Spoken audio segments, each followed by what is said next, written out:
Jane Eyre by Charlotte Bronte.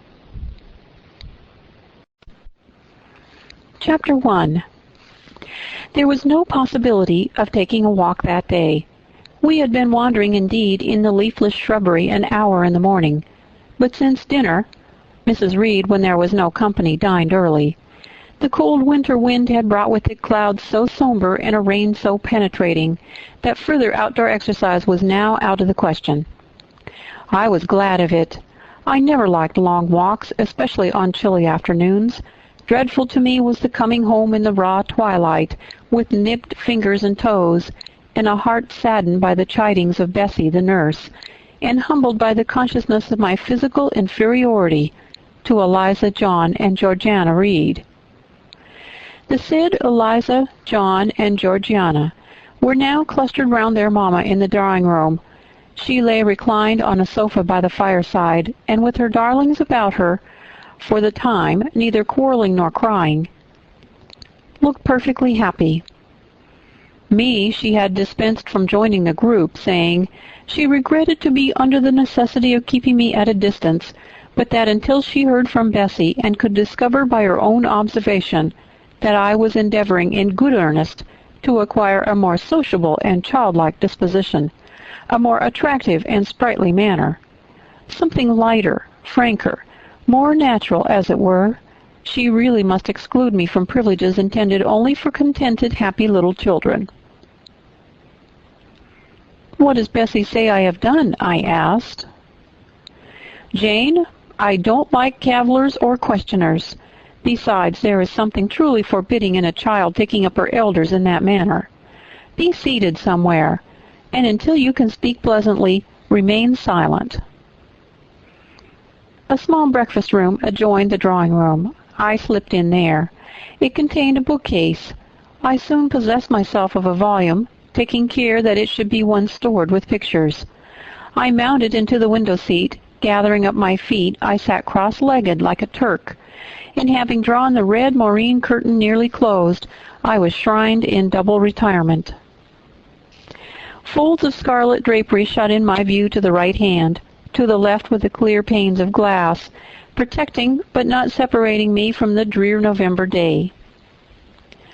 At intervals, while turning over the leaves of my book, I studied the aspect of that winter afternoon. Afar, it offered a pale blank of mist and cloud. Near, a scene of wet lawn and storm-beat shrub, with ceaseless rain sweeping away wildly before a long and lamentable blast. I returned to my book, Bewick's History of British Birds. The letterpress thereof I cared little for, generally speaking, and yet there were certain introductory pages that, child as I was, I could not pass quite as a blank.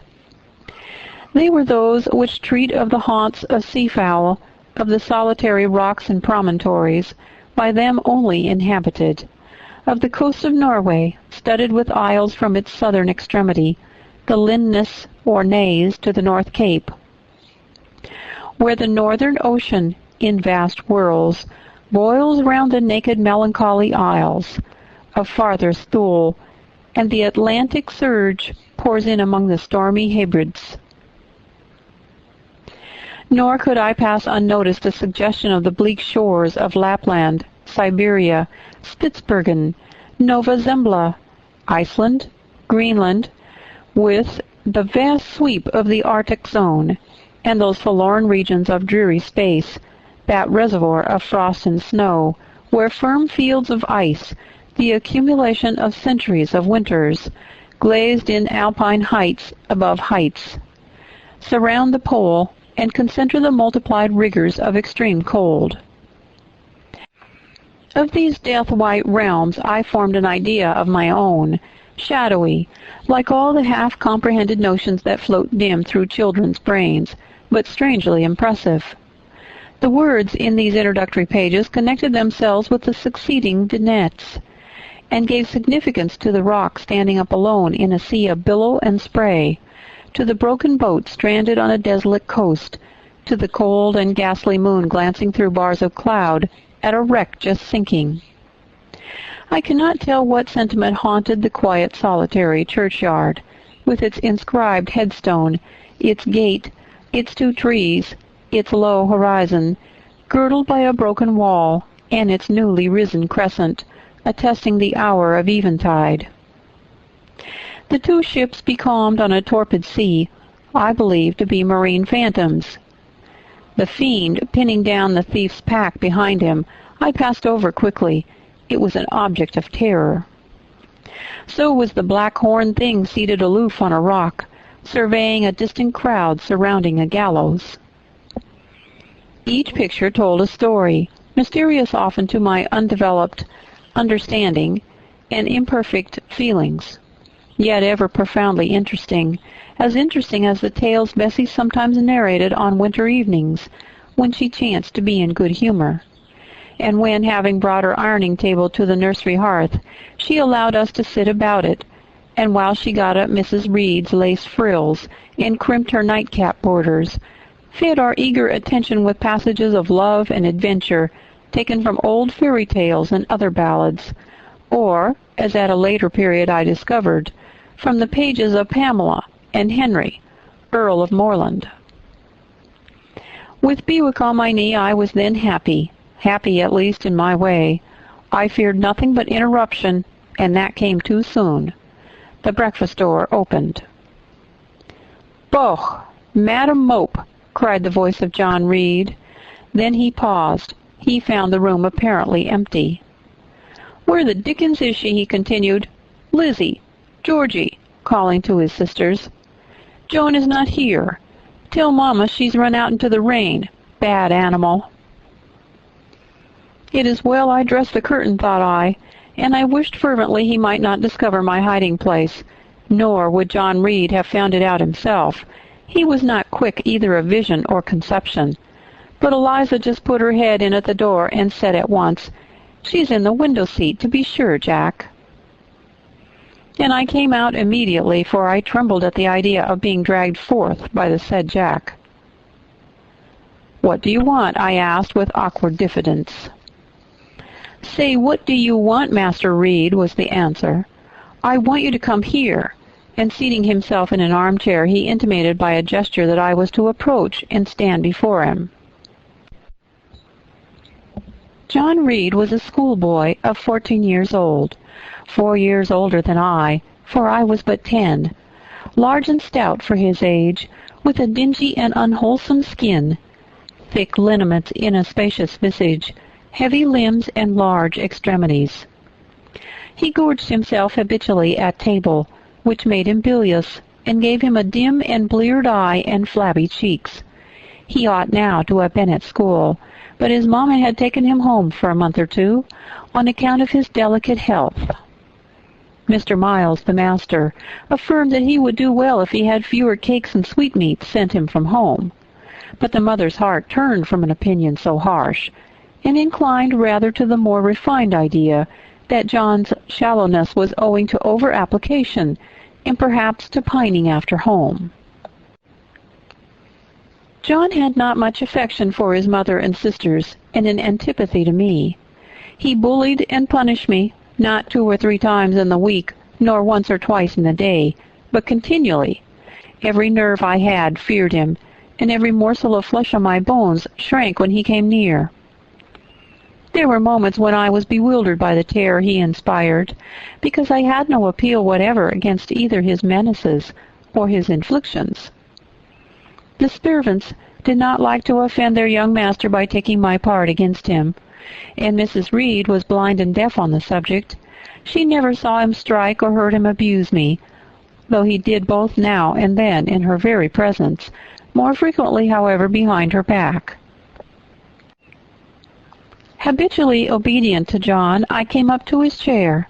He spent some 3 minutes in thrusting out his tongue at me as far as he could without damaging the roots. I knew he would soon strike, and while dreading the blow, I mused on the disgusting and ugly appearance of him who would presently deal it. I wonder if he read that notion in my face, for all at once, without speaking, he struck suddenly and strongly. I tottered, and on regaining my equilibrium, retired back a step or 2 from his chair. "That is for your impudence in answering Mamma a while since," said he, "and for your sneaking way of getting behind curtains, and for the look you had in your eyes 2 minutes since, you rat." Accustomed to John Reed's abuse, I never had an idea of replying to it. My care was how to endure the blow which would certainly follow the insult. "What were you doing behind the curtain?" he asked. "I was reading." "Show the book." I returned to the window and fetched it thence. "You have no business to take our books. You're a dependent, Mamma says. You have no money. Your father left you none. You ought to beg, and not live here with gentlemen's children like us, and eat the same meals we do, and wear clothes at our mamma's expense. Now I'll teach you to rummage my bookshelves, for they are mine. All the house belongs to me, or will do in a few years. Go and stand by the door, out of the way of the mirror and the windows." I did so, not at first aware what was his intention, but when I saw him lift and poise the book and stand in act to hurl it, I instinctively started aside with a cry of alarm. Not soon enough, however, the volume was flung. It hit me, and I fell, striking my head against the door and cutting it. The cut bled, the pain was sharp, my terror had passed its climax, other feelings succeeded. "Wicked and cruel boy," I said, "you are like a murderer. You are like a slave-driver. You are like a Roman emperor." I had read Goldsmith's History of Rome, and had formed my opinion of Nero, Caligula, and so forth. Also I had drawn parallels in silence which I never thought thus to have declared aloud. "What? What?" he cried. "Did you say that to me? Did you hear her, Eliza and Georgiana? Won't I tell Mamma? But first—" He ran headlong at me. I felt him grasp my hair and my shoulder. He had closed with a desperate thing. I really saw in him a tyrant, a murderer. I felt a drop or two of blood from my head trickle down my neck, and was sensible of somewhat pungent sufferings. These sensations for the time predominated over fear, and I received him in frantic sort. I don't know well what I did with my hands, but he called me "Rat! Rat!" and bellowed out loud. Aid was near him. Eliza and Georgiana had run for Mrs. Reed, who was gone upstairs. She now came upon the scene, followed by Bessie and her maid, Abbott. We were parted. I heard the words, "Dear, dear, what a fury to fly at Master John!" Did ever anybody see such a picture of passion? Then Mrs. Reed subjoined, "Take her away to the Red Room and lock her in there." 4 hands were immediately laid upon me, and I was borne upstairs. Chapter 2. I resisted all the way, a new thing for me, and a circumstance which greatly strengthened the bad opinion Bessie and Miss Abbott were disposed to entertain of me. The fact is, I was a trifle beside myself, or rather out of myself, as the French would say. I was conscious that a moment's mutiny had already rendered me liable to strange penalties, and like any other rebel slave, I felt resolved, in my desperation, to go all lengths. "Hold her arms, Miss Abbott, she's like a mad cat." For shame, cried the lady's maid. "What shocking conduct, Miss Eyre, to strike a young gentleman, your benefactress's son, your young master." "Master? How is he my master? Am I a servant?" "No, you are less than a servant, for you do nothing for your keep. There, sit down, and think over your wickedness." They had got me by this time into the apartment indicated by Mrs. Reed, and had thrust me upon a stool. My impulse was to rise from it like a spring. Their 2 pair of hands arrested me instantly. "If you don't sit still, you must be tied down," said Bessie. "Miss Abbott, lend me your garters. She would break mine directly." Miss Abbott turned to divest a stout leg of the necessary ligature. This preparation for bonds, and the additional ignominy it inferred, took a little of the excitement out of me. "Don't take them off," I cried. "I will not stir." In guarantee whereof, I attached myself to my seat by my hands. "Mind you don't," said Bessie, and when she had ascertained that I was really subsiding, she loosened her hold of me. Then she and Miss Abbott stood with folded arms, looking darkly and doubtfully on my face, as incredulous of my sanity. "She never did so before," at last said Bessie, turning to the Abigail. "But it was always in her," was the reply. "I've told Mrs. often my opinion about the child, and Mrs. agreed with me. She's an underhand little thing. I never saw a girl of her age with so much cover." Bessie answered not, but ere long, addressing me, she said, "You ought to be aware, miss, that you are under obligations to Mrs. Reed. She keeps you. If she were to turn you off, you would have to go to the poorhouse." I had nothing to say to these words. They were not new to me. My very first recollections of existence included hints of the same kind. This reproach of my dependence had become a vague sing-song in my ear, very painful and crushing, but only half intelligible. Miss Abbott joined in. "And you ought not to think of yourself on an equality with the Mrs. Reed and Master Reed, because Mrs. kindly allows you to be brought up with them. They will have a great deal of money, and you will have none. It is your place to be humble, and to try to make yourself agreeable to them." "What we tell you is for your own good," added Bessie in no harsh voice. "You should try to be useful and pleasant. Then, perhaps, you would have a home here. But if you become passionate and rude, Mrs. will send you away, I'm sure." "Besides," said Miss Abbott, "God will punish her. He might strike her dead in the midst of her tantrums, and then where would she go? Come, Bessie, we will leave her. I wouldn't have her heart for anything. Say your prayers, Miss Eyre, when you are by yourself, for if you don't repent, something bad might be permitted to come down the chimney and fetch you away." They went, shutting the door and locking it behind them. The Red Room was a spare chamber, very seldom slept in. I might say never, indeed, unless when a chance influx of visitors at Gateshead Hall rendered it necessary to turn to account all the accommodation it contained. Yet it was one of the largest and stateliest chambers in the mansion. A bed supported on massive pillars of mahogany, hung with curtains of deep red damask, stood out like a tabernacle in the center. The two large windows, with their blinds always drawn down, were half shrouded in festoons and falls of similar drapery. The carpet was red. The table at the foot of the bed was covered with a crimson cloth. The walls were a soft fawn color, with a blush of pink in it. The wardrobe, the toilet table, and the chairs of darkly polished old mahogany.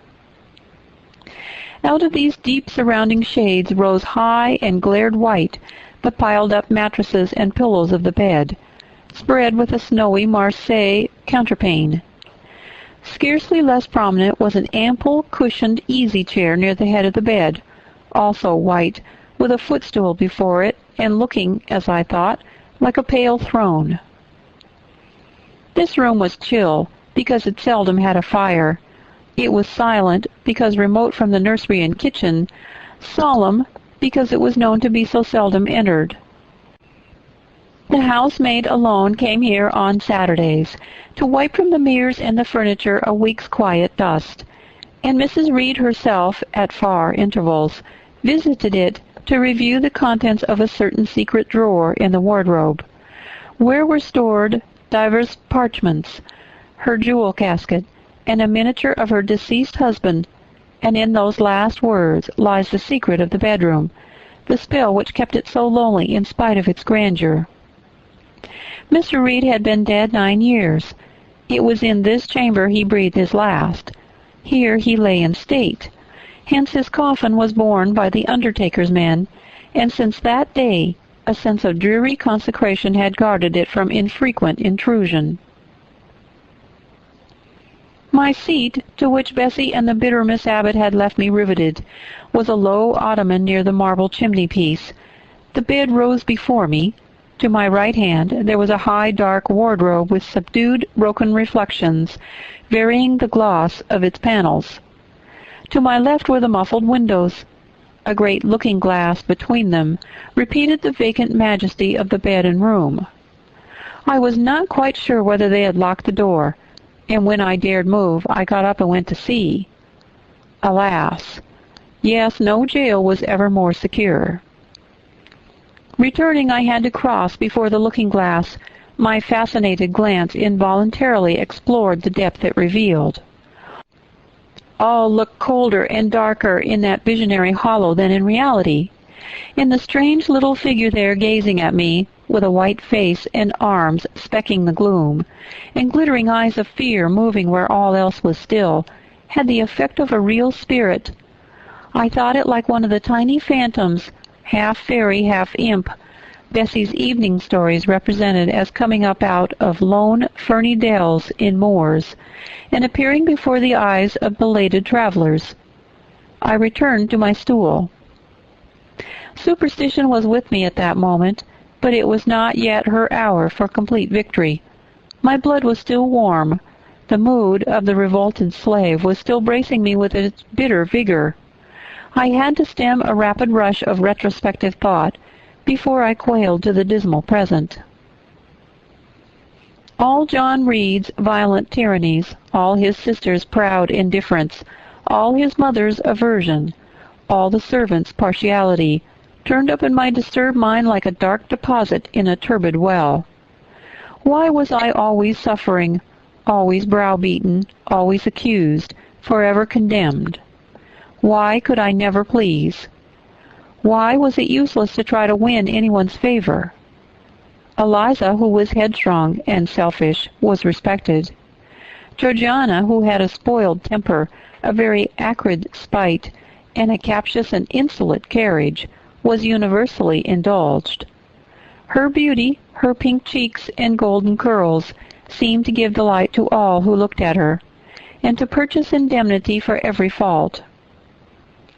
John no one thwarted, much less punished, though he twisted the necks of the pigeons, killed the little peachicks, set the dogs at the sheep, stripped the hothouse vines of their fruit, and broke the buds off all the choicest plants in the conservatory.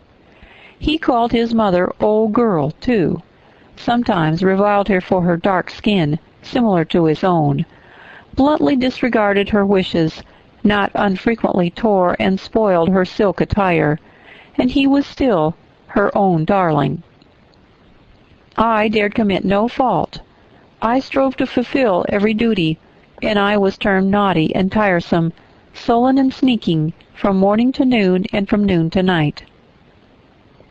My head still ached and bled with the blow and fall I had received. No one had reproved John for wantonly striking me, and because I had turned against him to avert further irrational violence, I was loaded with general opprobrium. Unjust, unjust, said my reason, forced by the agonizing stimulus into precocious though transitory power.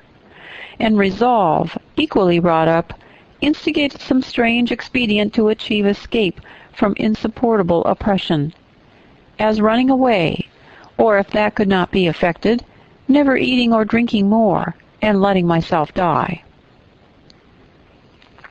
What a consternation of soul was mine that dreary afternoon! How all my brain was in tumult, and all my heart in insurrection!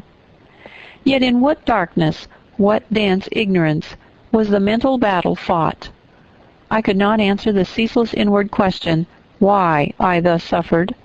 Now, at the distance of, I will not say how many years, I see it clearly. I was a discord in Gateshead Hall. I was like nobody there. I had nothing in harmony with Mrs. Reed or her children, or her chosen vassalage. If they did not love me, in fact as little did I love them. They were not bound to regard with affection a thing that could not sympathize with one among them. A heterogeneous thing, opposed to them in temperament, in capacity, in propensities, a useless thing, incapable of serving their interest or adding to their pleasure, a noxious thing, cherishing the germs of indignation at their treatment, of contempt of their judgment. I know that had I been a sanguine, brilliant, careless, exacting, handsome, romping child, though equally dependent and friendless, Mrs. Reed would have endured my presence more complacently. Her children would have entertained for me more of the cordiality of fellow-feeling. The servants would have been less prone to make me the scapegoat in the nursery. Daylight began to forsake the red room. It was past 4 o'clock, and the beclouded afternoon was tending to drear twilight. I heard the rain still beating continuously on the staircase window, and the wind howling in the grove behind the hall. I grew by degrees cold as a stone, and then my courage sank. My habitual mood of humiliation, self-doubt, forlorn depression, fell damp on the embers of my decaying ire. All said I was wicked, and perhaps I might be so. What thought had I been but just conceiving of starving myself to death? That certainly was a crime. Or was I fit to die? Or was the vault under the chancel of Gateshead Church an inviting bourne? In such vault, I had been told, did Mr. Reed lie buried, and led by this thought to recall his idea, I dwelt on it with gathering dread. I could not remember him, but I knew that he was my own uncle, my mother's brother, that he had taken me when a parentless infant to his house, and that in his last moments he had required a promise of Mrs. Reed that she would rear and maintain me as one of her own children. Mrs. Reed probably considered she had kept this promise, and so she had, I dare say, as well as her nature would permit her. But how could she really like an interloper not of her race, and unconnected with her after her husband's death by any tie? It must have been most irksome to find herself bound by a hard-wrung pledge to stand in the stead of a parent to a strange child she could not love, and to see an uncongenial alien permanently intruded on her own family group. A singular notion dawned upon me.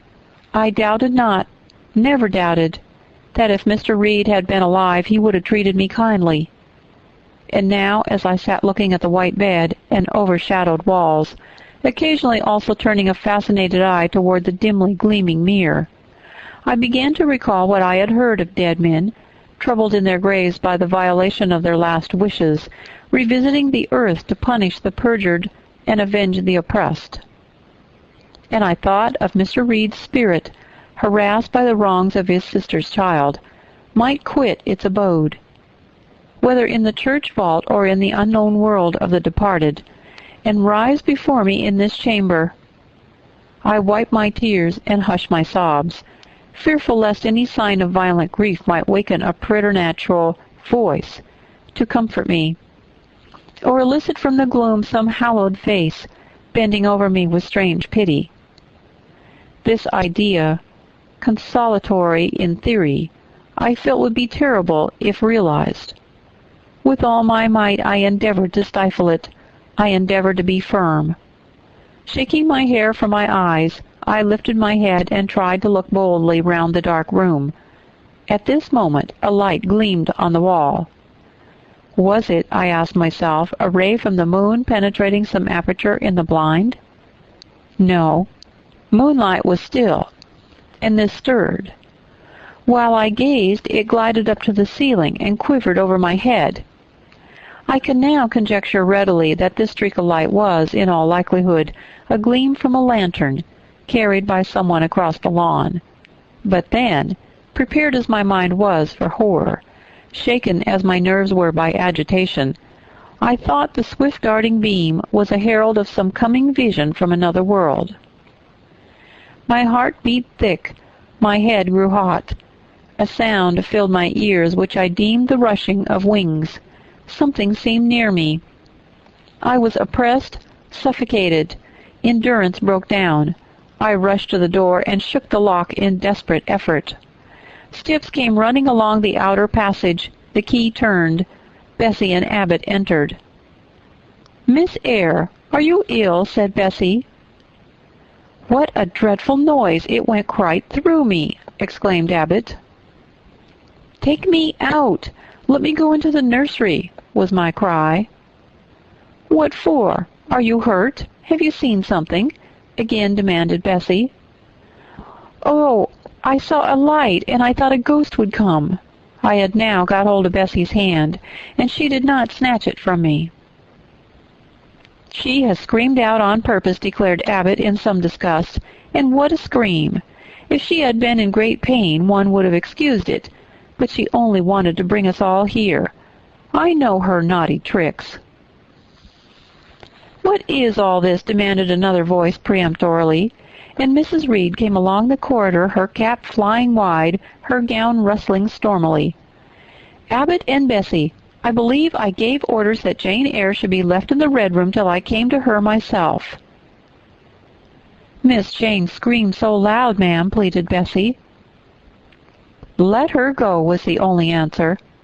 "Loose Bessie's hand, child. You cannot succeed in getting out by these means, be assured. I abhor artifice, particularly in children.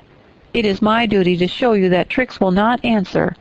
You will now stay here an hour longer, and it is only on condition of perfect submission and stillness that I shall liberate you then." "Oh, aunt, have pity. Forgive me. I cannot endure it. Let me be punished some other way. I shall be killed if—" "Silence! This violence is all most repulsive, and so no doubt she felt it. I was a precocious actress in her eyes. She sincerely looked on me as a compound of virulent passions, mean spirit, and dangerous duplicity." Bessie and Abbott having retreated, Mrs. Reed, impatient of my now frantic anguish and wild sobs, abruptly thrust me back and locked me in without further parley. I heard her sweeping away, and soon after she was gone, I suppose I had a species of fit. Unconsciousness closed the scene. Chapter 3. The next thing I remember is waking up with a feeling as if I had had a frightful nightmare, and seeing before me a terrible red glare, crossed with thick black bars. I heard voices, too, speaking with a hollow sound, and as if muffled by a rush of wind or water. Agitation, uncertainty, and an all-predominating sense of terror confused my faculties. Ere long I became aware that someone was handling me, lifting me up and supporting me in a sitting posture, and that more tenderly than I had ever been raised or upheld before. I rested my head against a pillow or an arm and felt easy. In 5 minutes more, the cloud of bewilderment dissolved. I knew quite well that I was in my own bed, and that the red glare was the nursery fire. It was night. A candle burned on the table. Bessie stood at the bed foot with a basin in her hand, and a gentleman sat in a chair near my pillow, leaning over me. I felt an inexpressible relief, a soothing conviction of protection and security, when I knew that there was a stranger in the room, an individual not belonging to Gateshead, and not related to Mrs. Reed. Turning from Bessie, though her presence was far less obnoxious to me than that of Abbott, for instance, would have been, I scrutinized the face of the gentleman. I knew him. It was Mr. Lloyd, an apothecary, sometimes called in by Mrs. Reed when the servants were ailing. For herself and the children she employed a physician. "Well, who am I?" he asked. I pronounced his name, offering him at the same time my hand. He took it, smiling and saying, "We shall do very well by and by." Then he laid me down, and addressing Bessie, charged her to be very careful that I was not disturbed during the night. Having given some further directions, and intimated that he should call again the next day, he departed, to my grief. I felt so sheltered and befriended while he sat in the chair next my pillow, and as he closed the door after him, all the room darkened and my heart again sank. Inexpressible sadness weighed it down. "Do you feel as if you should sleep, miss?" asked Bessie, rather softly. Scarcely dared I answer her, for I feared the next sentence might be rough. "I will try." "Would you like to drink, or could you eat anything?" "No, thank you, Bessie." "Then I think I shall go to bed, for it's past 12 o'clock. but you may call me if you want anything in the night." Wonderful civility, this. It emboldened me to ask a question. "Bessie, what is the matter with me? Am I ill?" "You fell sick, I suppose, in the red room with crying. You'll be better soon, no doubt." Bessie went into the housemaid's apartment, which was near. I heard her say, "Sarah, come and sleep with me in the nursery.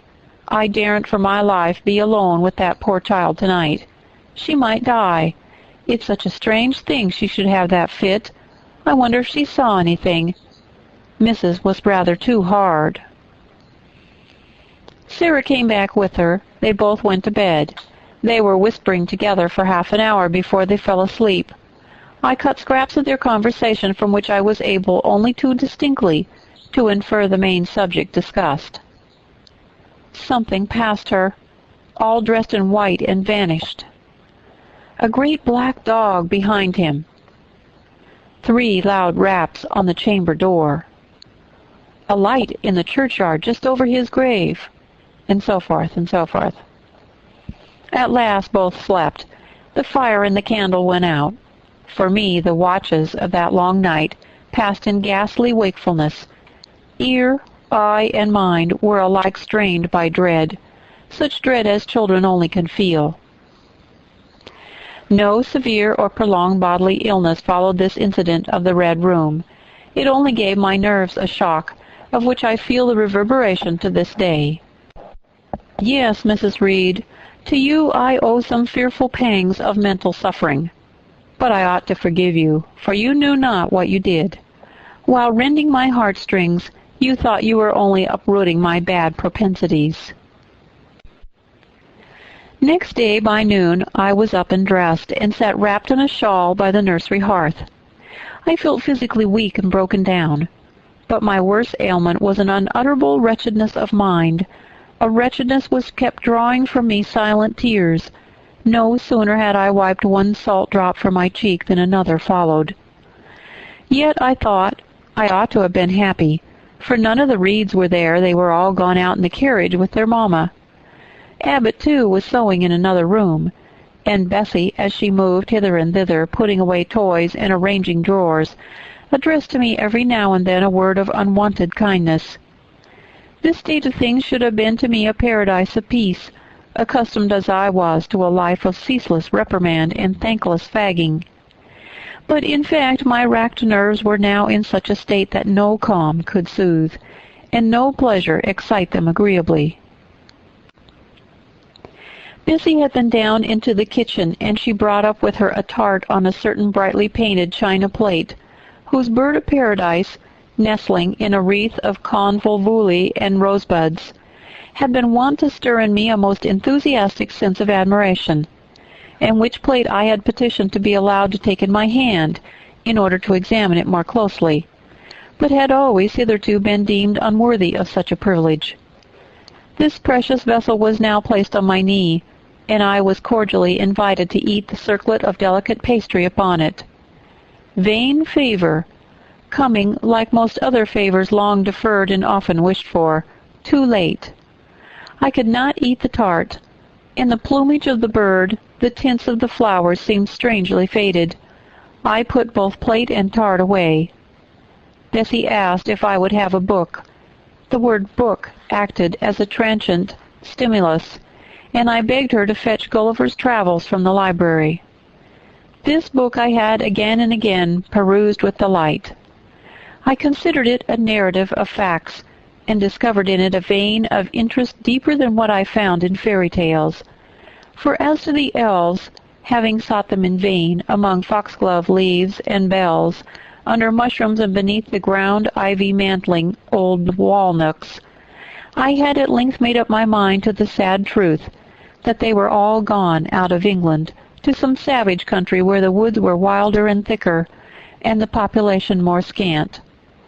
Whereas Lilliput and Brobdingnag, being, in my creed, solid parts of the earth's surface, I doubted not that I might one day, by taking a long voyage, see with my own eyes the little fields, houses, and trees, the diminutive people, the tiny cows, sheep, and birds of the one realm, and the cornfields forest high, the mighty mastiffs, the monster cats, the tower-like men and women of the other. Yet when this cherished volume was now placed in my hand, when I turned over its leaves, and sought in its marvelous pictures the charm I had, till now, never failed to find, all was eerie and dreary. The giants were gaunt goblins, the pygmies malevolent and fearful imps, Gulliver a most desolate wanderer in the most dread and dangerous regions. I closed the book, which I dared no longer peruse, and put it on the table beside the untasted tart. Bessie had now finished dusting and tidying the room, and having washed her hands, she opened a certain little drawer, full of splendid shreds of silk and satin, and began making a new bonnet for Georgiana's doll. Meantime she sang. Her song was, "In the days when we went gypsying, a long time ago." I had often heard the song before, and always with lively delight, for Bessie had a sweet voice. At least I thought so. But now, though her voice was still sweet, I found in its melody an indescribable sadness. Sometimes, preoccupied with her work, she sang the refrain very low, very lingeringly. "A long time ago" came out like the saddest cadence of a funeral hymn. She passed into another ballad, this time a really doleful one. "My feet they are sore, and my limbs they are weary. Long is the way, and the mountains are wild. Soon will the twilight close moonless and dreary over the path of the poor orphan child. Why did they send me so far and so lonely, up where the moors spread and gray rocks are piled? Men are hard-hearted, and kind angels only watched o'er the steps of a poor orphan child. Yet distant and soft the night breeze is blowing, clouds there are none, and clear stars beam mild. God in his mercy protection is showing, comfort and hope to the poor orphan child. Even should I fall o'er the broken bridge passing, or stray in the marshes, by false lights beguiled, still will my Father with promise and blessing take to his bosom the poor orphan child. There is a thought that for strength should avail me, though both of shelter and kindred despoiled. Heaven is a home, and a rest will not fail me. God is a friend to the poor orphan child." "Come, Miss Jane, don't cry," said Bessie as she finished. She might as well have said to the fire, "Don't burn." But how could she divine the morbid suffering to which I was a prey? In the course of the morning, Mr. Lloyd came again. "What, already up?" said he as he entered the nursery. "Well, nurse, how is she?" Bessie answered that I was doing pretty well. "Then she ought to look more cheerful. Come here, Miss Jane. Your name is Jane, is it not?" "Yes, sir. Jane Eyre." "Well, you've been crying, Miss Jane Eyre. Can you tell me what about? Have you any pain?" "No, sir." "Oh, I dare say she's crying because she could not go out with Mrs. in the carriage," interposed Bessie. "Surely not. Why, she's too old for such pettishness." I thought so, too, and my self-esteem being wounded by the false charge, I answered promptly, "I never cried for such a thing in my life. I hate going out in the carriage. I cry because I am miserable." "Oh, fie, miss," said Bessie. The good apothecary appeared a little puzzled. I was standing before him. He fixed his eyes on me very steadily. His eyes were small and gray. Not very bright, but I dare say I should think them shrewd now. He had a hard-featured, yet good-natured-looking face. Having considered me at leisure, he said, "What made you ill yesterday?" "She had a fall," said Bessie, again putting in her word. "Fall? Why, that's like a baby again. Can't she manage to walk at her age? She must be 8 or 9 years old." "I was knocked down," was the blunt explanation jerked out of me by another pang of mortified pride. But that did not make me ill, I added, while Mr. Lloyd helped himself to a pinch of snuff. As he was returning the box to his waistcoat pocket, a loud bell rang for the servants' dinner. He knew what it was. "That's for you, nurse," said he. "You can go down. I'll give Miss Jane a lecture till you come back." Bessie would rather have stayed, but she was obliged to go, because punctuality at meals was rigidly enforced at Gateshead Hall. "The fall did not make you ill. What did, then?" pursued Mr. Lloyd when Bessie was gone. "I was shut up in a room where there's a ghost, till after dark." I saw Mr. Lloyd smile and frown at the same time. "Ghost? What, you are a baby after all. You are afraid of ghosts?" "Of Mr. Reed's ghost I am. He died in that room, and was laid out there. Neither Bessie nor anyone else will go into it at night, if they can help it, and it was cruel to shut me up alone without a candle, so cruel that I think I shall never forget it." "Nonsense! And is it that makes you so miserable? Are you afraid now in daylight?" "No, but night will come again before long. And besides, I am unhappy, very unhappy for other things." "What other things? Can you tell me some of them?" How much I wished to reply fully to this question. How difficult it was to frame any answer. Children can feel, but they cannot analyze their feelings. And if the analysis is partially effected in thought, they know not how to express the result of the process in words. Fearful, however, of losing this first and only opportunity of relieving my grief by imparting it, I, after a disturbed pause, contrived to frame a meagre, though, as far as it went, true response. "For one thing, I have no father or mother, brothers or sisters." "You have a kind aunt and cousins." Again I paused, then bunglingly announced, "But John Reed knocked me down, and my aunt shut me up in the Red Room." Mr. Lloyd a second time produced his snuff-box. "Don't you think Gateshead Hall a very beautiful house?" asked he. "Are you not very thankful to have such a fine place to live at?" "It is not my house, sir, and Abbott says I have less right to be here than a servant." "Pooh! You can't be silly enough to wish to leave such a splendid place." "If I had anywhere else to go, I should be glad to leave it. But I can never get away from Gateshead till I am a woman." "Perhaps you may. Who knows? Have you any relations besides Mrs. Reed?" "I think not, sir." "None belonging to your father?" "I don't know. I asked Aunt Reed once, and she said possibly I might have some poor, low relations called Eyre, but she knew nothing about them." "If you had such, would you like to go to them?" I reflected. Poverty looks grim to grown people, still more so to children. They have not much idea of industrious, working, respectable poverty. They think of the word only as connected with ragged clothes, scanty food, fireless grates, rude manners, and debasing vices. Poverty for me was synonymous with degradation. "No, I should not like to belong to poor people," was my reply. "Not even if they were kind to you?" I shook my head. I could not see how poor people had the means of being kind, and then to learn to speak like them, to adopt their manners, to be uneducated, to grow up like one of the poor women I saw sometimes nursing their children or washing their clothes at the cottage doors of the village of Gateshead.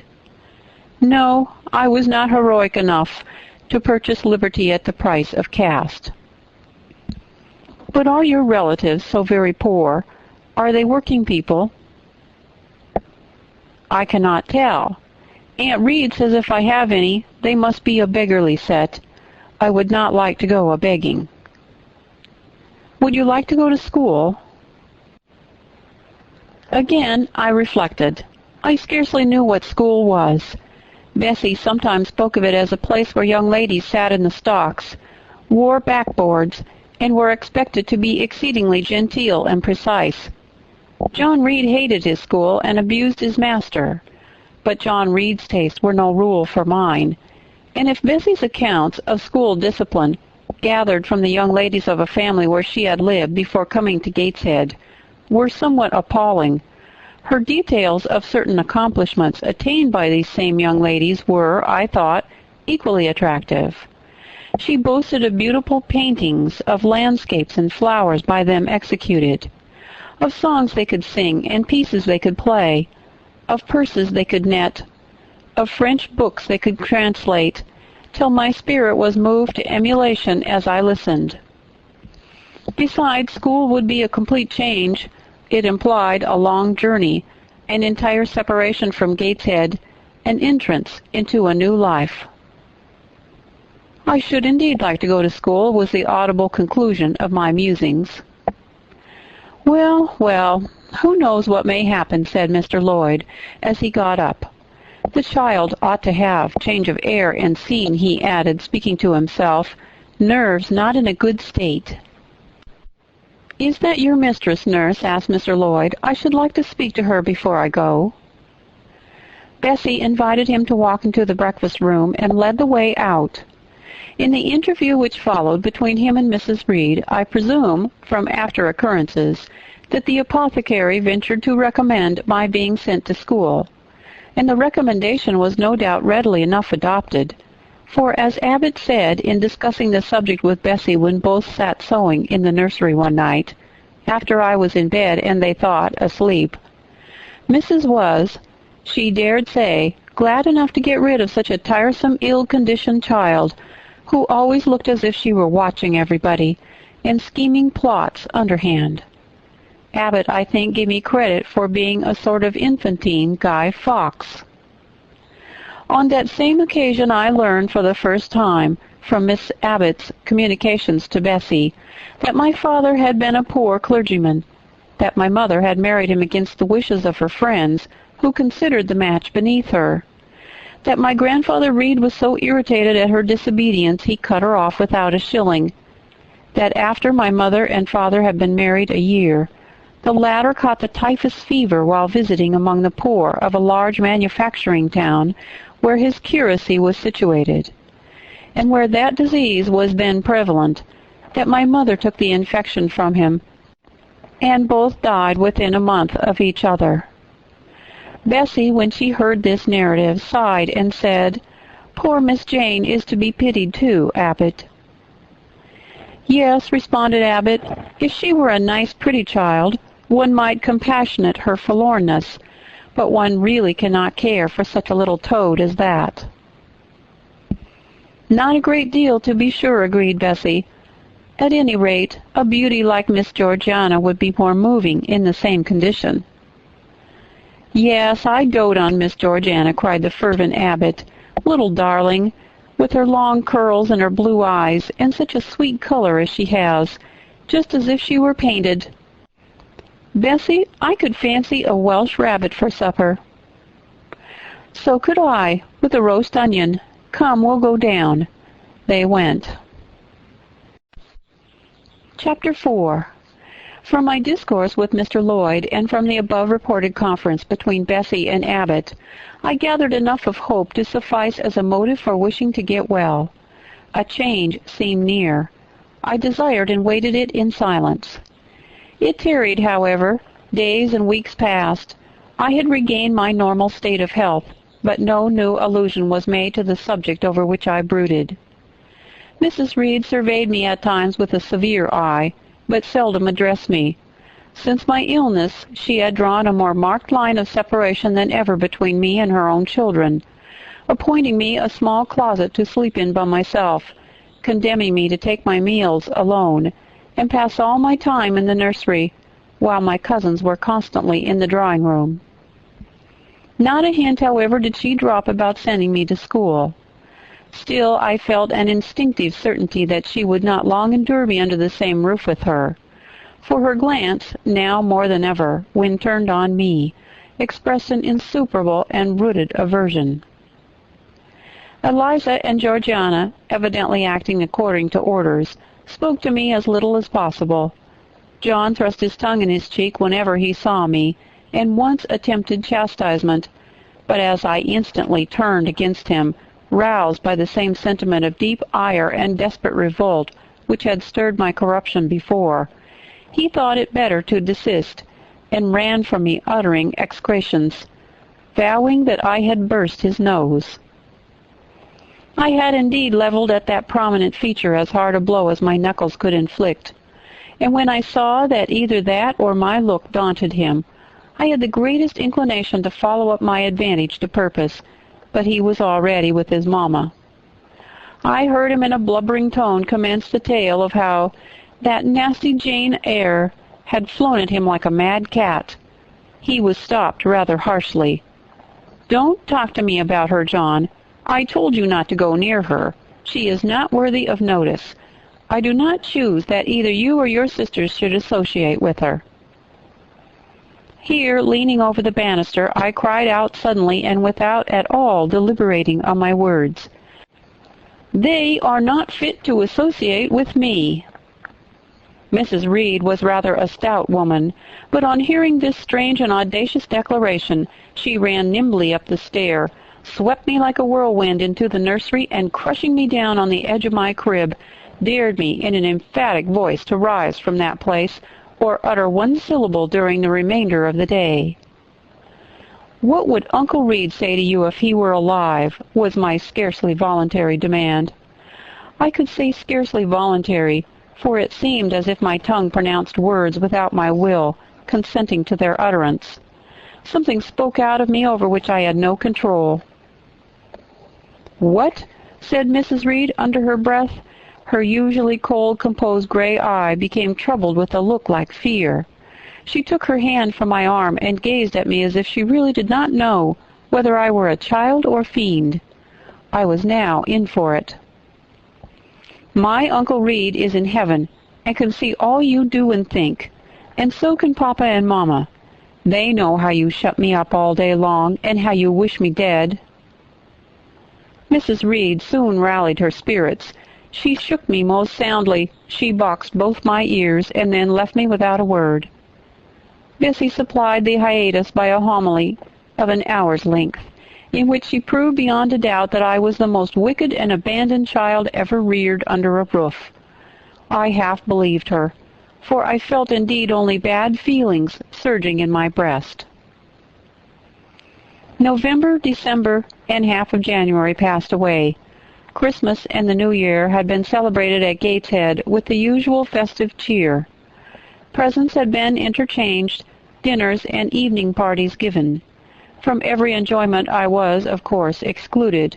My share of the gaiety consisted in witnessing the daily appareling of Eliza and Georgiana, and seeing them descend to the drawing-room, dressed out in thin muslin frocks and scarlet sashes, with hair elaborately ringleted, and afterwards, in listening to the sound of the piano or the harp played below, to the passing to and fro of the butler and footman, to the jingling of glass and china as refreshments were handed, to the broken hum of conversation as the drawing-room doors opened and closed. When tired of this occupation, I would retire from the stairhead to the solitary and silent nursery. There, though somewhat sad, I was not miserable. To speak the truth, I had not the least wish to go into company, for in company I was very rarely noticed, and if Bessie had been kind and companionable, I should have deemed it a treat to spend the evenings quietly with her, instead of passing them under the formidable eye of Mrs. Reed, in a room full of ladies and gentlemen. But Bessie, as soon as she had dressed her young ladies, used to take herself off to the lively regions of the kitchen and the housekeeper's room, generally bearing the candle along with her. I then sat with my doll on my knee till the fire got low, glancing round occasionally to make sure that there was nothing worse than myself haunting the shadowy room. And when the embers sank to a dull red, I undressed hastily, tugging at knot and strings as I best might, and sought shelter from cold and darkness in my crib. To this crib I always took my doll, Human beings must love something, and in the dearth of worthier objects of affection, I contrived to find a pleasure in loving and cherishing a faded graven image, shabby as a miniature scarecrow. It puzzles me now to remember with what absurd sincerity I doted on this little toy, half fancying it alive and capable of sensation. I could not sleep unless it was folded in my nightgown, and when it lay there safe and warm, I was comparatively happy, believing it to be happy likewise. Long did the hours seem, while I waited the departure of the company and listened for the sound of Bessie's step on the stairs. Sometimes she would come up in the interval to seek her thimble or her scissors, or perhaps to bring me something by way of supper, a bun or a cheesecake. Then she would sit on the bed while I ate it, and when I had finished she would tuck the clothes round me, and twice she kissed me and said, "Good night, Miss Jane."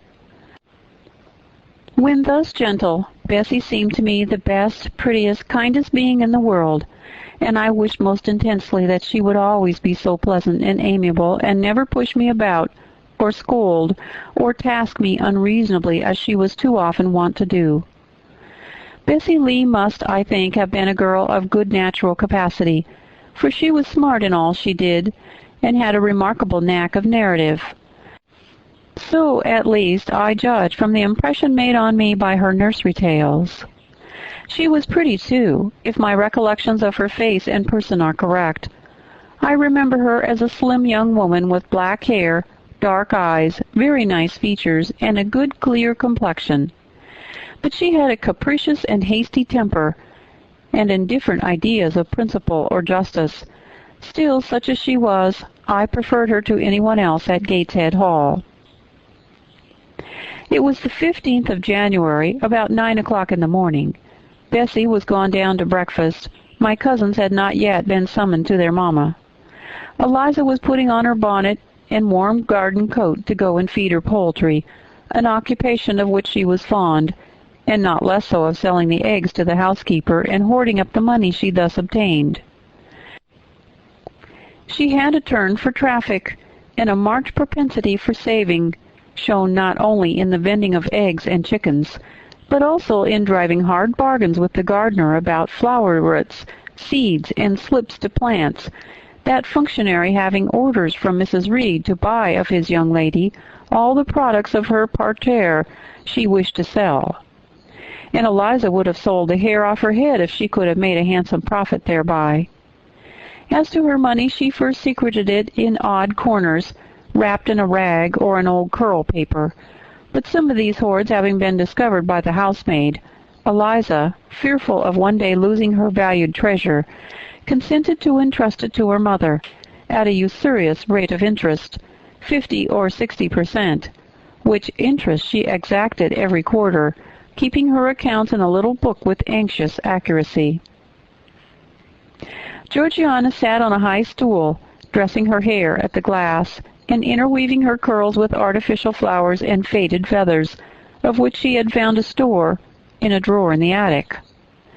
I was making my bed, having received strict orders from Bessie to get it arranged before she returned, for Bessie now frequently employed me as a sort of under-nursery maid, to tidy the room, dust the chairs, and so forth.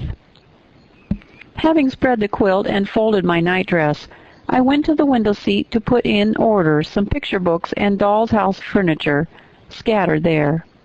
An abrupt command from Georgiana to let her playthings alone, for the tiny chairs and mirrors, the fairy plates and cups were her property, stopped my proceedings, and then, for lack of other occupation, I fell to breathing on the frost flowers with which the window was fretted, and thus clearing a space in the glass through which I might look out on the grounds, where all was still and petrified under the influence of a hard frost.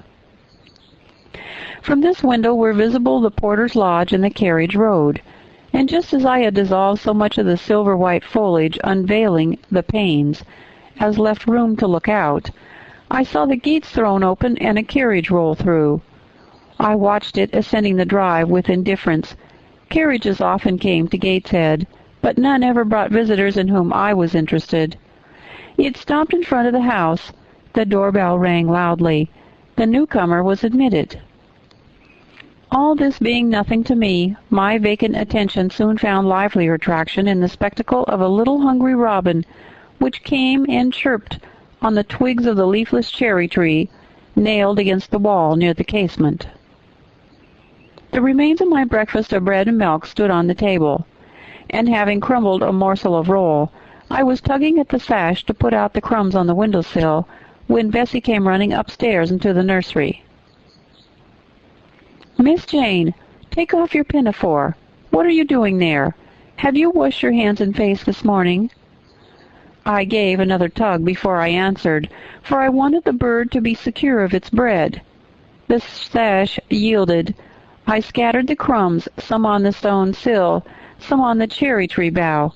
Then, closing the window, I replied, "No, Bessie, I have only just finished dusting." "Troublesome, careless child! And what are you doing now? You look quite red, as if you had been about some mischief. What were you opening the window for?" I was spared the trouble of answering, for Bessie seemed in too great a hurry to listen to explanations. She hauled me to the washstand, inflicted a merciless but happily brief scrub on my face and hands with soap, water, and a coarse towel, disciplined my head with a bristly brush, denuded me of my pinafore, and then hurrying me to the top of the stairs bid me go down directly, as I was wanted in the breakfast-room. I would have asked who wanted me. I would have demanded if Mrs. Reed was there. But Bessie was already gone and had closed the nursery door upon me. I slowly descended. For nearly 3 months I had never been called to Mrs. Reed's presence. Restricted so long to the nursery, the breakfast, dining, and drawing-rooms were become for me awful regions, on which it dismayed me to intrude. I now stood in the empty hall. Before me was the breakfast-room door, and I stopped, intimidated and trembling. What a miserable little poltroon had fear, engendered of unjust punishment, made of me in those days. I feared to return to the nursery, and feared to go forward to the parlor. 10 minutes I stood in agitated hesitation. The vehement ringing of the breakfast-room bell decided me. I must enter. "Who would want me?" I asked inwardly, as with both hands I turned the stiff door-handle, which for a second or two resisted my efforts. What should I see besides Aunt Reed in the apartment, a man or a woman? The handle turned, the door unclosed, and passing through and curtsying low, I looked up at a black pillar. Such at least appeared to me at first, the straight, narrow, sable-clad shape standing erect on the rug. The grim face at the top was like a carved mask, placed above the shaft by way of capital. Mrs. Reed occupied her usual seat by the fireside. She made a signal to me to approach. I did so, and she introduced me to the stony stranger with the words, "This is the little girl respecting whom I applied to you." He, for it was a man, turned his head slowly toward where I stood, and having examined me with 2 inquisitive-looking gray eyes, which twinkled under a pair of bushy brows, said solemnly, and in a bass voice, "Her size is small. What is her age?" 10 years. "So much," was the doubtful answer, and he prolonged his scrutiny for some minutes. Presently he addressed me. "Your name, little girl?" "Jane Eyre, sir." In uttering these words I looked up. He seemed to me a tall gentleman, but then I was very little. His features were large, and they and all the lines of his frame were equally harsh and prim. "Well, Jane Eyre, and are you a good child?" Impossible to reply to this in the affirmative. My little world held a contrary opinion. I was silent. Mrs. Reed answered for me by an expressive shake of the head, adding soon, "Perhaps the less said on that subject the better, Mr. Brocklehurst."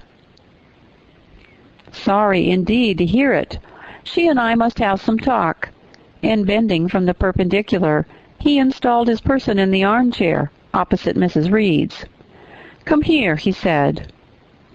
I stepped across the rug. He placed me square and straight before him. What a face he had! now that it was almost on a level with mine. What a great nose, and what a mouth, and what large prominent teeth. "No sight so sad as that of a naughty child," he began, "especially a naughty little girl. Do you know where the wicked go after death?" "They go to hell," was my ready and orthodox answer. "And what is hell? Can you tell me that?" "A pit full of fire." "And should you like to fall into that pit and to be burning there forever?" "No, sir." "What must you do to avoid it?" I deliberated a moment. My answer, when it did come, was objectionable. "I must keep in good health and not die." "How can you keep in good health? Children younger than you die daily. I buried a little child of 5 years old only a day or two since, a good little girl whose soul is now in heaven. It is to be feared the same could not be said of you were you to be called hence." Not being in a condition to remove his doubts, I only cast my eyes down on the 2 large feet planted on the rug and sighed, wishing myself far enough away. "I hope that sigh is from the heart, and that you repent of ever having been the occasion of discomfort to your excellent benefactress." "Benefactress, benefactress," said I inwardly. "They all call Mrs. Reed my benefactress. If so, a benefactress is a disagreeable thing." "Do you say your prayers night and morning?" continued my interrogator. "Yes, sir." "Do you read your Bible?" "Sometimes." "With pleasure? Are you fond of it?" "I like Revelation, in the book of Daniel and Genesis and Samuel, and a little bit of Exodus, and some parts of Kings and Chronicles, and Job and Jonah." "And the Psalms? I hope you like them." "No, sir." "No? Oh, shocking!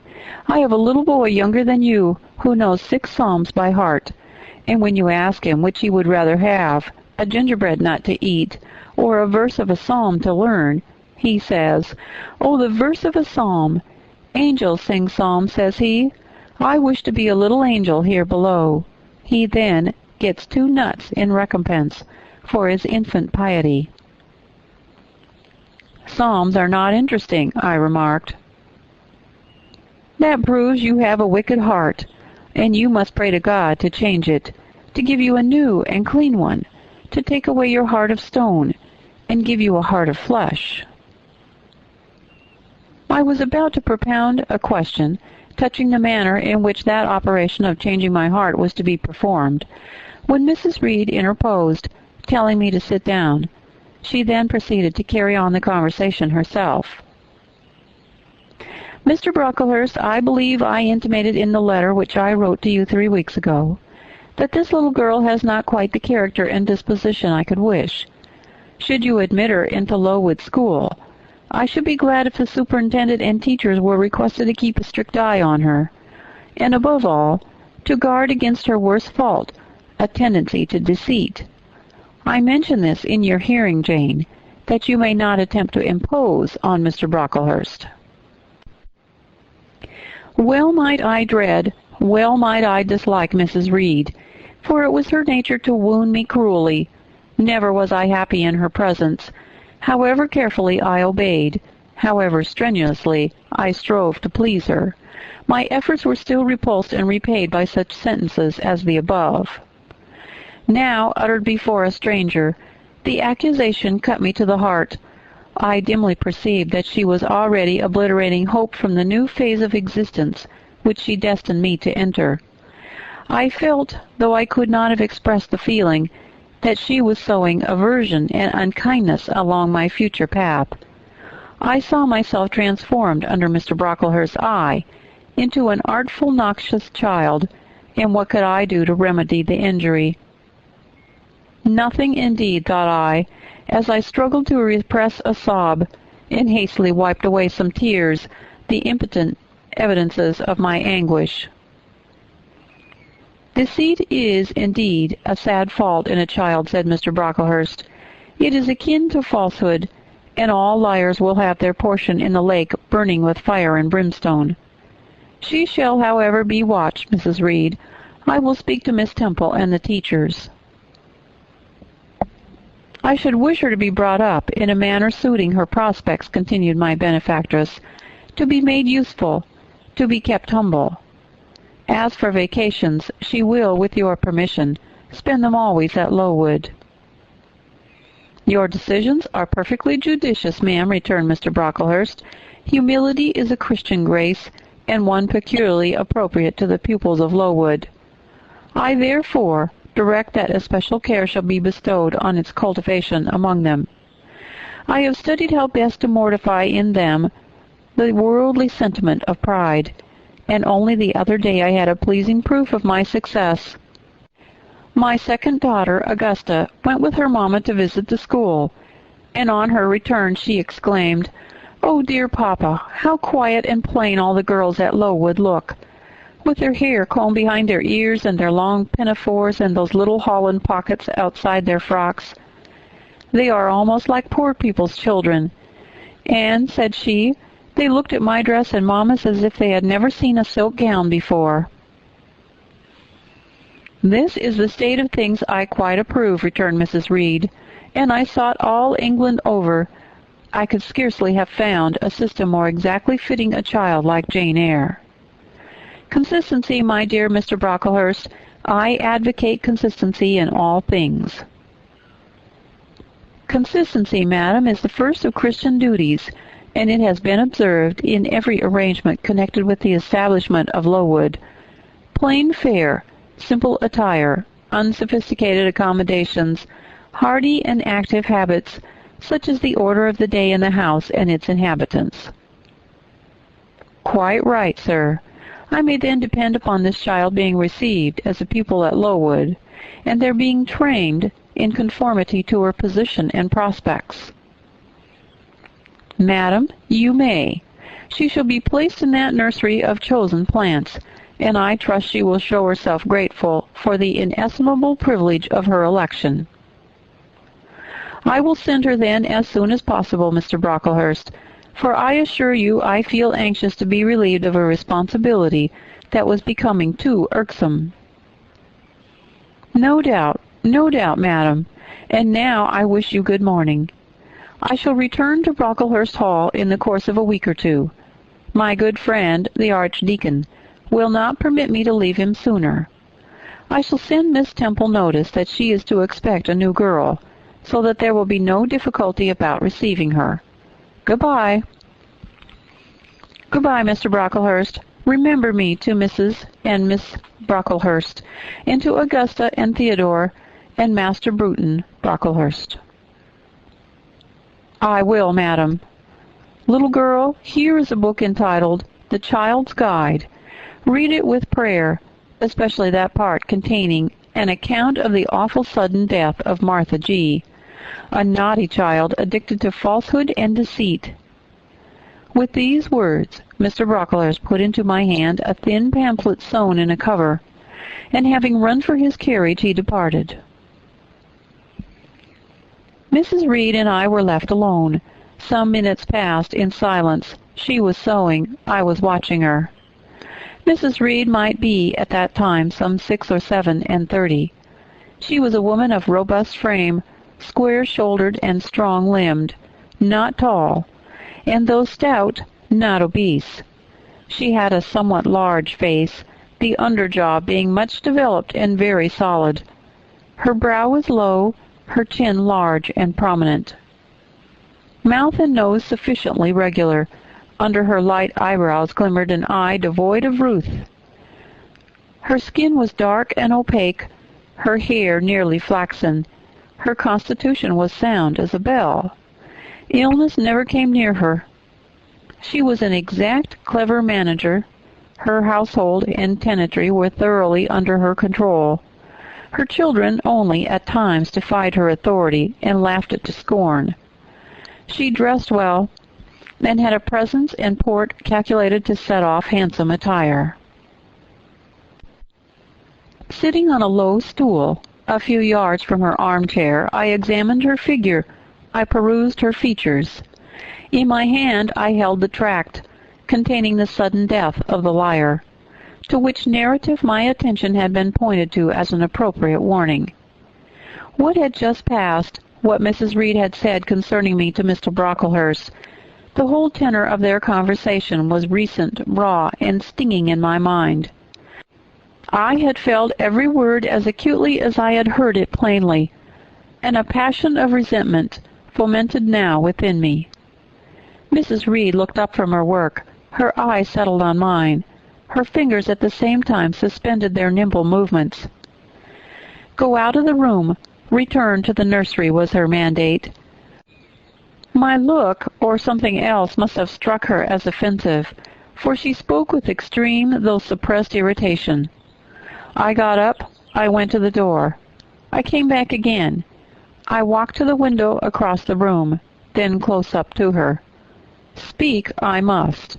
I had been trodden on severely and must turn. But how?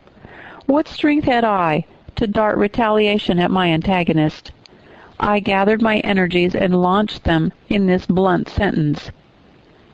I am not deceitful. If I were, I should say I loved you. But I declare I do not love you. I dislike you the worst of anybody in the world except John Reed. And this book about the liar you may give to your girl, Georgiana, for it is she who tells lies, and not I.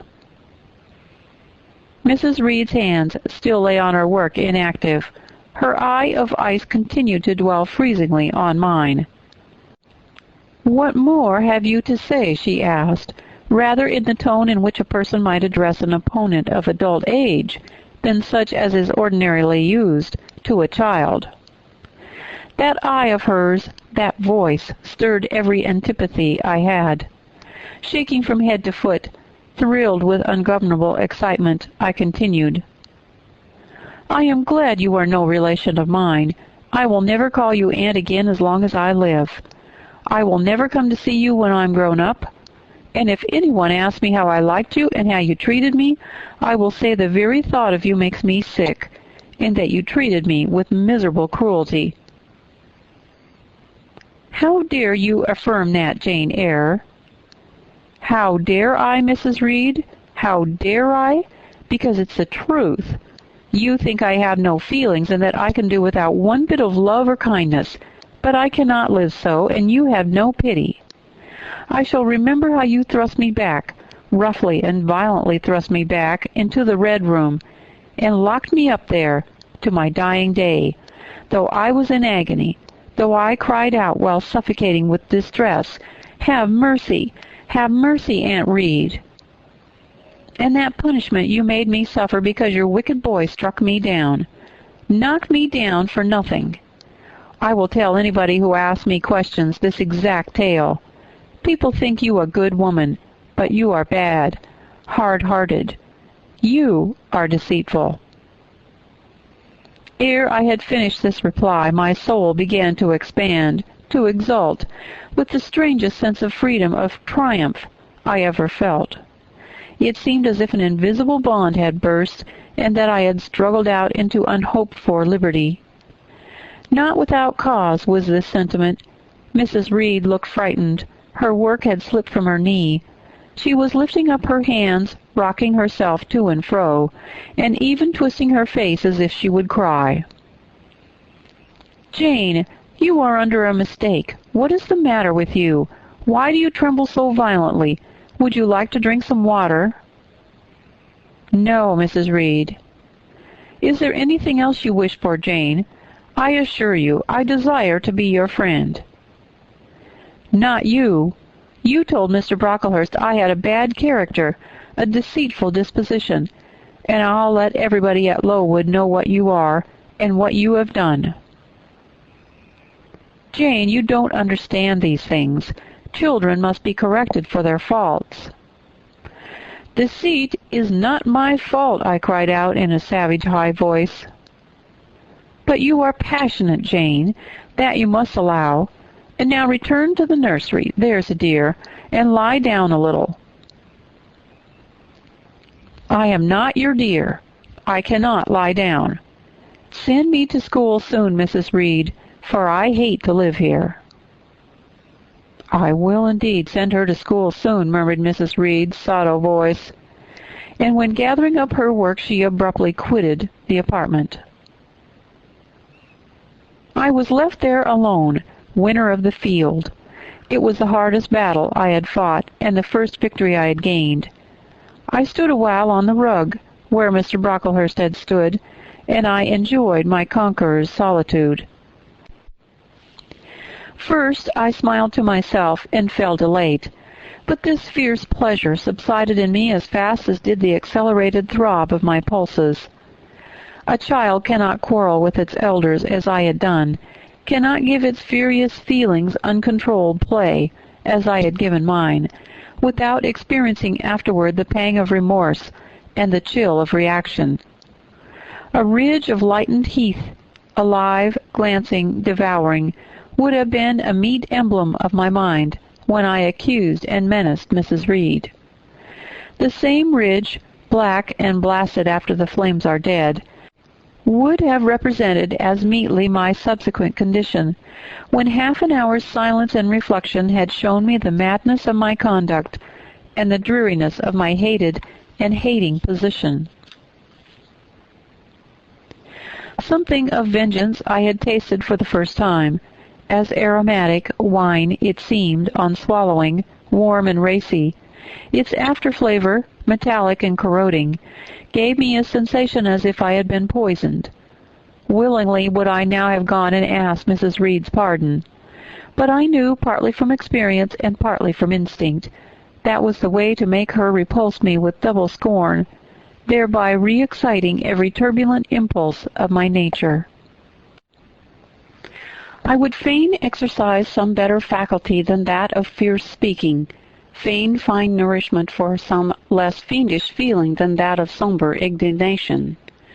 I took a book, some Arabian tales. I sat down and endeavored to read. I could make no sense of the subject. My own thoughts swam always between me and the page I had usually found fascinating. I opened the glass door in the breakfast room. The shrubbery was quite still. The back frost reigned, unbroken by sun or breeze, through the grounds. I covered my head and arms with the skirt of my frock and went out to walk in a part of the plantation which was quite sequestered.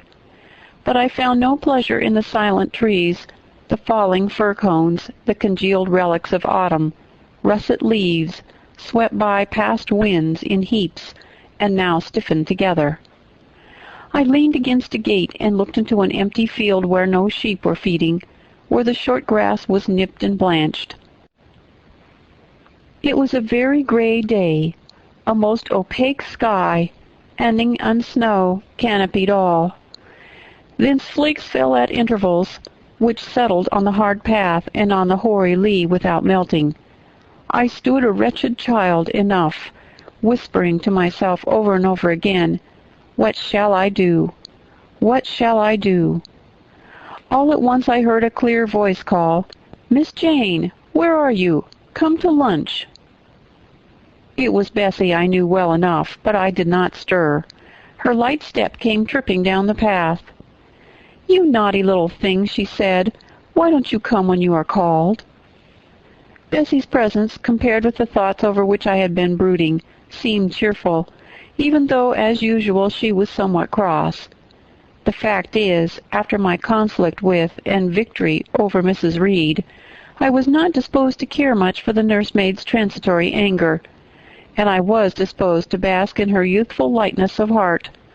I just put my 2 arms around her and said, "Come, Bessie, don't scold." The action was more frank and fearless than any I was habituated to indulge in. Somehow it pleased her. "You are a strange child, Miss Jane," she said, as she looked down at me, "a little roving, solitary thing, and you are going to school, I suppose." I nodded. "And won't you be sorry to leave poor Bessie?" "What does Bessie care for me? She's always scolding me." "Because you're such a queer, frightened, shy little thing. You should be bolder." "What? To get more knocks?" Nonsense. But you are rather put upon, that's certain. My mother said, when she came to see me last week, that she would not like a little one of her own to be in your place. Now come in, and I've some good news for you." "I don't think you have, Bessie." "Child, what do you mean? What sorrowful eyes you fix on me." "Well, but Mrs. and the young ladies and Master John are going out to tea this afternoon, and you shall have tea with me. I'll ask cook to bake you a little cake, and then you shall help me to look over your drawers, for I am soon to pack your trunk. Mrs. intends you to leave Gateshead in a day or two, and you shall choose what toys you like to take with you."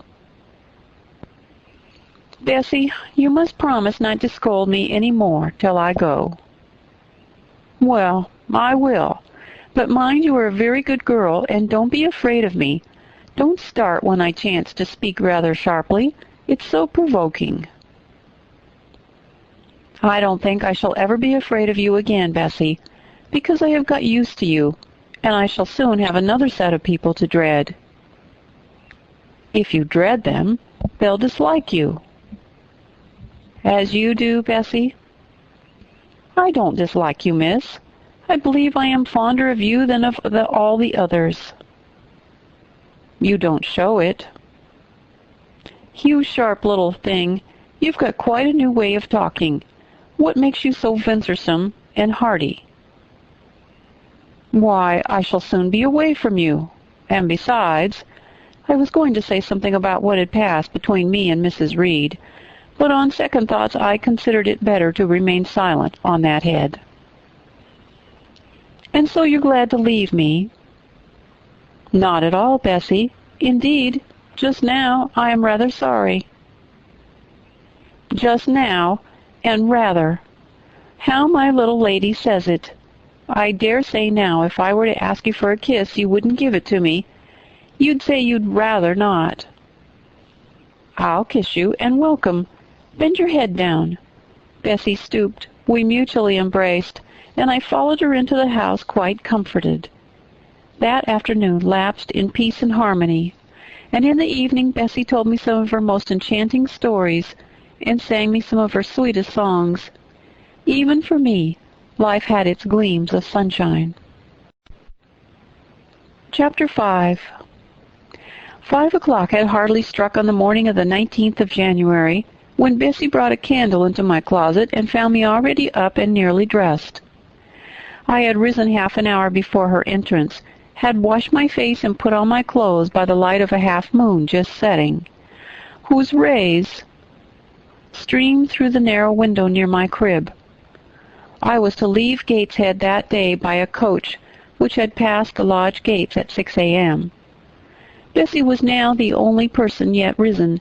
She had lit a fire in the nursery, where she now proceeded to make my breakfast.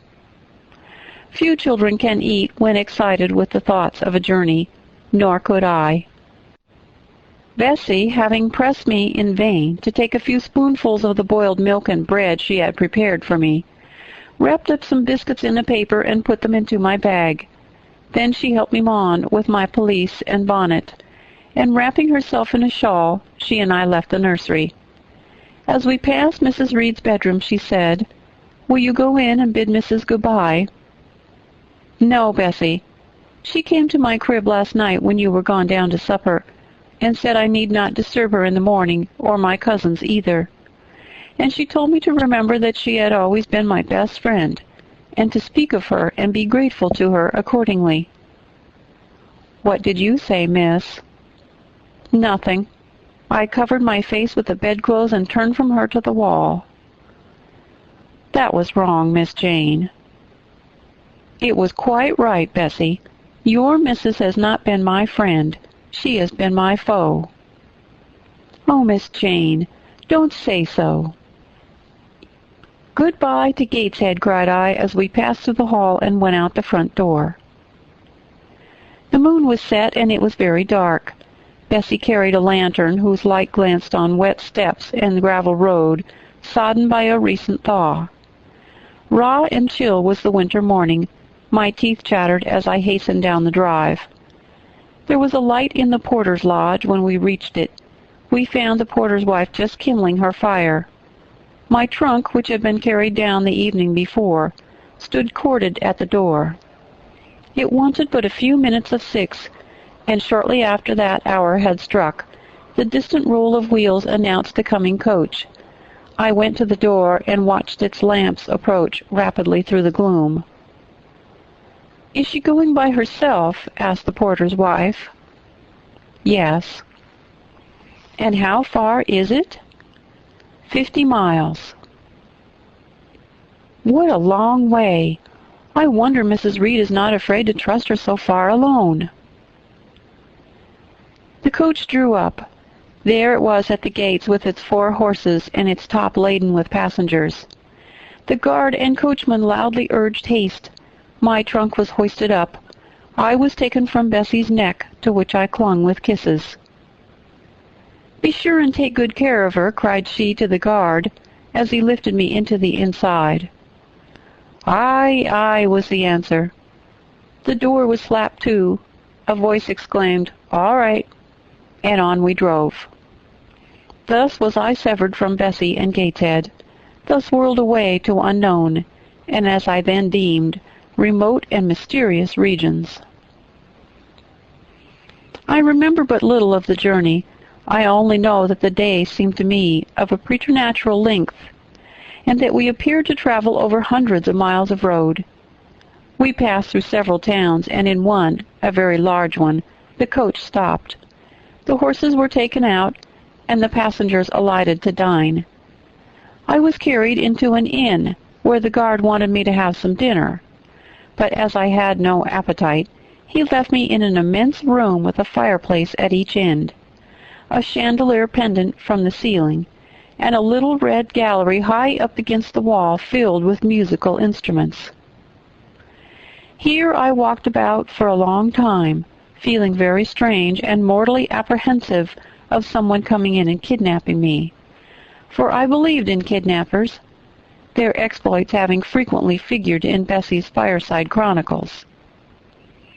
At last the guard returned. Once more I was stowed away in the coach.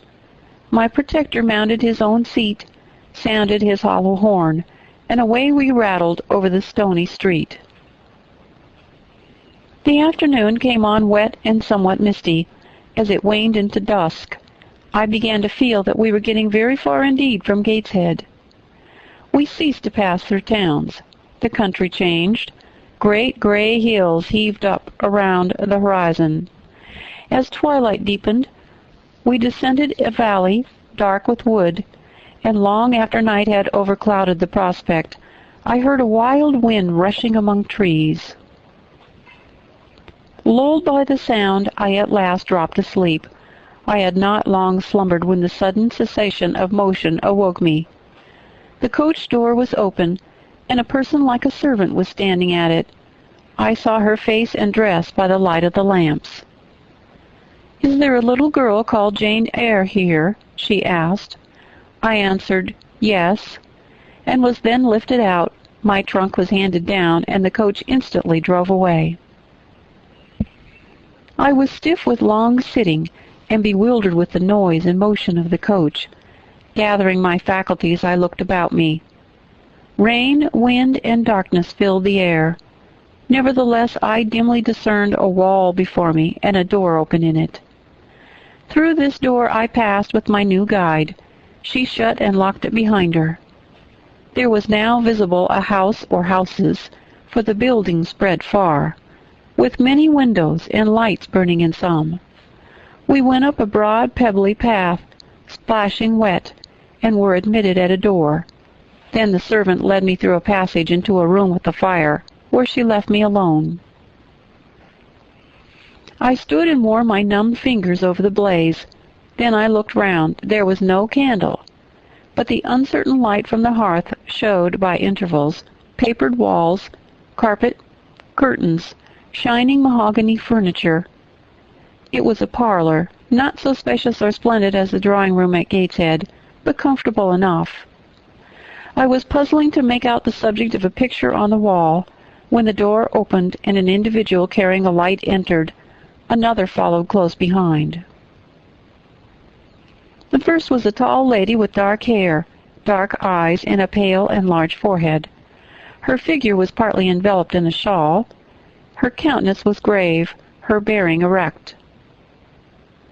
"The child is very young to be sent alone," said she, putting her candle down on the table. She considered me attentively for a minute or two, then further added, "She had better be put to bed soon. She looks tired." "Are you tired?" she asked, placing her hand on my shoulder. "A little, ma'am." "And hungry, too, no doubt. Let her have some supper before she goes to bed, Miss Miller. Is this the first time you've left your parents to come to school, little girl?" I explained to her that I had no parents. She inquired how long they had been dead, then how old I was, what was my name, whether I could read, write, and sew a little. Then she touched my cheek gently with her forefinger, and saying she hoped I would be a good girl, dismissed me along with Miss Miller. The lady I had left might be about 29. The one who went with me appeared some years younger. The first impressed me by her voice, look, and air. Miss Miller was more ordinary, ruddy in complexion, though of a careworn countenance.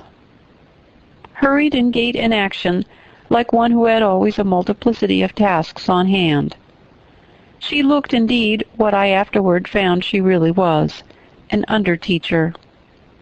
Led by her, I passed from compartment to compartment, from passage to passage, of a large and irregular building, till, emerging from the total and somewhat dreary silence pervading that portion of the house we had traversed, we came upon the hum of many voices, and presently entered a wide, long room, with great deal tables, 2 at each end, on each of which burned a pair of candles, and seated all round on benches, a congregation of girls of every age, from 9 or 10 to 20. Seen by the dim light of the dips, their number to me appeared countless, though not in reality exceeding 80. They were uniformly dressed in brown stuff frocks of quaint fashion, and long holland pinafores. It was the hour of study. They were engaged in conning over their tomorrow's task, and the hum I had heard was the combined result of their whispered repetitions. Miss Miller signed to me to sit on a bench near the door. Then, walking up to the top of the long room, she cried out, "Monitors, collect the lesson books and put them away." 4 tall girls arose from different tables, and going round, gathered the books and removed them. Miss Miller again gave the word of command, "Monitors, fetch the supper trays." The tall girls went out and returned presently, each bearing a tray with portions of something, I knew not what, arranged thereon, and a pitcher of water and mug in the middle of each tray. The portions were handed round. Those who liked took a draught of water, the mug being common to all. When it came to my turn, I drank, for I was thirsty, but did not touch the food, excitement and fatigue rendering me incapable of eating. I now saw, however, that it was a thin oaten cake, shared into fragments. The meal over, prayers were read by Miss Miller, and the classes filed off 2 and 2 upstairs. Overpowered by this time with weariness, I scarcely noticed what sort of place the bedroom was, except that, like the schoolroom, I saw that it was very long.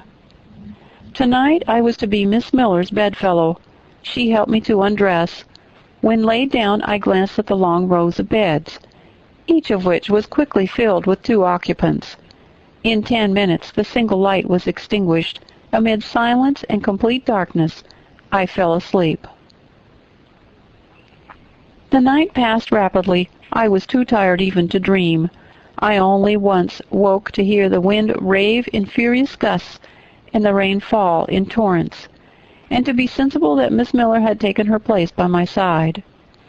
When I again unclosed my eyes, a loud bell was ringing. The girls were up and dressing. The day had not yet begun to dawn, and a rushlight or 2 burned in the room. I, too, rose reluctantly. It was bitter cold, and I dressed as well as I could for shivering, and washed when there was a basin at liberty, which did not occur soon, as there was but one basin to 6 girls, on the stands down the middle of the room.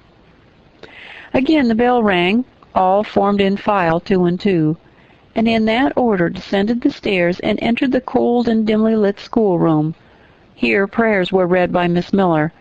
Afterwards she called out, "Form classes."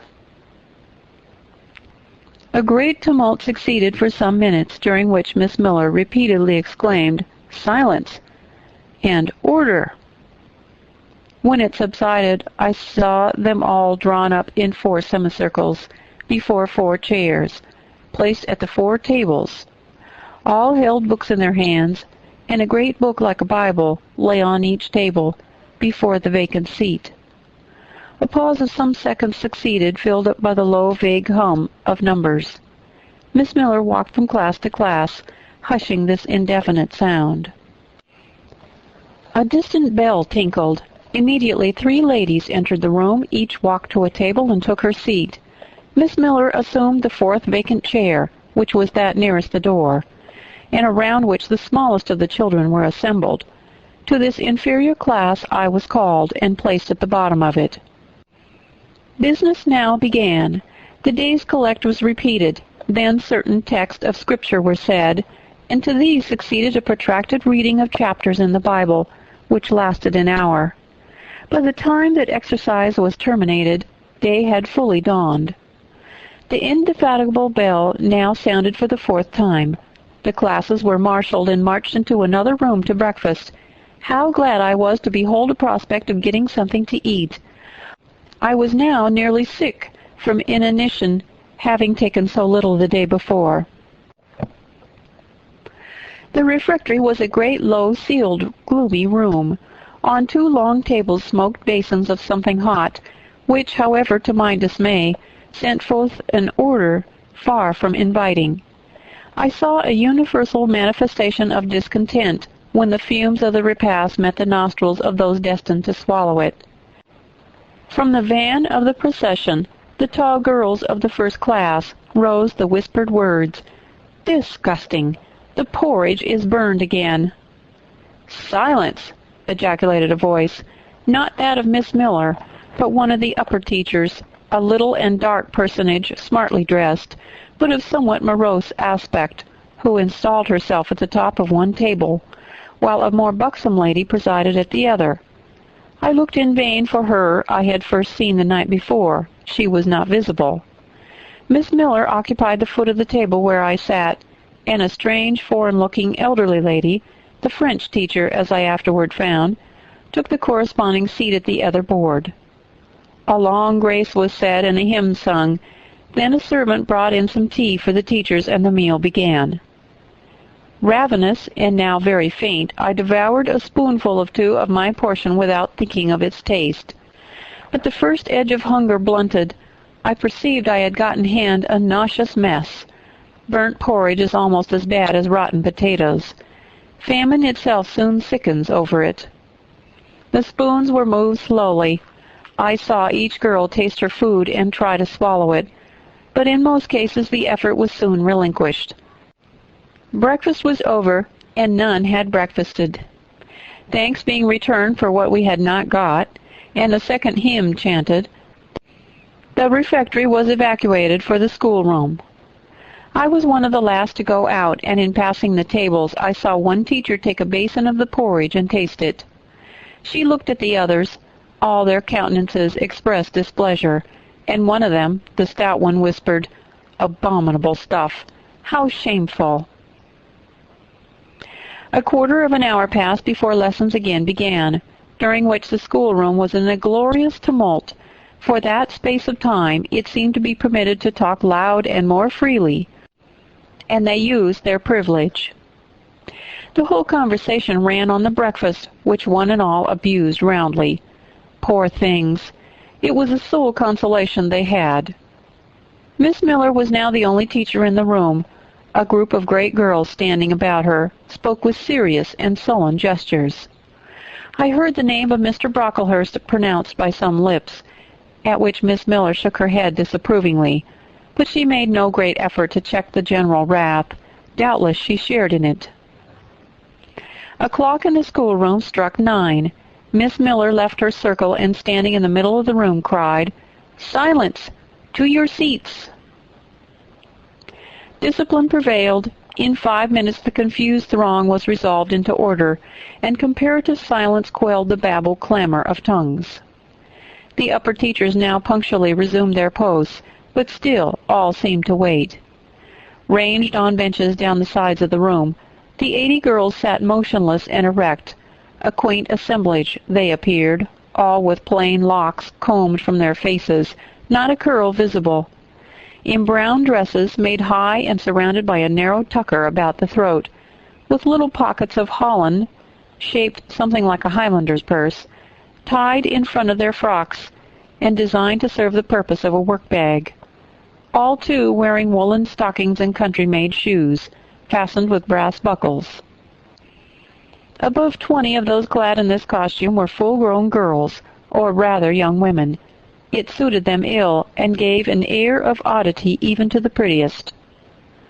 I was still looking at them, and also at intervals examining the teachers, none of whom precisely pleased me, for the stout one was a little coarse, the dark one not a little fierce, the foreigner harsh and grotesque, and Miss Miller, poor thing, looked purple, weather-beaten, and overworked, when, as my eye, wandering from face to face, the whole school rose simultaneously, as if moved by a common spring.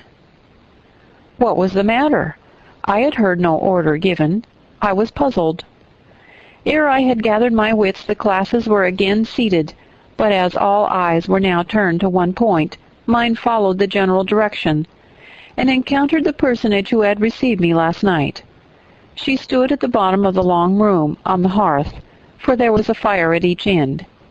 She surveyed the 2 rows of girls silently and gravely. Miss Miller, approaching, seemed to ask her a question, and having received her answer went back to her place, and said aloud, "Monitor of the first class, fetch the globes."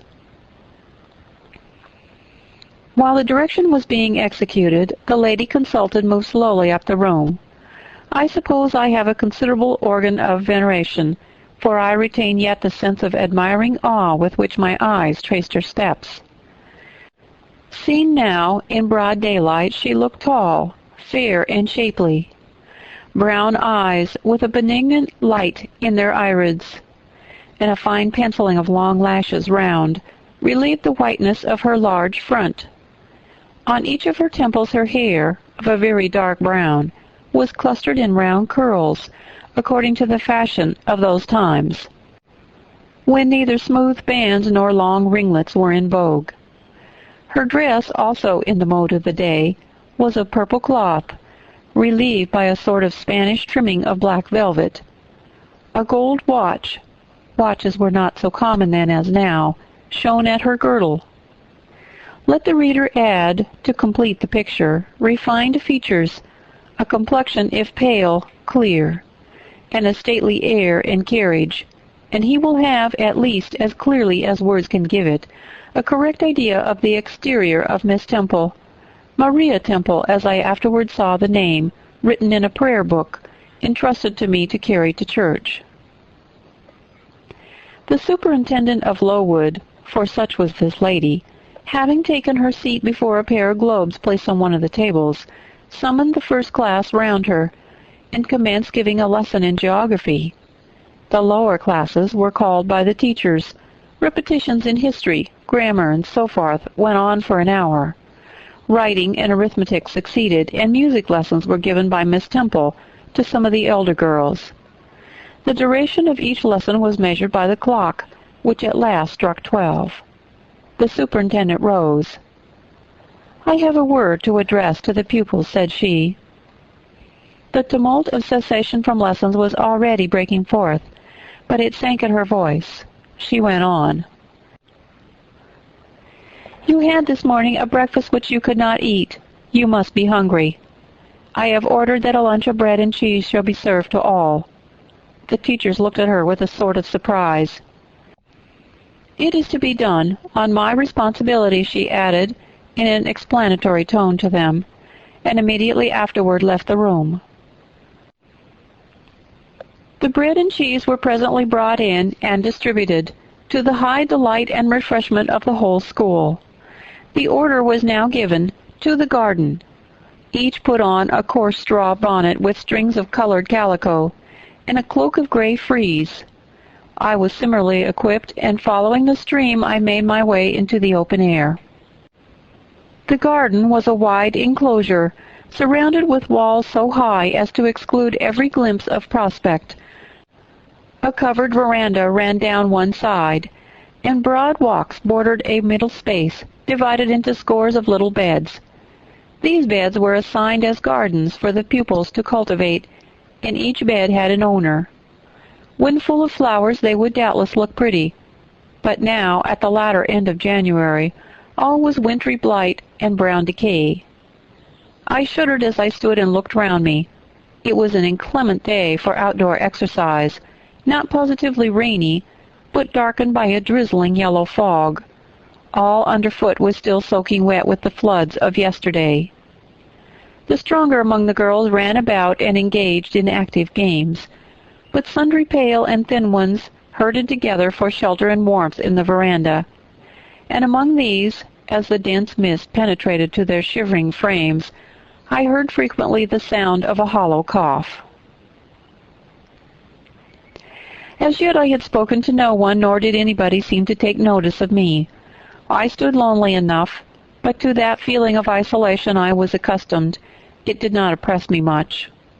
I leaned against a pillar of the veranda, drew my gray mantle close about me, and trying to forget the cold which nipped me without, and the unsatisfied hunger which gnawed me within, delivered myself up to the employment of watching and thinking. My reflections were too undefined and fragmentary to merit record. I hardly yet knew where I was. Gateshead and my past life seemed floated away to an immeasurable distance. The present was vague and strange, and of the future I could form no conjecture. I looked round the convent-like garden, and then up at the house, a large building, half of which seemed gray and old, the other half quite new. The new part, containing the schoolroom and dormitory, was lit by mullioned and latticed windows, which gave it a church-like aspect. A stone tablet over the door bore this inscription: Lowood Institution.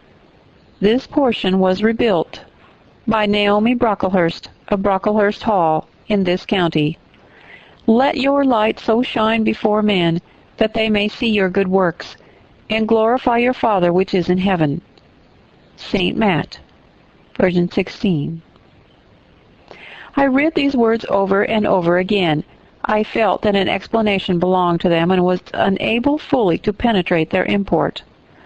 I was still pondering the signification of institution, and endeavoring to make out a connection between the first words and the verse of Scripture, when the sound of a cough close behind me made me turn my head. I saw a girl sitting on a stone bench near. She was bent over a book, on the perusal of which she seemed intent. From where I stood, I could see the title.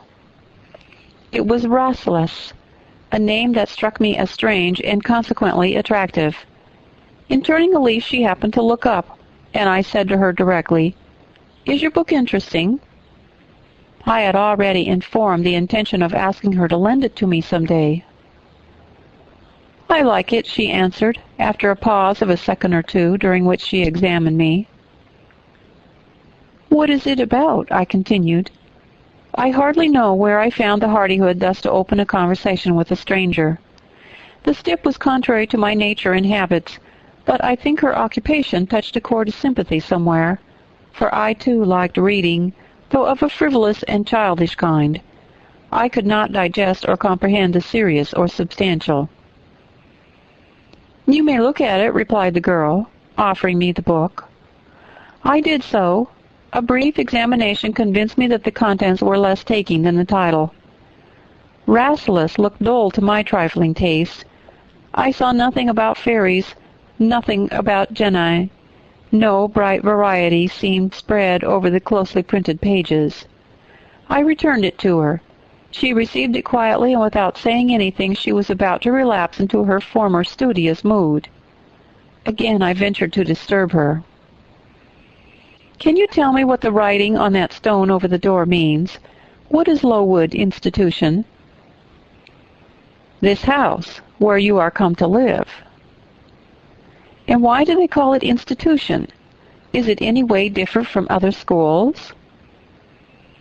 It is partly a charity school. You and I, and all the rest of us, are charity children. I suppose you're an orphan. Are not either your mother or father dead? Both died before I can remember. Well, all the girls here have lost either one or both parents, and this is called an institution for educating orphans. Do we pay no money? Do they keep us for nothing? We pay, or our friends pay, £15 a year for each. Then why do they call us charity children? Because £15 is not enough for board and teaching, and the deficiency is supplied by subscription. Who subscribes? Different benevolent-minded ladies and gentlemen in this neighborhood and in London. Who was Naomi Brocklehurst? The lady who built the new part of this house, as that table records, and whose son overlooks and directs everything here. Why? Because he is treasurer and manager of the establishment. Then this house does not belong to that tall lady who wears a watch and who said we were to have some bread and cheese. To Miss Temple? Oh, no, I wish it did. She has to answer to Mr. Brocklehurst for all she does. Mr. Brocklehurst buys all our food and all our clothes. Does he live here? No, 2 miles off at a large hall. Is he a good man? He is a clergyman, and is said to do a great deal of good. Did you say that tall lady was called Miss Temple? Yes. And what are the other teachers called? The one with red cheeks is called Miss Smith. She attends to the work and cuts out, for we make our own clothes, our frocks and pelisses and everything. The little one with black hair is Miss Scatcherd. She teaches history and grammar, and hears the second-class repetitions. And the one who wears a shawl and has a pocket-handkerchief tied to her side with the yellow riband is Madame Perrot. She comes from Lisle, in France, and teaches French. Do you like the teachers? Well enough. Do you like the little black one, and the Madame... I cannot pronounce her name as you do. Miss Scatcherd is hasty. You must take care not to offend her. Madame Perrot is not a bad sort of person. But Miss Temple is the best, isn't she? Miss Temple is very good and very clever. She is above the rest because she knows far more than they do. Have you been here long? 2 years. Are you an orphan? My mother is dead. Are you happy here? You ask rather too many questions. I have given you answers enough for the present. Now I want to read. But at that moment the summons sounded for dinner. All re-entered the house. The odor which now filled the refectory was scarcely more appetizing than that which had regaled our nostrils at breakfast. The dinner was served in 2 huge tin-plated vessels, whence rose a steam redolent of rancid fat. I found the mess to consist of indifferent potatoes and strange shreds of rusty meat, mixed and cooked together. Of this preparation a tolerably abundant plateful was apportioned to each pupil. I ate what I could, and wondered within myself whether every day's fare would be like this. After dinner we immediately adjourned to the schoolroom. Lessons recommenced and were continued till 5 o'clock.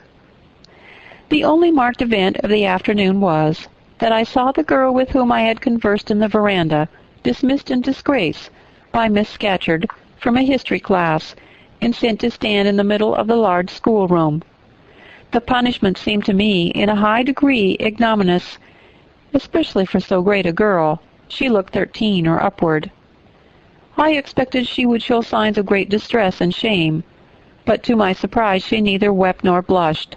Composed, though grave, She stood the central mark of all eyes. How could she bear it so quietly, so firmly, I asked of myself. Were I in her place, it seems to me I should wish the earth to open and swallow me up. She looks as if she were thinking of something beyond her punishment, beyond her situation, of something not round nor before her. I have heard of daydreams. Is she in a daydream now?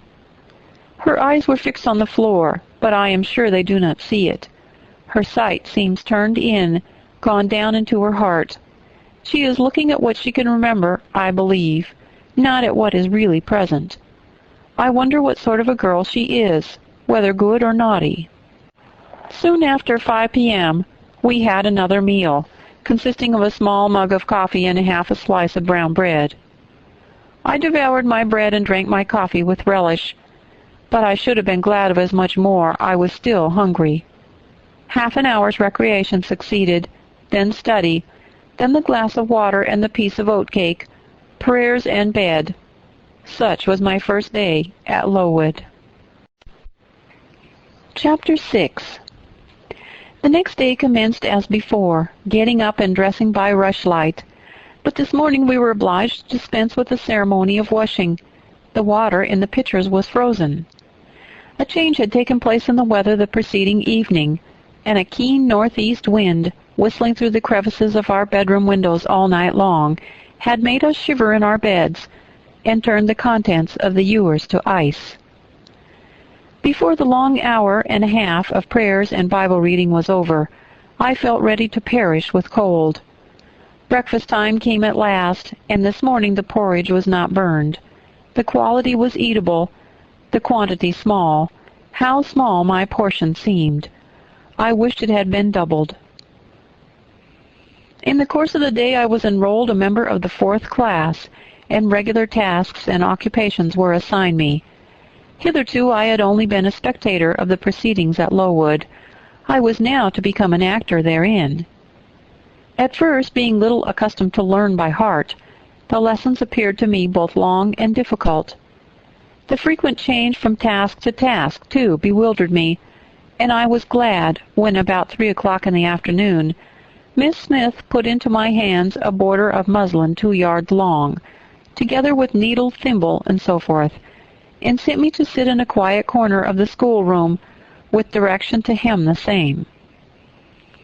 At that hour most of the others were sewing likewise, but one class still stood round Miss Scatcherd's chair reading, and as all was quiet, the subject of their lessons could be heard, together with the manner in which each girl acquitted herself, and the animated versions or commendations of Miss Scatcherd on the performance. It was English history. Among the readers I observed my acquaintance of the veranda. At the commencement of the lesson, her place had been at the top of the class, but for some error of pronunciation or some inattention to stops, she was suddenly sent to the very bottom. Even in that obscure position, Miss Scatcherd continued to make her an object of constant notice. She was continually addressing to her such phrases as the following: Burns, such it seems was her name. The girls here were all called by their surnames, as boys are elsewhere. Burns, you are standing on the side of your shoe. Turn your toes out immediately. Burns, you poke your chin most unpleasantly. Draw it in. Burns, I insist on you holding your head up. I will not have you before me in that attitude, and so forth and so forth. A chapter having been read through twice, the books were closed and the girls examined. The lesson had comprised part of the reign of Charles I, and there were sundry questions about tonnage and poundage and ship money, which most of them appeared unable to answer. Still, every little difficulty was solved instantly when it reached Burns. Her memory seemed to have retained the substance of the whole lesson, and she was ready with answers on every point. I kept expecting that Miss Scatcherd would praise her attention, but instead of that she suddenly cried out, "You dirty, disagreeable girl! You have never cleaned your nails this morning." Burns made no answer. I wondered at her silence. Why, thought I, Does she not explain that she could neither clean her nails nor wash her face, as the water was frozen? My attention was now called off by Miss Smith desiring me to hold a skein of thread. While she was winding it, she talked to me from time to time, asking whether I had ever been at school before, whether I could mark, stitch, knit, and so forth. Till she dismissed me, I could not pursue my observations on Miss Scatcherd's movements. When I returned to my seat, that lady was just delivering an order, of which I did not catch the import. But Burns immediately left the class, and going into the small inner room where the books were kept, returned in half a minute, carrying in her hand a bundle of twigs tied together at one end. This ominous tool she presented to Miss Scatcherd with a respectful courtesy. Then she quietly, and without being told, unloosed her pinafore, and the teacher instantly and sharply inflicted on her neck a dozen strokes with a bunch of twigs. Not a tear rose to Burns's eye, and while I paused from my sewing, because my fingers quivered at this spectacle, with the sentiment of unavailing and impotent anger, not a feature of her pensive face altered its ordinary expression. "Hardened girl," exclaimed Miss Scatcherd, "nothing can correct you of your slatternly habits. Carry the rod away." Burns obeyed. I looked at her narrowly as she emerged from the book-closet. She was just putting back her handkerchief into her pocket, and the trace of a tear glistened on her thin cheek. The play hour in the evening I thought the pleasantest fraction of the day at Lowood. The bit of bread, the draught of coffee swallowed at 5 o'clock had revived vitality, if it had not satisfied hunger. The long restraint of the day was slackened. The schoolroom felt warmer than in the morning, its fires being allowed to burn a little more brightly to supply in some measure the place of candles, not yet introduced. The ruddy gloaming, the licensed uproar, the confusion of many voices gave one a welcome sense of liberty. On the evening of the day on which I had seen Miss Scatcherd flog her pupil, Burns, I wandered as usual among the forms and tables in laughing groups without a companion, yet not feeling lonely. When I passed the windows, I now and then lifted a blind and looked out. It snowed fast. A drift was already forming against the lower panes. Putting my ear close to the window, I could distinguish from the gleeful tumult within the disconsolate moan of the wind outside. Probably if I had lately left a good home and kind parents, this would have been the hour when I should most keenly have regretted the separation. That wind would have then saddened my heart. This obscure chaos would have disturbed my peace. As it was, I derived from both a strange excitement, and reckless and feverish, I wished the wind to howl more wildly, the gloom to deepen to darkness, and the confusion to rise to clamor. Jumping over forms and creeping under tables, I made my way to one of the fireplaces. There, kneeling by the high wire fender, I found Burns, absorbed, silent, abstracted from all round her by the companionship of a book, which she read by the dim glare of the embers. "Is it still restless?" I asked, coming up behind her. "Yes," she said, "and I have just finished it." And in 5 minutes more she shut it up. I was glad of this. Now, thought I can perhaps get her to talk. I sat down by her on the floor. "What is your name besides Burns?" "Helen." "Do you come a long way from here?" "I come from a place farther north, quite on the borders of Scotland." "Will you ever go back?" "I hope so, but nobody can be sure of the future." "You must wish to leave Lowood."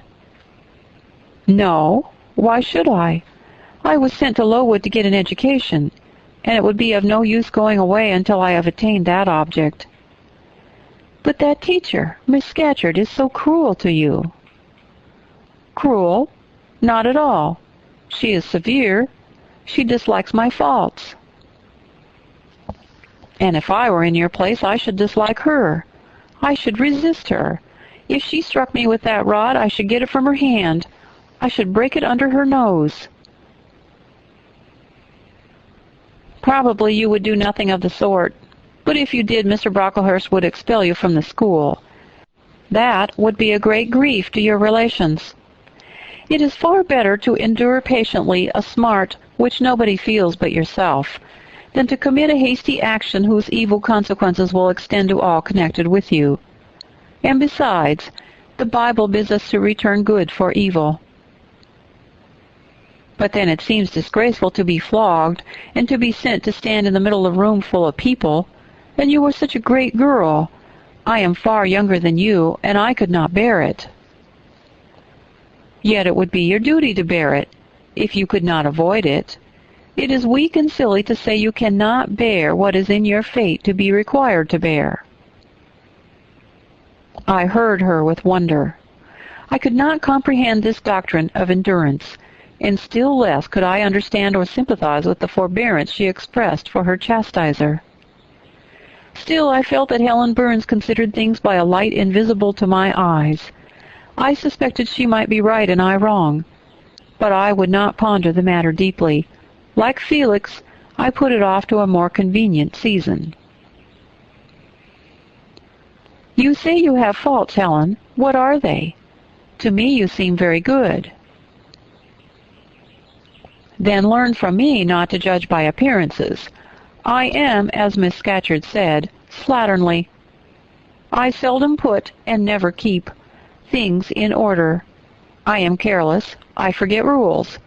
I read when I should learn my lessons. I have no method, and sometimes I say, like you, I cannot bear to be subjected to systematic arrangements. This is all very provoking to Miss Scatcherd, who is naturally neat, punctual, and particular. And cross and cruel, I added, but Helen Burns would not admit my addition. She kept silence. Is Miss Temple as severe to you as Miss Scatcherd? At the utterance of Miss Temple's name, a soft smile flitted over her grave face. Miss Temple is full of goodness. It pains her to be severe to anyone, even the worst in the school. She sees my errors and tells me of them gently, and if I do anything worthy of praise, she gives me my meed liberally. One strong proof of my wretchedly defective nature is that even her expostulations, so mild, so rational, have no influence to cure me of my faults, and even her praise, though I value it most highly, cannot stimulate me to continued care and foresight. That is curious, said I. It is so easy to be careful. For you, I have no doubt it is. I observed you in your class this morning and saw you were closely attentive. Your thoughts never seemed to wander while Miss Miller explained the lesson and questioned you. Now mine continually rove away. When I should be listening to Miss Scatcherd and collecting all she says with assiduity, often I lose the very sound of her voice. I fall into a sort of dream. Sometimes I think I am in Northumberland, and that the voices I hear round me are the bubbling of a little brook which runs through Deepden, near our house. Then when it comes to my turn to reply, I have to be wakened, and having heard nothing of what was read, for listening to the visionary brook, I have no answer ready. Yet how well you replied this afternoon. It was mere chance. The subject on which we had been reading had interested me. This afternoon, instead of dreaming of Deepden, I was wondering how a man who wished to do right could act so unjustly and unwisely as Charles I sometimes did. And I thought what a pity it was that with his integrity and conscientiousness he could see no farther than the prerogatives of the crown. If he had but been able to look to a distance and see how what they call the spirit of the age was tending. Still, I like Charles. I respect him. I pity him. Poor murdered king. Yes, his enemies were the worst. They shed blood they had no right to shed. How dared they kill him? Helen was talking to herself now. She had forgotten I could not very well understand her, that I was ignorant, or nearly so, of the subject she discussed. I recalled her to my level. And when Miss Temple teaches you, Do your thoughts wander then? No, certainly not often, because Miss Temple has generally something to say which is newer than my own reflections. Her language is singularly agreeable to me, and the information she communicates is often just what I wish to gain. Well then, with Miss Temple you are good. Yes, in a passive way. I make no effort. I follow as inclination guides me. There is no merit in such goodness. A great deal. You are good to those who are good to you. It is all I ever desire to be. If people were always kind and obedient to those who are cruel and unjust, the wicked people would have it all their own way. They would never feel afraid, and so they would never alter, but would grow worse and worse. When we are struck at without a reason, we should strike back again very hard. I am sure we should. So hard as to teach the person who struck us never to do it again. You will change your mind, I hope, when you grow older. As yet you are but a little untaught girl. But I feel this, Helen. I must dislike those who, whatever I do to please them, persist in disliking me. I must resist those who punish me unjustly. It is as natural as that I should love those who show me affection, or submit to punishment when I feel it is deserved. Heathens and savage tribes hold that doctrine, but Christians and civilized nations disown it. How? I don't understand. It is not violence that best overcomes hate, nor vengeance that most certainly heals injury. What then? Read the New Testament, and observe what Christ says and how he acts. Make his word your rule, and his conduct your example. What does he say? Love your enemies, bless them that curse you, do good to them that hate you and despitefully use you. Then I should love Mrs. Reed, which I cannot do. I should bless her son John, which is impossible. In her turn, Helen Burns asked me to explain, and I proceeded forthwith to pour out in my own way the tale of my sufferings and resentments. Bitter and truculent when excited, I spoke as I felt, without reserve or softening. Helen heard me patiently to the end. I expected she would then make a remark, but she said nothing. Well, I asked impatiently, is not Mrs. Reed a hard-hearted, bad woman? She has been unkind to you, no doubt, because, you see, she dislikes your cast of character, as Miss Scatcherd does mine. But how minutely you remember all she has done and said to you. What a singularly deep impression her injustice seems to have made on your heart. No ill usage so brands its record on my feelings. Would you not be happier if you tried to forget her severity, together with the passionate emotions it excited? Life appears to me too short to be spent in nursing animosity or registering wrongs.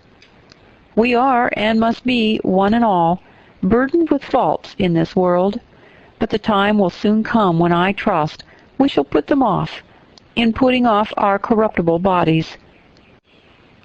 When debasement and sin will fall from us with this cumbrous frame of flesh, and only the spark of the Spirit will remain, the impalpable principle of life and thought, pure as when it left the Creator to inspire the creature. Whence it came it will return, perhaps again to be communicated to some being higher than man, perhaps to pass through gradations of glory, from the pale human soul to brighten to the seraph. Surely it will never, on the contrary, be suffered to degenerate from man to fiend. No, I cannot believe that. I hold another creed, which no one ever taught me, and which I seldom mention, but in which I delight, and to which I cling, for it extends hope to all. It makes eternity a rest. A mighty home, not a terror and an abyss. Besides, with this creed I can so clearly distinguish between the criminal and his crime. I can so sincerely forgive the first while I abhor the last. With this creed, revenge never worries my heart. Degradation never too deeply disgusts me. Injustice never crushes me too low. I live in calm, looking to the end. Helen's head, always drooping, sank a little lower as she finished this sentence. I saw by her look she wished no longer to talk to me, but rather to converse with her own thoughts. She was not allowed much time for meditation. A monitor, a great rough girl, presently came up, exclaiming in a strong Cumberland accent, "Helen Burns, if you don't go and put your drawer in order, and fold up your work this minute, I'll tell Miss Scatcherd to come and look at it." Helen sighed as her reverie fled, and getting up obeyed the monitor without reply, as without delay. Chapter 7. My first quarter at Lowood seemed an age, and not the golden age either. It comprised an irksome struggle with difficulties in habituating myself to new rules and unwonted tasks. The fear of failure in these points harassed me worse than the physical hardships of my lot, though these were no trifles. During January, February, and part of March, the deep snows, and after their melting, the almost impassable roads, prevented our stirring beyond the garden walls, except to go to church. But within these limits we had to pass an hour every day in the open air. Our clothing was insufficient to protect us from the severe cold. We had no boots. The snow got into our shoes and melted there. Our ungloved hands became numbed and covered with chilblains, as were our feet. I remember well the distracting irritation I endured from this cause every evening, with my feet inflamed, and the torture of thrusting the swelled, raw, and stiff toes into my shoes in the morning. Then the scanty supply of food was distressing. With the keen appetites of growing children, we had scarcely sufficient to keep alive a delicate invalid. From this deficiency of nourishment resulted an abuse, which pressed hardly on the younger pupils. Whenever the famished great girls had an opportunity, they would coax or menace the little ones out of their portion. Many a time I have shared between two claimants the precious morsel of brown bread distributed at tea-time, and after relinquishing to a third half the contents of my mug of coffee, I have swallowed the remainder with an accompaniment of secret tears, forced upon me by the exigency of hunger. Sundays were dreary days in that wintry season. We had to walk 2 miles to Brocklebridge Church, where our patron officiated. We set out cold. We arrived at church colder. During the morning service we became almost paralyzed. It was too far to return to dinner, and an allowance of cold meat and bread, in the same penurious proportion observed in our ordinary meals, was served round between the services. At the close of the afternoon service we returned by an exposed and hilly road, where the bitter winter wind, blowing over a range of snowy summits to the north, almost flayed the skin from our faces. I can remember Miss Temple walking lightly and rapidly along our drooping line, her plaid cloak, which the frosty wind fluttered, gathered close about her, and encouraging us by precept and example to keep up our spirits and march forward, as she said, like stalwart soldiers. The other teachers, poor things, were generally themselves too much dejected to attempt the task of cheering others. How we longed for the light and heat of a blazing fire when we got back! But to the little ones at least this was denied. Each hearth in the schoolroom was immediately surrounded by a double row of great girls, and behind them the younger children crouched in groups, wrapping their starved arms in their pinafores. A little solace came at tea-time, in the shape of a double ration of bread, a whole instead of a half slice, with the delicious addition of a thin scrape of butter. It was the hebdomadal treat to which we all looked forward from Sabbath to Sabbath. I generally contrived to reserve a moiety of this bounteous repast for myself, but the remainder I was invariably obliged to part with. The Sunday evening was spent in repeating by heart the church catechism, in the 5th, 6th, and 7th chapters of St. Matthew, and in listening to a long sermon read by Miss Miller, whose irrepressible yawns attested her weariness. A frequent interlude of these performances was the enactment of the part of Eutychus by some half-dozen of little girls, who, overpowered with sleep, would fall down, if not out of the 3rd loft, yet off the 4th form, and be taken up half dead. The remedy was to thrust them forward into the center of the schoolroom, and oblige them to stand there till the sermon was finished. Sometimes their feet failed them, and they sank together in a heap. They were then propped up with the monitor's high stools.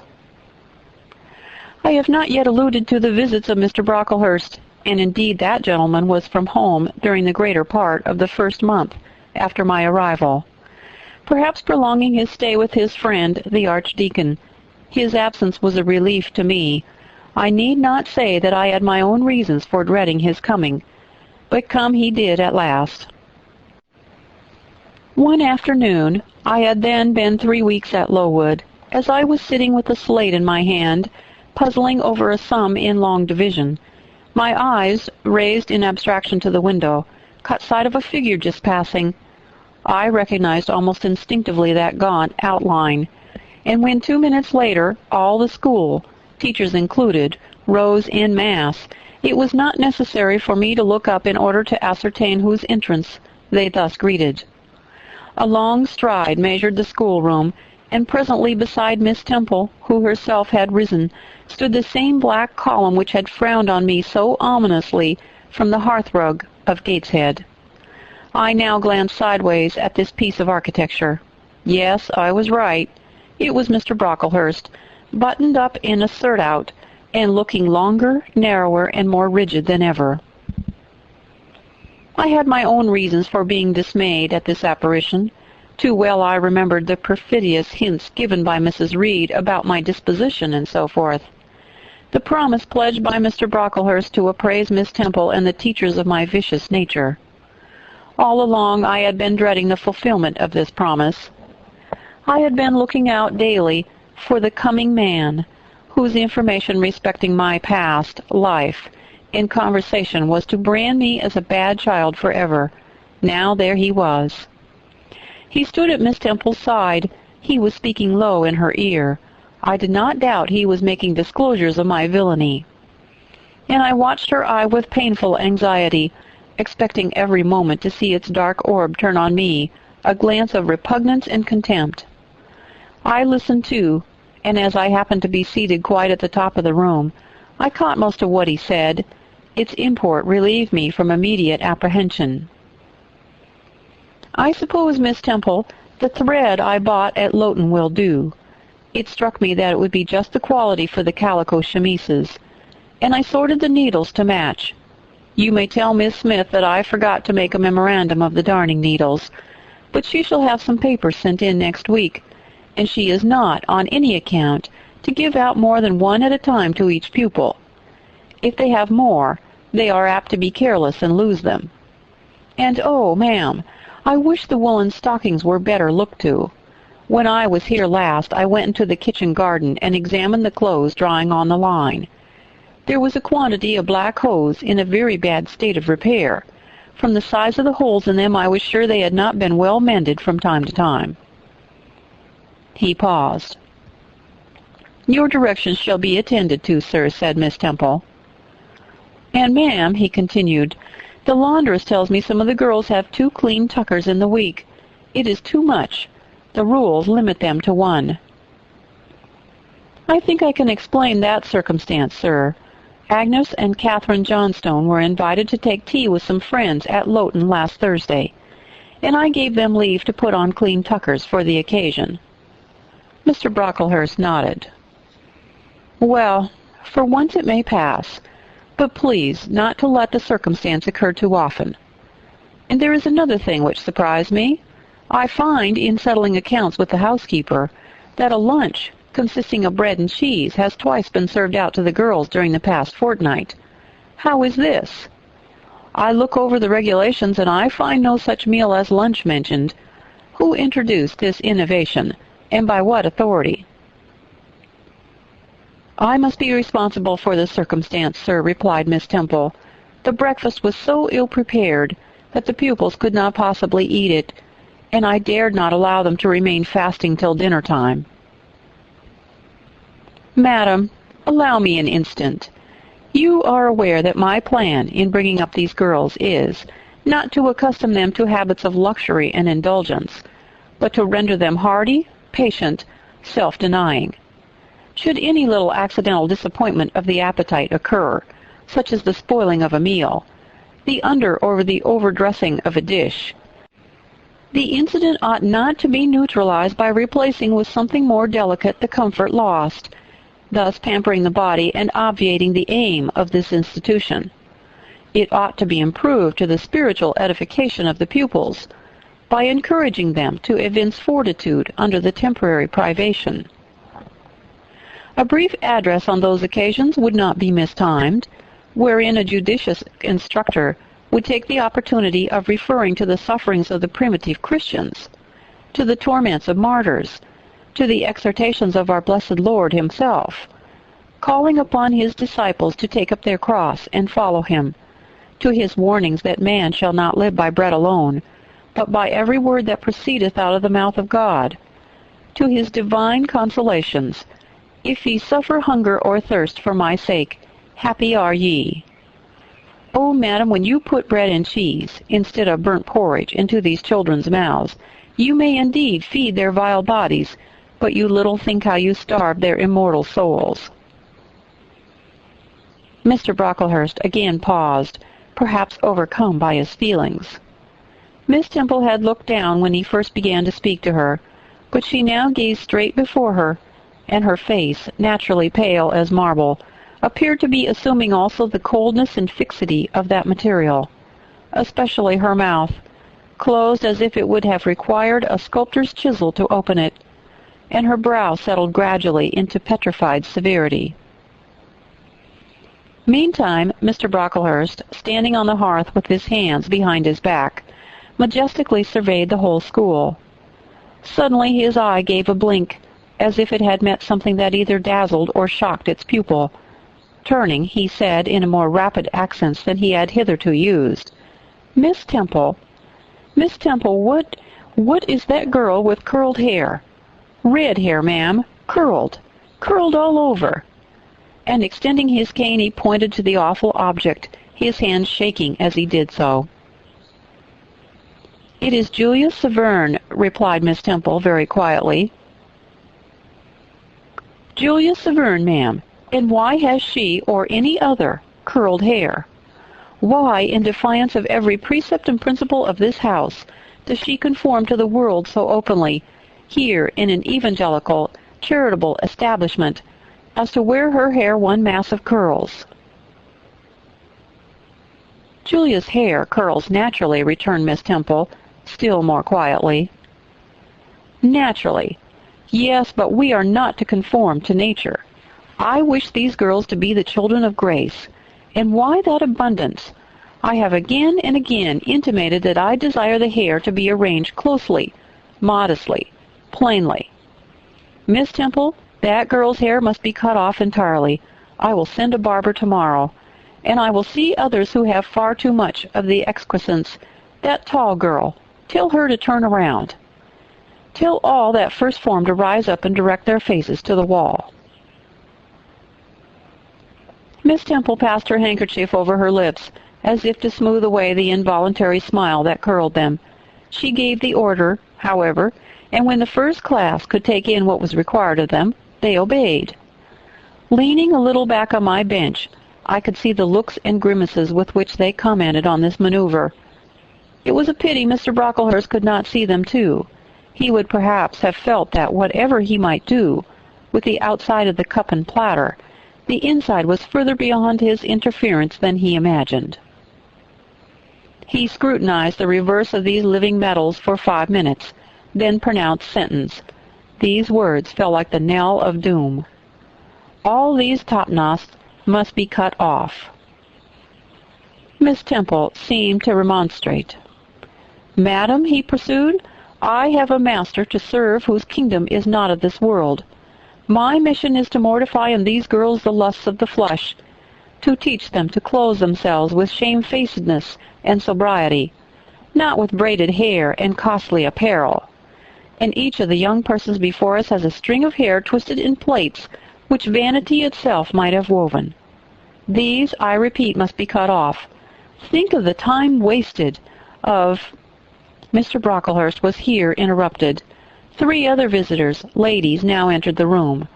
They ought to have come a little sooner to have heard his lecture on dress, for they were splendidly attired in velvet, silk, and furs. The 2 younger of the trio, fine girls of 16 and 17, had gray beaver hats, then in fashion, shaded with ostrich plumes, and from under the brim of this graceful headdress fell a profusion of light tresses, elaborately curled. The elderly lady was enveloped in a costly velvet shawl, trimmed with ermine, and she wore a false front of French curls. These ladies were deferentially received by Miss Temple as Mrs. and Mrs. Brocklehurst, and conducted to seats of honor at the top of the room. It seems they had come in the carriage with their reverend relative, and had been conducting a rummaging scrutiny of the rooms upstairs, while he transacted business with the housekeeper, questioned the laundress, and lectured the superintendent. They now proceeded to address diverse remarks and reproofs to Miss Smith, who was charged with the care of the linen and the inspection of the dormitories. But I had no time to listen to what they said. Other matters called off and enchained my attention. Hitherto, while gathering up the discourse of Mr. Brocklehurst and Miss Temple, I had not at the same time neglected precautions to secure my personal safety, which I thought would be effected if I could only elude observation. To this end I had sat well back on the form, and while seeming to be busy with my sum, had held my slate in such a manner as to conceal my face. I might have escaped notice had not my treacherous slate somehow happened to slip from my hand, and falling with an obtrusive crash, directly drawn every eye upon me. I knew it was all over now, and as I stooped to pick up the 2 fragments of slate, I rallied my forces for the worst. It came. "A careless girl," said Mr. Brocklehurst, and immediately after, "It is the new pupil, I perceive." And before I could draw a breath, "I must not forget I have a word to say respecting her." Then aloud, how loud it seemed to me, "Let the child who broke her slate come forward." Of my own accord I could not have stirred.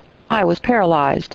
But the 2 great girls who sat on each side of me set me on my legs and pushed me toward the dread judge. And then Miss Temple gently assisted me to his very feet, and I caught her whispered counsel. "Don't be afraid, Jane. I saw it was an accident. You shall not be punished." The kind whisper went to my heart like a dagger. Another minute, and she will despise me for a hypocrite, thought I, and an impulse of fury against Reed, Brocklehurst, and Company bounded in my pulses at the conviction. I was no Helen Burns. "Fetch that stool," said Mr. Brocklehurst, pointing to a very high one from which a monitor had just risen. It was brought. "Place the child upon it." And I was placed there, by whom I don't know. I was in no condition to note particulars. I was only aware that they had hoisted me up to the height of Mr. Brocklehurst's nose, that he was within a yard of me, and that a spread of shot orange and purple silk pelisses in a cloud of silvery plumage extended and waved below me. Mr. Brocklehurst hemmed. "Ladies," said he, turning to his family, "Miss Temple, teachers, and children, you all see this girl." Of course they did, for I felt their eyes directed like burning glasses against my scorched skin. "You see she is yet young. You observe she possesses the ordinary form of childhood.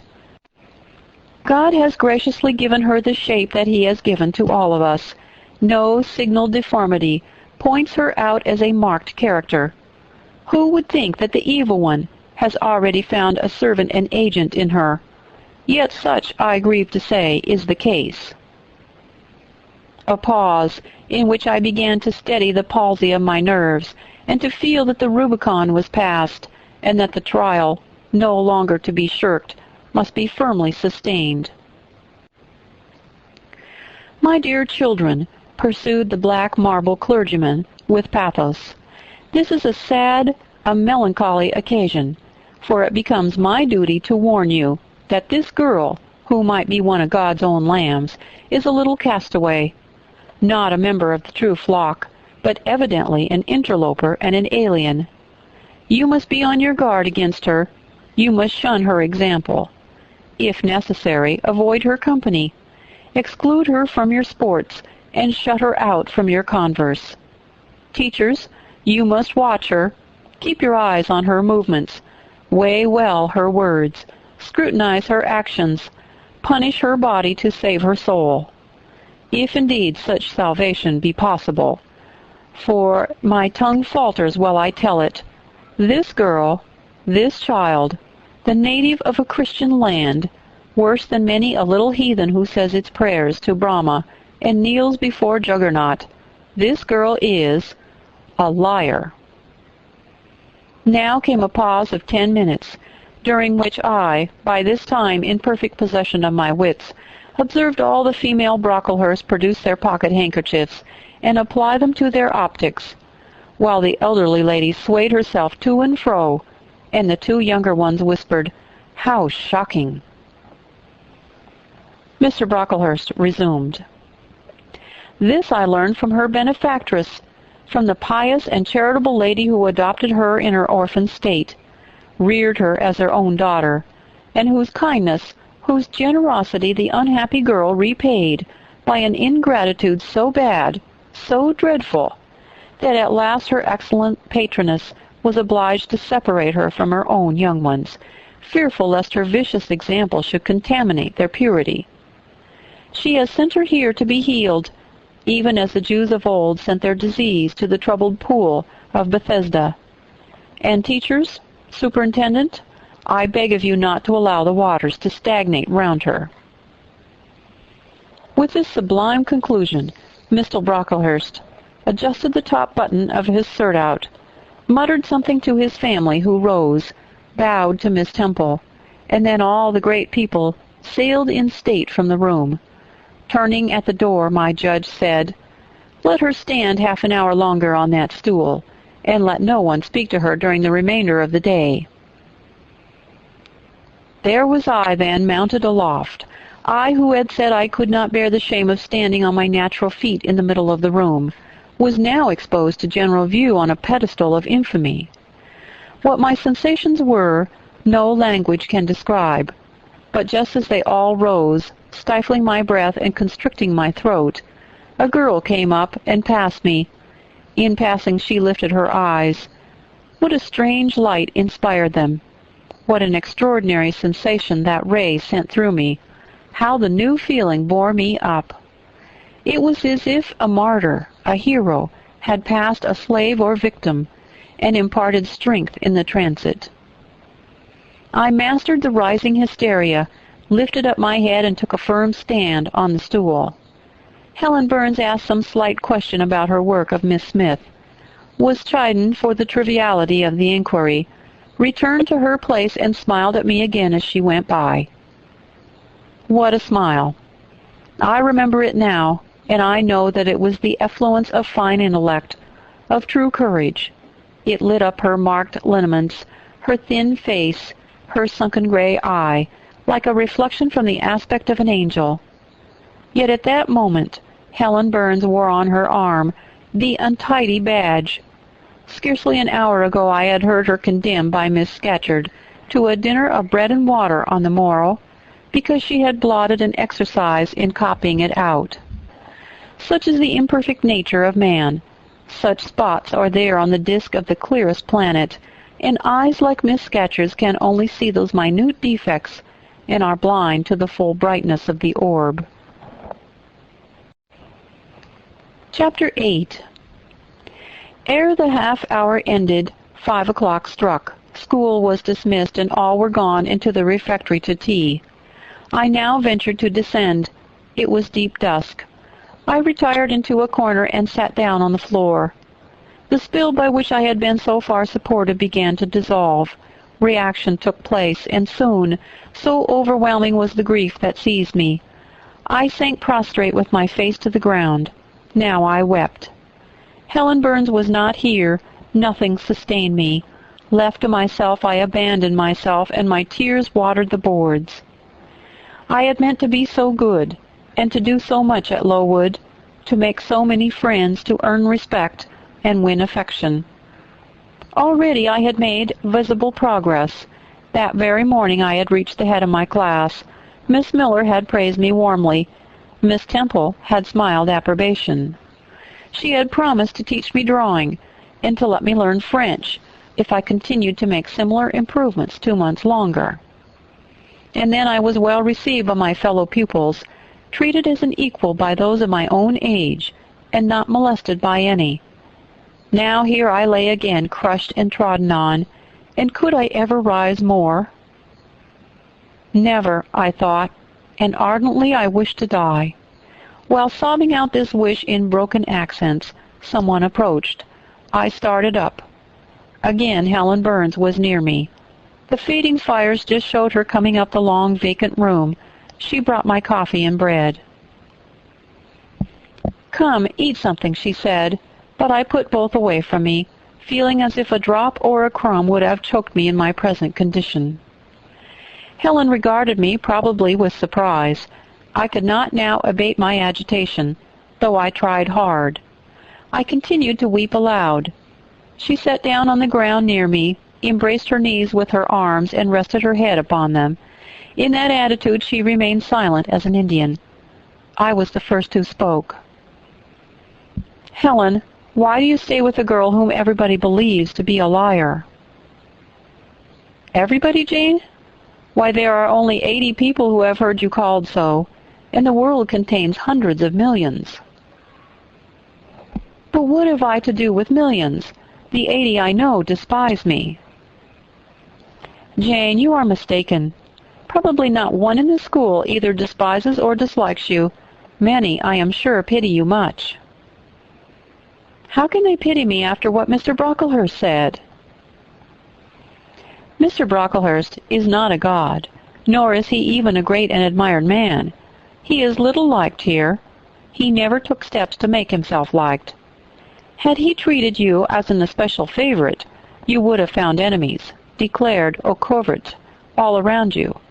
As it is, the greater number would offer you sympathy if they dared. Teachers and pupils may look coldly on you for a day or two, but friendly feelings are concealed in their hearts, and if you persevere in doing well, these feelings will ere long appear so much the more evidently for their temporary suppression. Besides, Jane—" She paused. "Well, Helen," said I, putting my hand into hers. She chafed my fingers gently to warm them, and went on. "If all the world hated you and believed you wicked, while your own conscience approved you and absolved you from guilt, you would not be without friends." "No, I know I should think well of myself, but that is not enough. If others don't love me, I would rather die than live. I cannot bear to be solitary and hated, Helen. Look here. To gain some real affection from you or Miss Temple, or any other whom I truly love, I would willingly submit to have the bone of my arm broken, or to let a bull toss me, or to stand behind a kicking horse and let it dash its hoofs at my chest." "Hush, Jane. You think too much of the love of human beings. You are too impulsive, too vehement. The sovereign hand that created your frame and put life into it has provided you with other resources than your feeble self, or than creatures feeble as you. Besides this earth and besides the race of men, there is an invisible world and a kingdom of spirits. That world is round us, for it is everywhere. And those spirits watch us, for they are commissioned to guard us. And if we were dying in pain and shame, if scorn smote us on all sides, and hatred crushed us, angels see our tortures, recognize our innocence, if innocent we be, as I know you are of this charge which Mr. Brocklehurst has weakly and pompously repeated, at second hand from Mrs. Reed, for I read a sincere nature in your ardent eyes and on your clear front. And God waits only the separation of spirit from flesh to crown us with a full reward.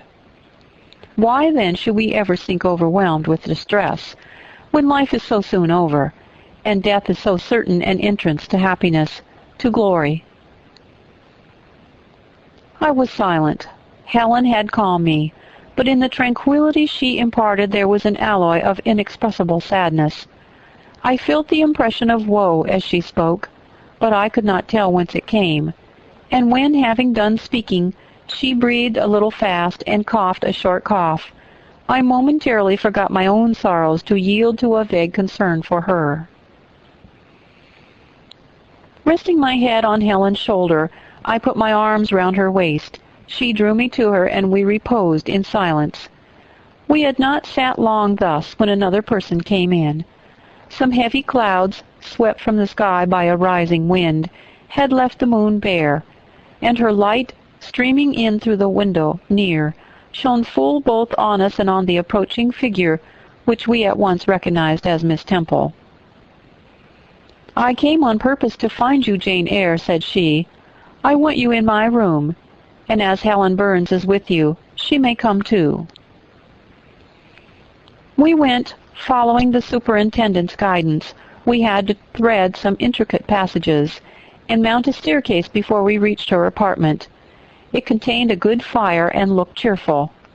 Miss Temple told Helen Burns to be seated in a low armchair on one side of the hearth, and herself taking another, she called me to her side.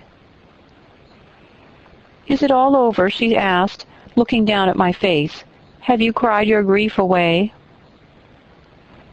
"I am afraid I never shall do that." "Why?" "Because I have been wrongly accused, and you, ma'am, and everybody else will now think me wicked." "We shall think you what you prove yourself to be, my child. Continue to act as a good girl, and you will satisfy me." "Shall I, Miss Temple?" "You will," said she, passing her arm round me. "And now tell me, who is the lady whom Mr. Brocklehurst called your benefactress?" "Mrs. Reed, my uncle's wife.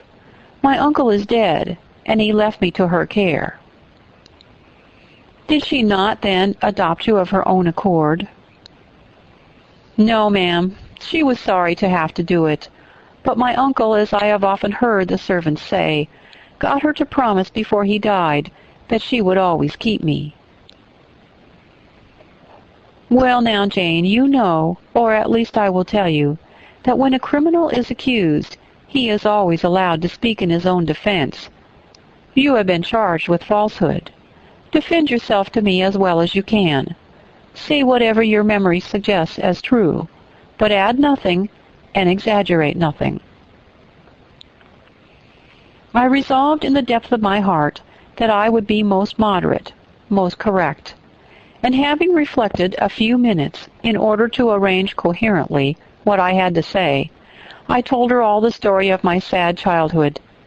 Exhausted by emotion, my language was more subdued than it generally was when it developed that sad theme, and mindful of Helen's warnings against the indulgence of resentment, I infused into the narrative far less of gall and wormwood than ordinary. Thus restrained and simplified, it sounded more credible. I felt as I went on that Miss Temple fully believed me. In the course of the tale, I had mentioned Mr. Lloyd as having come to see me after the fit, for I never forgot the, to me, frightful episode of the Red Room, in detailing which my excitement was sure, in some degree, to break bounds, for nothing could soften in my recollection the spasm of agony which clutched my heart when Mrs. Reed spurned my wild supplication for pardon, and locked me a second time in the dark and haunted chamber. I had finished. Miss Temple regarded me a few minutes in silence. She then said, "I know something of Mr. Lloyd. I shall write to him. If his reply agrees with your statement, you shall be publicly cleared from every imputation. To me, Jane, you are clear now." She kissed me, and still keeping me at her side, where I was well contented to stand, for I derived a child's pleasure from the contemplation of her face, her dress, her one or two ornaments, her white forehead, her clustered and shining curls, and beaming dark eyes, she proceeded to address Helen Burns. "How are you tonight, Helen? Have you coughed much today?" "Not quite so much, I think, madam." "And the pain in your chest?" "It is a little better."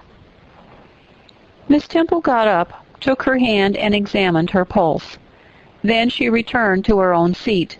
As she resumed it, I heard her sigh low. She was pensive a few minutes.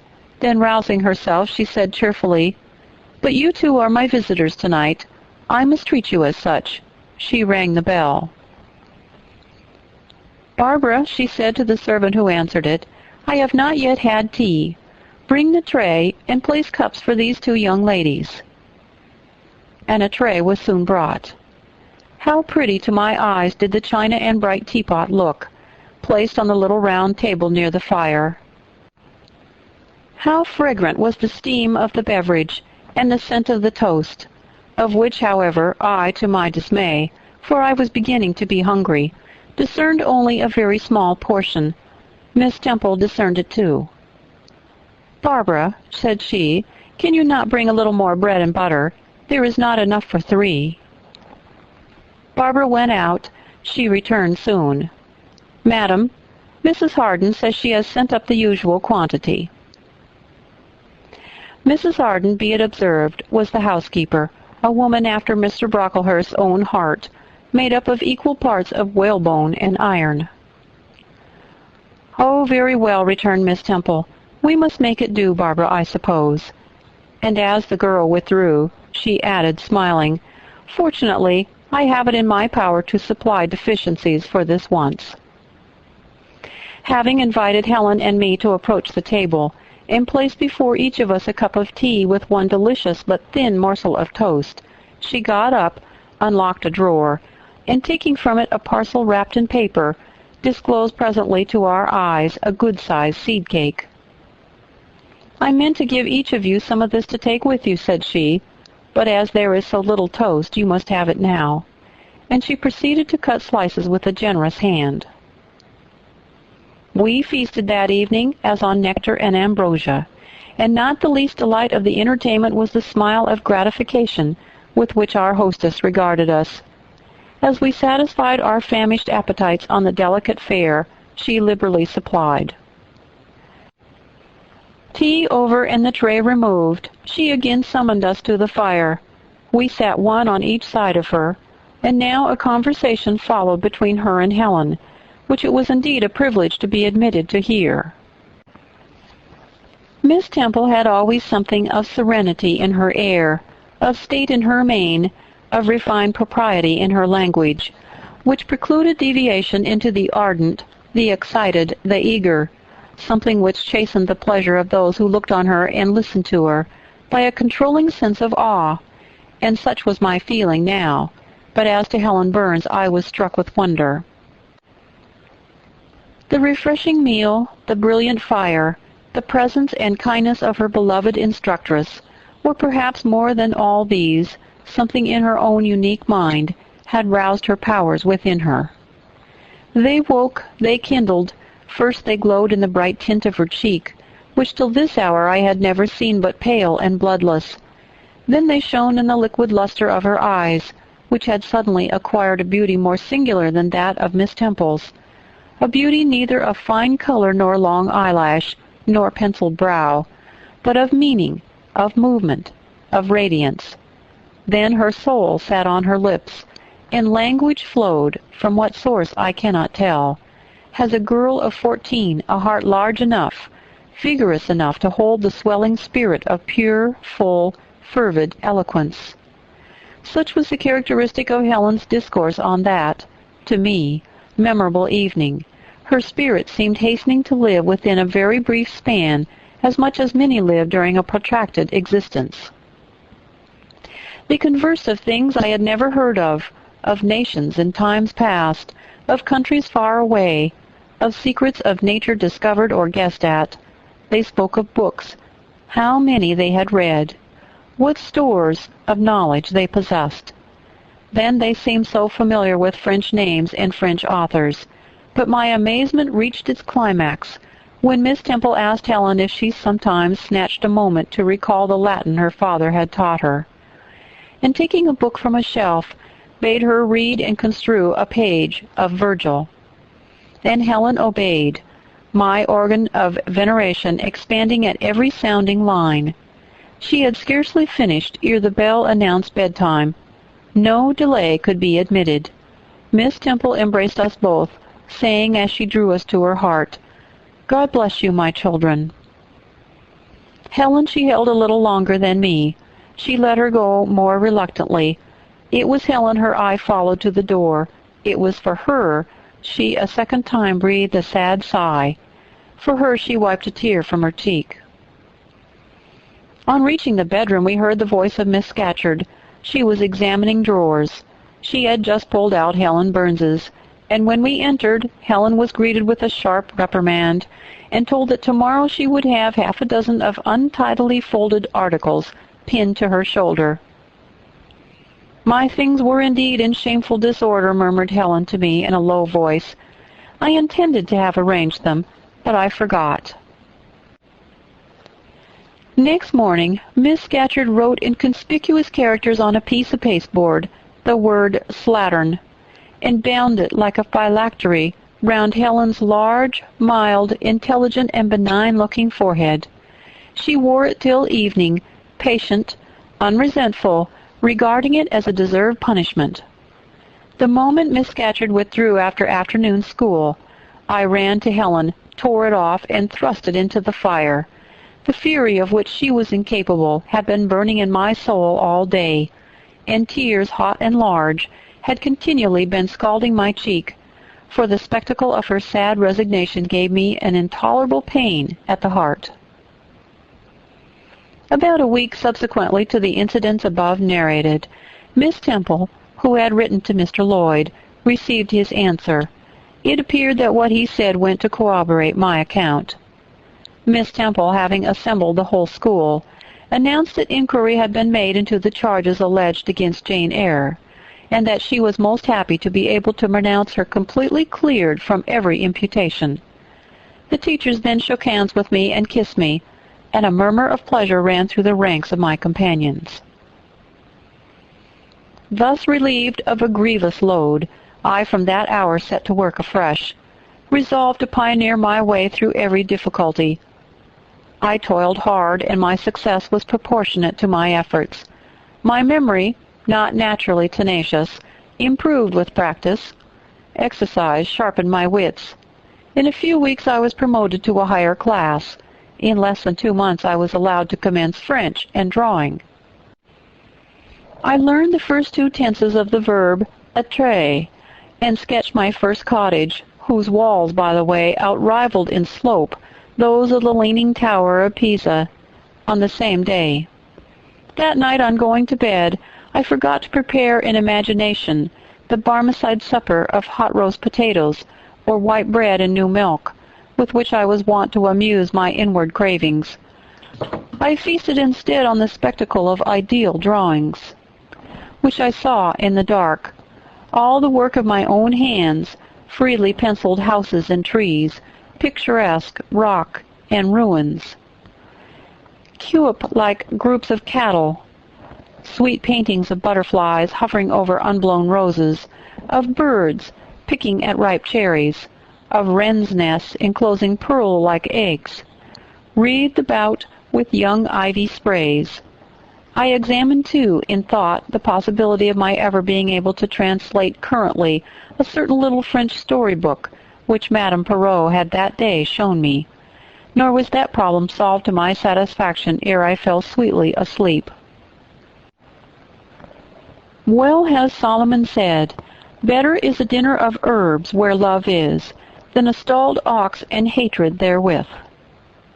I would not now have exchanged Lowood with all its privations for Gateshead and its daily luxuries. Chapter 9. But the privations, or rather the hardships of Lowood lessened. Spring drew on. She was indeed already come. The frosts of winter had ceased. Its snows were melted, its cutting winds ameliorated. My wretched feet, flayed and swollen to lameness by the sharp air of January, began to heal and subside under the gentler breathings of April. The nights and mornings no longer, by their Canadian temperature, froze the very blood in our veins. We could now endure the play hour in the garden. Sometimes on a sunny day it began even to be pleasant and genial, and a greenness grew over those brown beds, which, freshening daily, suggested that thought, that hope traversed them at night, and left each morning brighter traces of her steps. Flowers peeped out among the leaves, snowdrops, crocuses, purple auriculas, and golden-eyed pansies. On Thursday afternoons, half-holidays, we now took walks, and found still sweeter flowers opening by the wayside under the hedges. I discovered, too, that a great pleasure, an enjoyment, which the horizon only abounded, lay all outside the high and spike-guarded walls of our garden. This pleasure consisted in prospect of noble summits girdling a great hill hollow, rich in verdure and shadow, in a bright beck, full of dark stones and sparkling eddies.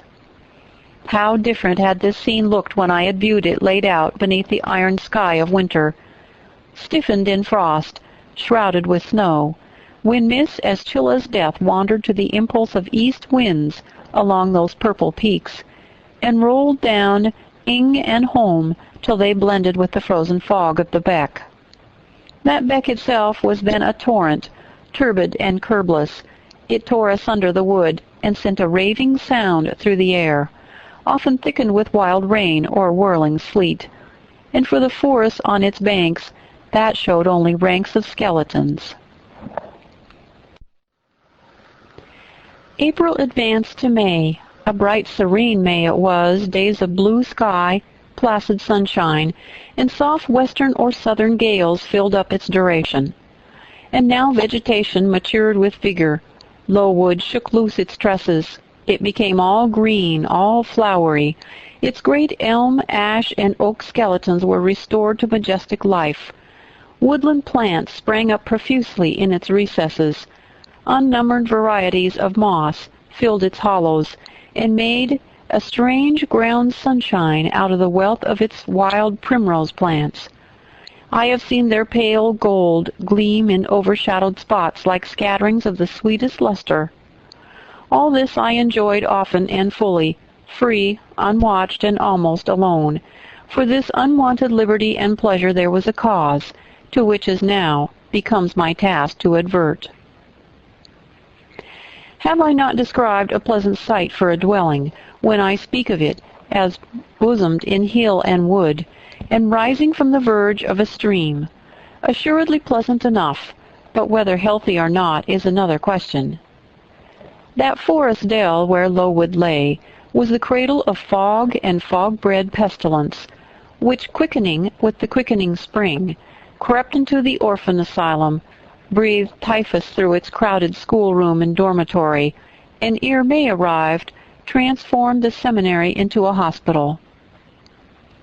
Semi-starvation and neglected colds had predisposed most of the pupils to receive infection. 45 out of the 80 girls lay ill at one time. Classes were broken up, rules relaxed. The few who continued well were allowed almost unlimited license, because the medical attendant insisted on the necessity of frequent exercise to keep them in health, and had it been otherwise, no one had leisure to watch to restrain them. Miss Temple's whole attention was absorbed by the patients. She lived in the sick room, never quitting it except to snatch a few hours' rest at night. The teachers were fully occupied with packing up and making other necessary preparations for the departure of those girls who were fortunate enough to have friends and relations able and willing to remove them from the seat of contagion. Many, already smitten, went home only to die. Some died at the school, and were buried quietly and quickly, the nature of the malady forbidding delay. While disease had thus become an inhabitant of Lowood, and death its frequent visitor, while there was gloom and fear within its walls, while its rooms and passages steamed with the hospital smells, the drug and the pastilles striving vainly to overcome the effluvia of mortality, that bright May shone unclouded over the bold hills and beautiful woodland out of doors. Its garden, too, glowed with flowers. Hollyhocks had sprung up tall as trees, lilies had opened, tulips and roses were in bloom. The borders of the little beds were gay with pink thrift and crimson double daisies. The sweetbriars gave out, morning and evening, their scent of spice and apples, and these fragrant treasures were all useless for most of the inmates of Lowood, except to furnish now and then a handful of herbs and blossoms to put in a coffin. But I, and the rest who continued well, enjoyed fully the beauties of the scene and season. They let us ramble in the wood like gypsies, from morning till night. We did what we liked, went where we liked. We lived better, too. Mr. Brocklehurst and his family never came near Lowood now. Household matters were not scrutinized into. The cross housekeeper was gone, driven away by the fear of infection. Her successor, who had been matron at the Lowton dispensary, unused to the ways of her new abode, provided with comparative liberality. Besides, there were fewer to feed. The sick could eat but little. Our breakfast basins were better filled. When there was no time to prepare a regular dinner, which often happened, she would give us a large piece of cold pie, or a thick slice of bread and cheese, and this we carried away with us to the wood, where we each chose the spot we liked best, and dined sumptuously. My favorite seat was a smooth and broad stone, rising white and dry from the very middle of the beck, and only to be got at by wading through the water, a feat I accomplished barefoot. The stone was just broad enough to accommodate comfortably another girl and me. At that time my chosen comrade, one Mary Ann Wilson, a shrewd, observant personage, whose society I took pleasure in, partly because she was witty and original, and partly because she had a manner which set me at my ease. Some years older than I, she knew more of the world, and could tell me many things I liked to hear. With her my curiosity found gratification. To my faults also she gave ample indulgence, never imposing curb or rein on anything I said. She had a turn for narrative, I for analysis. She liked to inform, I to question, so we got on swimmingly together, deriving much entertainment, if not much improvement, from our mutual intercourse. And where, meantime, was Helen Burns? Why did I not spend these sweet days of liberty with her? Had I forgotten her, or was I so worthless as to have grown tired of her pure society? Surely the Mary Ann Wilson I have mentioned was inferior to my first acquaintance. She could only tell me amusing stories, and reciprocate any racy and pungent gossip I chose to indulge in, while if I have spoken truth of Helen, she was qualified to give those who enjoyed the privilege of her converse a taste of far higher things. True, reader, and I knew and felt this, and though I am a defective being with many faults and few redeeming points, yet I never tired of Helen Burns, nor ever ceased to cherish for her a sentiment of attachment, as strong, tender, and respectful as any that ever animated my heart. How could it be otherwise, when Helen at all times and under all circumstances evinced for me a quiet and faithful friendship, which ill humor never soured, nor irritation ever troubled? But Helen was ill at present. For some weeks she had been removed from my sight to I knew not what room upstairs. She was not, I was told, in the hospital portion of the house with the fever patients, for her complaint was consumption, not typhus. And by consumption I, in my ignorance, understood something mild, which time and care would be sure to alleviate. I was confirmed in this idea by the fact of her once or twice coming downstairs on very warm sunny afternoons, and being taken by Miss Temple into the garden. But on these occasions I was not allowed to go and speak to her. I only saw her from the schoolroom window, and then not distinctly, for she was much wrapped up and sat at a distance under the veranda.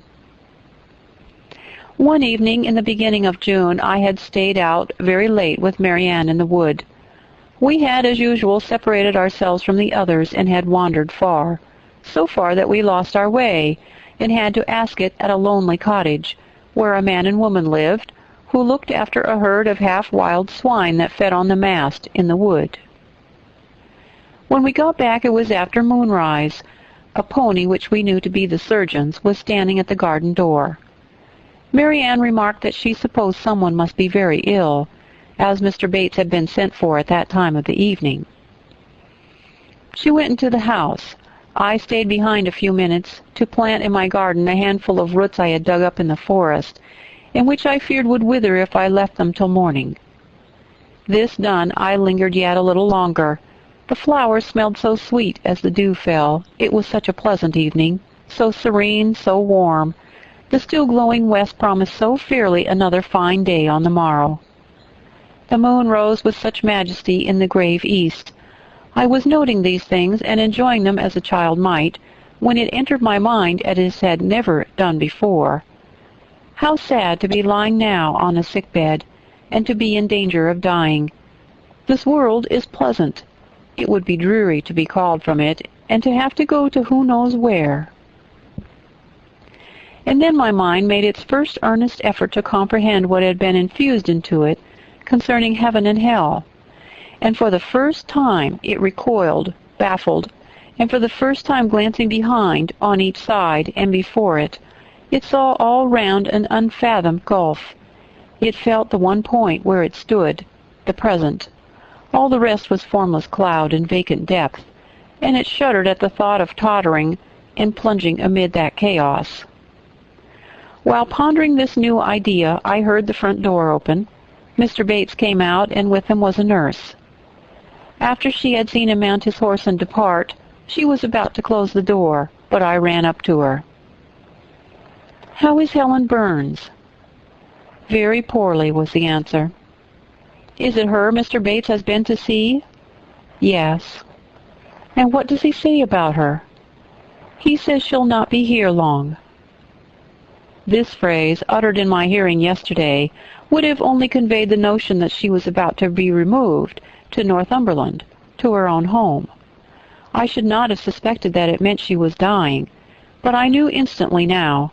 It opened clear on my comprehension that Helen Burns was numbering her last days in this world, and that she was going to be taken to the region of spirits, if such region there were. I experienced a shock of horror, then a strong thrill of grief, then a desire, a necessity to see her, and I asked in what room she lay. "She is in Miss Temple's room," said the nurse. "May I go up and speak to her?" "Oh, no, child, it is not likely. And now it is time for you to come in. You'll catch the fever if you stop out when the dew is falling." The nurse closed the front door. I went in by the side entrance which led to the schoolroom. I was just in time. It was 9 o'clock, and Miss Miller was calling the pupils to go to bed. It might be 2 hours later, probably near 11, when I, not having been able to fall asleep, and deeming from the perfect silence of the dormitory that my companions were all wrapped in profound repose, rose softly, put on my frock over my night-dress, and without shoes crept from that apartment and set off in quest of Miss Temple's room. It was quite at the other end of the house, but I knew my way, and the light of the unclouded summer moon, entering here and there at passage windows, enabled me to find it without difficulty. An odor of camphor and burnt vinegar warned me that I came near the fever room, and I passed its door quickly, fearful lest the nurse who sat up all night should hear me. I dreaded being discovered and sent back, for I must see Helen. I must embrace her before she died. I must give her one last kiss, exchange with her one last word. Having descended a staircase, traversed a portion of the house below, and succeeded in opening and shutting without noise 2 doors, I reached another flight of steps. These I mounted, and then just opposite to me was Miss Temple's room. A light shone through the keyhole and from under the door. A profound stillness pervaded the vicinity. Coming near, I found the door slightly ajar, probably to admit some fresh air into the close abode of sickness. Indisposed to hesitate, and full of impatient impulses, soul and senses quivering with keen throes, I put it back and looked in. My eye sought Helen and feared to find death. Close by Miss Temple's bed, and half covered with its white curtains, there stood a little crib. I saw the outline of a form under the clothes, but the face was hid in the hangings. The nurse I had spoken to in the garden sat in an easy-chair, asleep. An unsnuffed candle burned dimly on the table. Miss Temple was not to be seen. I knew afterwards that she had been called to a delirious patient in the fever room. I advanced, then paused by the crib side. My hand was on the curtain, but I preferred speaking before I withdrew it. I still recoiled at the dread of seeing a corpse. "Helen," I whispered softly, "are you awake?" She stirred herself, put back the curtain, and I saw her face, pale, wasted, but quite composed. She looked so little changed that my fear was instantly dissipated. "Can it be you, Jane?" she asked in her own gentle voice. "Oh, I thought she's not going to die. They're mistaken." She could not speak and look so calmly if she were. I got on to her crib and kissed her. Her forehead was cold, and her cheek both cold and thin, and so were her hand and wrist, but she smiled as of old. "Why are you come here, Jane? It is past 11 o'clock. I heard it strike some minutes since." "I came to see you, Helen. I heard you were very ill, and I could not sleep till I had spoken to you." "You came to bid me good-bye, then? You are just in time, probably." "Are you going somewhere, Helen? Are you going home?" "Yes, to my long home, my last home." "No, no, Helen," I stopped, distressed. While I tried to devour my tears, a fit of coughing seized Helen. It did not, however, wake the nurse. When it was over, she lay some minutes exhausted. Then she whispered, "Jane, your little feet are bare. Lie down and cover yourself with my quilt." I did so. She put her arm over me, and I nestled close to her. After a long silence, she resumed, still whispering, "I am very happy, Jane, and when you hear that I am dead, you must be sure and not grieve. There is nothing to grieve about. We all must die one day, and the illness which is removing me is not painful. It is gentle and gradual. My mind is at rest. I leave no one to regret me much. I have only a father, and he is lately married, and will not miss me.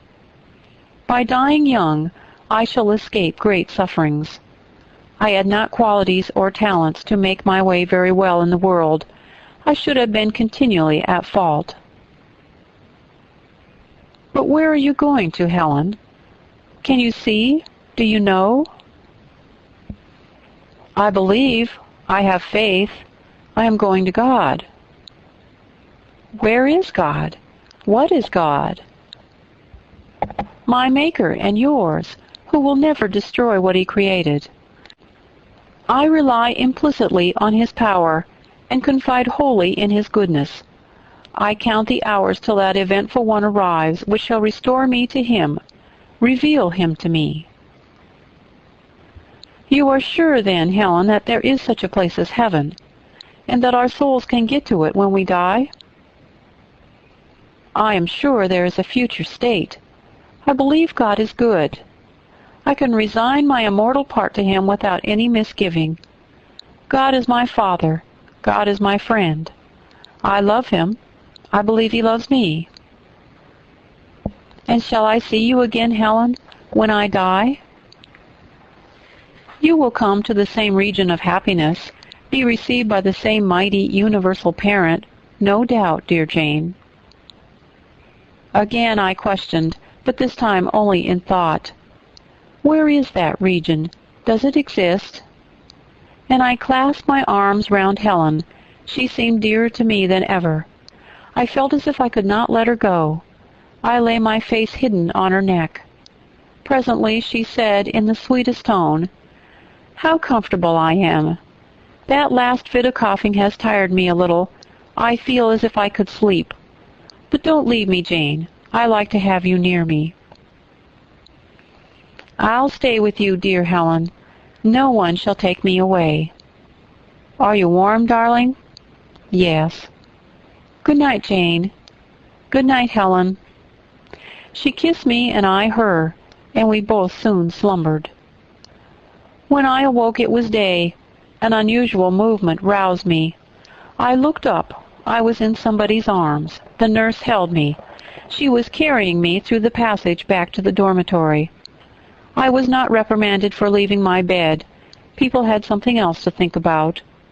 No explanation was afforded then to my many questions, but a day or two afterward I learned that Miss Temple, on returning to her own room at dawn, had found me laid in a little crib, my face against Helen Burns's shoulder, my arms round her neck. I was asleep, and Helen was dead. Her grave is in Brocklebridge churchyard. For 15 years after her death it was only covered by a grassy mound, but now a gray marble tablet marks the spot, inscribed with her name, and the word Resurgam. Chapter 10. Hitherto I have recorded in detail the events of my insignificant existence. To the first 10 years of my life I have given almost as many chapters. But this is not to be a regular autobiography. I am only bound to invoke memory where I know her responses will possess some degree of interest. Therefore I now pass a space of 8 years almost in silence. A few lines only are necessary to keep up the links of connection. When the typhus fever had fulfilled its mission to devastation at Lowood, it gradually disappeared from thence, but not till its virulence and the number of its victims had drawn public attention on the school. Inquiry was made into the origin of the scourge, and by degrees various facts came out which excited public indignation in a high degree.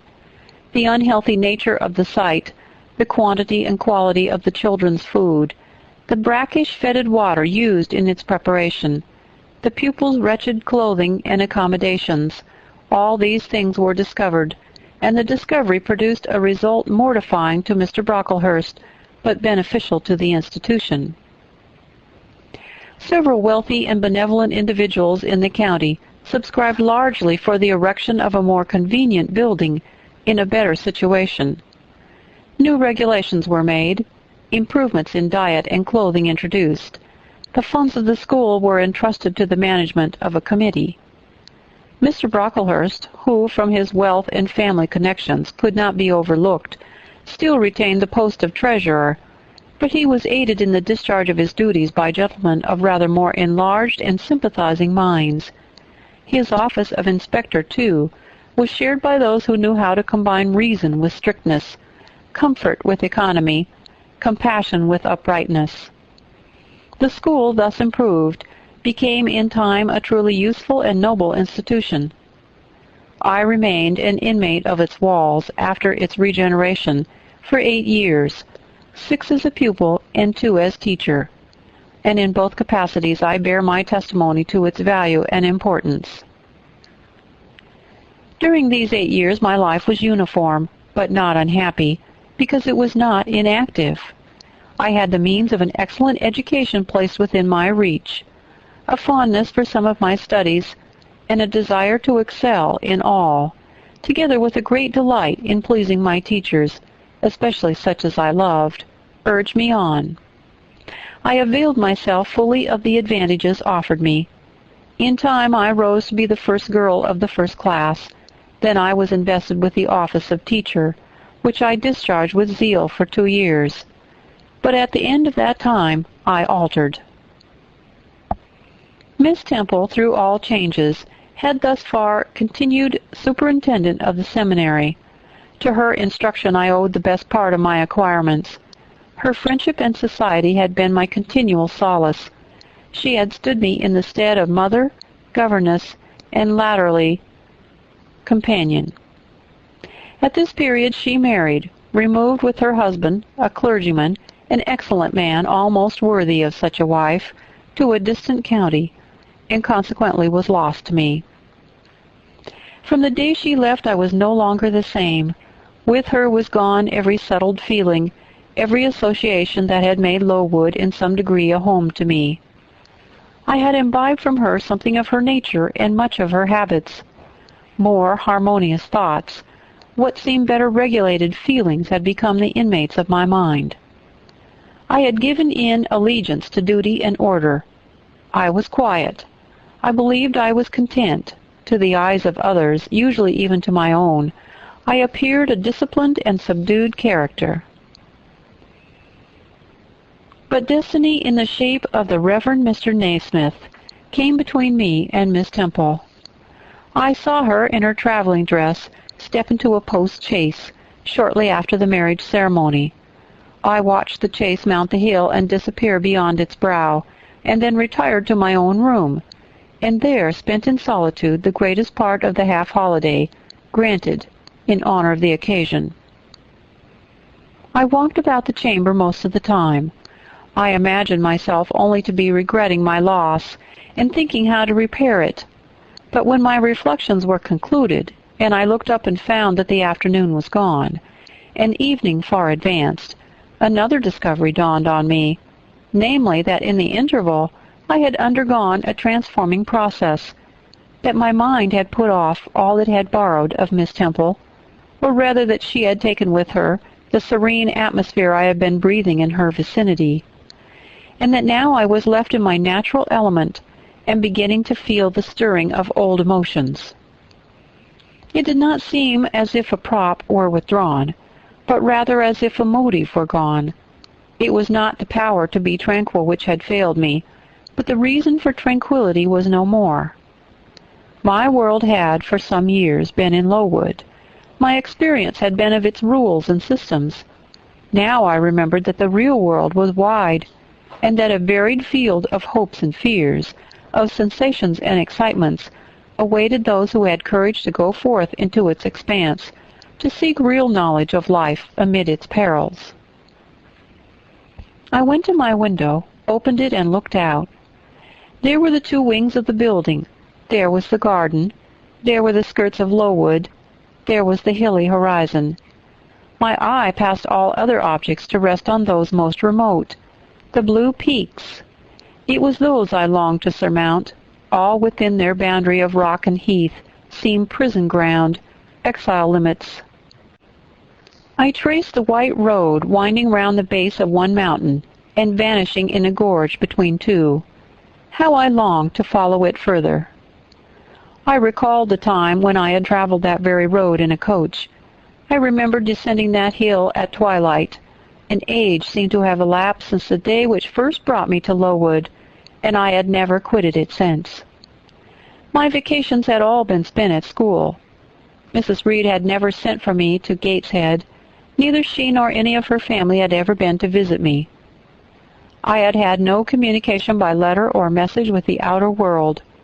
School rules, school duties, school habits and notions, and voices and faces, and phrases and costumes and preferences and antipathies, such was what I knew of existence.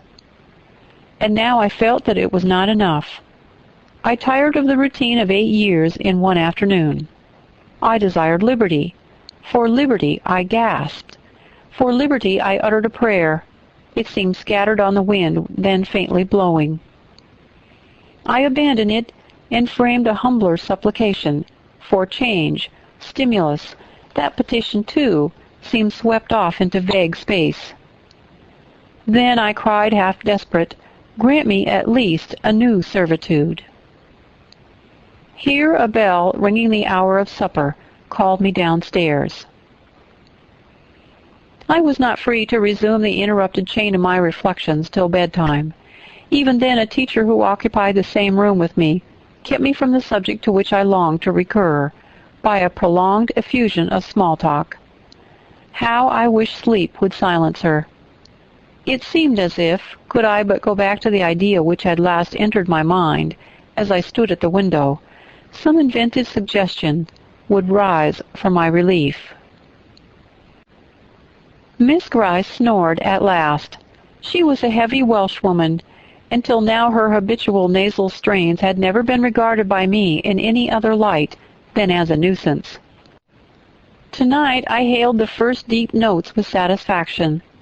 I was debarrassed of interruption. My half-effaced thought instantly revived. A new servitude. There is something in that, I soliloquized. Mentally, be it understood. I did not talk aloud. I know there is because it does not sound too sweet. It is not like such words as liberty, excitement, enjoyment. Delightful sounds, truly, but no more than sounds for me, and so hollow and fleeting that it is a mere waste of time to listen to them. But servitude, that must be matter of fact. Anyone may serve. I have served here 8 years. Now all I want is to serve elsewhere. Can I not get so much of my own will? Is not the thing feasible? Yes. Yes, the end is not so difficult, if I had only a brain active enough to ferret out the means of attaining it. I sat up in bed by way of arousing this said brain. It was a chilly night. I covered my shoulders with a shawl, and then I proceeded to think again with all my might. What do I want? A new place, in a new house, among new faces, under new circumstances. I want this because it is no use wanting anything better. How do people do to get to a new place? They apply to friends, I suppose. I have no friends. There are many others who have no friends, who must look about for themselves and be their own helpers. What is their resource? I could not tell. Nothing answered me. I then ordered my brain to find a response, and quickly. It worked and worked faster. I felt the pulses throb in my head and temples, but for nearly an hour it worked in chaos, and no result came of its efforts. Feverish with vain labor, I got up and took a turn in the room, undrew the curtain, and noted a star or two, shivered with cold, and again crept to bed. A kind fairy in my absence had surely dropped the required suggestion on my pillow, for as I lay down it came quickly and naturally to my mind. Those who want situations advertise. You must advertise in the Herald. How? I know nothing about advertising. Replies rose smooth and prompt now. You must enclose the advertisement and the money to pay for it under a cover directed to the editor of the Herald. You must put it, the first opportunity you have, into the post at Loughton. Answers must be addressed to J.E. at the post office there. You can go and inquire in about a week after you send your letter, if any are come, and act accordingly. This scheme I went over twice, thrice. It was then digested in my mind. I had it in a clear, practical form. I felt satisfied and fell asleep. With earliest day I was up. I had my advertisement written, enclosed, and directed before the bell rang to rouse the school. It ran thus. A young lady accustomed to tuition, had I not been a teacher 2 years, is desirous of meeting with a situation in a private family where the children are under 14. I thought that I was barely 18. It would not do to undertake the guidance of pupils near my own age. She is qualified to teach the usual branches of a good English education, together with French, drawing, and music. In those days, reader, this now narrow catalogue of accomplishments would have been held tolerably comprehensive. Address J.E., Post Office, Loughton. This document remained locked in my drawer all day. After tea I asked leave of the new superintendent to go to Loughton, in order to perform some small commissions for myself and 1 or 2 of my fellow teachers. Permission was readily granted. I went. It was a walk of 2 miles, and the evening was wet, but the days were still long. I visited a shop or 2, slipped the letter into the post office, and came back through heavy rain, with streaming garments, but with a relieved heart. The succeeding week seemed long. It came to an end at last, however, like all sublunary things, and once more, toward the close of a pleasant autumn day, I found myself afoot on the road to Loughton. A picturesque track it was, by the way, lying along the side of the beck and through the sweetest curves of the dale. But that day I thought more of the letter that might or might not be awaiting me at the little burg whither I was bound, than of the charms of lea and water. My ostensible errand on this occasion was to get measured for a pair of shoes, so I discharged that business first, and when it was done, I stepped across the clean and quiet little street from the shoemaker's to the post office. It was kept by an old dame who wore horn spectacles on her nose and black mittens on her hands. "Are there any letters for J.E.?" I asked. She peered at me over her spectacles, and then she opened a drawer and fumbled among its contents for a long time, so long that my hopes began to falter. At last, having held a document before her glasses for nearly 5 minutes, she presented it across the counter, accompanying the act by another inquisitive and mistrustful glance. It was for J.E. "Is there only one?" I demanded. "There are no more," said she, and I put it in my pocket and turned my face homeward. I could not open it then. Rules obliged me to be back by 8, and it was already 7:30. Various duties awaited me on my arrival. I had to sit with the girls during their hour of study. Then it was my turn to read prayers, to see them to bed. Afterwards I supped with the other teachers. Even when we finally retired for the night, the inevitable Miss Gryce was still my companion. We had only a short end of a candle in our candlestick, and I dreaded lest she should talk till it was all burned out. Fortunately, however, the heavy supper she had eaten produced a soporific effect. She was already snoring before I finished undressing. There still remained an inch of candle. I now took out my letters. The seal was an initial F. I broke it. The contents were brief. If J.E., who advertised in the Herald of last Thursday, possesses the acquirements mentioned, and if she is in a position to give satisfactory references as to character and competency, a situation can be offered her where there is but one pupil, a little girl under 10 years of age, and where the salary is £30 per annum. J.E. is requested to send references, name, address, and all particulars to the direction, Mrs. Fairfax, Thornfield, near Millcote. I examined the document long. The writing was old-fashioned and rather uncertain, like that of an elderly lady. This circumstance was satisfactory. A private fear had haunted me that in thus acting for myself, and by my own guidance, I ran the risk of getting into some scrape, and above all things I wished the result of my endeavors to be respectable, proper. I now felt that an elderly lady was no bad ingredient in the business I had on hand. Mrs. Fairfax. I saw her in a black gown and widow's cap, frigid perhaps, but not uncivil, a model of elderly English respectability. Thornfield.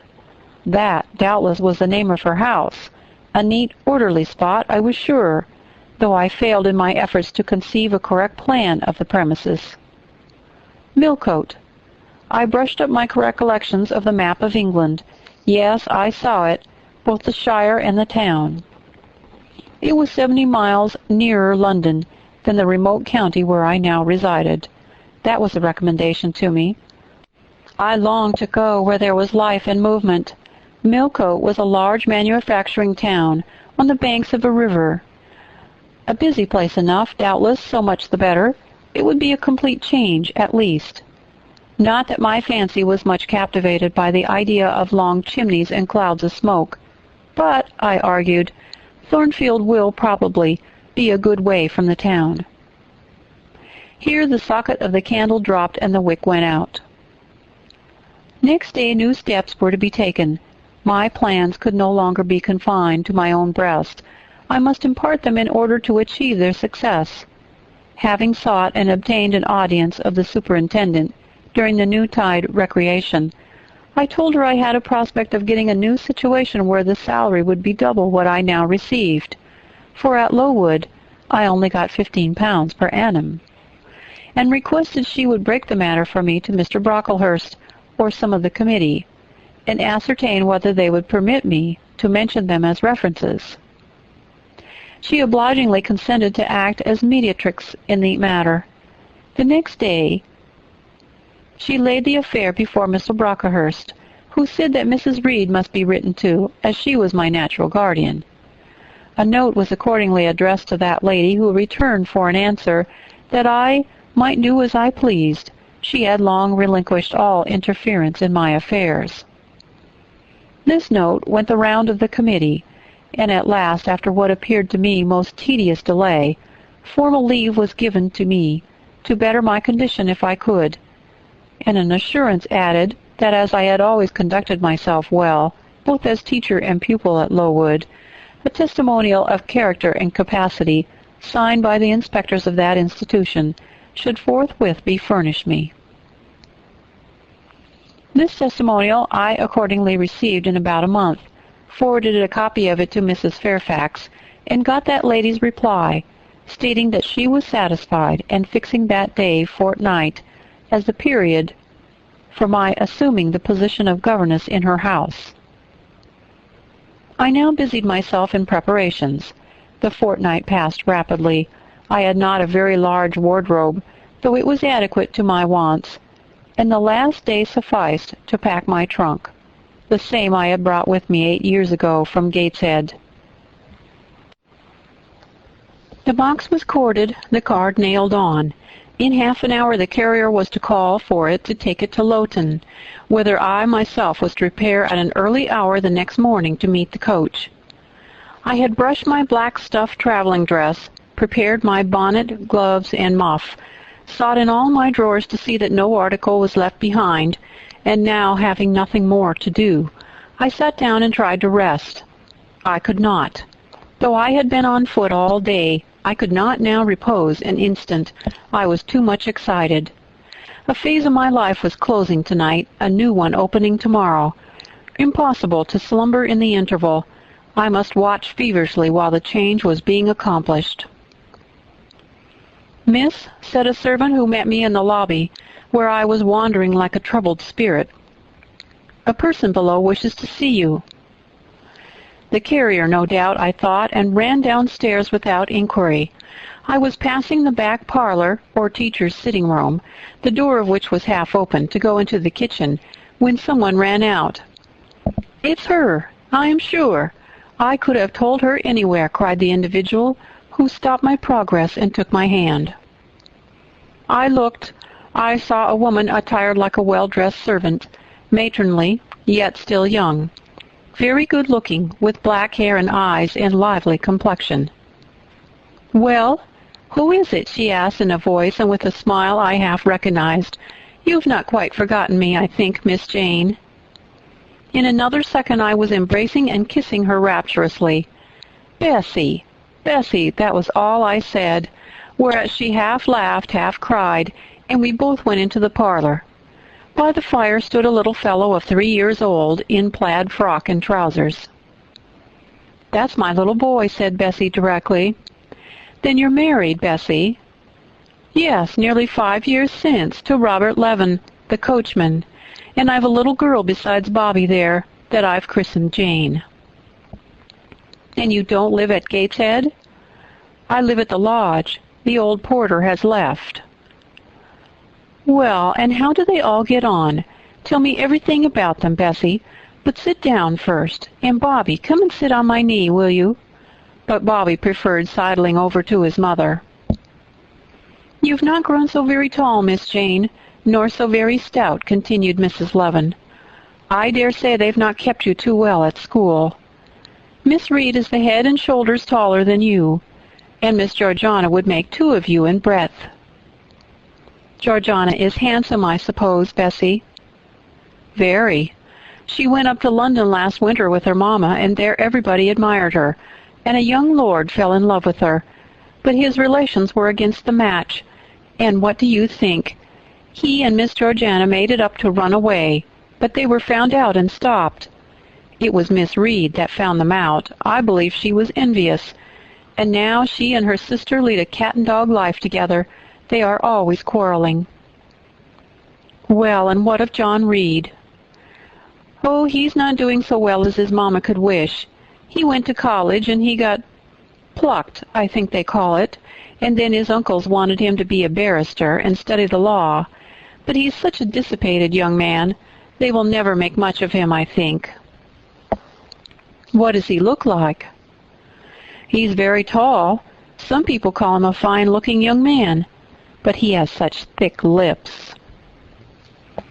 "And Mrs. Reed?" "Mrs. looks stout and well enough in the face, but I think she's not quite easy in her mind. Mr. John's conduct does not please her. He spends a deal of money." "Did she send you here, Bessie?" "No, indeed, but I have long wanted to see you, and when I heard that there had been a letter from you and that you were going to another part of the country, I thought I'd just set off and get a look at you before you were quite out of my reach." "I'm afraid you are disappointed in me, Bessie." I said this laughing. I perceived that Bessie's glance, though it expressed regard, did in no shape denote admiration. "No, Miss Jane, not exactly. You are genteel enough. You look like a lady, and it is as much as ever I expected of you. You were no beauty as a child." I smiled at Bessie's frank answer. I felt that it was correct, but I confess I was not quite indifferent to its import. At 18, most people wish to please, and the conviction that they have not an exterior likely to second that desire brings anything but gratification. "I dare say you are clever, though," continued Bessie, by way of solace. "What can you do? Can you play on the piano?" "A little." There was one in the room. Bessie went and opened it and then asked me to sit down and give her a tune. I played a waltz or two, and she was charmed. "The Miss Reeds could not play as well," said she exultingly. "I always said you would surpass them in learning. And can you draw?" "That's one of my paintings hanging over the chimney-piece." It was a landscape in watercolors, of which I had made a present to the superintendent, in acknowledgment of her obliging mediation with the committee on my behalf, and which she had framed and glazed. "Well, that is beautiful, Miss Jane. It is a fine picture as any Miss Reed's drawing master could paint, let alone the young ladies themselves, who could not come near it. And have you learned French?" "Yes, Bessie. I can both read it and speak it." "And you can work on muslin and canvas?" "I can." "Oh, you are quite a lady, Miss Jane." "I knew you would be. You will get on whether your relations notice you or not. There was something I wanted to ask you. Have you ever heard anything from your father's kinsfolk, the Eyres?" "Never in my life." "Well, you know, Missus always said they were poor and quite despicable, and they may be poor, but I believe they are as much gentry as the Reeds are. For one day, nearly 7 years ago, a Mr. Eyre came to Gateshead and wanted to see you. Missus said you were at school 50 miles off. He seemed so much disappointed, for he could not stay. He was going on a voyage to a foreign country, and the ship was to sail from London in a day or two. He looked quite a gentleman, and I believe he was your father's brother." "What foreign country was he going to, Bessie?" "An island thousands of miles off, where they make wine. The butler did tell me—" "Madeira," I suggested. "Yes, that's it. That's the very word." "So he went?" "Yes. He did not stay many minutes in the house. Mrs. was very high with him. She called him afterward a sneaking tradesman. My Robert believes he was a wine merchant." "Very likely," I returned, "or perhaps clerk or agent to a wine merchant." Bessie and I conversed about old times an hour longer, and then she was obliged to leave me. I saw her again for a few minutes the next morning at Loughton, while I was waiting for the coach. We parted finally at the door of the Brocklehurst Arms there. Each went her separate way. She set off for the brow of Lowood Fell, to meet the conveyance which was to take her back to Gateshead. I mounted the vehicle which was to bear me to new duties, and a new life in the unknown environs of Millcote. Chapter 11. A new chapter in a novel is something like a new scene in a play, and when I draw up the curtain this time, reader, you must fancy you see a room in the George Inn at Millcote, with such large figured papering on the walls as inn rooms have, such a carpet, such furniture, such ornaments on the mantelpiece, such prints, including a portrait of George III and another of the Prince of Wales, and a representation of the death of Wolfe. All this is visible to you by the light of an oil lamp hanging from the ceiling, and by that of an excellent fire, near which I sit in my cloak and bonnet. My muff and umbrella lie on the table, and I am warming away the numbness and chill contracted by 16 hours' exposure to the rawness of an October day. I left Lowton at 4:00 a.m., and the Millcote town clock is now just striking 8. Though I look comfortably accommodated, I am not very tranquil in my mind. I thought when the coach stopped here there would be someone to meet me. I looked anxiously round as I descended the wooden steps, the boots placed for my convenience, expecting to hear my name pronounced, and to see some description of carriage waiting to convey me to Thornfield. Nothing of the sort was visible, and when I asked a waiter if anyone had been to inquire after a Miss Eyre, I was answered in the negative. So I had no recourse but to request to be shown into a private room, and here I am waiting, while all sorts of doubts and fears are troubling my thoughts. It is a very strange sensation to inexperienced youth to feel itself quite alone in the world, cut adrift from every connection, uncertain whether the port to which it is bound can be reached, and prevented by any impediments from returning to that it has quitted.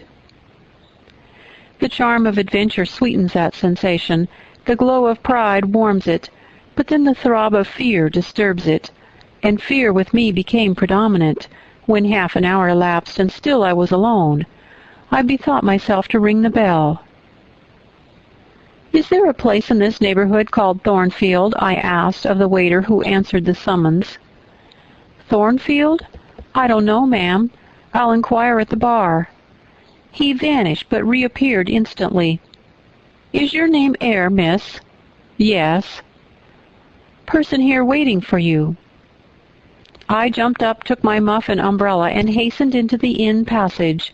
A man was standing by the open door. In the lamplit street I dimly saw a one-horse conveyance. "This will be your luggage, I suppose," said the man rather abruptly when he saw me, pointing to my trunk in the passage. "Yes." He hoisted it onto the vehicle, which was a sort of car, and then I got in. Before he shut me up, I asked him how far it was to Thornfield. "A matter of 6 miles." "How long shall we be before we get there?" "Happen an hour and a half."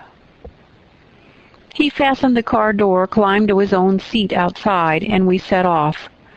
Our progress was leisurely and gave me ample time to reflect.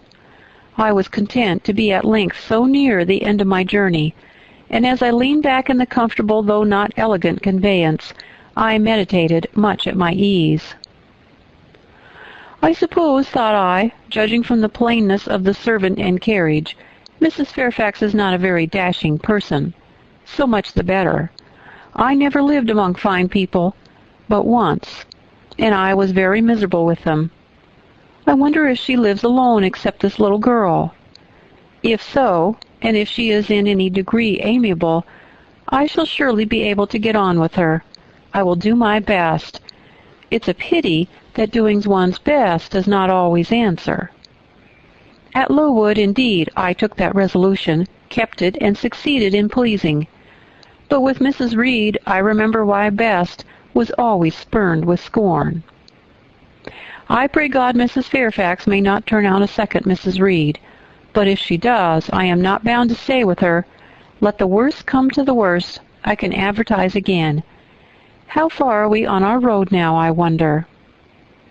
I let down the window and looked out. Millcote was behind us, judging by the number of its lights. It seemed a place of considerable magnitude, much larger than Lowton. We were now, as far as I could see, on a sort of common, but there were houses scattered all over the district. I felt we were in a different region to Lowood, more populous, less picturesque, more stirring, less romantic. The roads were heavy, the night misty. My conductor let his horse walk all the way, and the hour and a half extended, I verily believe, to 2 hours. At last he turned in his seat and said, "You're none so far from Thornfield now."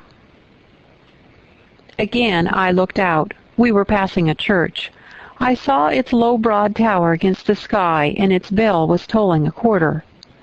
I saw a narrow galaxy of lights, too, on a hillside, marking a village or hamlet. About 10 minutes after, the driver got down and opened a pair of gates. We passed through, and they clashed to behind us. We now slowly ascended a drive, and came upon the long front of a house. Candlelight gleamed from one curtained bow window. All the rest were dark. The car stopped at the front door. It was opened by a maidservant. I alighted and went in.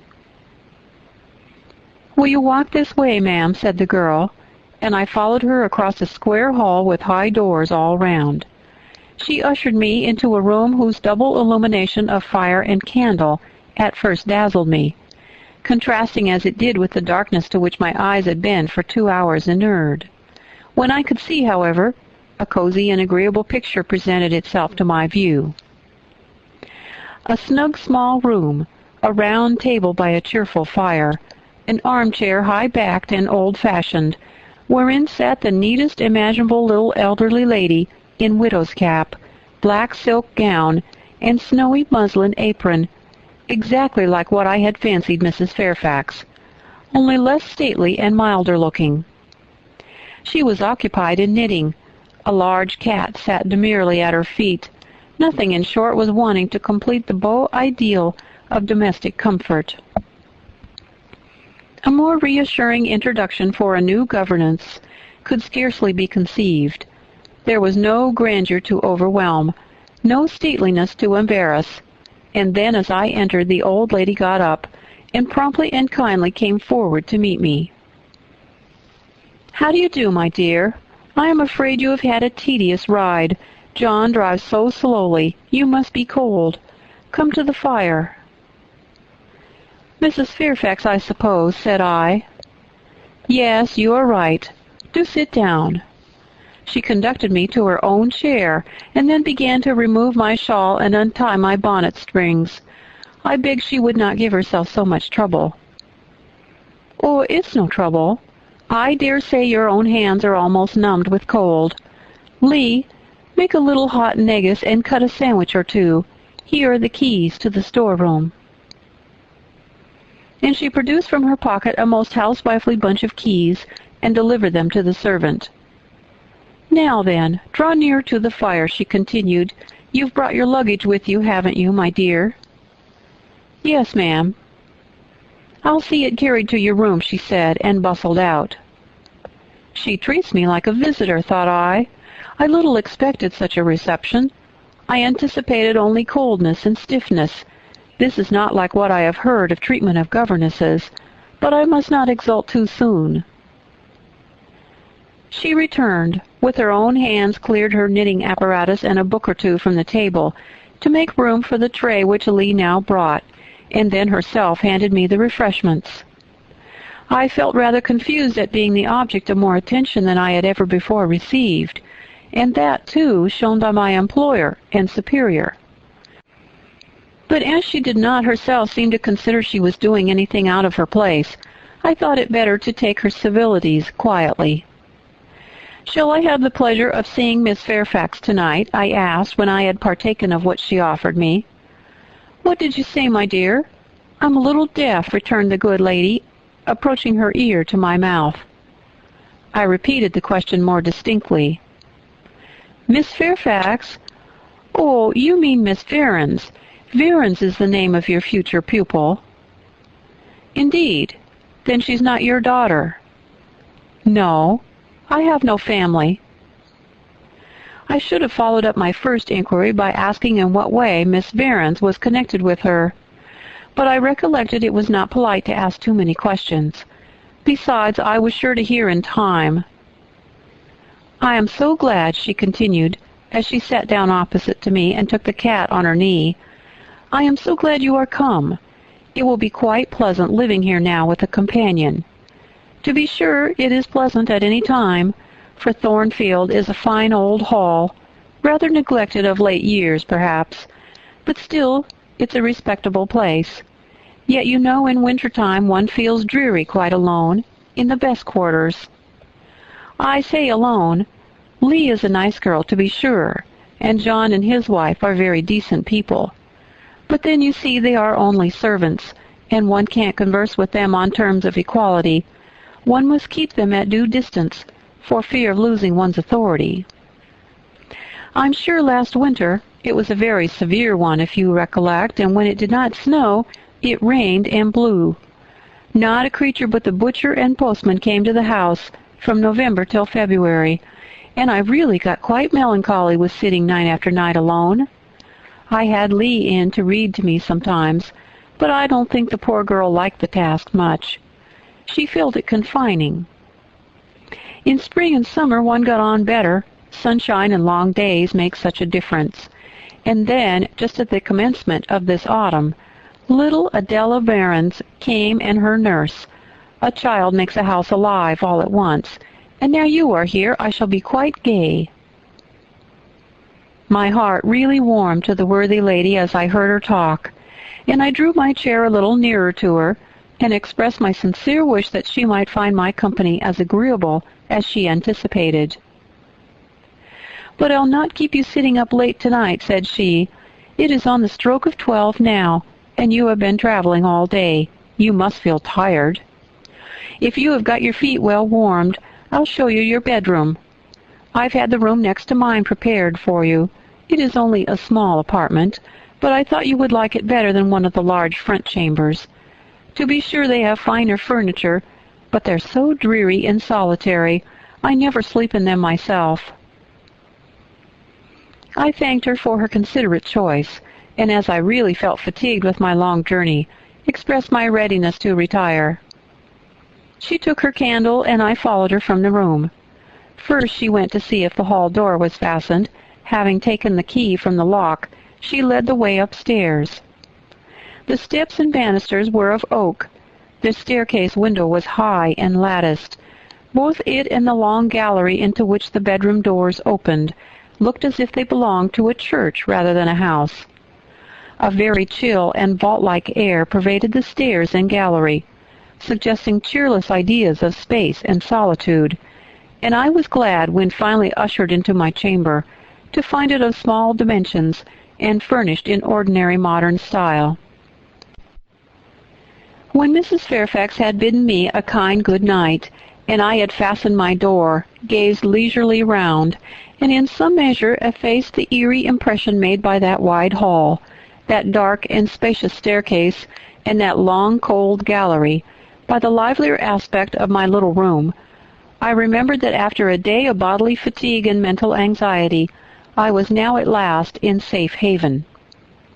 The impulse of gratitude swelled my heart, and I knelt down at the bedside and offered up thanks where thanks were due, not forgetting, ere I rose, to implore aid on my further path, and the power of meriting the kindness which seemed so frankly offered me before it was earned. My couch had no thorns in it that night, my solitary room no fears. At once weary and content, I slept soon and soundly. When I awoke it was broad day. The chamber looked such a bright little place to me as the sun shone in between the gay blue chintz window curtains, showing papered walls and a carpeted floor, so unlike the bare planks and stained plaster of Lowood, that my spirits rose at the view. Externals have a great effect on the young. I thought that a fairer era of life was beginning for me, one that was to have its flowers and pleasures as well as its thorns and toils. My faculties, roused by the change of scene, the new field offered to hope, seemed all astir. I cannot precisely define what they expected, but it was something pleasant, not perhaps that day or that month, but at an indefinite future period. I rose. I dressed myself with care, obliged to be plain, for I had no article of attire that was not made with extreme simplicity. I was still by nature solicitous to be neat. It was not my habit to be disregardful of appearance, or careless of the impression I made. On the contrary, I ever wished to look as well as I could, and to please as much as my want of beauty would permit. I sometimes regretted that I was not handsomer. I sometimes wished to have rosy cheeks, a straight nose, and small cherry mouth. I desired to be tall, stately, and finely developed in figure. I felt it a misfortune that I was so little, so pale, and had features so irregular and so marked. And why had I these aspirations and these regrets? It would be difficult to say. I could not then distinctly say it to myself, yet I had a reason, and a logical, natural reason, too. However, when I had brushed my hair very smooth and put on my black frock, which, Quaker-like as it was, at least had the merit of fitting to a nicety, and adjusted my clean white tucker, I thought I should do respectably enough to appear before Mrs. Fairfax, and that my new pupil would not at least recoil from me with antipathy. Having opened my chamber window and seen that I left all things straight and neat on the toilet table, I ventured forth. Traversing the long and matted gallery, I descended the slippery steps of oak. Then I gained the hall. I halted there a minute. I looked at some pictures on the walls. One, I remember, represented a grim man in a cuirass, and one a lady with powdered hair and a pearl necklace. At a bronze lamp pendant from the ceiling, at a great clock whose case was of oak curiously carved, and ebon black with time and rubbing. Everything appeared very stately and imposing to me, but then I was so little accustomed to grandeur. The hall door, which was half of glass, stood open. I stepped over the threshold. It was a fine autumn morning. The early sun shone serenely on embrowned groves and still green fields, advancing on to the lawn. I looked up and surveyed the front of the mansion. It was 3 stories high, of proportions not vast, though considerable. A gentleman's manor house, not a nobleman's seat. Battlements round the top gave it a picturesque look. Its gray front stood out well from the background of a rookery, whose cawing tenants were now on the wing. They flew over the lawn and grounds to alight in a great meadow, from which they were separated by a sunk fence, and where an array of mighty old thorn trees, strong, knotty, and broad as oaks, at once explained the etymology of the mansion's designation. Farther off were hills, not so lofty as those round Lowood, nor so craggy, nor so like barriers of separation from the living world, but yet quiet and lonely hills enough, and seeming to embrace Thornfield with a seclusion I had not expected to find existent so near the stirring locality of Millcote. A little hamlet, whose roofs were blended with trees, straggled up the side of one of these hills. The church of the district stood nearer Thornfield. Its old tower top looked over a knoll between the house and gates. I was yet enjoying the calm prospect and pleasant fresh air, yet listening with delight to the cawing of the rooks, yet surveying the wide, hoary front of the hall, and thinking what a great place it was for one lonely little dame like Mrs. Fairfax to inhabit, when that lady appeared at the door. "What, out already?" said she. "I see you are an early riser." I went up to her and was received with an affable kiss and shake of the hand. "How do you like Thornfield?" she asked. I told her I liked it very much. "Yes," she said, "it's a pretty place, but I fear it will be getting out of order, unless Mr. Rochester should take it into his head to come and reside here permanently, or at least visit it rather oftener. Great houses and fine grounds require the presence of the proprietor." "Mr. Rochester!" I exclaimed. "Who is he?" "The owner of Thornfield," she responded quietly. "Did you not know he was called Rochester?" Of course, I did not. I had never heard of him before. but the old lady seemed to regard his existence as a universally understood fact, with which everybody must be acquainted by instinct. "I thought," I continued, "Thornfield belonged to you." "To me? Bless you, child, what an idea! To me! I am only the housekeeper, the manager.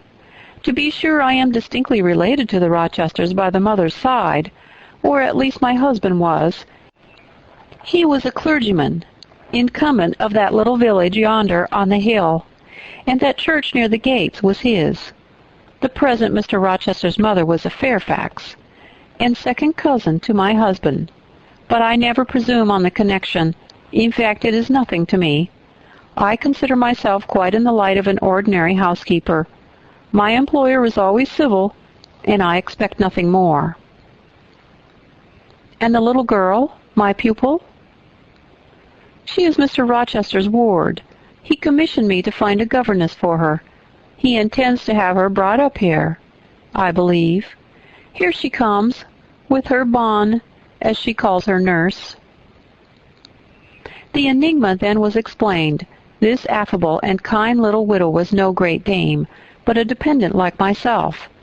I did not like her the worse for that. On the contrary, I felt better pleased than ever. The equality between her and me was real, not the mere result of condescension on her part. So much the better. My position was all the freer. As I was meditating on this discovery, a little girl, followed by her attendant, came running up the lawn. I looked at my pupil, who did not at first appear to notice me. She was quite a child, perhaps 7 or 8 years old, slightly built, with a pale, small-featured face and a redundancy of hair falling in curls to her waist. "Good morning, Miss Adela," said Mrs. Fairfax. "Come and speak to the lady who is to teach you, and to make you a clever woman some day." She approached. "Are you my governess?" said she, pointing to me and addressing her nurse, who answered, "Yes, certainly." "Are they foreigners?" I inquired, amazed at hearing the French accent. "The nurse is a foreigner, and Adela was born on the continent, and I believe never left it till within 6 months ago. When she first came here she could speak no English. Now she can make shift to talk it a little. I don't understand her, but she mixes it so with French. But you will make out her meaning very well, I dare say." Fortunately, I had had the advantage of being taught French by a French lady, and as I had always made a point of conversing with Madame Perrault as often as I could, and had, besides, during the last 7 years, learned a portion of French by heart daily, applying myself to take pains with my accent, and imitating as closely as possible the pronunciation of my teacher, I had acquired a certain degree of readiness and correctness in the language, and was not likely to be much at a loss with Mademoiselle Adela. She came and shook hands with me when she heard that I was her governess, and as I led her to breakfast, I addressed some phrases to her in her own tongue. She replied briefly at first, but after we were seated at the table, and she had examined me some 10 minutes with her large hazel eyes, she suddenly commenced chattering fluently. "Ah," cried she in French, "you speak my language as well as Mr. Rochester does. I can talk to you as I can to him, and so can Sophie. She will be glad. Nobody here understands her. Madame Fairfax is all English. Sophie's my nurse. She came with me over the sea in a great ship with a chimney that smoked. How it did smoke! And I was sick, and so was Sophie, and so was Mr. Rochester. Mr. Rochester lay down on a sofa in a pretty room called the salon, and Sophie and I had little beds in another place. I nearly fell out of mine. It was like a shelf. And mademoiselle, what is your name?" "Eyre. Jane Eyre." "Eyre? Bah, I cannot say it. Well, our ship stopped in the morning before it was quite daylight at a great city, a huge city with very dark houses and all smoky, not at all like the pretty clean town I came from. And Mr. Rochester carried me in his arms over a plank to the land, and Sophie came after, and we all got into a coach, which took us to a beautiful large house, larger than this and finer, called a hotel. We stayed there nearly a week. I and Sophie used to walk every day in a great green place full of trees called the park, and there were many children there besides me, and a pond with beautiful birds in it that I fed with crumbs." "Can you understand her when she runs on so fast?" asked Mrs. Fairfax. I understood her very well, for I had been accustomed to the fluent tongue of Madame Perrot. "I wish," continued the good lady, "you would ask her a question or two about her parents. I wonder if she remembers them." "Adele," I inquired, "with whom did you live when you were in that pretty clean town you spoke of?" "I lived long ago with Mamma, but she is gone to the Holy Virgin. Mamma used to teach me to dance and sing, and to say verses. A great many gentlemen and ladies came to see Mamma, and I used to dance before them or sit on their knees and sing to them. I liked it. Shall I let you hear me sing now?" She had finished her breakfast, so I permitted her to give a specimen of her accomplishments. Descending from her chair, she came and placed herself on my knee. Then, folding her little hands demurely before her, shaking back her curls and lifting her eyes to the ceiling, she commenced singing a song from some opera. It was the strain of a forsaken lady who, after bewailing the perfidy of her lover, calls pride to her aid, desires her attendant to deck her in her brightest jewels and richest robes, and resolves to meet the false one that night at a ball, and prove to him, by the gaiety of her demeanor, how little his desertion had affected her. The subject seemed strangely chosen for an infant singer, but I suppose the point of the exhibition lay in hearing the notes of love and jealousy warbled with the lisp of childhood. And in very bad taste the point was, at least I thought so. Adele sang the canzonette tunefully enough, and with the naivete of her age. This achieved, she jumped from my knee and said, "Now, mademoiselle, I will repeat you some poetry."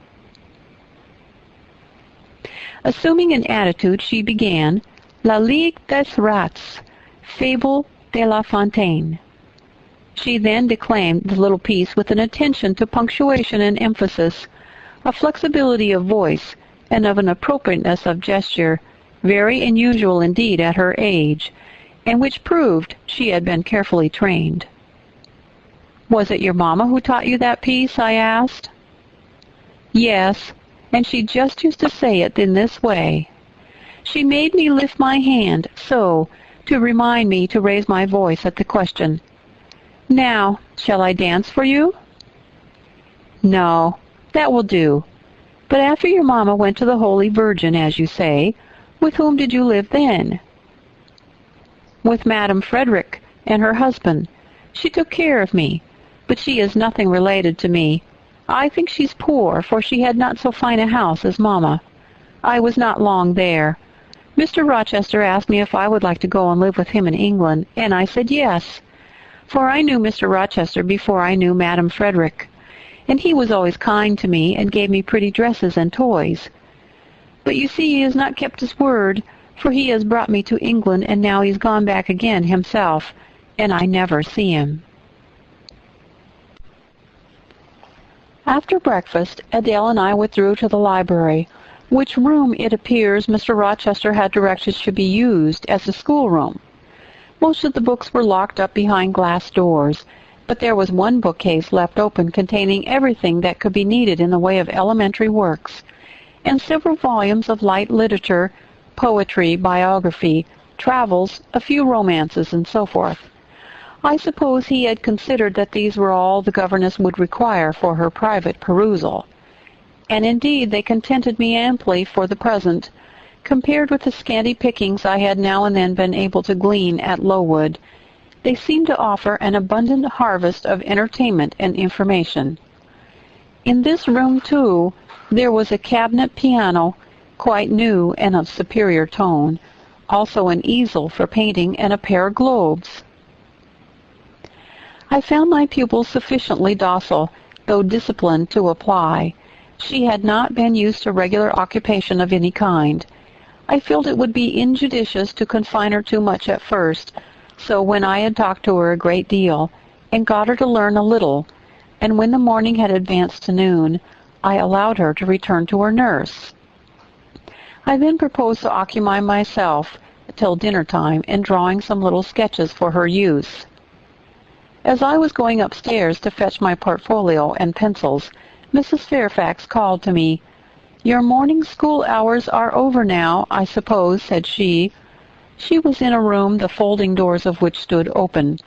I went in when she addressed me. It was a large, stately apartment, with purple chairs and curtains, a Turkey carpet, walnut-paneled walls, one vast window rich in stained glass, and a lofty ceiling, nobly molded. Mrs. Fairfax was dusting some vases of fine purple spar, which stood on a sideboard. "What a beautiful room!" I exclaimed as I looked round, for I had never before seen any half so imposing. "Yes, this is the dining-room. I have just opened the window to let in a little air and sunshine, for everything gets so damp in apartments that are seldom inhabited. The drawing-room yonder feels like a vault." She pointed to a wide arch corresponding to the window, and hung like it, with the Tyrian-dyed curtain now looped up.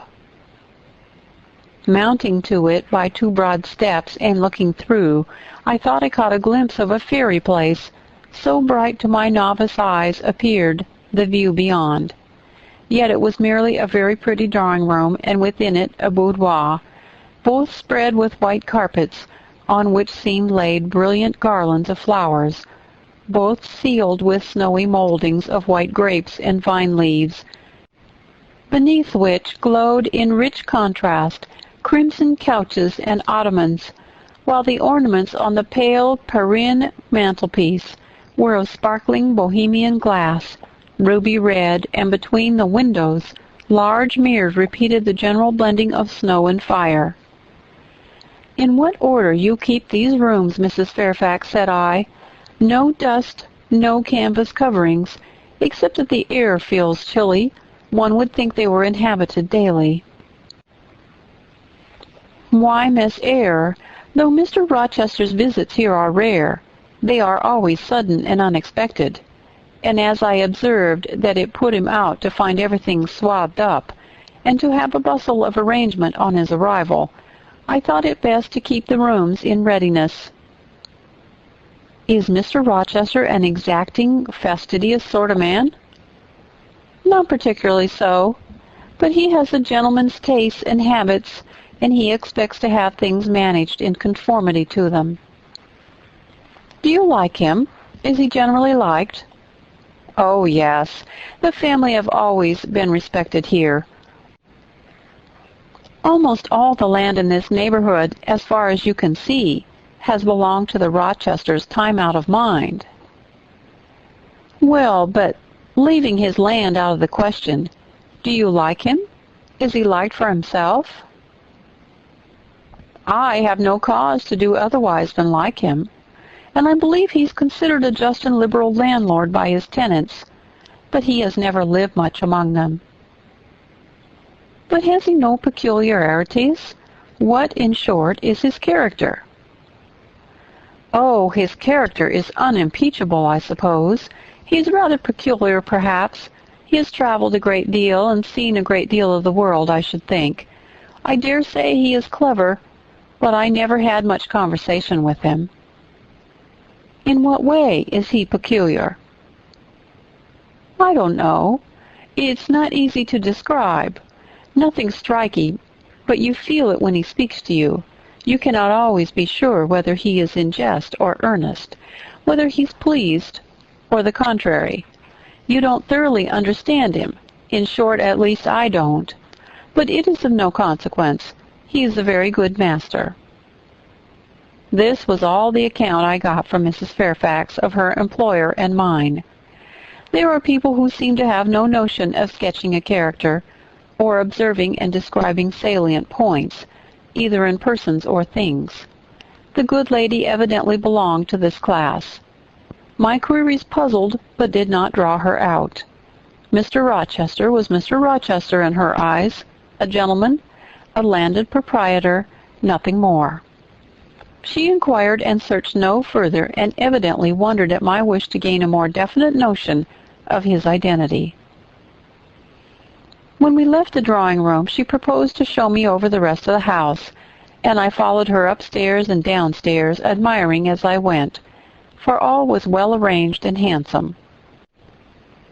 The large front chambers I thought especially grand, and some of the third-story rooms, though dark and low, were interesting from their air of antiquity.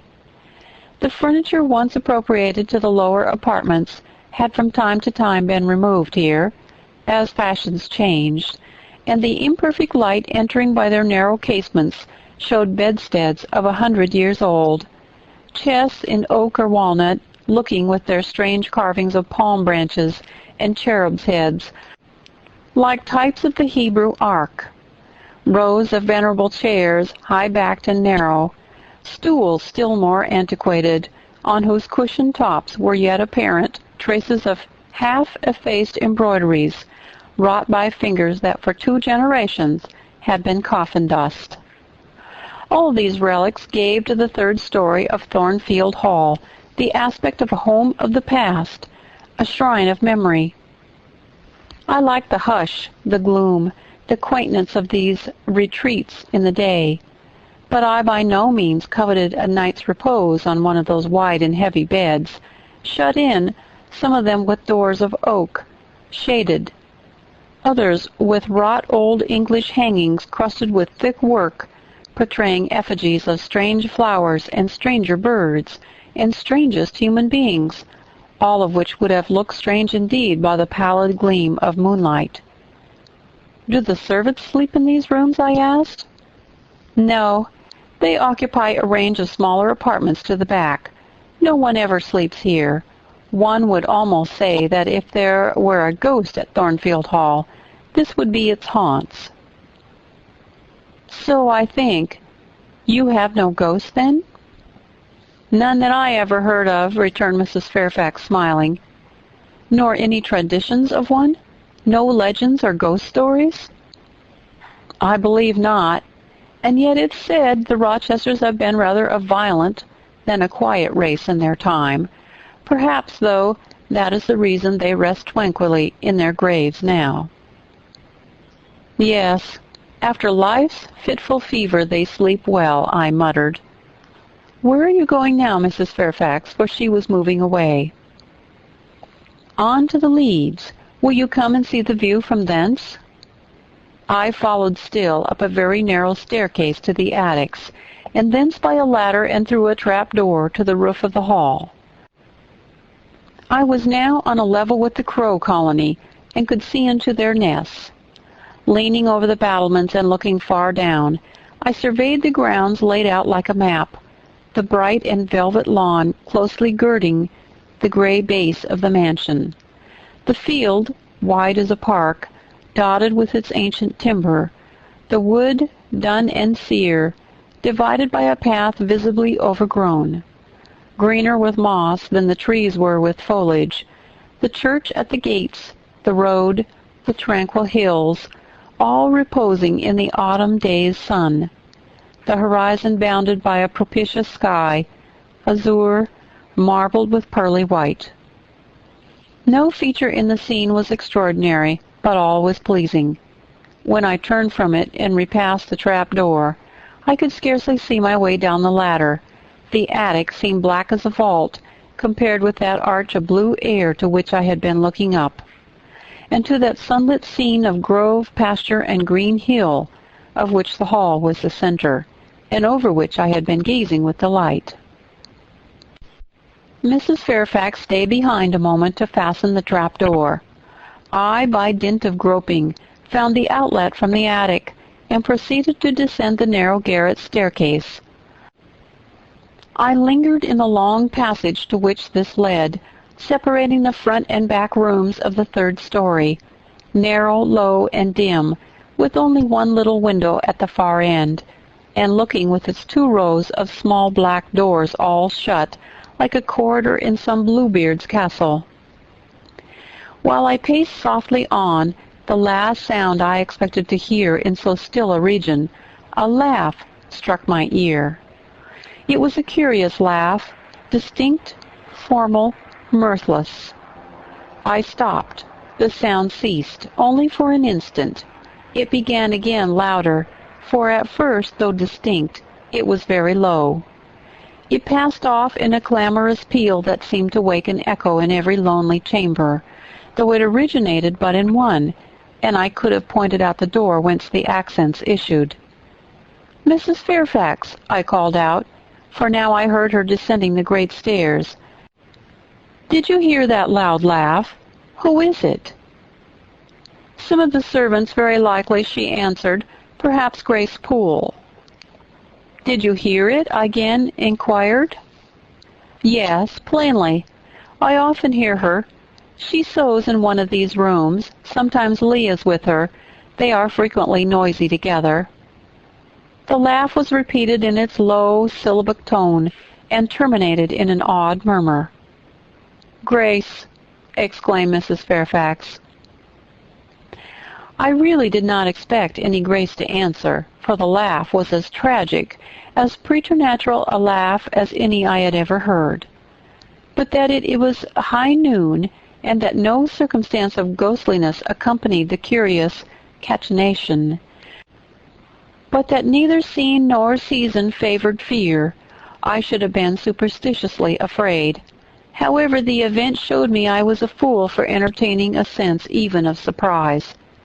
The door nearest me opened, and a servant came out, a woman of between 30 and 40, a set, square-made figure, red-haired, and with a hard, plain face. Any apparition less romantic or less ghostly could scarcely be conceived. "Too much noise, Grace," said Mrs. Fairfax. "Remember directions." Grace curtsied silently and went in. "She is a person we have to sew, and assists Lee in her housemaid's work," continued the widow. "Not altogether unobjectionable in some points, but she does well enough. By the by, how have you got on with your new pupil this morning?" The conversation thus turned on Adele continued till we reached the light and cheerful region below. Adele came running to meet us in the hall. We found dinner ready and waiting for us in Mrs. Fairfax's room. Chapter 12. The promise of a smooth career which my first calm introduction to Thornfield Hall seemed to pledge was not belied on a longer acquaintance with the place and its inmates. Mrs. Fairfax turned out to be what she appeared, a placid-tempered, kind-natured woman, of competent education and average intelligence. My pupil was a lively child who had been spoiled and indulged, and therefore was sometimes wayward. But as she was committed entirely to my care, and no injudicious interference from any quarter ever thwarted my plans for her improvement, she soon forgot her little freaks, and became obedient and teachable. She had no great talents, no marked traits of character, no peculiar development of feeling or taste which raised her 1 inch above the ordinary level of childhood, but neither had she any deficiency or vice which sunk her below it. She made reasonable progress, entertained for me a vivacious, though perhaps not very profound, affection, and by her simplicity, gay prattle, and efforts to please, inspired me, in return, with a degree of attachment sufficient to make us both content in each other's society. This will be thought cool language by persons who entertain solemn doctrines about the angelic nature of children, and the duty of those charged with their education to conceive for them an idolatrous devotion. But I am not writing to flatter paternal egotism, to echo cant, or prop up humbug. I am merely telling the truth. I felt a conscientious solicitude for Adele's welfare in progress, and a quiet liking to her little self, just as I cherished toward Mrs. Fairfax a thankfulness for her kindness, and a pleasure in her society proportionate to the tranquil regard she had for me, and the moderation of her mind and character. Anybody may blame me who likes, when I add further, that now and then when I took a walk by myself in the grounds, when I went down to the gates and looked through them along the road, or when, while Adele played with her nurse and Mrs. Fairfax made jellies in the storeroom, I climbed the 3 staircases, raised the trap-door of the attic, and having reached the leads, looked out afar over sequestered field and hill, and a long dim skyline, that then I longed for a power of vision which might overpass that limit, which might reach the busy world, towns, regions full of life I had heard of but never seen, that when I desired more of practical experience than I possessed, more of intercourse with my kind, of acquaintance with variety of character than was here within my reach, I valued what was good in Mrs. Fairfax and what was good in Adele, but I believed in the existence of other and more vivid kinds of goodness, and what I believed in I wished to behold. Who blames me? Many, no doubt, and I shall be called discontented. I could not help it. The restlessness was in my nature. It agitated me to pain sometimes. Then my sole relief was to walk along the corridor of the 3rd story, backward and forward, safe in the silence and solitude of the spot, and allow my mind's eye to dwell on whatever bright visions rose before it.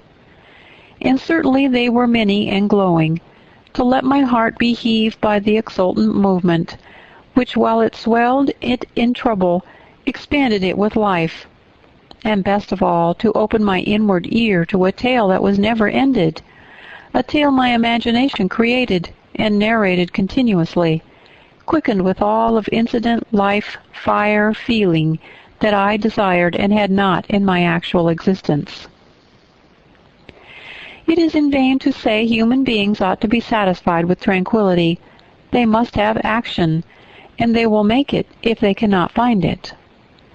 Millions are condemned to a stiller doom than mine, and millions are in silent revolt against their lot.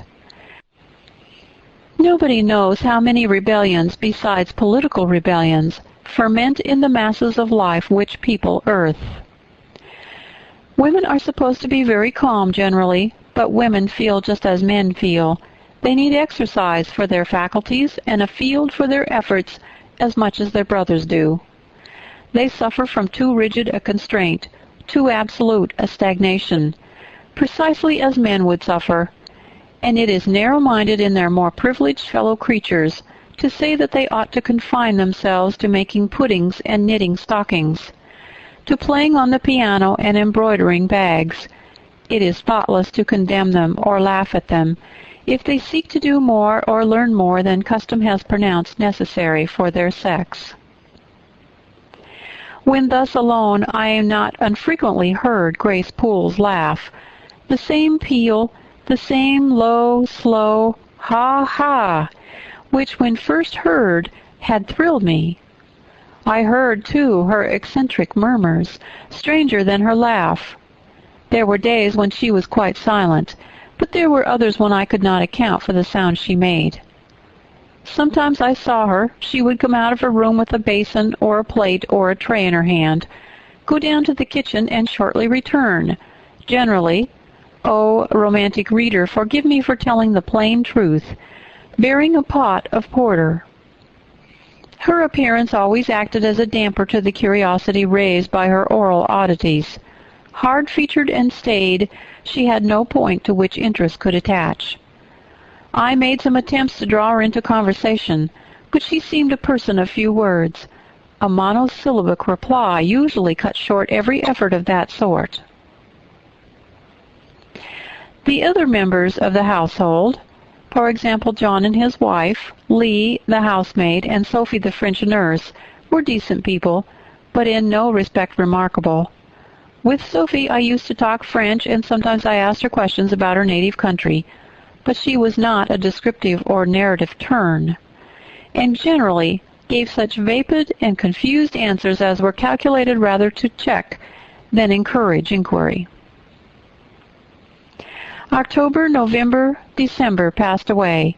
One afternoon in January, Mrs. Fairfax had begged a holiday for Adele because she had a cold, and as Adele seconded the request with an ardor that reminded me how precious occasional holidays had been to me in my own childhood, I accorded it, deeming that I did well in showing pliability on the point. It was a fine, calm day, though very cold. I was tired of sitting still in the library through a whole long morning. Mrs. Fairfax had just written a letter which was waiting to be posted, so I put on my bonnet and cloak and volunteered to carry it to Hay. The distance, 2 miles, would be a pleasant winter afternoon walk. Having seen Adele comfortably seated in her little chair by Mrs. Fairfax's parlor fireside, and given her her best wax doll, which I usually kept enveloped in silver paper in a drawer, to play with, and a storybook for change of amusement, and having replied to her with a kiss, I set out. The ground was hard, the air was still, my road was lonely. I walked fast till I got warm, and then I walked slowly to enjoy and analyze the species of pleasure brooding for me in the hour and situation. It was 3 o'clock. The church bell tolled as I passed under the belfry. The charm of the hour lay in its approaching dimness, in the low gliding and pale beaming sun. I was a mile from Thornfield in a lane noted for wild roses in summer, for nuts and blackberries in autumn, and even now possessing a few coral treasures in hips and haws, but whose best winter delight lay in its utter solitude and leafless repose. If a breath of air stirred, it made no sound here, for there was not a holly, not an evergreen to rustle, and the stripped hawthorn and hazel bushes were as still as the white worn stones which causewayed the middle of the path. Far and wide on each side there were only fields where no cattle now browsed, and the little brown birds which stirred occasionally in the hedge looked like single russet leaves that had forgotten to drop. This lane inclined uphill all the way to Hay. Having reached the middle, I sat down on a stile which led thence into a field. Gathering my mantle about me and sheltering my hands in my muff, I did not feel the cold, though it froze keenly, as was attested by a sheet of ice covering the causeway, where a little brooklet, now congealed, had overflowed after a rapid thaw some days since. From my seat I could look down on Thornfield. The gray and battlemented hall was the principal object in the vale below me. Its woods and dark rookery rose against the west. I lingered till the sun went down among the trees and sank crimson and clear behind them. I then turned eastward. On the hilltop above me sat the rising moon, pale yet as a cloud, but brightening momently. She looked over Hay, which, half lost in trees, sent up a blue smoke from its few chimneys. It was yet a mile distant, but in the absolute hush I could hear plainly its thin murmurs of life.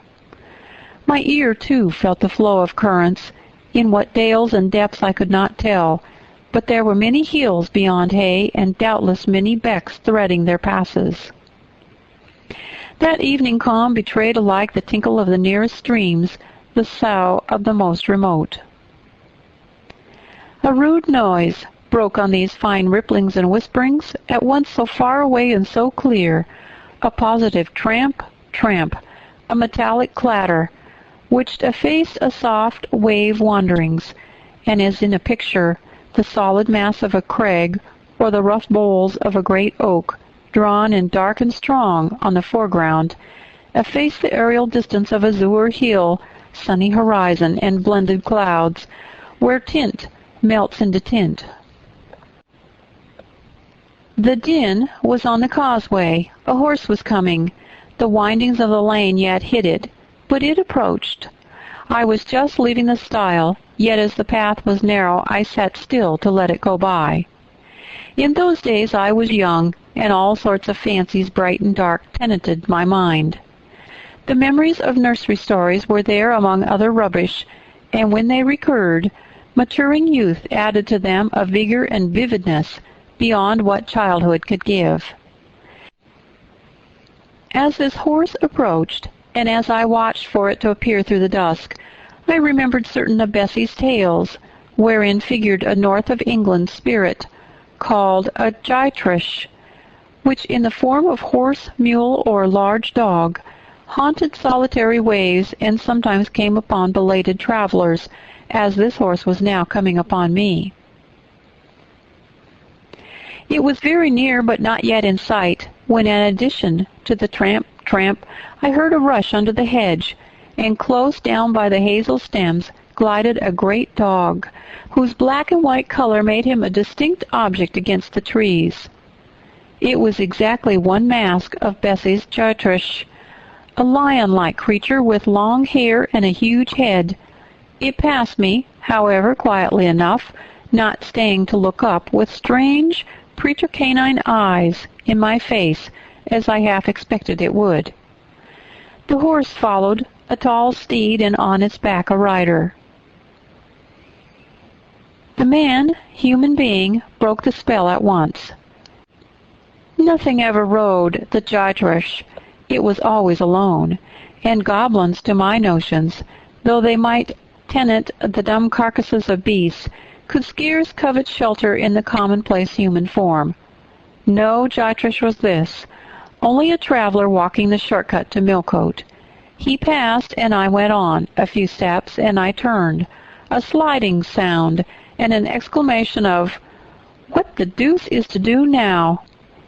and a clattering tumble arrested my attention. Man and horse were down. They had slipped on the sheet of ice which glazed the causeway. The dog came bounding back, and seeing his master in a predicament, and hearing the horse groan, barked till the evening hills echoed the sound, which was deep in proportion to his magnitude. He snuffed round the prostrate group, and then he ran up to me. It was all he could do. There was no other help at hand to summon. I obeyed him and walked down to the traveler, by this time struggling himself free of his steed. His efforts were so vigorous, I thought he could not be hurt much. But I asked him the question, "Are you injured, sir?" I think he was swearing, but am not certain. However, he was pronouncing some formula which prevented him from replying to me directly. "Can I do anything?" I asked again. "You must stand on one side," he answered as he rose, first to his knees, then to his feet. I did, whereupon heaving, stamping, clattering process, accompanied by a barking and baying, which removed me effectually some yards' distance. But I would not be driven quite away till I saw the event. This was finally fortunate. The horse was re-established, and the dog was silenced with a "Down, pilot." The traveler, now stooping, felt his foot and leg as if trying whether they were sound. Apparently something ailed them, for he halted to the stile, whence I had just risen, and sat down.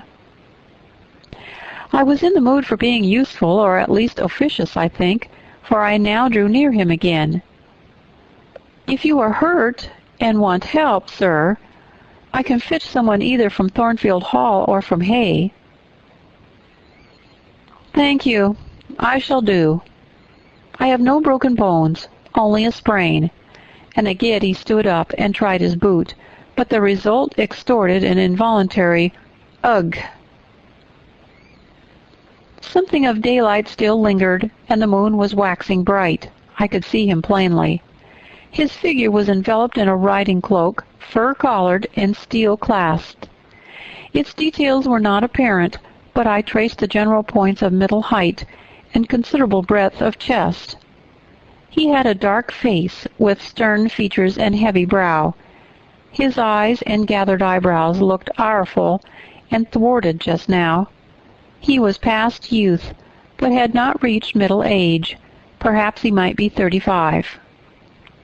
I felt no fear of him, and but little shyness. Had he been a handsome, heroic-looking young gentleman, I should not have dared to stand thus questioning him against his will, and offering my services unasked. I had hardly ever seen a handsome youth, never in my life spoken to one.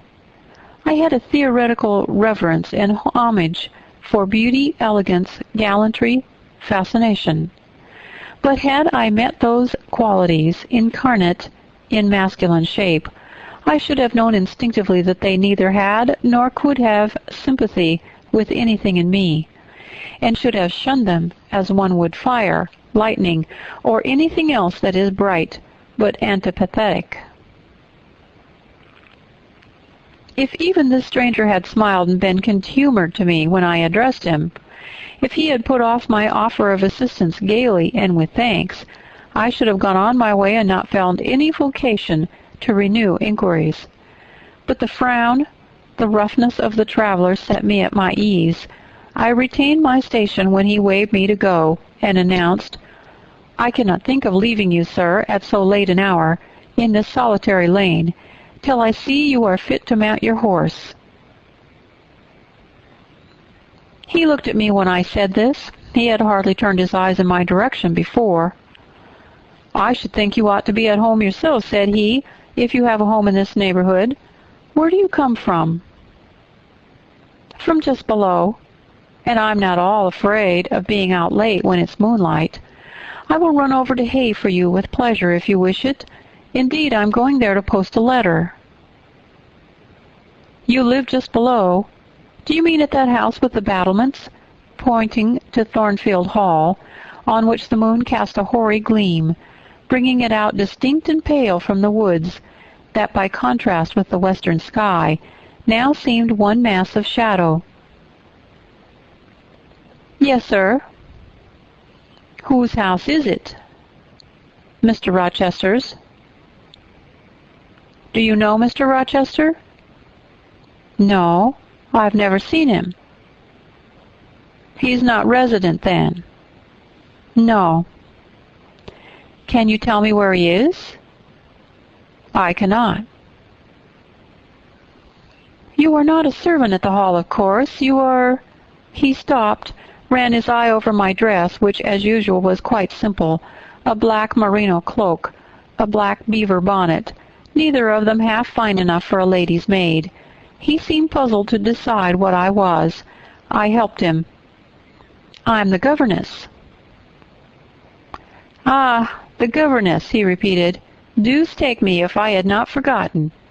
The governess." And again my raiment underwent scrutiny. In 2 minutes he rose from the stile. His face expressed pain when he tried to move.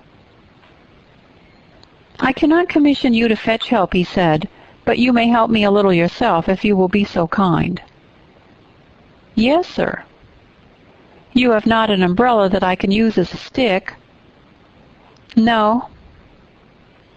"Try to get hold of my horse's bridle and lead him to me. You are not afraid?" I should have been afraid to touch a horse when alone, but when told to do it I was disposed to obey. I put down my muff on the stile and went up to the tall steed. I endeavored to catch the bridle, but it was a spirited thing and would not let me come near its head. I made effort on effort, though in vain. Meantime, I was mortally afraid of its trampling 4 feet. The traveler waited and watched for some time, and at last he laughed. "I see," he said. "The mountain will never be brought to Mahomet. So all you can do is to aid Mahomet to go to the mountain. I must beg of you to come here." I came. "Excuse me," he continued. "Necessity compels me to make you useful." He laid a heavy hand on my shoulder and, leaning on me with some stress, limped to his horse. Having once caught the bridle, he mastered it directly and sprang to his saddle, grimacing grimly as he made the effort, for it wrenched his sprain. "Now," said he, releasing his underlip from a hard bite, "just hand me my whip. It lies there under the hedge." I sought it and found it. "Thank you. Now make haste with the letter to Hay, and return as fast as you can." A touch of a spurred heel made his horse first start and rear, and then bound away. The dog rushed in his traces. All 3 vanished. Like heath that, in the wilderness, the wild wind whirls away. I took up my muff and walked on. The incident had occurred and was gone for me. It was an incident of no moment, no romance, no interest in a sense, yet it marked with change one simple hour of a monotonous life. My help had been needed and claimed. I had given it. I was pleased to have done something. Trivial, transitory though the deed was, it was yet an active thing, and I was weary of an existence all passive. The new face, too, was like a new picture introduced to the gallery of memory, and it was dissimilar to all the others hanging there, firstly because it was masculine, and second because it was dark, strong, and stern. I had it still before me when I entered Hay, and slipped the letter into the post office. I saw it as I walked fast downhill all the way home. When I came to the stile, I stopped a minute, looked round and listened, with an idea that a horse's hoofs might ring on the causeway again, and that a rider in a cloak and a Gytrash-like Newfoundland dog might be again apparent. I saw only the hedge and a pollard willow before me, rising up still and straight to meet the moonbeams. I heard only the faintest waft of wind roaming fitful among the trees round Thornfield, a mile distant, and when I glanced down in the direction of the murmur, my eye, traversing the hall front, caught a light kindling in a window. It reminded me that I was late, and I hurried on. I did not like re-entering Thornfield. To pass its threshold was to return to stagnation. To cross the silent hall, to ascend the darksome staircase, to seek my own lonely little room, and then to meet tranquil Mrs. Fairfax, and spend a long winter evening with her, and her only, was to quell wholly the faint excitement wakened by my walk, to slip again over my faculties the viewless fetters of a uniform and too still existence, of an existence whose very privileges of security and ease I was becoming incapable of appreciating. What good it would have done me at that time to have been tossed in the storms of an uncertain, struggling life, and to have been taught by rough and bitter experience to long for the calm amid which I now repined.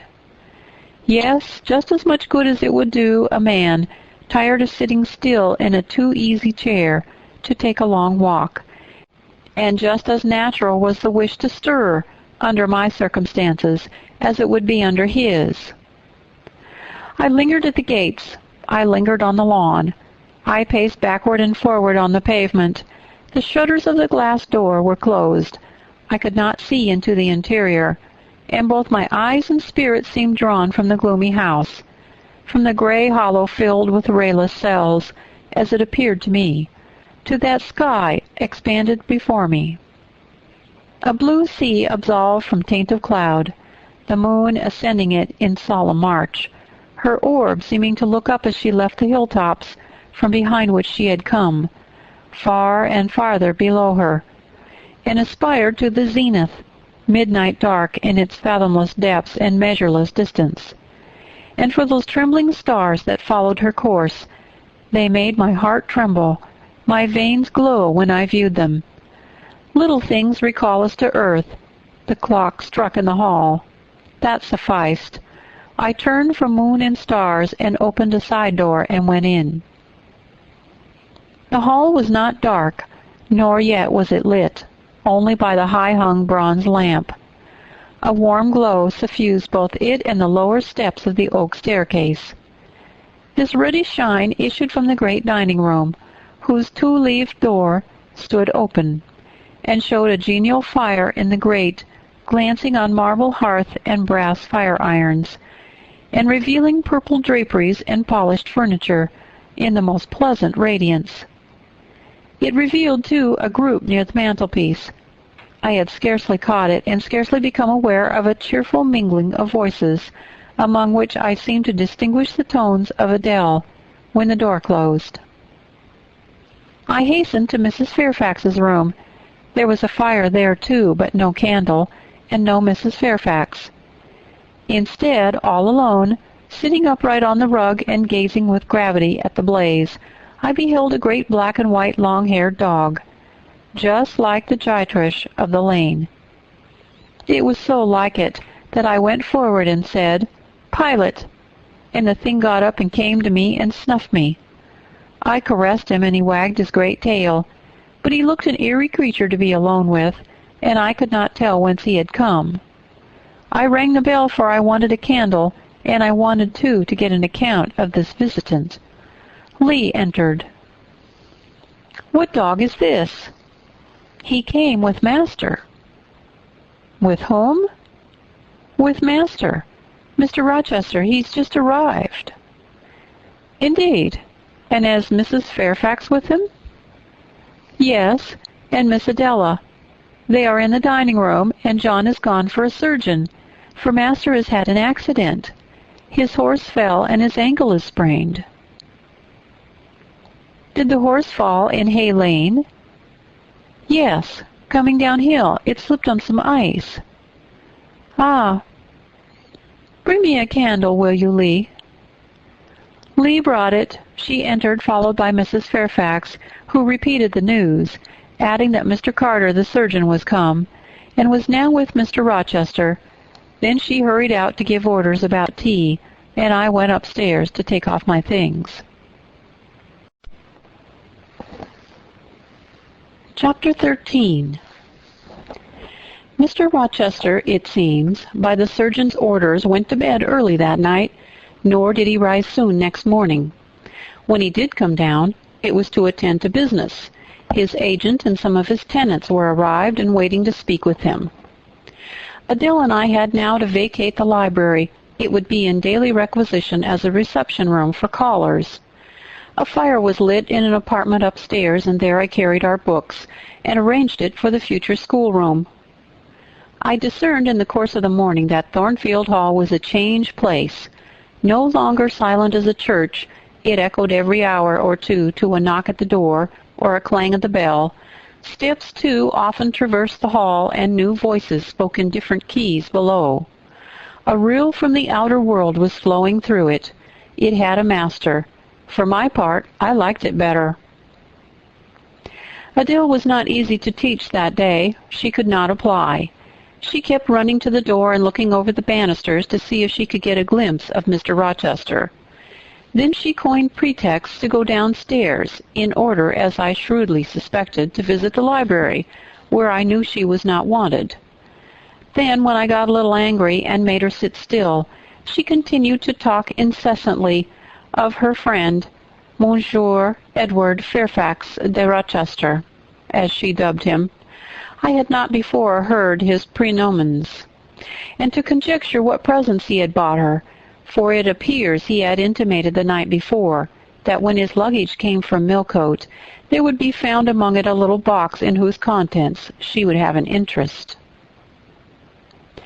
I and my pupil dined as usual in Mrs. Fairfax's parlor. The afternoon was wild and snowy, and we passed it in the schoolroom. At dark I allowed Adele to put away books and work, and to run downstairs, for from the comparative silence below, from the succession of appeals to the doorbell, I conjectured that Mr. Rochester was now at liberty. Left alone, I walked to the window, but nothing was to be seen thence. Twilight and snowflakes together thickened the air, and hid the very shrubs on the lawn. I let down the curtain and went back to the fireside. In the clear embers I was tracing a view, not unlike a picture I remembered to have seen of the castle of Heidelberg on the Rhine, when Mrs. Fairfax came in, breaking up by her entrance the fiery mosaic I had been piecing together, and scattering too some heavy, unwelcome thoughts that were beginning to throng on my solitude. "Mr. Rochester would be glad if you and your pupil would take tea with him in the drawing-room this evening," said she. "He has been so much engaged all day that he could not ask to see you before." "When is his tea time?" I inquired. "Oh, at 6 o'clock. He keeps early hours in the country. You had better change your frock now. I will go with you and fasten it. Here's a candle." "Is it necessary to change my frock?" "Yes, you'd better. I always dress for the evening when Mr. Rochester is here." This additional ceremony seemed somewhat stately. However, I repaired to my room, and with Mrs. Fairfax's aid, replaced my black stuff dress for one of black silk, the best and the only additional one I had, except for one of light gray, which in my low-wood notions of the toilet I thought too fine to be worn, except on first-rate occasions. "You want a brooch," said Mrs. Fairfax. I had a single little pearl ornament which Miss Temple had given me as a parting keepsake. I put it on, and then we went downstairs. Unused as I was to strangers, it was rather a trial to appear thus formally summoned, in Mr. Rochester's presence.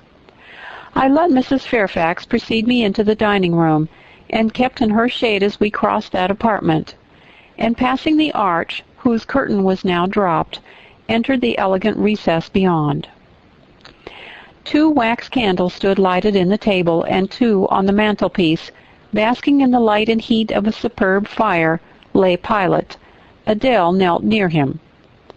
Half reclined on a couch appeared Mr. Rochester, his foot supported by the cushion. He was looking at Adele and the dog. The fire shone full on his face.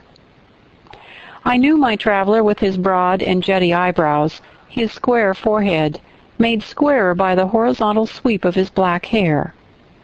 I recognized his decisive nose, more remarkable for character than beauty, his full nostrils denoting, I thought, choler, his grim mouth, chin, and jaw. Yes, all 3 were very grim, and no mistake. His shape, now divested of cloak, I perceived harmonized in squareness with his physiognomy. I suppose it was a good figure in the athletic sense of the term, broad-chested and thin-flanked, though neither tall nor graceful. Mr. Rochester must have been aware of the entrance of Mrs. Fairfax and myself, but it appeared he was not in the mood to notice us, for he never lifted his head as we approached. "Here is Miss Eyre, sir," said Mrs. Fairfax in her quiet way. He bowed, still not taking his eyes from the group of the dog and child. "Let Miss Eyre be seated," said he, and there was something in the forced stiff bow, in the impatient yet formal tone, which seemed further to express, "What the deuce is it to me whether Miss Eyre be there or not? At this moment I am not disposed to accost her." I sat down, quite disembarrassed. A reception of finished politeness would probably have confused me. I could not have returned or repaid it by answering grace and elegance on my part. But harsh caprice laid me under no obligation. On the contrary, a decent quiescence, under the freak of manner, gave me the advantage. Besides, the eccentricity of the proceeding was piquant. I felt interested to see how he would get on. He went on as a statue would, that is, he neither spoke nor moved. Mrs. Fairfax seemed to think it necessary that someone should be amiable, and she began to talk, kindly as usual, and as usual rather trite. She condoled with him on the pressure of business he had had all day, on the annoyance it must have been to him with that painful sprain. Then she commended his patience and perseverance in going through with it. "Madam, I should like some tea," was the sole rejoinder she got. She hastened to ring the bell, and when the tray came, she proceeded to arrange the cups, spoons, and so forth, with assiduous celerity. I and Adele went to the table, but the master did not leave his couch. "Will you hand Mr. Rochester's cup?" said Mrs. Fairfax to me. "Adele might perhaps spill it." I did as requested. As he took the cup from my hand, Adele, thinking the moment propitious for making a request in my favor, cried out, "N'est-ce pas, monsieur? Did you bring a present for Mademoiselle Eyre?" "Who talks of presents?" said he gruffly. "Did you expect a present, Miss Eyre? Are you fond of presents?" And he searched my face with eyes that I saw were dark, irate, and piercing. "I hardly know, sir. I have little experience of them. They are generally thought pleasant things." "Generally thought. But what do you think?" "I should be obliged to take time, sir, before I could give you an answer worthy of your acceptance. A present has many faces to it, has it not? And one should consider all before pronouncing an opinion as to its nature. Miss Eyre, you are not so unsophisticated as Adele. She demands a present clamorously the moment she sees me. You beat about the bush." "Because I have less confidence in my deserts than Adele has. She can prefer the claim of old acquaintance, and the right, too, of custom, for she says you have always been in the habit of giving her playthings. But if I had to make out a case I should be puzzled, since I am a stranger, and have done nothing to entitle me to an acknowledgment." "Oh, don't fall back on over-modesty. I have examined Adele and find you have taken great pains with her. She is not bright, she has no talents, yet in a short time she has made much improvement." "Sir, you have now given me my present. I am obliged to you. It is the meed teachers most covet, praise of their pupils' progress." "Humph," said Mr. Rochester, and he took his tea in silence. "Come to the fire," said the master when the tray was taken away, and Mrs. Fairfax had settled into a corner with her knitting, while Adele was leading me by the hand round the room, showing me the beautiful books and ornaments on the consoles and chiffoniers. We obeyed, as in duty bound. Adele wanted to take a seat on my knee, but she was ordered to amuse myself with Pilate. "You have been resident in my house 3 months." "Yes, sir." "And you came from Lowood School?" "Ah, a charitable concern." "How long were you there?" 8 years. 8 years? You must be tenacious of life. I thought half the time in such a place would have done up any constitution. No wonder you have rather the look of another world. I marveled where you had got that sort of face. When you came on me in Hay Lane last night, I thought unaccountably of fairy tales, and had half a mind to demand whether you had bewitched my horse. I'm not sure yet. Who are your parents?" "I have none." "Nor ever had, I suppose. Do you remember them?" "No." "I thought not. And so you were waiting for your people when you sat on that stile." "For whom, sir?" "For the men in green. It was a proper moonlight evening for them. Did I break through one of your rings, that you spread that damned ice on the causeway?" I shook my head. "The men in green all forsook England 100 years ago," I said, speaking as seriously as he had done. "And not even in Hay Lane or the fields about it could you find a trace of them. I don't think either summer or harvest or winter moon will ever shine on their revels more." Mrs. Fairfax had dropped her knitting, and with raised eyebrows seemed wondering what sort of talk this was. "Well," resumed Mr. Rochester, "if you disown parents, you must have some sort of kinfolk. Uncles and aunts?" "No, none that I ever saw." "And your home?" "I have none." "Where do your brothers and sisters live?" "I have no brothers or sisters." "Who recommended you to come here?" "I advertised, and Mrs. Fairfax answered my advertisement." "Yes," said the good lady, who now knew what ground we were upon, "and I am daily thankful for the choice Providence led me to make. Miss Eyre has been an invaluable companion to me, and a kind and careful teacher to Adele." "Don't trouble yourself to give her a character," returned Mr. Rochester. "Eulogiums will not bias me. I shall judge for myself. She began by felling my horse." "Sir?" said Mrs. Fairfax. "I have to thank her for this sprain." The widow looked bewildered. "Miss Eyre, have you ever lived in a town?" "No, sir." "Have you seen much society?" "None but the pupils and teachers of Lowood, and now the inmates of Thornfield." "Have you read much?" "Only such books as came in my way, and they have not been numerous or very learned." "You have lived the life of a nun.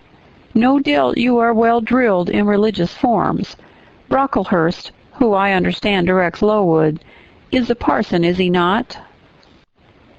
"Yes, sir." "And you girls probably worshipped him, as a convent full of religiouses would worship their director." "Oh, no." "You are very cool." "No." "What? A novice not worship her priest? That sounds blasphemous." I disliked Mr. Brocklehurst, and I was not alone in the feeling. He is a harsh man, at once pompous and meddling. He cut off our hair, and for economy's sake bought us bad needles and thread, with which we could hardly sew. That was very false economy, remarked Mrs. Fairfax, who now again caught the drift of the dialogue. And was that the head and front of his offending? Demanded Mr. Rochester. He starved us when he had the sole superintendence of the provision department, before the committee was appointed, and he bored us with long lectures once a week, and with evening readings from books of his own inditing about sudden deaths and judgments, which made us afraid to go to bed. What age were you when you went to Lowood? About 10. And you stayed there 8 years, and are now, then, 18? I assented. Arithmetic, you see, is useful. Without its aid, I could hardly have been able to guess your age. It is a point difficult to fix where the features and countenance are so much at variance, as in your case. And now, what did you learn at Lowood? Can you play? A little. Of course, that's the established answer. Go into the library. I mean, if you please. Excuse my tone of command. I'm used to say, do this, and it's done. I cannot alter my customary habits for one new inmate. Go then into the library, take a candle with you, leave the door open, sit down to the piano, and play a tune. I departed, obeying his directions. Enough, he called out in a few minutes. You play a little, I see, like any other English schoolgirl, perhaps rather better than some, but not well. I closed the piano and returned. Mr. Rochester continued. Adele showed me some sketches this morning which she said were yours. I don't know whether they were entirely of your doing. Probably a master aided you. No, indeed, I interjected. Ah, that pricks pride. Well, fetch me your portfolio, if you can vouch for its contents being original. But don't pass your word unless you are certain. I can recognize patchwork. Then I will say nothing, and you shall judge for yourself, sir. I brought the portfolio from the library. Approach the table, said he, and I wheeled it to his couch. Adele and Mrs. Fairfax drew near to see the pictures.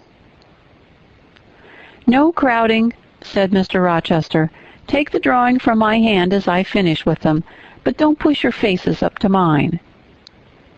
He deliberately scrutinized each sketch and painting. 3 he laid aside. The others, when he had examined them, he swept from him. Take them off to the other table, Mrs. Fairfax, said he, and look at them with Adele. You, glancing at me, resume your seat and answer my questions. I perceive these pictures were done by one hand. Was that hand yours? Yes. When did you find time to do them? They have taken much time and some thought. I did them in the last 2 vacations I spent at Lowood, when I had no other occupation. Where did you get your copies? Out of my head. That head I see now on your shoulders? Yes, sir. Has it other furniture of the same kind within? I should think it may have. I should hope better. He spread the pictures before him and again surveyed them alternately. While he's so occupied, I will tell you, reader, what they are. And first I must premise that they are nothing wonderful. The subjects had indeed risen vividly on my mind, as I saw them with the spiritual eye before I attempted to embody them. They were striking, but my hand would not second my fancy, and each case it had wrought out but a pale portrait of the thing I had conceived. These pictures were in watercolors. The first represented clouds, low and livid, rolling over a swollen sea. All the distance was in eclipse. So, too, was the foreground, or rather the nearest billows, for there was no land. One gleam of light lifted into relief a half-submerged mast, on which sat a cormorant. dark and large, with wings flecked with foam. Its beak held a gold bracelet set with gems that I had touched with as brilliant tints as my palette could yield, and as glittering distinctness as my pencil would impart.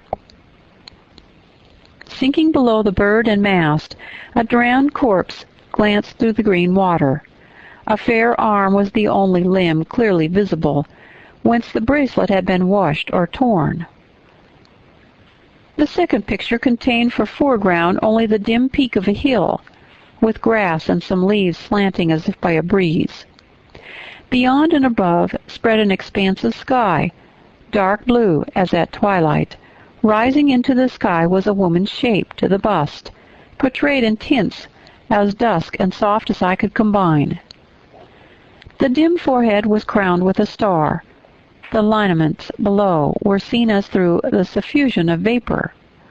The eyes shone dark and wild, the hair streamed shadowy, like a beamless cloud torn by storm or by electric travail. On the neck lay a pale reflection like moonlight.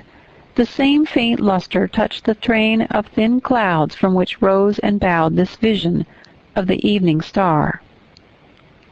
The third showed the pinnacle of an iceberg piercing a polar winter sky.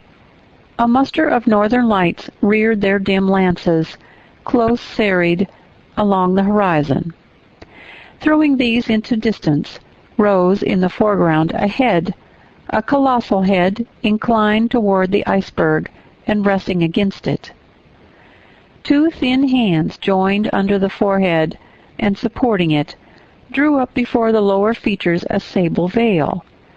A brow quite bloodless, white as bone, and an eye hollow and fixed, blank of meaning but for the glassiness of despair, alone were visible.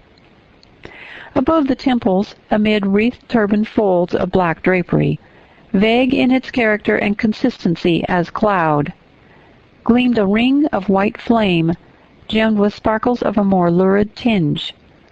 This pale crescent was the likeness of a kingly crown. What it diademed was the shape which shape had none. "Were you happy when you painted these pictures?" asked Mr. Rochester presently.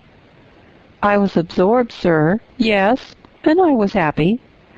To paint them, in short, was to enjoy one of the keenest pleasures I've ever known." "That's not saying much. Your pleasures, by your own account, have been few. But I dare say you did exist in a kind of artist dreamland while you blended and arranged these strange tints. Did you sit at them long each day?" "I had nothing else to do, because it was vacation, and I sat at them from morning till noon, and from noon till night. The length of the midsummer days favored my inclination to apply." "And you felt self-satisfied with the result of your ardent labors?" "Far from it. I was tormented by the contrast between my ideas and my handiwork. In each case I had imagined something which I was quite powerless to realize." "Not quite. You have secured the shadow of your thought, but no more, probably. You had not enough of the artist's skill and science to give it a full meaning. Yet the drawings are, for a schoolgirl, peculiar. As to the thoughts, they are elfish.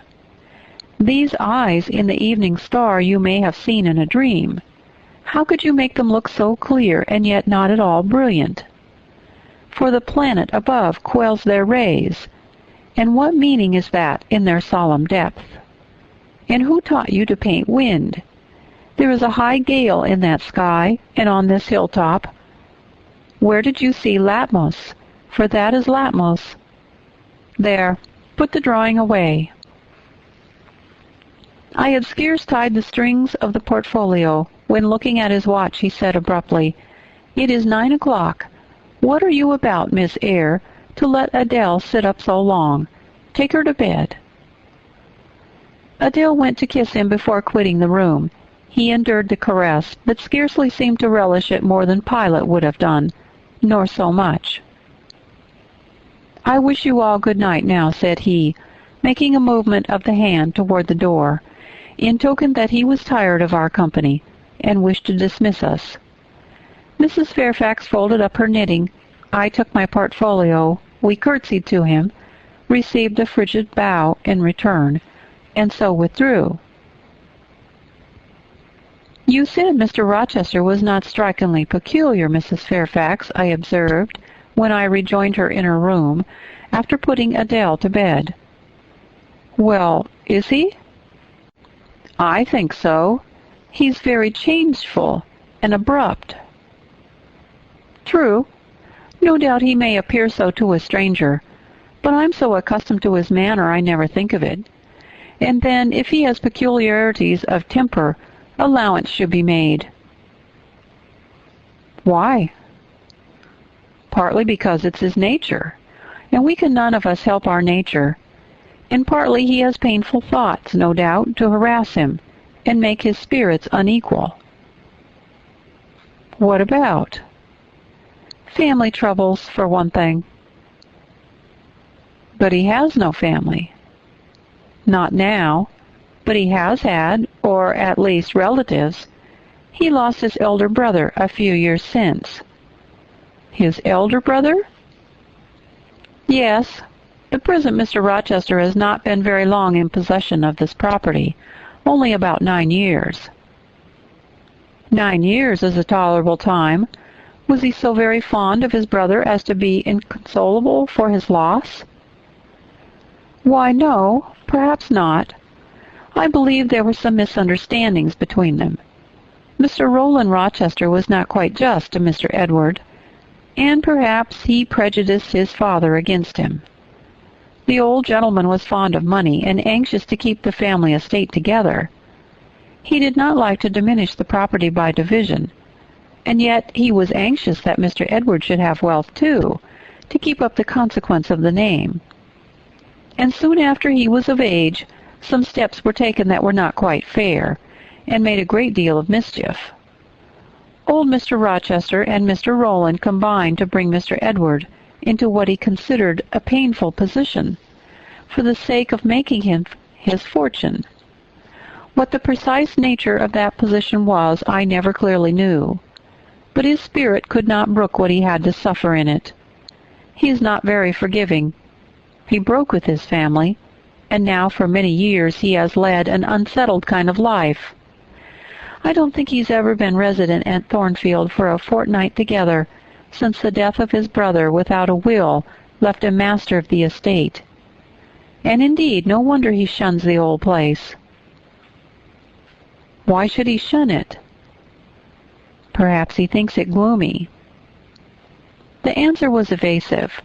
I should have liked something clearer, but Mrs. Fairfax either could not or would not give me more explicit information of the origin and nature of Mr. Rochester's trials.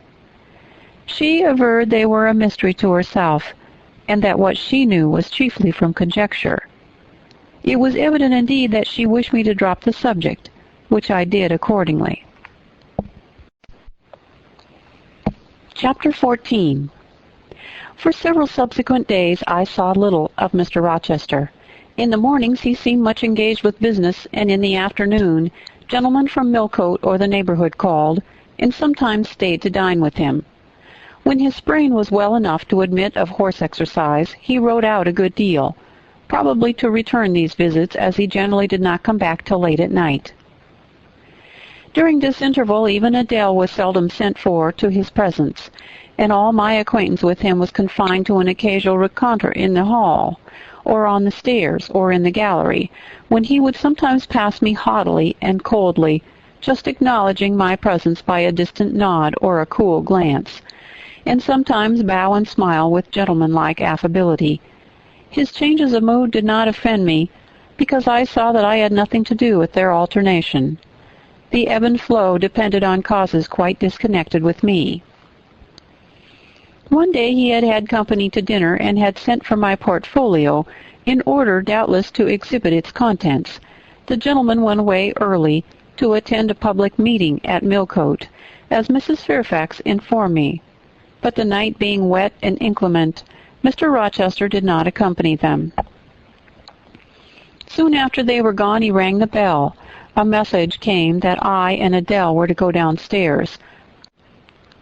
I brushed Adele's hair and made her neat, and having ascertained that I was myself in my usual Quaker trim, where there was nothing to retouch, all being too close and plain, braided locks included, to admit of disarrangement, we descended, Adele wondering whether her present was at length come, for owing to some mistake its arrival had hitherto been delayed. She was gratified. There it stood, a little carton, on the table when we entered the dining-room. She appeared to know it by instinct. My present! My present!" exclaimed she, running toward it. "Yes, there's your present at last. Take it into a corner, you genuine daughter of Paris, and amuse yourself with disemboweling it," said the deep and rather sarcastic voice of Mr. Rochester, proceeding from the depths of an immense easy-chair at the fireside. "And mind," he continued, "don't bother me with any details of the anatomical process, or any notice of the conditions of the entrails. Let your operation be conducted in silence. Understand?" Adele seemed scarcely to need the warning. She had already retired to a sofa with her treasure, and was busily untying the cord which secured the lid. Having removed this impediment and lifted certain silvery envelopes of tissue paper, she exclaimed, "Oh, my! How beautiful!" and then remained absorbed in ecstatic contemplation. "Is Miss Eyre there?" now demanded the master, half rising from his seat to look round to the door, near which I still stood. "Ah, well, come forward. Be seated here." He drew a chair near his own. "I'm not fond of the prattle of children," he continued. "For old bachelor as I am, I have no pleasant associations connected with their lisp. It would be intolerable to me to pass a whole evening tete-a-tete with a brat. Don't draw that chair further off, Miss Eyre. Sit down exactly where I placed it, if you please, that is. Confound these civilities. I continually forget them. Nor do I particularly affect simple-minded old ladies. By the by, I must have mine in mind. It won't do to neglect her. She's a Fairfax, or wed to one, and blood is said to be thicker than water." He rang and dispatched an invitation to Mrs. Fairfax, who soon arrived, knitting-basket in hand. "Good evening, madam. I sent to you for a charitable purpose. I have forbidden Adele to talk to me about her presents, and she's bursting with repletion. Have the goodness to serve her as auditress and interlocutress. It will be one of the most benevolent acts you ever performed." Adele, indeed, no sooner saw Mrs. Fairfax than she summoned her to her sofa, and there quickly filled her lap with the porcelain, the ivory, the waxen contents of her present, pouring out, meantime, explanations and raptures in such broken English as she was mistress of. "Now I have performed the part of a good host," pursued Mr. Rochester, "put my guests into the way of amusing each other. I ought to be at liberty to attend to my own pleasure. Miss Eyre, draw your chair still a little further forward. You are yet too far back. I cannot see you without disturbing my position in this comfortable chair, which I have no mind to do." I did as I was bid, though I would much rather have remained somewhat in the shade. But Mr. Rochester had such a direct way of giving orders, it seemed a matter of course to obey him promptly. We were, as I have said, in the dining-room. The lustre, which had been lit for dinner, filled the room with festal breath of light. The large fire was all red and clear.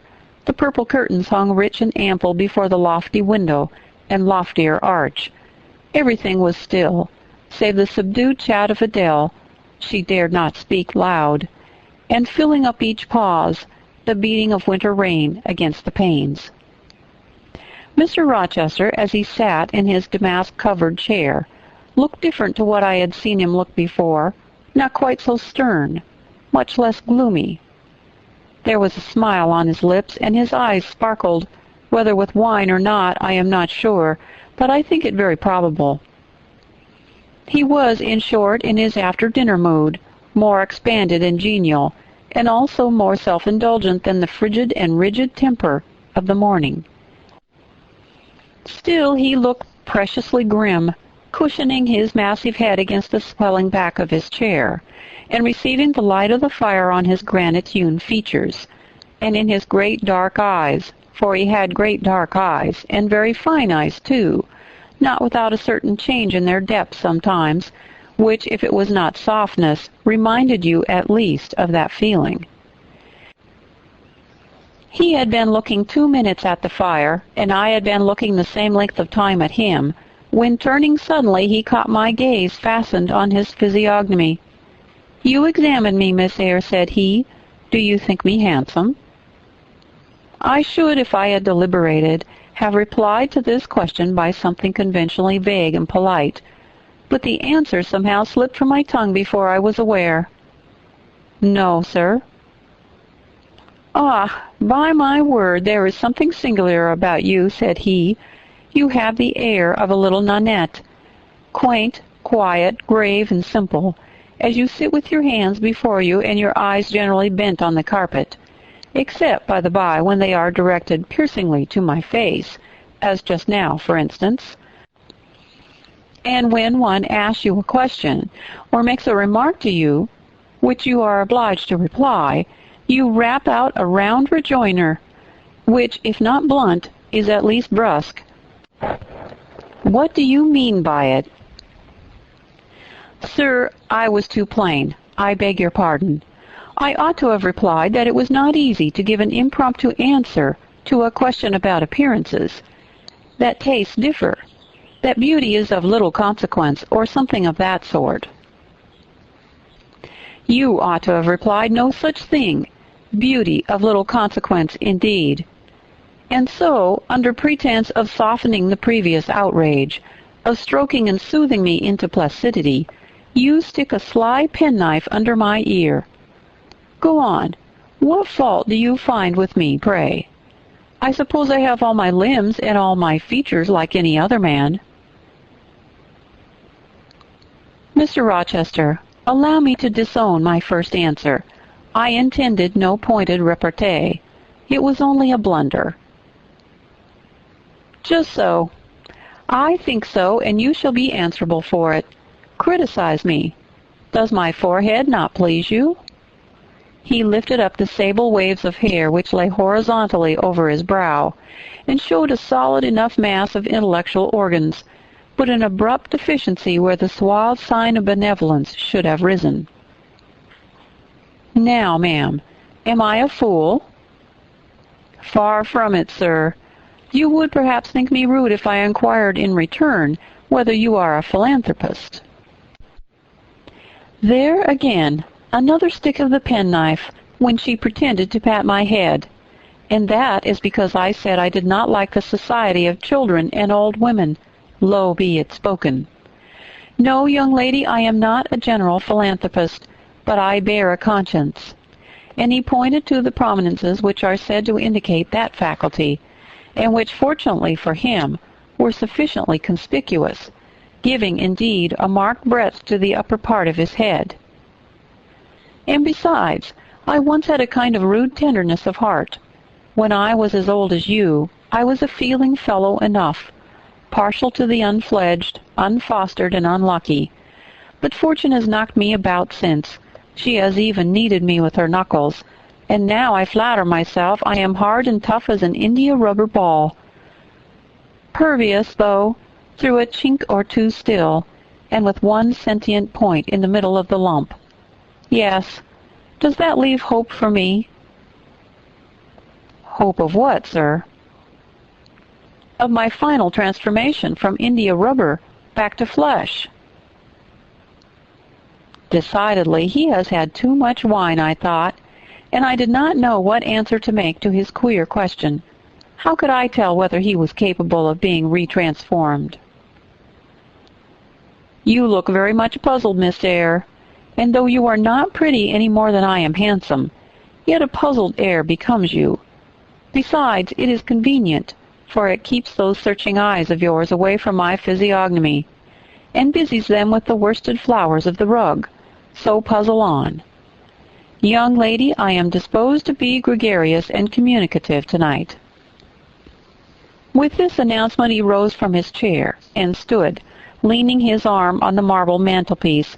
In that attitude his shape was seen plainly as well as his face. His unusual breadth of chest, disproportionate almost to his length of limb. I am sure most people would have thought him an ugly man, yet there was so much unconscious pride in his port, so much ease in his demeanor, such a look of complete indifference to his own external appearance, so haughty a reliance on the power of other qualities, intrinsic or adventitious, to atone for the lack of mere personal attractiveness, that in looking at him one inevitably shared the indifference, and even in a blind, imperfect sense, put faith in the confidence. "I am disposed to be gregarious and communicative tonight," he repeated, "and that's why I sent for you. The fire and the chandelier were not sufficient company for me." Nor would Pilate have been, for none of these can talk. Adele is a degree better, but still far below the mark. Mrs. Fairfax ditto. You, I am persuaded, can suit me if you will. You puzzled me the first evening I invited you down here. I have almost forgotten you since. Other ideas have driven yours from my head. But tonight I am resolved to be at ease, to dismiss what importunes and recall what pleases. It would please me now to draw you out, to learn more of you. Therefore, speak." Instead of speaking, I smiled, and not a very complacent or submissive smile either. "Speak," he urged. "What about, sir?" "Whatever you like. I leave both the choice of subject and the manner of treating it entirely to yourself." Accordingly, I sat and said nothing. If he expects me to talk for the mere sake of talking and showing off, he will find he has addressed himself to the wrong person, I thought. "You are dumb, Miss Eyre." I was dumb still. He bent his head a little toward me, and with a single hasty glance seemed to dive into my eyes. "Stubborn," he said, "and annoyed. Ah, that's consistent. I put my request in an absurd, almost insolent form. Miss Eyre, I beg your pardon. The fact is, once for all, I don't wish to treat you like an inferior. That is," correcting himself, "I claim only such superiority as must result from 20 years' difference in age, and a century's advance in experience. This is legitimate, and it is by virtue of this superiority and this alone that I desire you to have the goodness to talk to me a little now, and divert my thoughts, which are galled with dwelling on one point, cankering as a rusty nail." He had deigned an explanation, almost an apology. I did not feel insensible to his condescension, and would not seem so. "I'm willing to amuse you if I can, sir, quite willing. But I cannot introduce a topic, because how do I know what will interest you? Ask me questions, and I will do my best to answer them." "Then, in the first place, do you agree with me that I have a right to be a little masterful, abrupt, perhaps exacting sometimes on the grounds I stated, namely, that I am old enough to be your father, and that I have battled through a varied experience with many men of many nations, and roamed over half the globe, while you've lived quietly with one set of people in one house?" "Do as you please, sir." "That's no answer, or rather it's a very irritating, because a very evasive one. Reply clearly." "I don't think, sir, you have a right to command me merely because you are older than I, or because you've seen more of the world than I have. Your claim to superiority depends on the use you have made of your time and experience." Promptly spoken. But I won't allow that, seeing that it would never suit my case, as I have made an indifferent, not to say a bad, use of both advantages. Leaving superiority out of the question, then, you must still agree to receive my orders now and then, without being piqued or hurt by the tone of command. Will you?" I smiled. I thought to myself, Mr. Rochester is peculiar.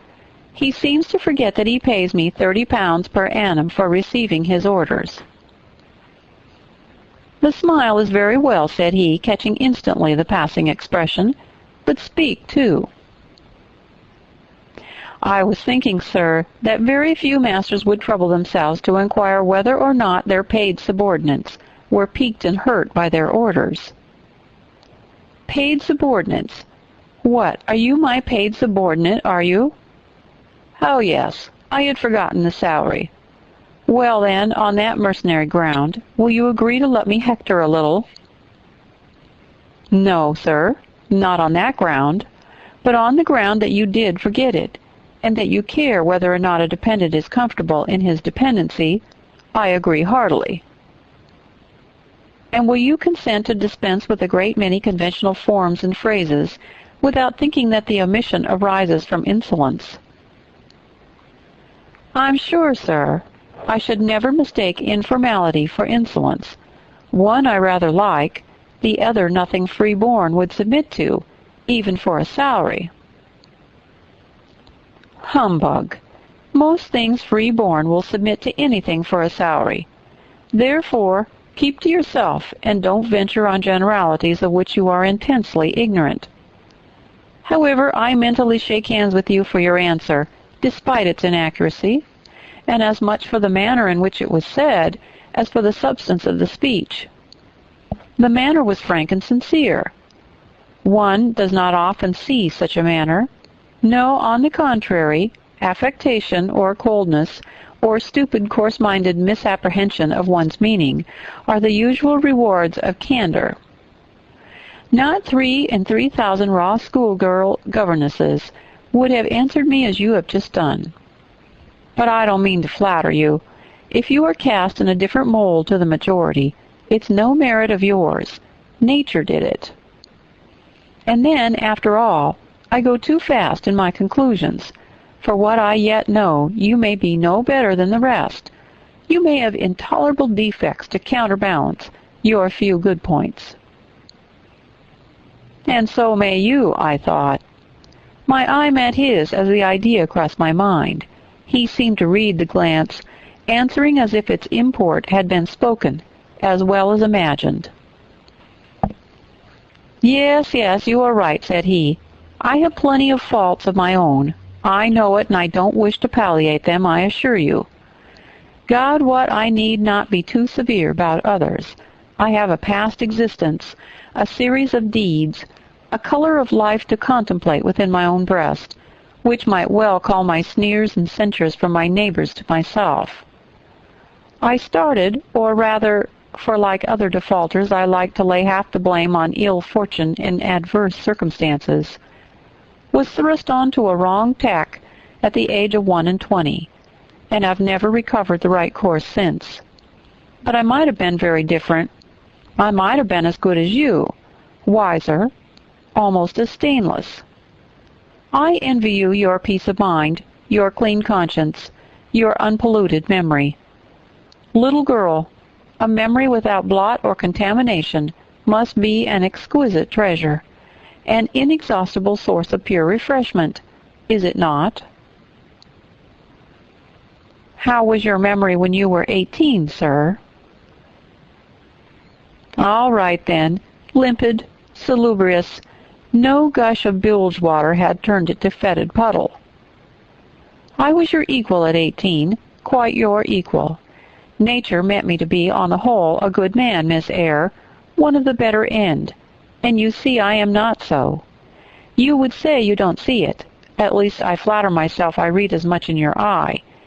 Beware, by the by, what you express with that organ. I am quick at interpreting its language. Then take my word for it, I am not a villain. You are not to suppose that, not to attribute to me any such bad eminence, but owing, I verily believe, rather to circumstances than to my natural bent. I am a trite, commonplace sinner, hackneyed in all the poor, pretty dissipations with which the rich and worthless try to put on life. Do you wonder that I avow this to you? Know that in the course of your future life you will often find yourself elected the involuntary confidant, of your acquaintances' secrets. People will instinctively find out, as I have done, that it is not your forte to tell of yourself, but to listen while others talk of themselves. They will feel, too, that you listen with no malevolent scorn of their indiscretion, but with a kind of innate sympathy, not the less comforting and encouraging, because it is very unobtrusive in its manifestations. How do you know? How can you guess all this, sir? I know it well. Therefore I proceed almost as freely as if I were writing my thoughts in a diary. You would say, I should have been superior to circumstances. So I should. So I should. But you see I was not. When fate wronged me, I had not the wisdom to remain cool. I turned desperate, then I degenerated. Now, when any vicious simpleton excites my disgust by his paltry ribaldry, I cannot flatter myself that I am better than he. I am forced to confess that he and I are on a level. I wish I had stood firm. God knows I do. Dread remorse when you are tempted to err, Miss Eyre. Remorse is the poison of life. Repentance is said to be its cure, sir. It is not its cure. Reformation may be its cure, and I could reform. I have strength yet for that, if. But where is the use of thinking of it, hampered, burdened, cursed as I am? Besides, since happiness is irrevocably denied me, I have a right to get pleasure out of life, and I will get it, cost what it may. Then you will degenerate still more, sir. Possibly. Yet why should I, if I can get sweet, fresh pleasure? And I may get it as sweet and fresh as the wild honey the bee gathers on the moor. It will sting. It will taste bitter, sir. How do you know? You never tried it. How very serious, how very solemn you look, and you are as ignorant of the matter as this cameo head, taking one from the mantelpiece. You have no right to preach to me, you neophyte, that have not passed the porch of life, and are absolutely unacquainted with its mysteries. I only remind you of your own words, sir. You said error brought remorse, and you pronounced remorse the poison of existence. And who talks of error now? I scarcely think that notion that flitted across my brain was an error. I believe it was an inspiration rather than a temptation. It was very genial, very soothing. I know that. Here it comes again. It is no devil, I assure you, or if it be, it has put on the robes of an angel of light. I think I must admit so fair a guest when it asks entrance to my heart. Distrust it, sir. It is not a true angel. Once more, how do you know? By what instinct do you pretend to distinguish between a fallen seraph of the abyss and a messenger from the eternal throne, between a guide and a seducer? I judge by your countenance, sir, which was troubled, when you said the suggestion had returned upon you. I feel sure it will work you more misery if you listen to it. Not at all. It bears the most gracious message in the world. For the rest, you are not my conscience-keeper, so don't make yourself uneasy. Here, come in, bonny wanderer. He said this as if he spoke to a vision, viewless to any eye but his own. Then, folding his arms, which he had half extended, on his chest, he seemed to enclose in their embrace the invisible thing. Now, he continued, again addressing me, I have received the pilgrim, a disguised deity as I verily believe. Already it has done me good. My heart was a sort of charnel. It will now be a shrine. To speak truth, sir, I don't understand you at all. I cannot keep up with the conversation, because it has got out of my depth. Only one thing I know. you said you were not as good as you should like to be, and that you regretted your own imperfection. One thing I can comprehend. You intimated that to have a sullied memory was a perpetual bane. It seems to me that if you tried hard, you would in time find it possible to become what you yourself would approve, and that if from this day you begin with resolution to collect your thoughts and actions, you would in a few years have laid up a new and stainless store of recollections, to which you might revert with pleasure. Justly thought, rightly said, Miss Eyre, and at this moment I am paving hell with energy. Sir? I am laying down good intentions, which I believe durable as flint. Certainly my associates and pursuits shall be other than they have been. And better? And better. So much better as pure ore is than foul dross. You seem to doubt me. I don't doubt myself. I know what my aim is and what my motives are, and at this moment I pass a law, unalterable as that of Medes and Persians, that both are right. They cannot be, sir, if they require a new statute to legalize them. They are, Miss Eyre, though they absolutely require a new statute. Unheard-of combinations of circumstances demand unheard-of rules. That sounds a dangerous maxim, sir, because one can see at once that it is liable to abuse. Sententious sage, so it is, but I swear by my household gods not to abuse it. You are human and fallible. I am. So are you. What then? The human and fallible should not arrogate a power with which the divine and perfect alone can be safely entrusted. What power? That of saying of any strange, unsanctioned line of action, let it be right. Let it be right. The very words. You have pronounced them. May it be right then, I said, as I rose, deeming it useless to continue a discourse which was all darkness to me, and besides, sensible that the character of my interlocutor was beyond my penetration, at least beyond its present reach, and feeling the uncertainty, the vague sense of insecurity, which accompanied a conviction of ignorance.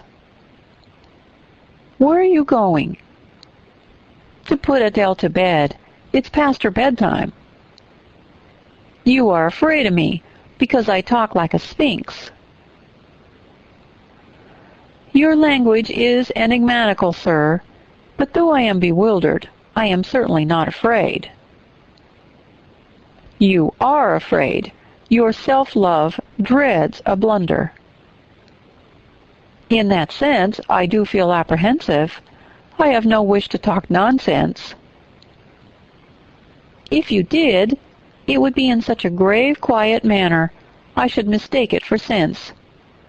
Do you never laugh, Miss Eyre? Don't trouble yourself to answer. I see you laugh rarely, but you can laugh very merrily. Believe me, you are not naturally austere, any more than I am naturally vicious.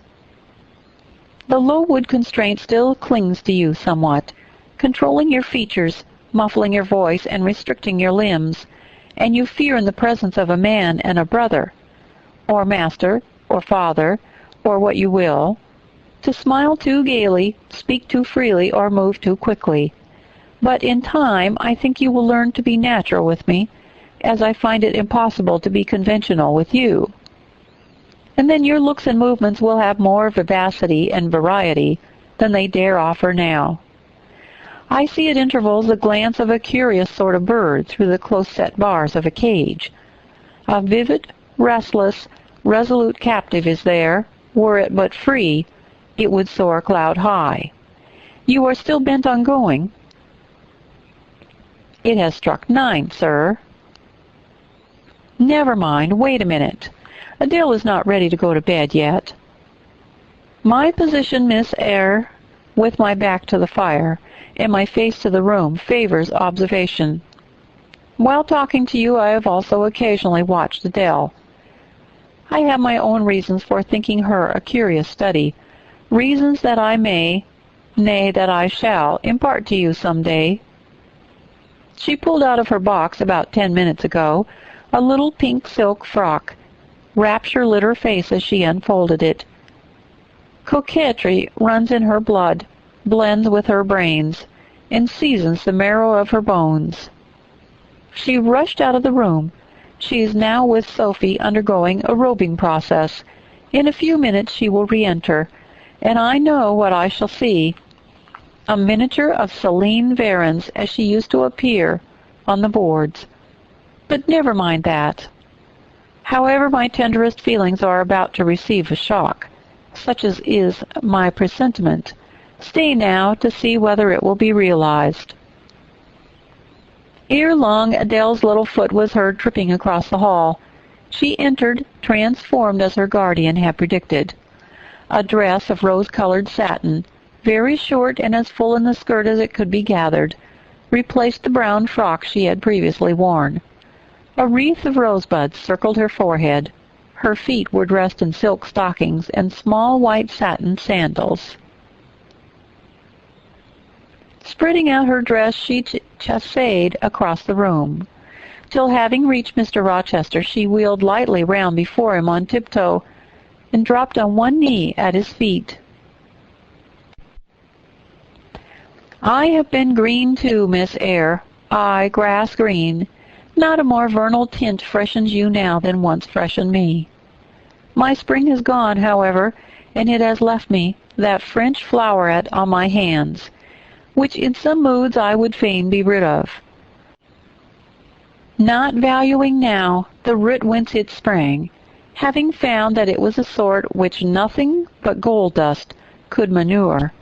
I have but half a liking to the blossom, especially when it looks so artificial as just now.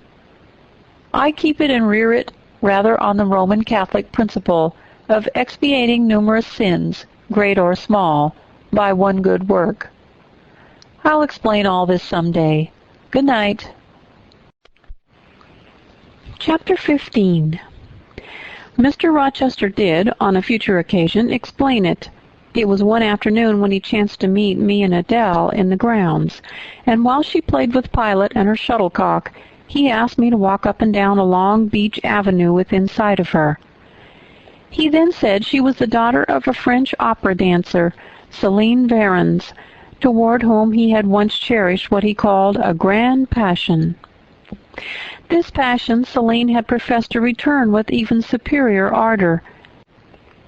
He thought himself her idol. Ugly as he was, he believed, as he said, that she preferred him to the elegance of the Apollo Belvedere. And Miss Eyre, so much was I flattered by this preference of the Gallic sylph for her British gnome, that I installed her in a hotel, gave her a complete establishment of servants, a carriage, cashmeres, diamonds, dentelles, and so forth.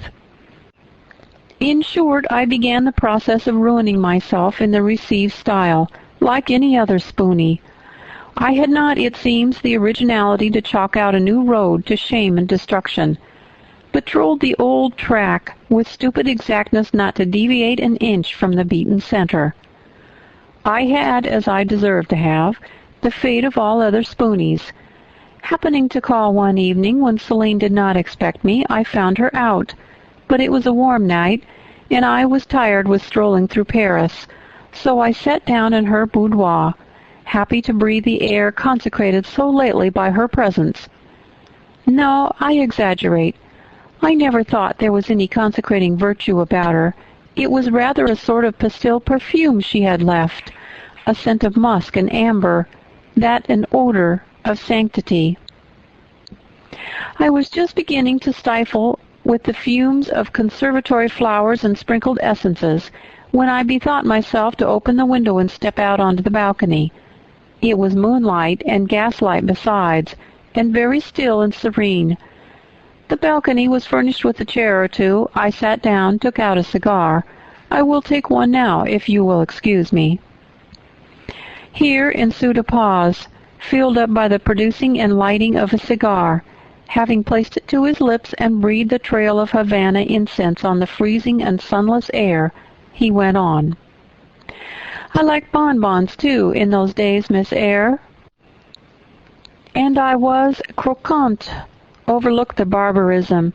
Croquant chocolate comfits, and smoking alternately, watching meantime the equipages that rolled along the fashionable streets toward the neighboring opera house, when in an elegant close carriage drawn by a beautiful pair of English horses, and distinctly seen in the brilliant city night, I recognized Celine.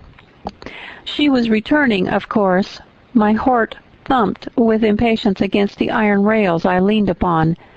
The carriage stopped, as I had expected, at the hotel door. My flame, that's the very word for an opera inamorata, alighted, though muffled in a cloak, an unnecessary encumbrance, by the by, on so warm a June evening. I knew her instantly by her little foot seen peeping from the skirt of her dress as she skipped from the carriage step. Bending over the balcony, I was about to murmur, "Mon ange," in a tone, of course, which would have been audible to the ear of love alone, when a figure jumped from the carriage after her, cloaked also, but that was a spurred heel which had rung on the pavement, and that was a hatted head which now passed under the arched porte-cochere of the hotel. "You never felt jealousy, did you, Miss Eyre?" "Of course not. I need not ask you, because you never felt love.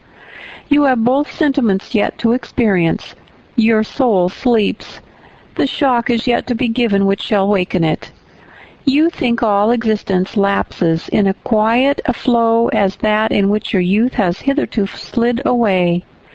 Floating on with closed eyes and muffled ears, you neither see the rocks bristling not far off in the bed of the flood, nor hear the breakers broil at their base. But I tell you, and you may mark my words, you will come some day to a craggy pass of the Channel, where the whole of life's stream will be broken up into whirl and tumult, foam and noise. Either you will be dashed to atoms on crag points, or lifted up and borne on by some master wave into a calmer current, as I am now. I like this day. I like that sky of steel. I like the sternness and the stillness of the world under this frost. I like Thornfield, its antiquity, its retirement, its old crow trees and thorn trees, its gray facade and lines of dark windows reflecting that metal welkin. And yet how long have I abhorred the very thought of it, shunned it like a great plague house. How I do still abhor. He ground his teeth and was silent. He arrested his step and struck his boot against the hard ground. Some hated thought seemed to have him in its grip, and to hold him so tightly that he could not advance. We were ascending the avenue when he thus paused. The hall was before us.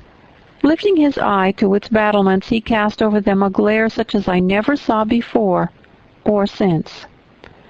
Pain, shame, ire, impatience, disgust, detestation seemed momentarily to hold a quivering conflict in the large pupil dilating under his ebon eyebrow.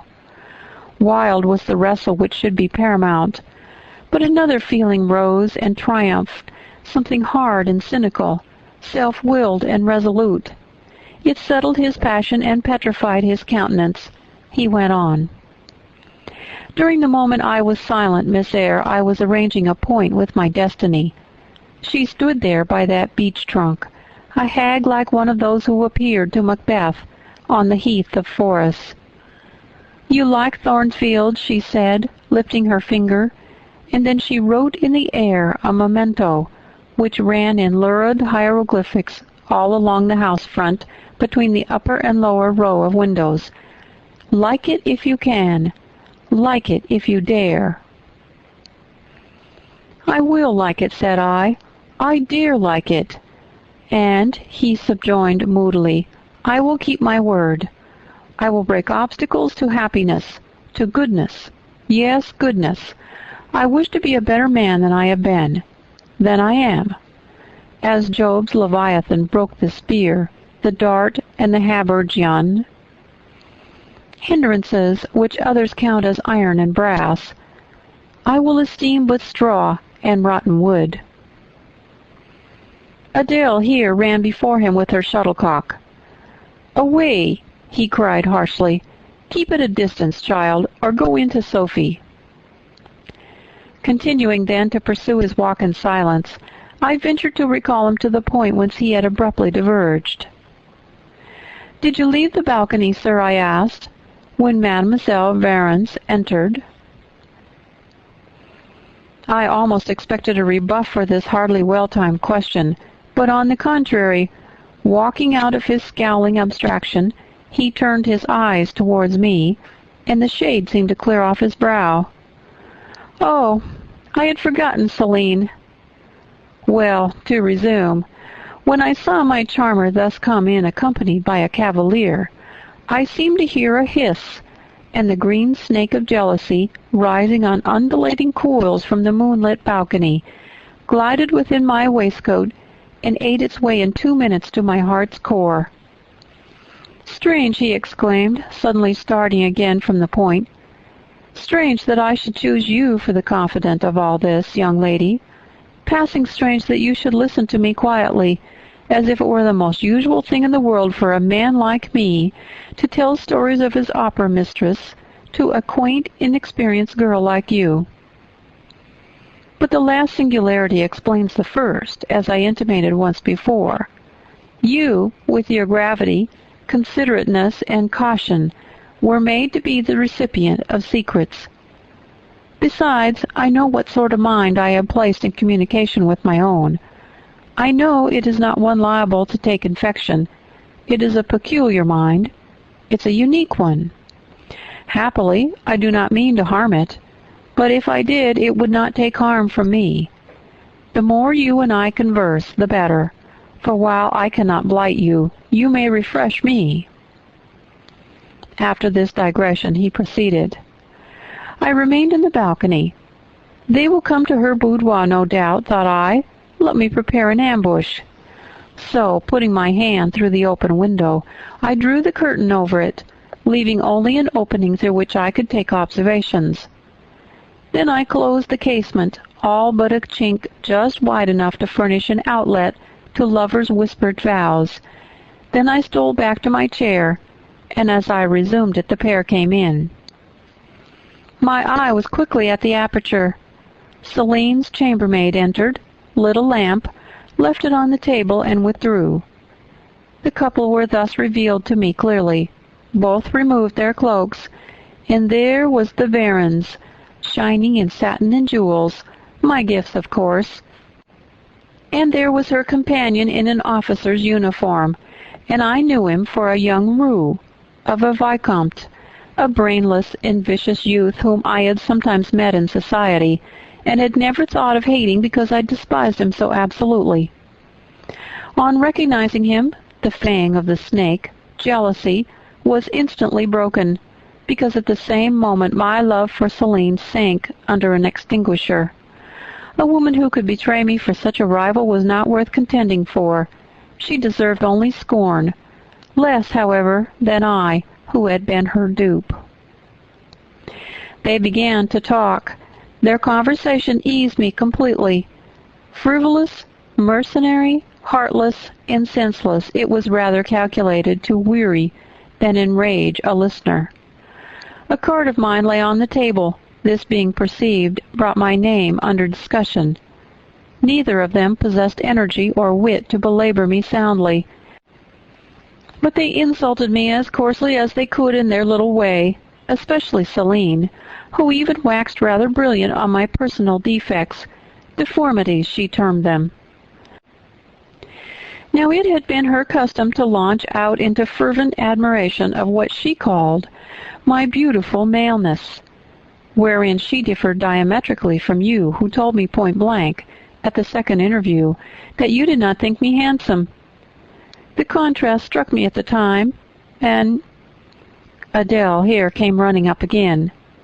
Monsieur, John has just been to say that your agent has called and wishes to see you.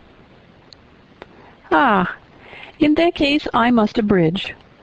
Opening the window, I walked in upon them, liberated Celine from my protection, gave her notice to vacate her hotel, offered her a purse for immediate exigencies, disregarded screams, hysterics, prayers, protestations, convulsions, made an appointment with the Vicomte for a meeting at the Bois de Boulogne.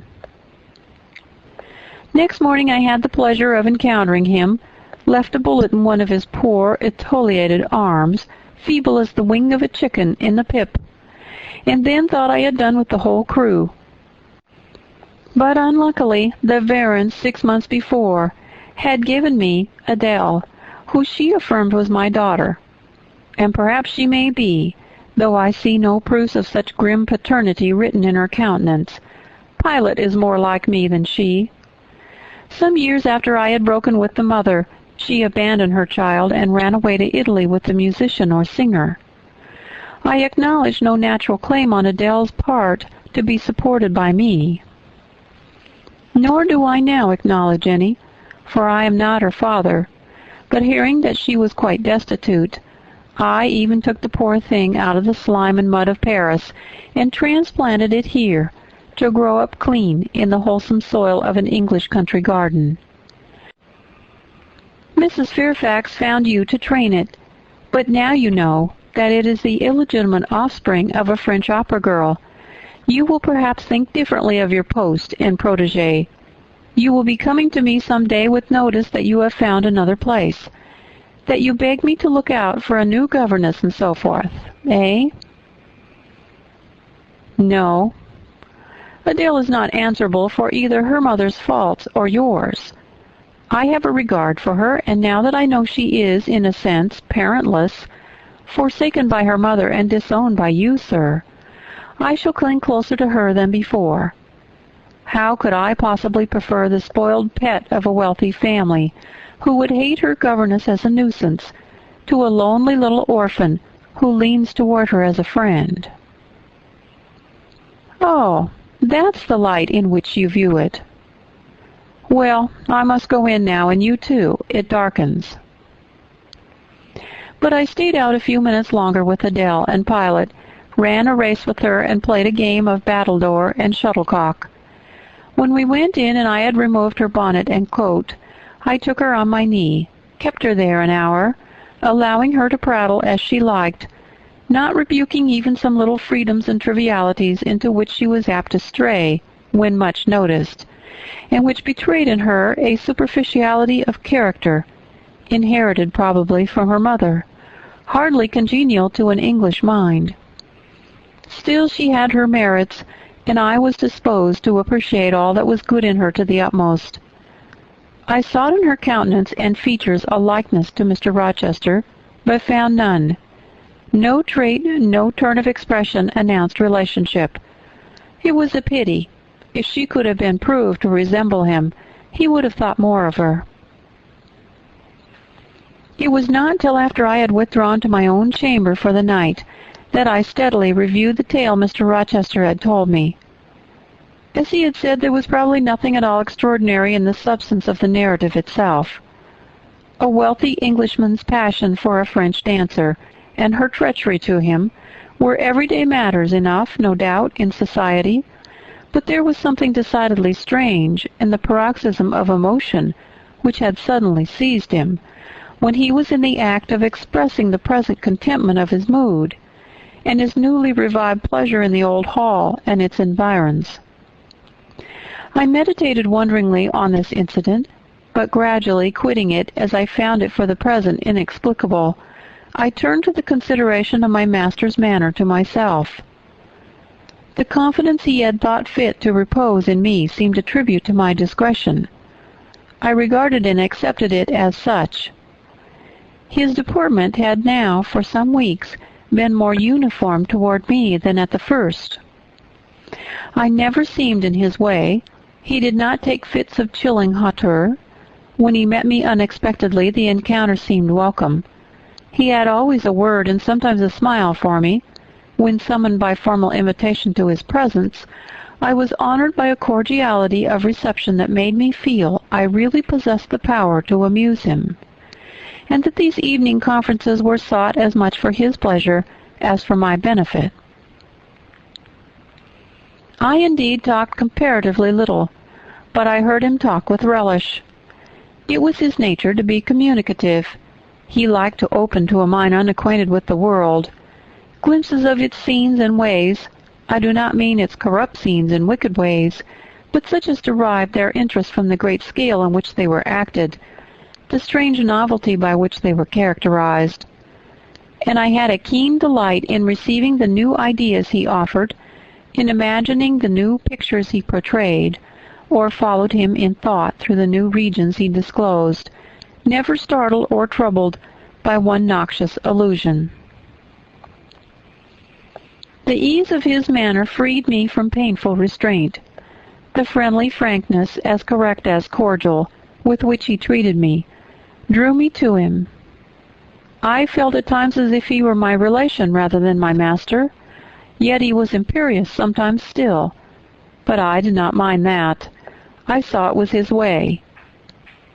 So happy, so gratified did I become with this new interest added to life, that I ceased to pine after kindred. My thin crescent density seemed to enlarge. The blanks of existence were filled up. My bodily health improved. I gathered flesh and strength. And was Mr. Rochester now ugly in my eyes? No. Gratitude and many associations, all pleasurable and genial, made his face the object I best liked to see. His presence in a room was more cheering than the brightest fire. Yet I had not forgotten his faults. Indeed, I could not, for he brought them frequently before me. He was proud, sardonic, harsh to inferiority of every description. In my secret soul I knew that his great kindness to me was balanced by unjust severity to many others. He was moody, too, unaccountably so. I more than once, when sent for to read to him, found him sitting in his library alone, with his head bent on his folded arms, and when he looked up, a morose, almost a malignant scowl blackened his features. But I believe that his moodiness, his harshness, and his former faults of morality, I say former, for now he seemed corrected of them, had their source in some cruel cross of fate. I believed he was naturally a man of better tendencies, higher principles, and purer tastes than such as circumstances had developed, education instilled, or destiny encouraged. I thought there were excellent materials in him, though for the present they hung together somewhat spoiled and tangled. I cannot deny that I grieve for his grief, whatever that was, and would have given much to assuage it. Though I had now extinguished my candle, and was laid down in bed, I could not sleep, for thinking of his look when he paused in the avenue, and told how his destiny had risen up before him, and dared him to be happy at Thornfield. Why not? I asked myself. What alienates him from the house? Will he leave it again soon? Mrs. Fairfax said he seldom stayed here longer than a fortnight at a time, and he has now been resident 8 weeks. If he does go, the change will be doleful.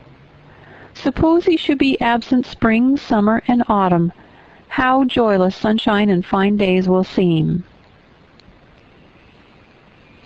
I hardly knew whether I had slept or not after this musing. At any rate, I started wide awake on hearing a vague murmur, peculiar and lugubrious, which sounded, I thought, just above me. I wished I had kept my candle burning. The night was drearily dark. My spirits were depressed. I rose and sat up in bed listening. The sound was hushed. I tried again to sleep, but my heart beat anxiously. My inward tranquillity was broken. The clock far down in the hall struck 2. Just then it seemed my chamber door was touched, as if fingers had swept the panels in groping away along a dark gallery outside. I said, "Who's there?" Nothing answered. I was chilled with fear. All at once I remembered that it might be Pilot, who, when the kitchen door chanced to be left open, not unfrequently found his way up to the threshold of Mr. Rochester's chamber. I had seen him lying there myself in the mornings. The idea calmed me somewhat. I lay down. Silence composes the nerves, and as an unbroken hush now reigned again through the whole house, I began to feel the return of slumber. But it was not fated that I should sleep that night. A dream had scarcely approached my ear when it fled, affrighted, scared by a marrow-freezing incident enough. This was a demonic laugh, low, suppressed, and deep, uttered, as it seemed, at the very keyhole of my chamber door. The head of my bed was near the door, and I thought at first the goblin laughter stood at my bedside, or rather crouched by my pillow. But I rose, looked round, and could see nothing, while as I still gazed, the unnatural sound was reiterated, and I knew it came from behind the panels. My first impulse was to rise and fasten the bolt. My next, again to cry out, "Who's there?" Something gurgled and moaned. Ere-long steps retreated up the gallery toward the third-story staircase. A door had lately been made to shut in that staircase. I heard it open and close, and all was still. Was that Grace Poole? And is she possessed with a devil, thought I? Impossible now to remain longer by myself. I must go to Mrs. Fairfax. I hurried on my frock and a shawl. I withdrew the bolt and opened the door with a trembling hand. There was a candle burning just outside, left on the matting in the gallery. I was surprised at this circumstance, but still more was I amazed to perceive the air quite dim, as it filled with smoke, and while looking to the right hand and left to find whence these blue wreaths issued, I became further aware of a strong smell of burning. Something creaked. It was a door ajar, and that door was Mr. Rochester's, and the smoke rushed in a cloud from thence. I thought no more of Mrs. Fairfax. I thought no more of Grace Poole or the laugh. In an instant I was within the chamber. Tongues of flame darted round the bed. The curtains were on fire. In the midst of blaze and vapor, Mr. Rochester lay stretched motionless, in deep sleep. "Wake! Wake!" I cried. I shook him, but he only murmured and turned. The smoke had stupefied him. Not a moment could be lost. The very sheets were kindling. I rushed to his basin and ewer. Fortunately, one was wide and the other deep, and both were filled with water. I heaved them up, deluged the bed and its occupant, flew back to my own room, brought my own water jug, baptized the couch afresh, and by God's aid succeeded in extinguishing the flames which were devouring it. The hiss of the quenched element, the breakage of a pitcher which I had flung from my hand when I had emptied it, and above all the splash of the shower bath I had liberally bestowed, roused Mr. Rochester at last. Though it was now dark, I knew he was awake, because I heard him fulminating strange anathemas at finding himself lying in a pool of water. "Is there a flood?" he cried. "No, sir," I answered, "but there's been a fire. Get up, do. You are quenched now. I will fetch you a candle." "In the name of all the elves in Christendom, is that Jane Eyre?" he demanded. "What have you done with me? Witch, sorceress, who is in the room besides you? Have you plotted to drown me?" "I will fetch you a candle, sir, and in heaven's name get up.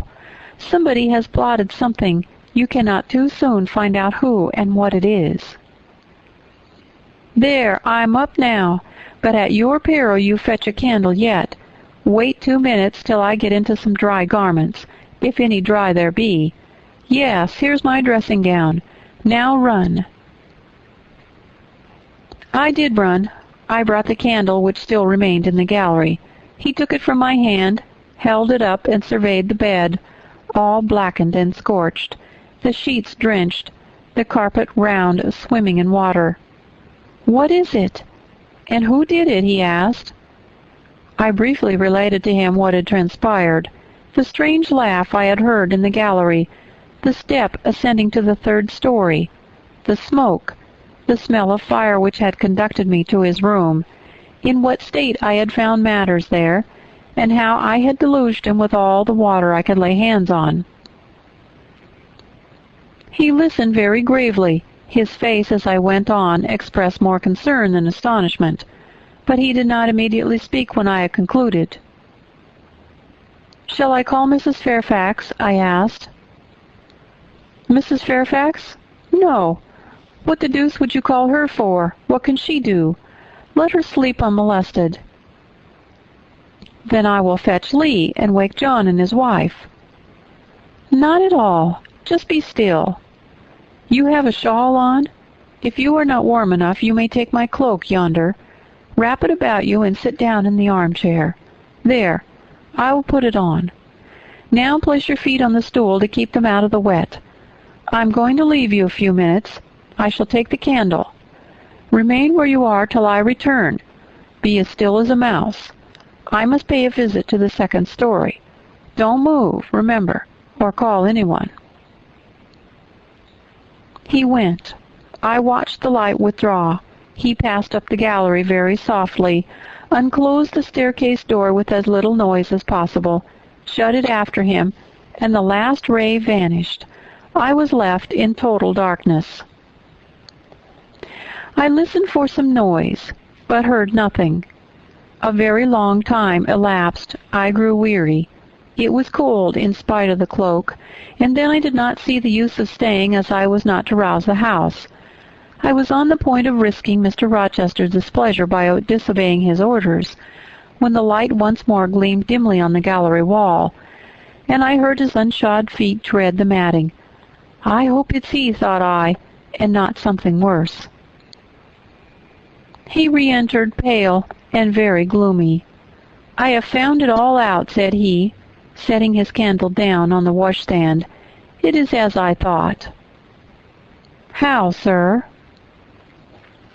He made no reply, but stood with his arms folded, looking on the ground. At the end of a few minutes he inquired in a rather peculiar tone, "I forget whether you said you saw anything when you opened your chamber door." "No, sir, only the candlestick on the ground." "But you heard an odd laugh. You have heard that laugh before, I should think, or something like it." "Yes, sir. There's a woman who sews here called Grace Poole. She laughs in that way. She's a singular person." "Just so. Grace Poole. You've guessed it. She is, as you say, singular. Very. Well, I shall reflect on the subject. Meantime, I'm glad you're the only person besides myself acquainted with the precise details of tonight's incident. You are no talking fool. Say nothing about it. I will account for this state of affairs," pointing to the bed, "and now return to your own room. I shall do very well on the sofa in the library for the rest of the night. It is near 4. In 2 hours the servants will be up." "Good night, then, sir," said I, departing. He seemed surprised, very inconsistently so, as he had just told me to go. "What?" he exclaimed. "Are you quitting me already, and in that way?" "You said I might go, sir." "But not without taking leave, not without a word or two of acknowledgment and goodwill, not, in short, in that brief, dry fashion. Why, you've saved my life, snatched me from a horrible and excruciating death, and you walk past me as if we were mutual strangers. At least shake hands." He held out his hand. I gave him mine. He took it first in one, then in both of his. "You have saved my life. I have a pleasure in owing you so immense a debt. I cannot say more. Nothing else that has being would have been tolerable to me in the character of creditor for such an obligation. But you, it is different. I feel your benefits no burden, Jane. He paused, gazed at me. Words almost visible trembled on his lips, but his voice was checked. Good night again, sir. There is no debt, benefit, burden, obligation in the case. I knew, he continued, you would do me good in some way, at some time. I saw it in your eyes when I first beheld you. Their expression and smile did not— Again he stopped. Did not, he proceeded hastily, strike delight to my very inmost heart, so for nothing. People talk of natural sympathies. I have heard of good genii. There are grains of truth in the wildest fable. My cherished preserver, good night. Strange energy was in his voice, strange fire in his look. I'm glad I happened to be awake, I said, and then I was going. What? You will go? I'm cold, sir. Cold? Yes, and standing in a pool. Go then, Jane, go. But he still retained my hand, and I could not free it. I bethought myself of an expedient. I think I hear Mrs. Fairfax move, sir, said I. Well, leave me. He relaxed his fingers, and I was gone. I regained my couch, but never thought of sleep. Till morning dawned, I was tossed on a buoyant but unquiet sea, where billows of trouble rolled under surges of joy. I thought sometimes I saw beyond its wild waters a shore, sweet as the hills of Beulah, and now and then a freshening gale, wakened by hope, bore my spirit triumphantly toward the bourne. But I could not reach it, even in fancy. A counteracting breeze blew off land and continually drove me back. Sense would resist delirium. Judgment would warn passion. Too feverish to rest, I rose as soon as the day dawned. Chapter 16. I both wished and feared to see Mr. Rochester on the day which followed this sleepless night. I wanted to hear his voice again, yet feared to meet his eye. During the early part of the morning, I momentarily expected his coming. He was not in the frequent habit of entering the schoolroom, but he did step in for a few minutes sometimes, and I had the impression that he was sure to visit it that day. But the morning passed just as usual. Nothing happened to interrupt the quiet course of Adele's studies. Only soon after breakfast, I heard some bustle in the neighborhood of Mr. Rochester's chamber. Mrs. Fairfax's voice, and Lee's, and the cook's, that is, John's wife, and even John's own gruff tones. There were exclamations of, "What a mercy! Master was not burned in his bed." It is always dangerous to keep a candle lit at night. How providential that he had presence of mind to think of the water jug. I wonder he waked nobody. It is to be hoped he will not take cold with sleeping on the library sofa, and so forth. To much confabulation succeeded a sound of scrubbing and setting to rights, and when I passed the room in going downstairs to dinner, I saw through the open door that all was again restored to complete order. Only the bed was stripped of its hangings. Lee stood up in the window-seat, rubbing the panes of glass dimmed with smoke. I was about to address her, for I wished to know what account had been given of the affair. But on advancing, I saw a second person in the chamber, a woman sitting on a chair by the bedside and sewing rings to new curtains. That woman was no other than Grace Poole. There she sat, staid and taciturn-looking as usual, in her brown stuff gown, her check apron, white handkerchief, and cap. She was intent on her work, in which her whole thoughts seemed absorbed. On her hard forehead and in her commonplace features was nothing either of the paleness or desperation one would have expected to see, marking the countenance of a woman who had attempted murder, and whose intended victim had followed her last night to her lair, and, as I believed, charged her with the crime she wished to perpetrate. I was amazed, confounded. She looked up while I still gazed at her. No start, no increase or failure of color betrayed emotion, consciousness of guilt or fear of detection. She said, "Good morning, miss," in her usual phlegmatic and brief manner, and taking up another ring and more tape went on with her sewing. I will put her to some test, thought I. Such absolute impenetrability is past comprehension. "Good morning, Grace," I said. "Has anything happened here? I thought I heard the servants all talking together a while ago." "Only master has been reading in his bed last night. He fell asleep with his candle lit, and the curtains got on fire. But fortunately he awoke before the bedclothes or the woodwork caught, and contrived to quench the flame with the water in the ewer." "A strange affair," I said, in a low voice. Then, looking at her fixedly, "Did Mr. Rochester wake nobody? Did no one hear him move?" She again raised her eyes to me, and this time there was something of consciousness in their expression. She seemed to examine me warily. Then she answered, "The servants sleep so far off, you know, miss. They would not be likely to hear. Mrs. Fairfax's room and yours are the nearest to master's, but Mrs. Fairfax said she heard nothing. When people get elderly, they often sleep heavy." She paused, and then added with a sort of assumed indifference, but still in a marked and significant tone, "But you are young, miss, and I should say a light sleeper. Perhaps you may have heard a noise?" "I did," said I, dropping my voice so that Lee, who was still polishing the panes, could not hear me.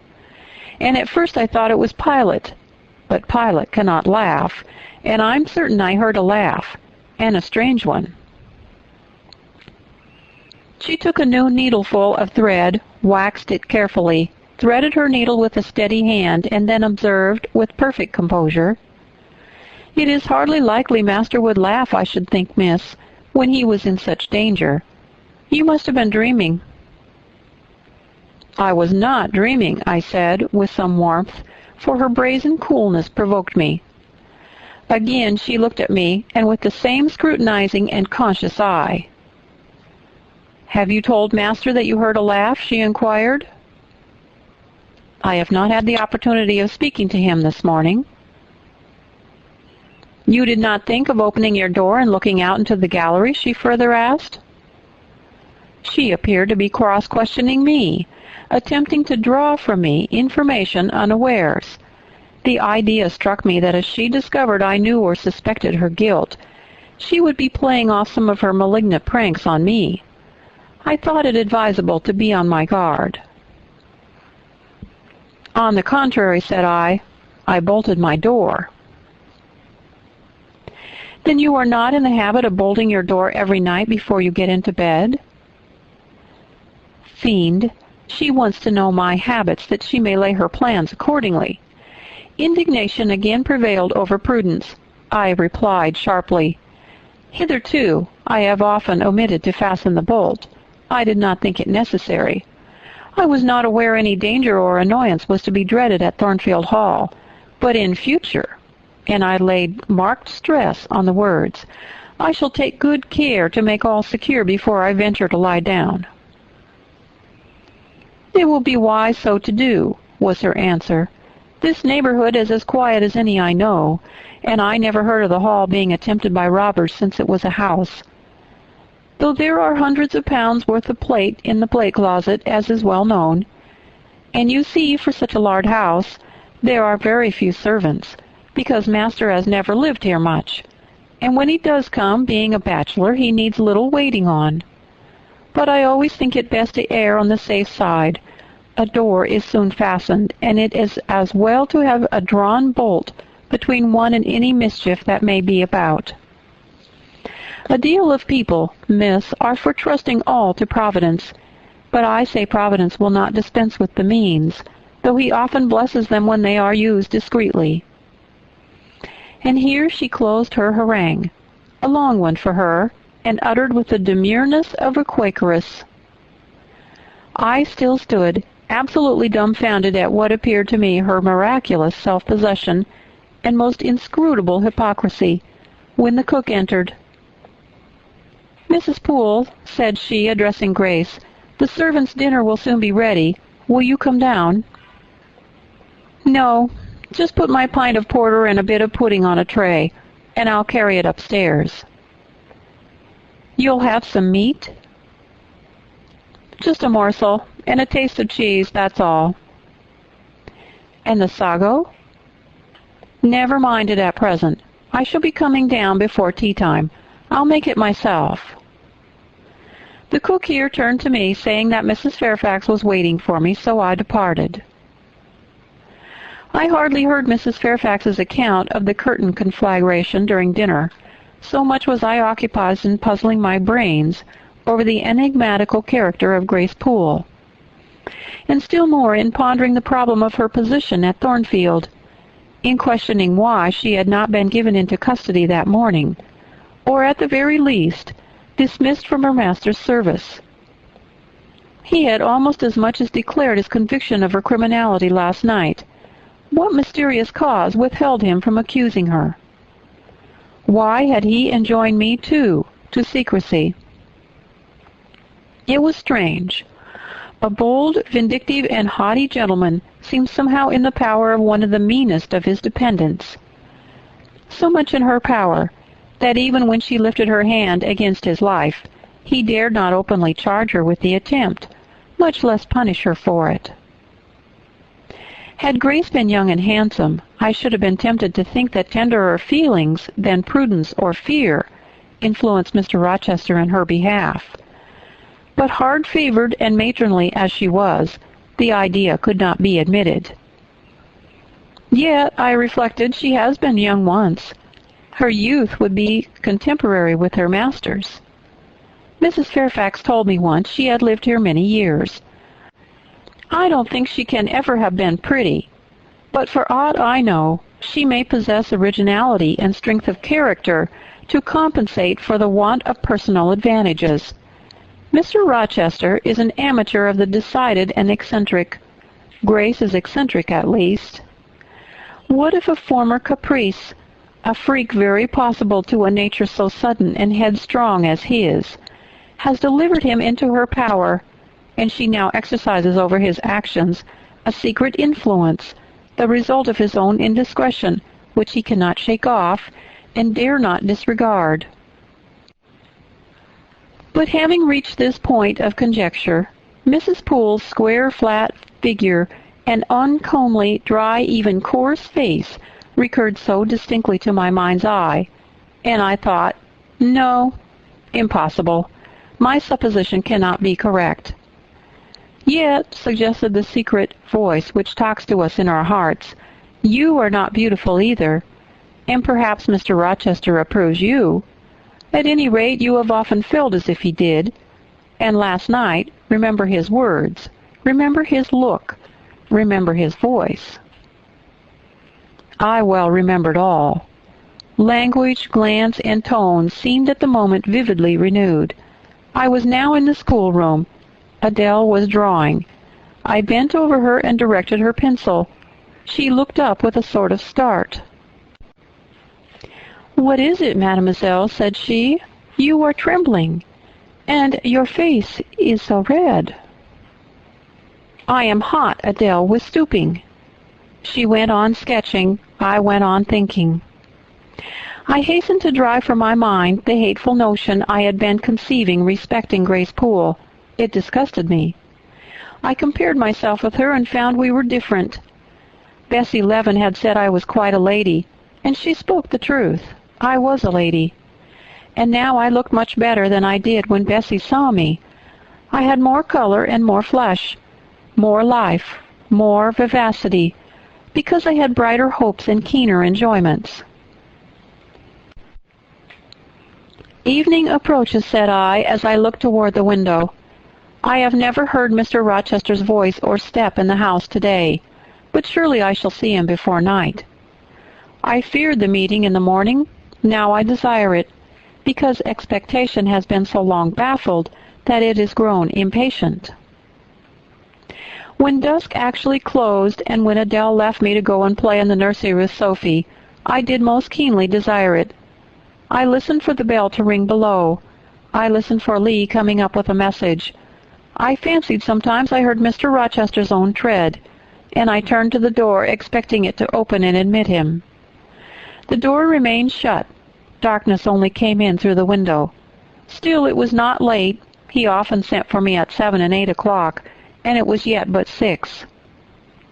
Surely I should not be wholly disappointed tonight, when I had so many things to say to him. I wanted again to introduce the subject of Grace Poole, and to hear what he would answer. I wanted to ask him plainly if he really believed it was she who had made last night's hideous attempt, and if so, why he kept her wickedness a secret.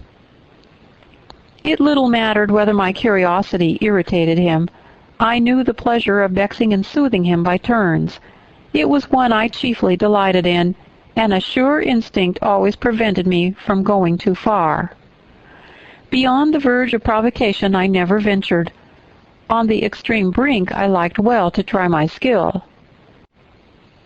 Retaining every minute form of respect, every propriety of my station, I should still meet him in argument without fear of uneasy restraint. This suited both him and me. A tread creaked on the stairs at last. Lee made her appearance, but it was only to intimate that tea was ready in Mrs. Fairfax's room. Thither I repaired, glad at least to go downstairs, for that brought me, I imagined, nearer to Mr. Rochester's presence. "You must want your tea," said the good lady, as I joined her. "You ate so little at dinner. I'm afraid," she continued, "you are not well today. You look flushed and feverish." "Oh, quite well. I never felt better." "Then you must prove it by evincing a good appetite. Will you fill the teapot while I knit off this needle?" Having completed her task, she rose to draw down the blind, which she had hitherto kept up, by way, I suppose, of making the most of daylight, though dusk was now fast deepening into total obscurity. "It is fair tonight," said she, as she looked through the panes, though not starlight. "Mr. Rochester has, on the whole, had a favorable day for his journey." "Journey? Is Mr. Rochester gone anywhere? I did not know he was out." "Oh, he set off the moment he had breakfasted.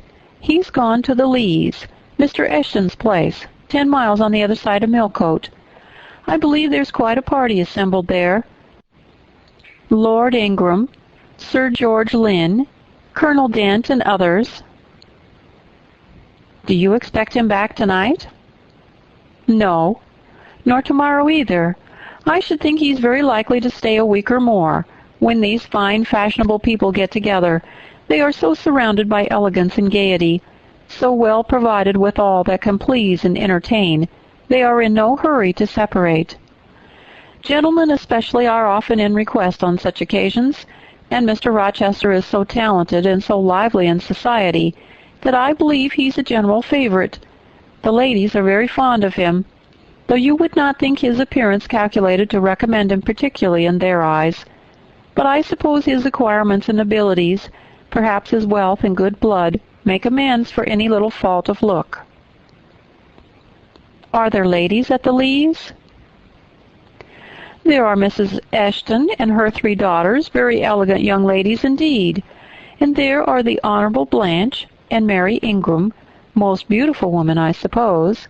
Indeed, I've seen Blanche 6 or 7 years since, when she was a girl of 18. She came here to a Christmas ball and party Mr. Rochester gave. You should have seen the dining room that day. How richly it was decorated, how brilliantly lit up.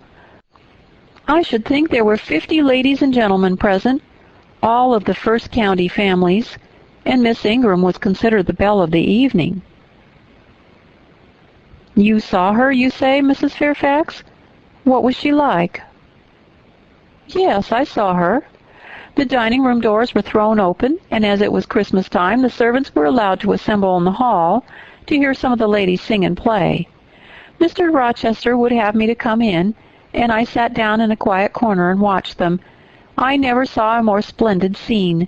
The ladies were magnificently dressed, most of them. At least most of the younger ones looked handsome, but Miss Ingram was certainly the queen." "And what was she like?" "Tall, Fine bust, sloping shoulders, long graceful neck, olive complexion, dark and clear, noble features, eyes rather like Mr. Rochester's, large and black, and as brilliant as her jewels. And then she had such a fine head of hair, raven black, and so becomingly arranged, a crown of thick plaits behind, and in front the longest, the glossiest curls I ever saw. She was dressed in pure white. An amber-colored scarf was passed over her shoulder and across her breast, tied at the side, and descending in long fringed ends below her knee. She wore an amber-colored flower, too, in her hair. It contrasted well with the jetty mass of her curls. She was greatly admired, of course. Yes, indeed, and not only for her beauty, but for her accomplishments. She was one of the ladies who sang. A gentleman accompanied her on the piano. She and Mr. Rochester sang a duet. Mr. Rochester? I was not aware he could sing. Oh, he has a fine bass voice, and an excellent taste for music. And Miss Ingram, what sort of voice had she? A very rich and powerful one. She sang delightfully. It was a treat to listen to her, and she played afterward. I'm no judge of music, but Mr. Rochester is, and I heard him say her execution was remarkably good. And this beautiful and accomplished lady is not yet married? It appears not. I fancy neither she nor her sister have very large fortunes. Old Lord Ingram's estates were chiefly entailed, and the eldest son came in for everything almost. But I wonder no wealthy nobleman or gentleman has taken a fancy to her. Mr. Rochester, for instance. He is rich, is he not? Oh, yes. But you see, there is a considerable difference in age. Mr. Rochester is near 40. She's but 25. What of that? More unequal matches are made every day. True. Yet I should scarcely fancy Mr. Rochester would entertain any idea of the sort. But you eat nothing. You have scarcely tasted since you began tea. No, I'm too thirsty to eat. Will you let me have another cup? I was about again to revert to the probability of a union between Mr. Rochester and the beautiful Blanche, but Adele came in, and the conversation was turned into another channel. When once more alone I reviewed the information I had got, looked into my heart, examined its thoughts and feelings, and endeavored to bring back with a strict hand such as had been straying through imagination's boundless and trackless waste into the safe fold of common sense. Arraigned at my own bar, memory having given her evidence of the hopes, wishes, sentiments I had been cherishing since last night, of the general state of mind in which I had indulged for nearly a fortnight past, reason having come forward and told in her own quiet way a plain, unvarnished tale, showing how I had rejected the real and rabidly devoured the ideal.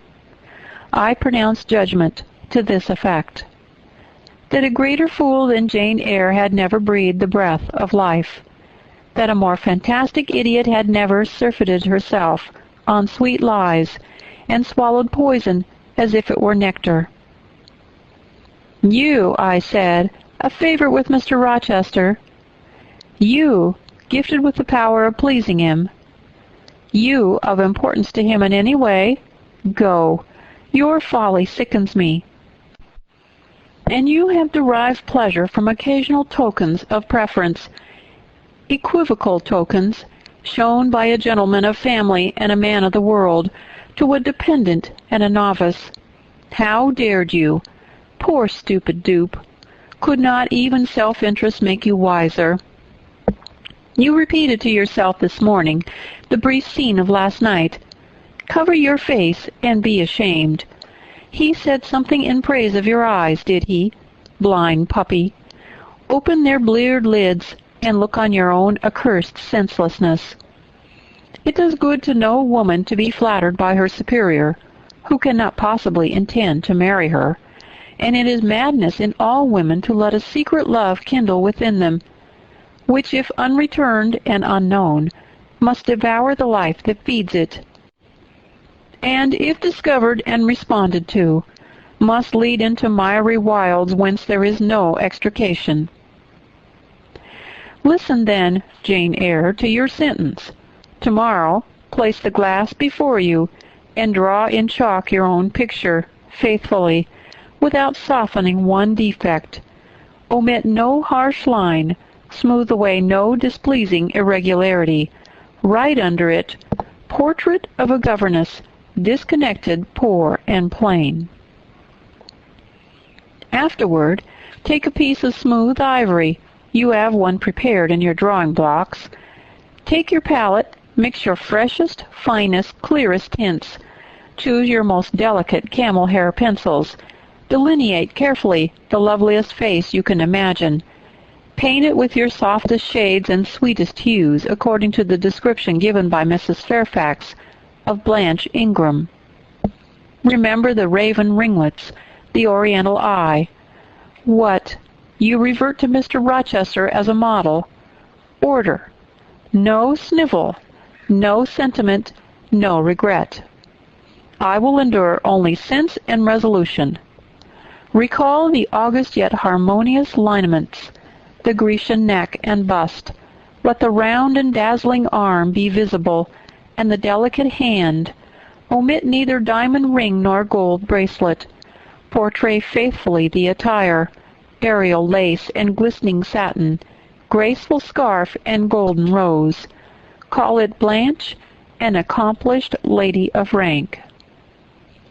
Whenever in future you should chance to fancy Mr. Rochester thinks well of you, take out these two pictures and compare them. Say, Mr. Rochester might probably win that noble lady's love if he chose to strive for it. It is likely he would waste a serious thought on this indigent and insignificant plebeian. I'll do it, I resolved, and having framed this determination, I grew calm and fell asleep. I kept my word. An hour or two sufficed to sketch my own portrait in crayons, and in less than a fortnight I had completed an ivory miniature of an imaginary Blanche Ingram. It looked a lovely face enough, and when compared with the real head in chalk, the contrast was as great as self-control could desire. I derived benefit from the task. It had kept my head and hands employed, and had given force and fixedness to the new impressions I wished to stamp indelibly on my heart. Ere long I had reason to congratulate myself on the course of wholesome discipline to which I had thus forced my feelings to submit. Thanks to it, I was able to meet subsequent occurrences with a decent calm, which had they found me unprepared I should probably have been unequal to maintain, even externally. Chapter 17. A week passed and no news arrived of Mr. Rochester. 10 days, and still he did not come. Mrs. Fairfax said she should not be surprised if he were to go straight from the Leas to London, and thence to the Continent, and not show his face again at Thornfield for a year to come. He had not unfrequently quitted it in that manner, quite as abrupt and unexpected. When I heard this, I was beginning to feel a strange chill and failing at the heart. I was actually permitting myself to experience a sickening sense of disappointment. But rallying my wits and recollecting my principles, I at once called my sensations to order, and it was wonderful how I got over the temporary blunder, how I cleared up the mistake of supposing Mr. Rochester's movements a matter in which I had any cause to take a vital interest. Not that I humbled myself by a slavish notion of inferiority. On the contrary, I just said, "You have nothing to do with the master of Thornfield, further than to receive the salary he gives you for teaching his protégé, and to be grateful for such respectful and kind treatment as, if you do your duty, you have a right to expect at his hands.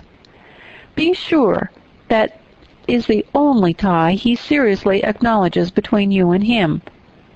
So don't make him the object of your fine feelings, your raptures, agonies, and so forth, He is not of your order.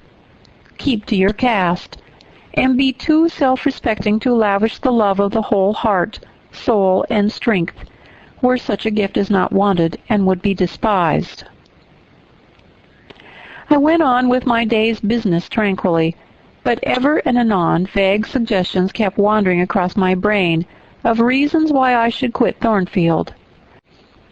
And I kept involuntarily framing advertisements and pondering conjectures about new situations.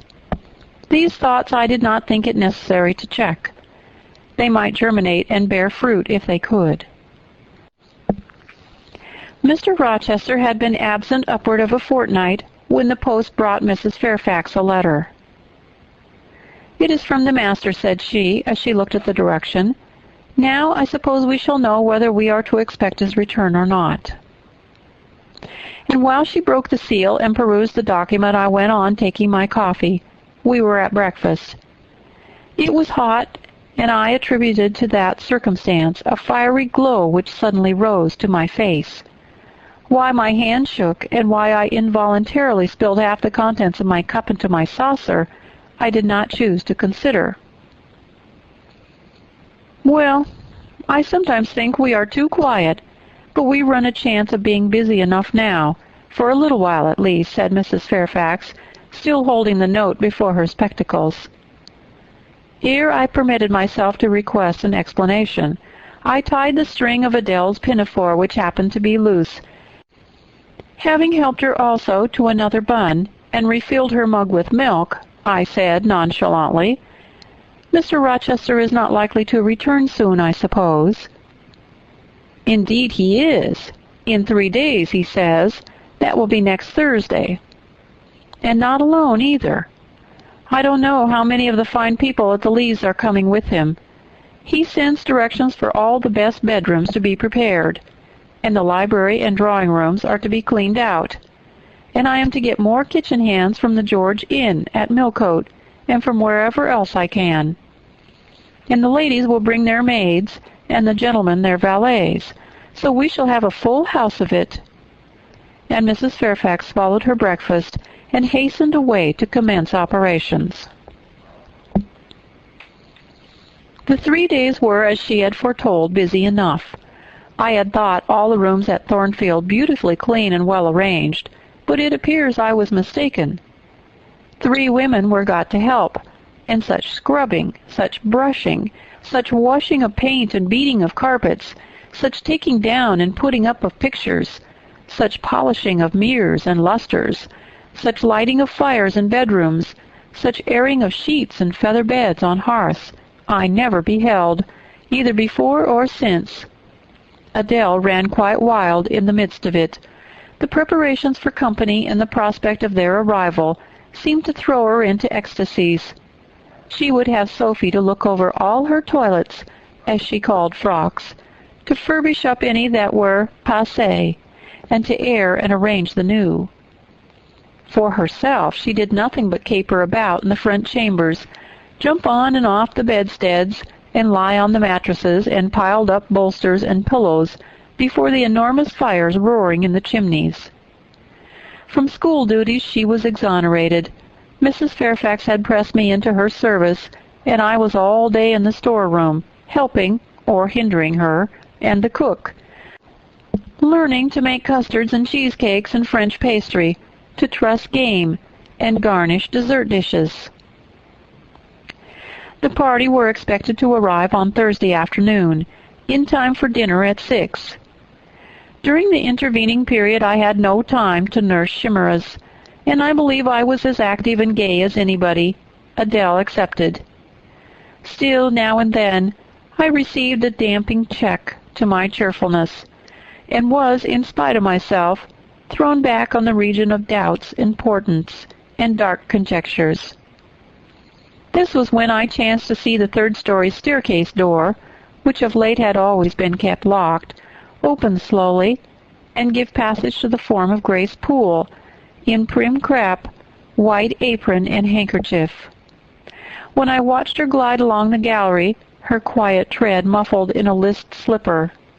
When I saw her look into the bustling, topsy-turvy bedrooms, just say a word perhaps to the charwoman about the proper way to polish a grate, or clean a marble mantelpiece, or take stains from papered walls, and then pass on.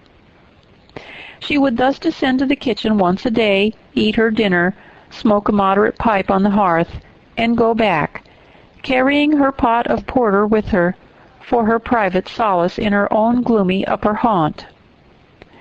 Only 1 hour in the 24 did she pass with her fellow servants below. All the rest of her time was spent in some low-ceiled, oaken chamber of the 3rd story. There she sat and sewed, and probably laughed drearily to herself, as companionless as a prisoner in his dungeon. The strangest thing of all was that not a soul in the house, except me, noticed her habits, or seemed to marvel at them. No one discussed her position or employment, no one pitied her solitude or isolation. I once indeed overheard part of a dialogue between Lee and one of the charwomen, of which Grace formed the subject. Lee had been saying something I had not caught, and the charwoman remarked, "She gets good wages, I guess." "Yes," said Lee, "I wish I had as good. Not that mine are to complain of. There's no stinginess at Thornfield, but they're not 1/5 of the sum Mrs. Poole receives. And she is laying by. She goes every quarter to the bank at Millcote.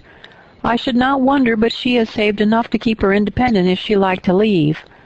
But I suppose she's got used to the place. And then she's not 40 yet, and strong and able for anything. It is too soon for her to give up business." "She's a good hand, I dare say," said the charwoman. "Ah, she understands what she has to do. Nobody better," rejoined Lee significantly. "And it is not everyone could fill her shoes, not for all the money she gets." "That it is not," was the reply. "I wonder whether Master—" The charwoman was going on, but here Lee turned and perceived me, and she instantly gave her companion a nudge. "Doesn't she know?" I heard the woman whisper. Lee shook her head, and the conversation was of course dropped. All I had gathered from it amounted to this, that there was a mystery at Thornfield, and that from participation in that mystery I was purposely excluded.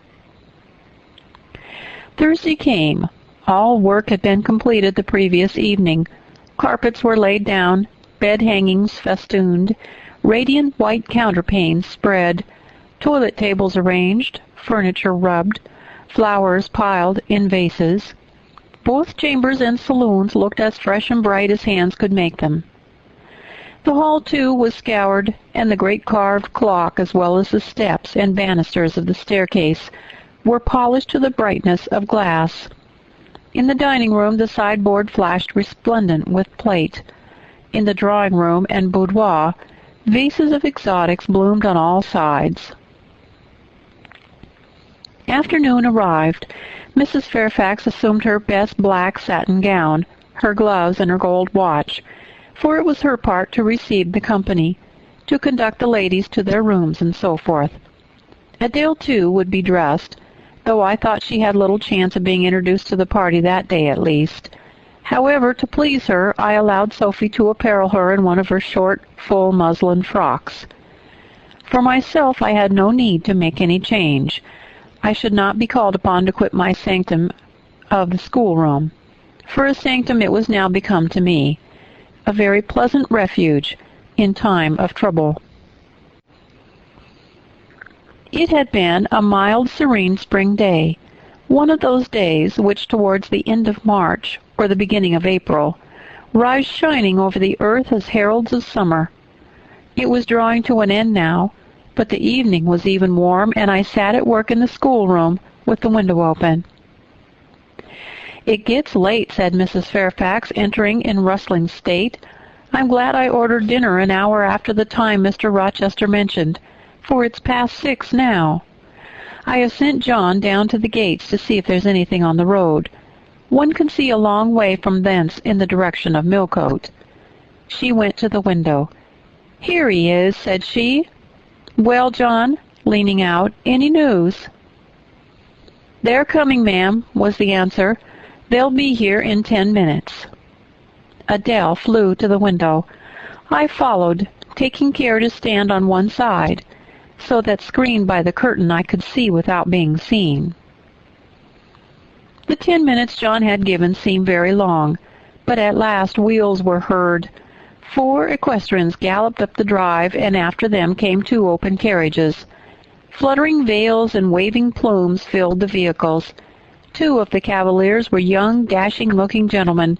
The third was Mr. Rochester on his black horse, Mesrour. Pilot bounding before him, at his side rode a lady, and he and she were the first of the party. Her purple riding habit almost swept the ground. Her veil streamed long on the breeze. Mingling with its transparent folds and gleaming through them shone rich raven ringlets. "Miss Ingram!" exclaimed Mrs. Fairfax, and away she hurried to her post below.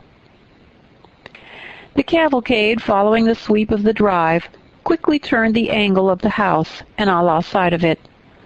Adele now petitioned to go down, but I took her on my knee and gave her to understand that she must not on any account think of venturing inside of the ladies, either now or at any other time, unless expressly sent for, that Mr. Rochester would be very angry, and so forth.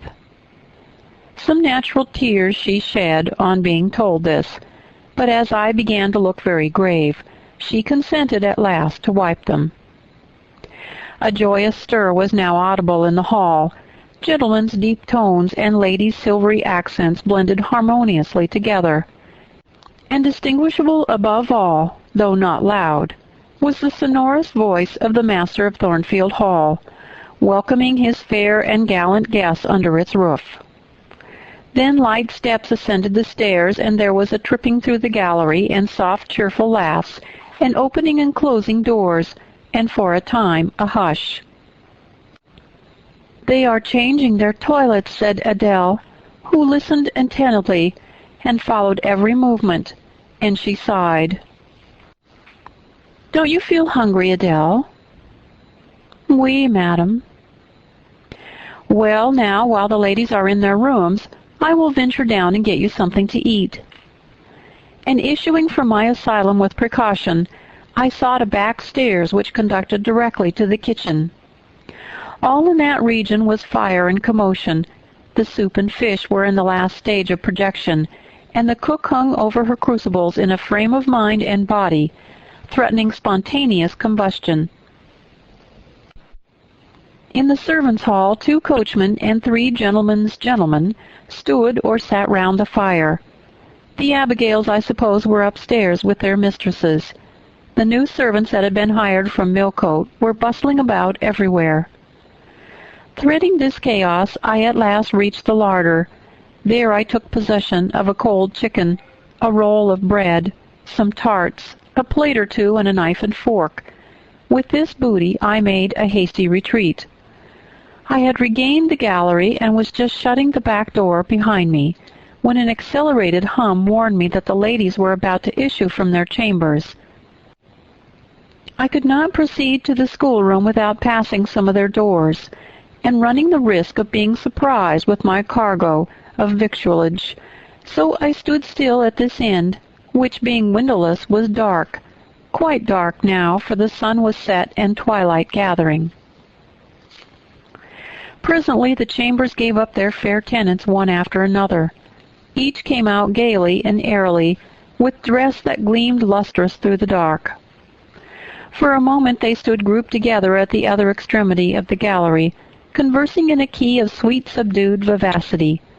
They then descended the staircase almost as noiselessly as a bright mist rolls down a hill.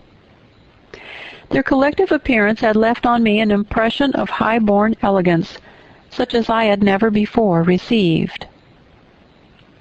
I found Adele peeping through the schoolroom door, which she held ajar. "What beautiful ladies!" cried she in English. "Oh, I wish I might go to them. Do you think Mr. Rochester will send for us by and by, after dinner?" "No, indeed I don't.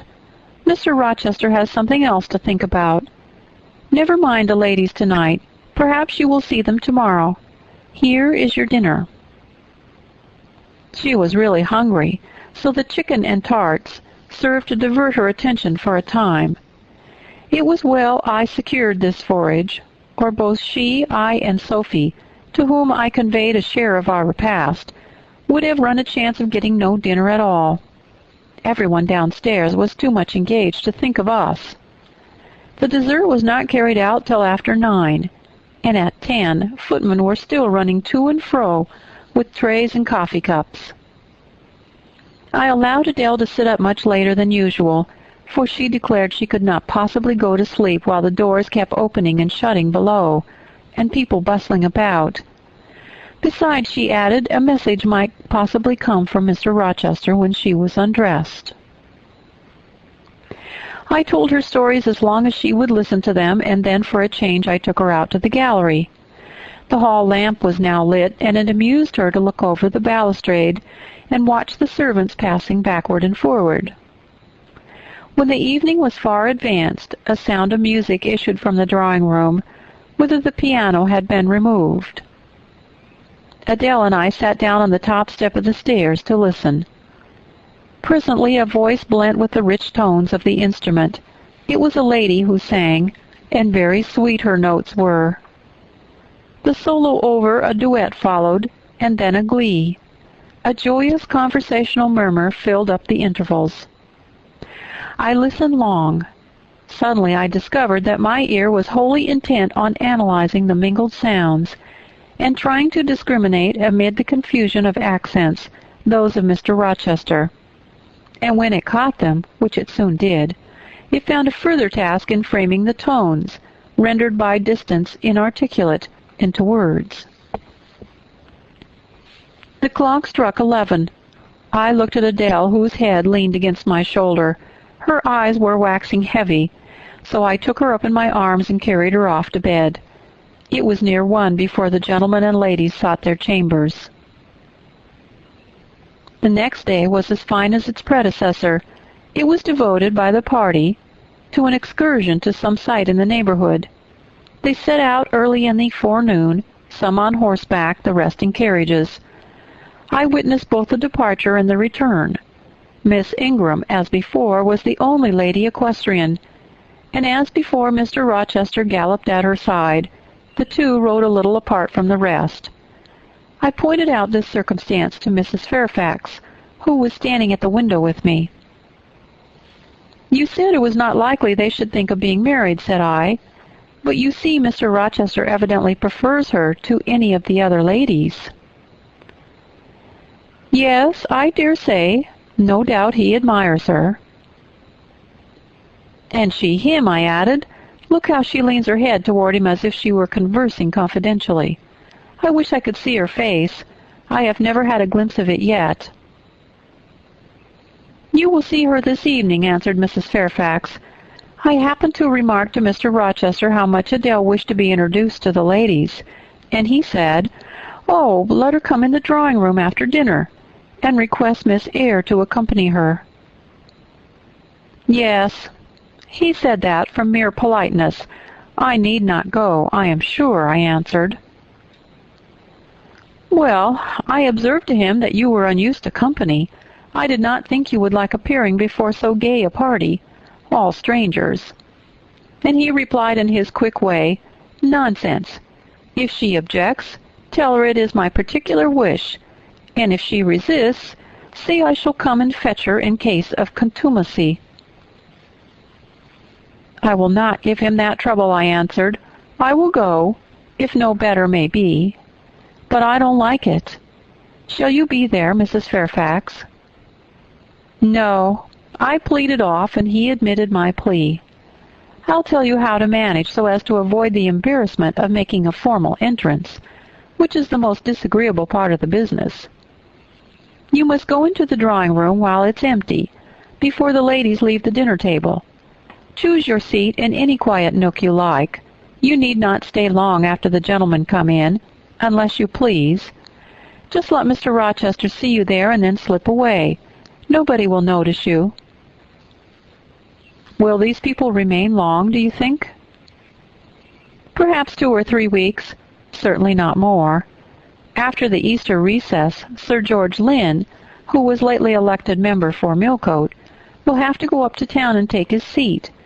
I dare say Mr. Rochester will accompany him.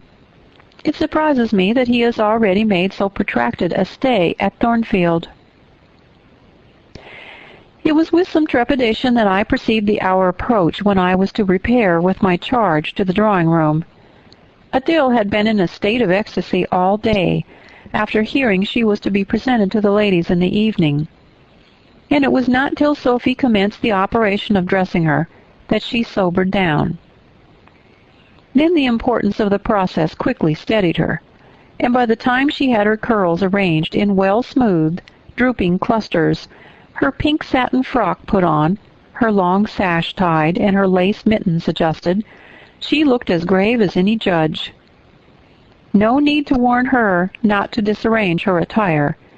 When she was dressed, she sat demurely down in her little chair, taking care previously to lift up the satin skirt, for fear she would crease it, and assured me she would not stir thence till I was ready. This I quickly was. My best dress, the silver gray one, purchased for Miss Temple's wedding, and never worn since, was soon put on. My hair was soon smoothed, my sole ornament, the pearl brooch, soon assumed. We descended. Fortunately, there was another entrance to the drawing-room than that through the saloon, where they were all seated at dinner. We found the apartment vacant, a large fire burning silently on the marble hearth, and wax candles shining in bright solitude amid the exquisite flowers with which the tables were adorned. The crimson curtain hung before the arch. Slight as was the separation this drapery formed from the party in the adjoining saloon, they spoke in so low a key that nothing of their conversation could be distinguished beyond a soothing murmur. Adele, who appeared to be still under the influence of a most solemnizing impression, sat down without a word on the footstool I pointed out to her.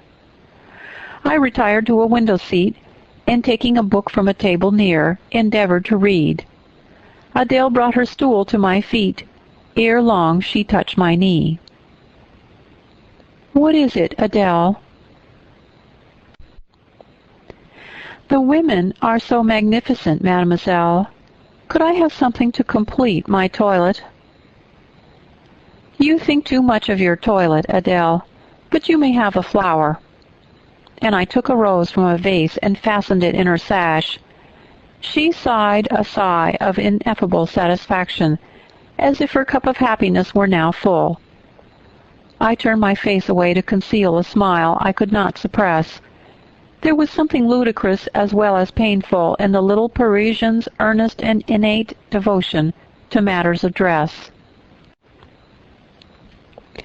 A soft sound of rising now became audible. The curtain was swept back from the arch.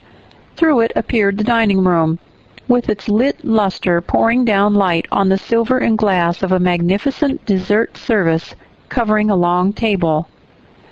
A band of ladies stood in the opening. They entered, and the curtain fell behind them. There were but 8, yet somehow as they flocked in, they gave the impression of a much larger number. Some of them were very tall. Many were dressed in white, and all had a sweeping amplitude of array that seemed to magnify their persons as a mist magnifies the moon. I rose and curtsied to them. 1 or 2 bent their heads in return. The others only stared at me. They dispersed about the room, reminding me by the lightness and buoyancy of their movements of a flock of white plumy birds. Some of them threw themselves in half-reclining positions on the sofas and ottomans. Some bent over the tables and examined the flowers and books. The rest gathered in a group round the fire. All talked in a low but clear tone which seemed habitual to them. I knew their names afterward, and may as well mention them now. First, there was Mrs. Eshton and 2 of her daughters. She had evidently been a handsome woman, and was well preserved still. Of her daughters, the eldest, Amy, was rather little, naive and childlike in face and manner, and piquant in form. Her white muslin dress and blue sash became her well. The second, Louisa, was taller and more elegant in figure, with a very pretty face. Both sisters were fair as lilies. Lady Lynn was a large and stout personage of about 40, very erect, very haughty-looking, richly dressed in a satin robe of changeful sheen. Her dark hair shone glossily under the shade of an azure plume and within the circlet of a band of gems. Mrs. Colonel Dent was less showy, but I thought more ladylike. She had a slight figure, a pale, gentle face, and fair hair. Her black satin dress, her scarf of rich foreign lace, and her pearl ornaments pleased me better than the rainbow radiance of the titled dame. But the three most distinguished, partly perhaps because the tallest figures of the band, were the Dowager Lady Ingram and her daughters, Blanche and Mary. They were all three of the loftiest stature of women. The Dowager might be between 40 and 50. Her shape was still fine, her hair, by candlelight at least, still black. Her teeth, too, were still apparently perfect. Most people would have termed her a splendid woman of her age, and so she was, no doubt, physically speaking. But then there was an expression of almost insupportable haughtiness in her bearing and countenance. She had Roman features and a double chin, disappearing into a throat like a pillar. These features appeared to me not only inflated and darkened, but even furrowed with pride, and the chin was sustained by the same principle, in a position of almost preternatural erectness. She had likewise a fierce and a hard eye. It reminded me of Mrs. Reed's. She mouthed her words in speaking. Her voice was deep, its inflections very pompous, very dogmatical, very intolerable, in short. A crimson velvet robe and a shawl turban of some gold-wrought Indian fabric invested her, I suppose she thought, with a truly imperial dignity. Blanche and Mary were of equal stature, straight and tall as poplars. Mary was too slim for her height, but Blanche was molded like a Dian. I regarded her, of course, with special interest. First, I wished to see whether her appearance accorded with Mrs. Fairfax's description. Secondly, whether it at all resembled the fancy miniature I had painted of her. And thirdly, it will out, whether it were such as I should fancy likely to suit Mr. Rochester's taste. As far as person went, she answered point for point, both to my picture and Mrs. Fairfax's description. The noble bust, the sloping shoulders, the graceful neck, the dark eyes and black ringlets were all there. But her face?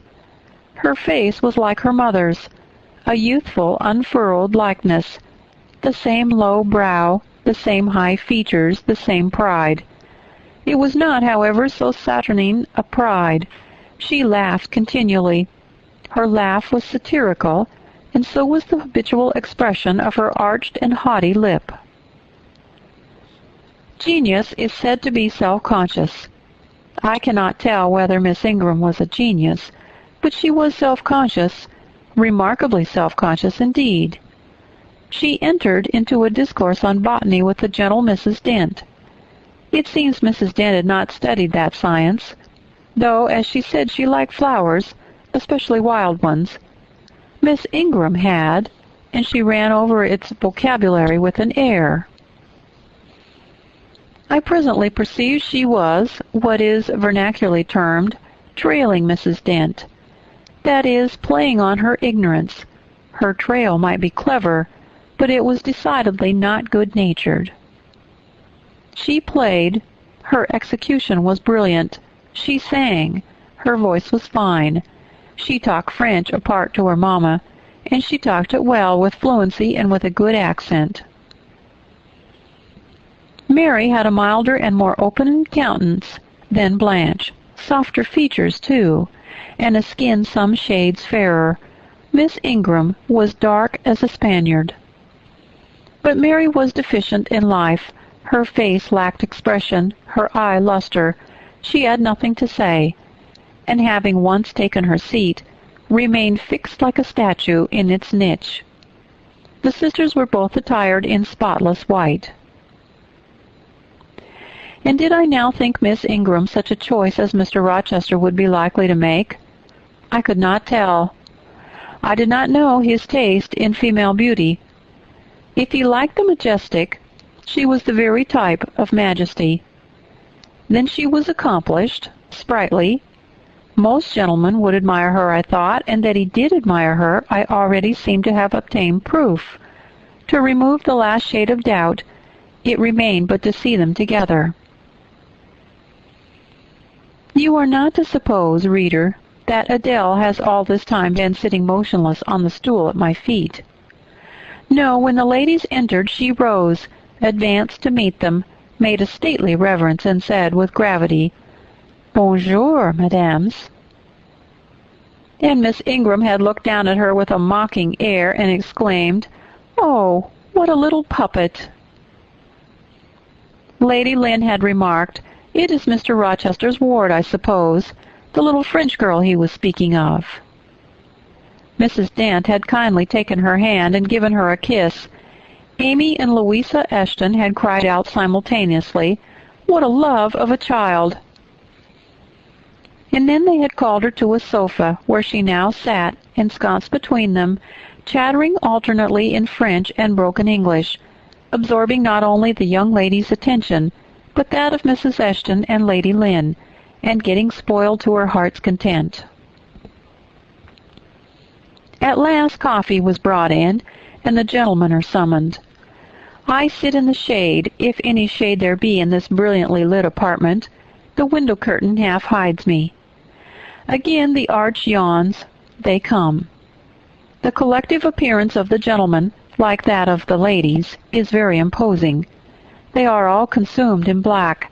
Most of them are tall, some young.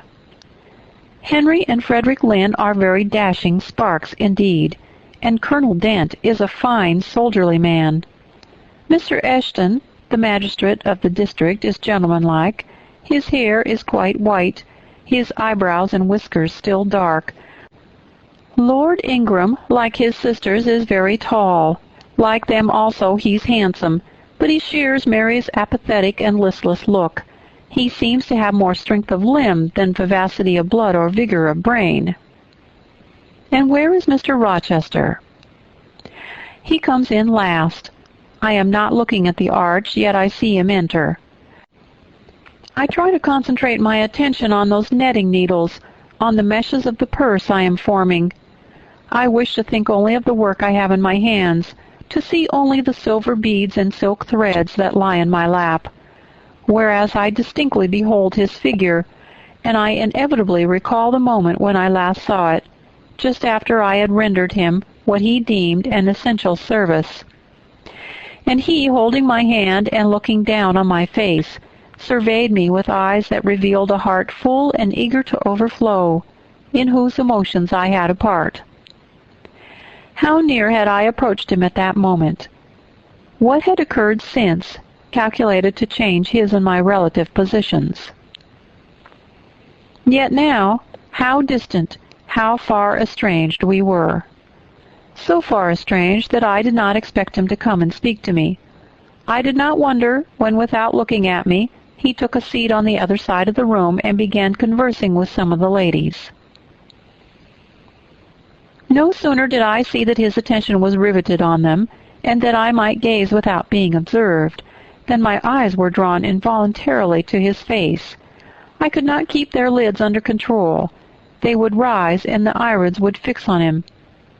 I looked and had an acute pleasure in looking, a precious yet poignant pleasure, pure gold with a steely point of agony, a pleasure like what the thirst-perishing man might feel, who knows the well to which he has crept is poisoned, yet stoops and drinks divine draughts nevertheless. Most true it is that beauty is in the eye of the gazer. My master's colorless olive face, square massive brow, broad and jetty eyebrows, deep eyes, strong features, firm grim mouth, all energy, decision, will, were not beautiful according to rule, but they were more than beautiful to me. They were full of an interest, an influence that quite mastered me, that took my feelings from my own power and fettered them in his. I had not intended to love him. The reader knows I had wrought hard to extirpate from my soul the germs of love there detected. And now, at the first renewed view of him, they spontaneously revived, green and strong. He made me love him without looking at me. I compared him with his guests. What was the gallant grace of the Lynns, the languid elegance of Lord Ingram, even the military distinction of Colonel Dent, contrasted with his look of native pith and genuine power? I had no sympathy in their appearance, their expression, yet I could imagine that most observers would call them attractive, handsome, imposing, while they would pronounce Mr. Rochester at once harsh-featured and melancholy-looking.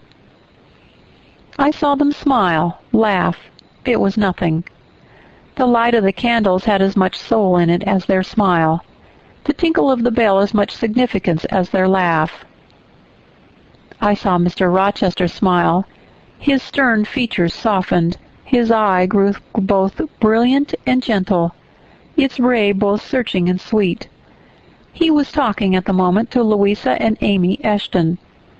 I wondered to see them receive with calm that look which seemed to me so penetrating. I expected their eyes to fall, their color to rise under it, yet I was glad when I found they were in no sense moved.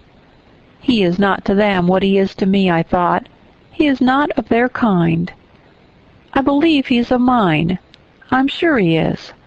I feel akin to him. I understand the language of his countenance and movements. Though rank and wealth sever us widely, I have something in my brain and heart, in my blood and nerves, that assimilates me mentally to him. Did I say a few days since that I had nothing to do with him but to receive my salary at his hands? Did I forbid myself to think of him in any other light than as a paymaster? Blasphemy against nature. Every good, true, vigorous feeling I have gathers impulsively round him. I know I must conceal my sentiments. I must smother hope. I must remember that he cannot care much for me. For when I say that I am of his kind, I do not mean that I have his force to influence and his spell to attract. I mean only that I have certain tastes and feelings in common with him. I must, then, repeat continually that we are forever sundered, and yet while I breathe and think, I must love him. Coffee is handed. The ladies, since the gentlemen entered, have become lively as larks. Conversation waxes brisk and merry. Colonel Dent and Mr. Eshton argue on politics. Their wives listen. The two proud dowagers, Lady Lynn and Lady Ingram, confabulate together. Sir George, whom, by the by, I have forgotten to describe, a very big and very fresh-looking country gentleman, stands before their sofa, coffee-cup in hand, and occasionally puts in a word. Mr. Frederick Lynn had taken a seat beside Mary Ingram, and is showing her the engravings of a splendid volume. She looks, smiles now and then, but apparently says little. The tall and phlegmatic Lord Ingram leans with folded arms on the chair-back of the little and lively Amy Eshton. She glances up at him and chatters like a wren. She likes him better than she does Mr. Rochester. Henry Lynn has taken possession of an ottoman at the feet of Louisa. Adele shares it with him. He's trying to talk French with her, and Louisa laughs at his blunders. With whom will Blanche Ingram pair? She is standing alone at the table, bending gracefully over an album. She seems waiting to be sought, but she will not wait too long. She herself selects a mate. Mr. Rochester, having quitted the Eshtons, stands on the hearth as solitary as she stands by the table. She confronts him, taking her station on the opposite side of the mantelpiece. Mr. Rochester, I thought you were not fond of children. Nor am I. Then what induced you to take charge of such a little doll as that, pointing to Adele? Where did you pick her up? I did not pick her up. She was left on my hands. You should have sent her to school. I could not afford it. Schools are so dear. Why, I suppose you have a governess for her. I saw a person with her just now. Is she gone? Oh, no. There she is still behind the window curtain. You pay her, of course. I should think it quite as expensive, more so, for you have them both to keep in addition.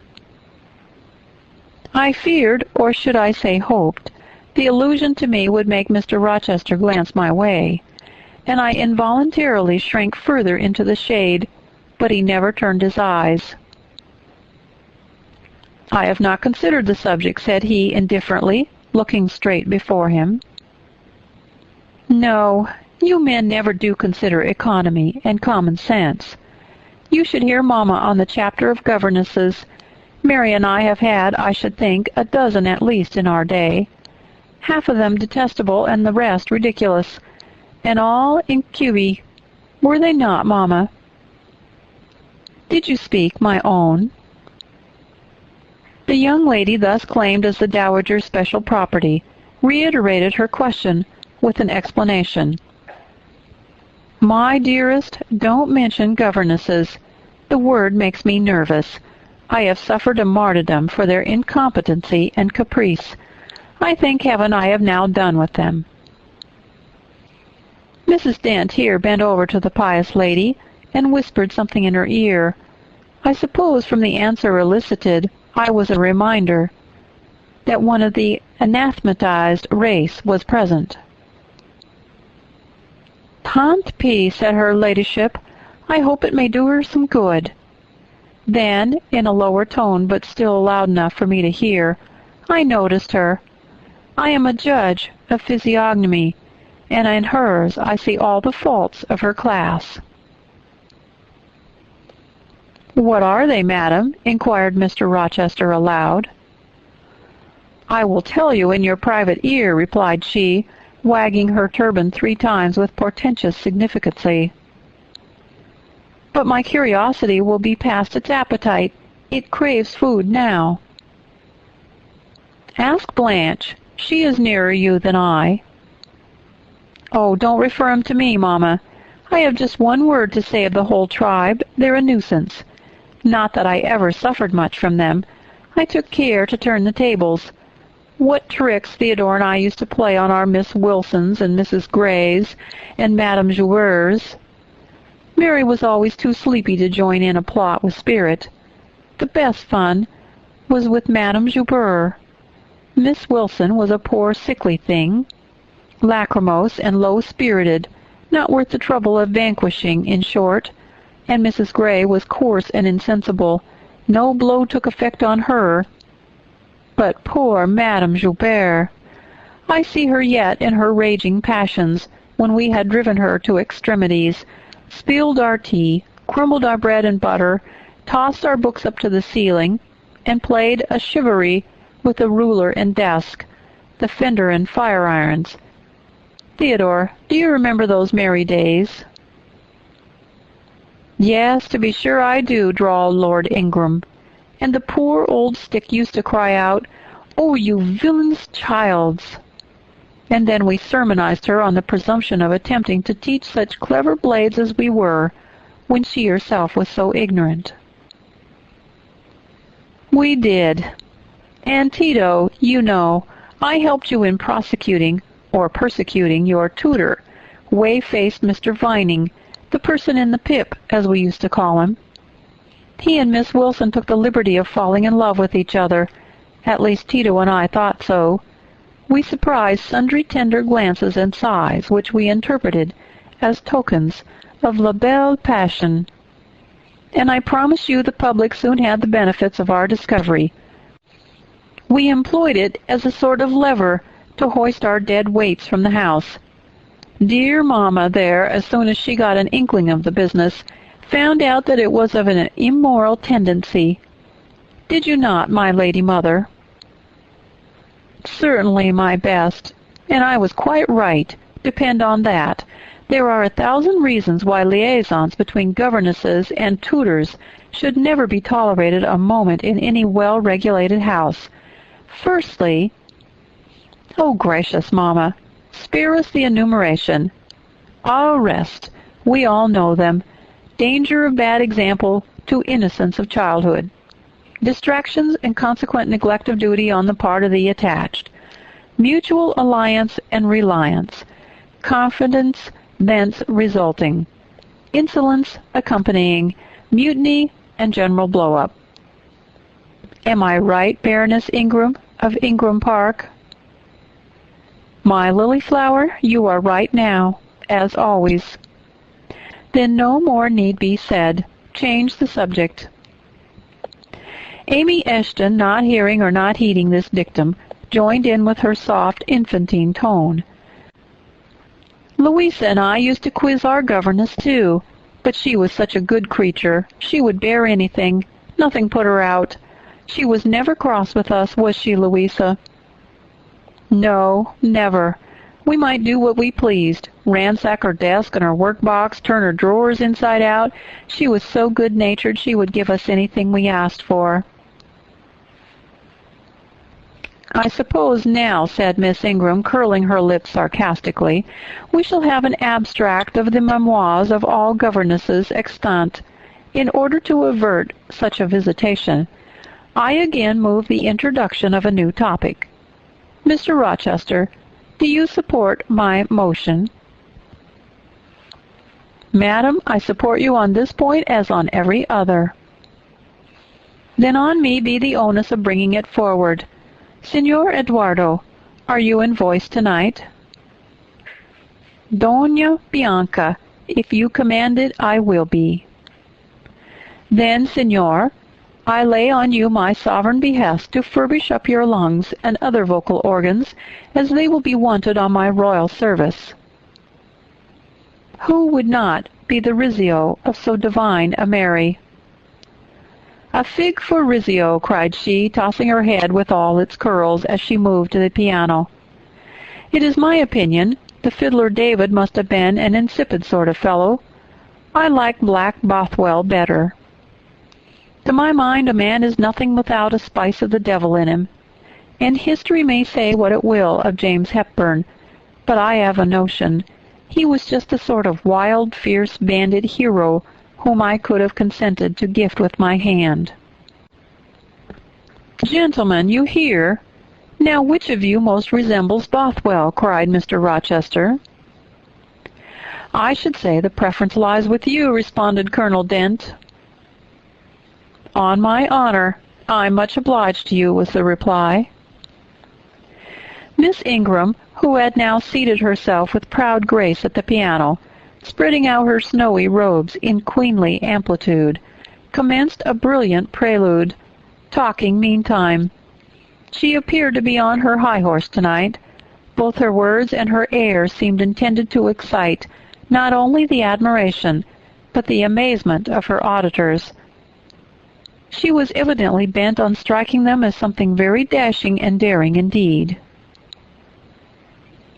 "Oh, I'm so sick of the young men of the present day," exclaimed she, rattling away at the instrument. "Poor puny things not fit to stir a step beyond Papa's park gates, nor to go even so far without Mamma's permission and guardianship. Creatures so absorbed in care about their pretty faces and their white hands and their small feet, as if a man had anything to do with beauty. As if loveliness were not the special prerogative of woman, her legitimate appanage and heritage. I grant an ugly woman is a blot on the face of creation, but as to the gentlemen, let them be solicitous to possess only strength and valor. Let their motto be, hunt, shoot, and fight. The rest is not worth a fillip. Such should be my device were I a man. Whenever I marry," she continued after a pause which none interrupted, "I am resolved my husband shall not be a rival, but a foil to me. I will suffer no competitor near the throne. I shall exact an undivided homage. His devotion shall not be shared between me and the shape he sees in his mirror. Mr. Rochester, now sing, and I will play for you." "I am all obedience," was the response. "Here, then, is a Corsair song. Know that I dote on Corsairs, and for that reason sing it con spirito." Commands from Miss Ingram's lips would put spirit into a mug of milk and water. "Take care, then. If you don't please me, I will shame you by showing how such things should be done." "That is offering a premium on incapacity. I shall now endeavor to fail." "Gardez-vous en bien. If you err wilfully, I shall devise proportionate punishment." Miss Ingram ought to be clement, for she has it in her power to inflict a chastisement beyond mortal endurance. "Ha! Explain," commanded the lady. "Pardon me, madam, no need of explanation. Your own fine sense must inform you that one of your frowns would be a sufficient substitute for capital punishment." "Sing," said she, and again touching the piano she commenced an accompaniment in spirited style. Now is my time to slip away, thought I, but the tones that then severed the air arrested me. Mrs. Fairfax had said Mr. Rochester possessed a fine voice. He did. A mellow, powerful bass, into which he threw his own feeling, his own force, finding a way through the ear to the heart, and there waking sensation strangely. I waited until the last deep and full vibration had expired, till the tide of talk, checked an instant, had resumed its flow. I then quitted my sheltered corner and made my exit by the side door, which was fortunately near. Thence a narrow passage led into the hall. In crossing it I perceived my sandal was loose. I stopped to tie it, kneeling down for that purpose on the mat at the floor of the staircase. I heard the dining-room door unclose. A gentleman came out. Rising hastily, I stood face to face with him. It was Mr. Rochester. "How do you do?" he asked. "I'm very well, sir." "Why did you not come and speak to me in the room?" I thought I might have retorted the question on him who put it, but I would not take that freedom. I answered, "I did not wish to disturb you, as you seemed engaged, sir." "What have you been doing during my absence?" "Nothing particular. Teaching Adele as usual." "And getting a good deal paler than you were, as I saw at first sight. What is the matter?" "Nothing at all, sir." "Did you take any cold that night you half drowned me?" "Not the least." "Return to the drawing-room. You are deserting too early." "I am tired, sir." He looked at me for a minute. "And a little depressed," he said. "What about? Tell me." "Nothing. Nothing, sir. I am not depressed." "But I affirm that you are. So much depressed that a few more words would bring tears to your eyes. Indeed, they are there now, shining and swimming, and a bead has slipped from the lash and fallen onto the flag.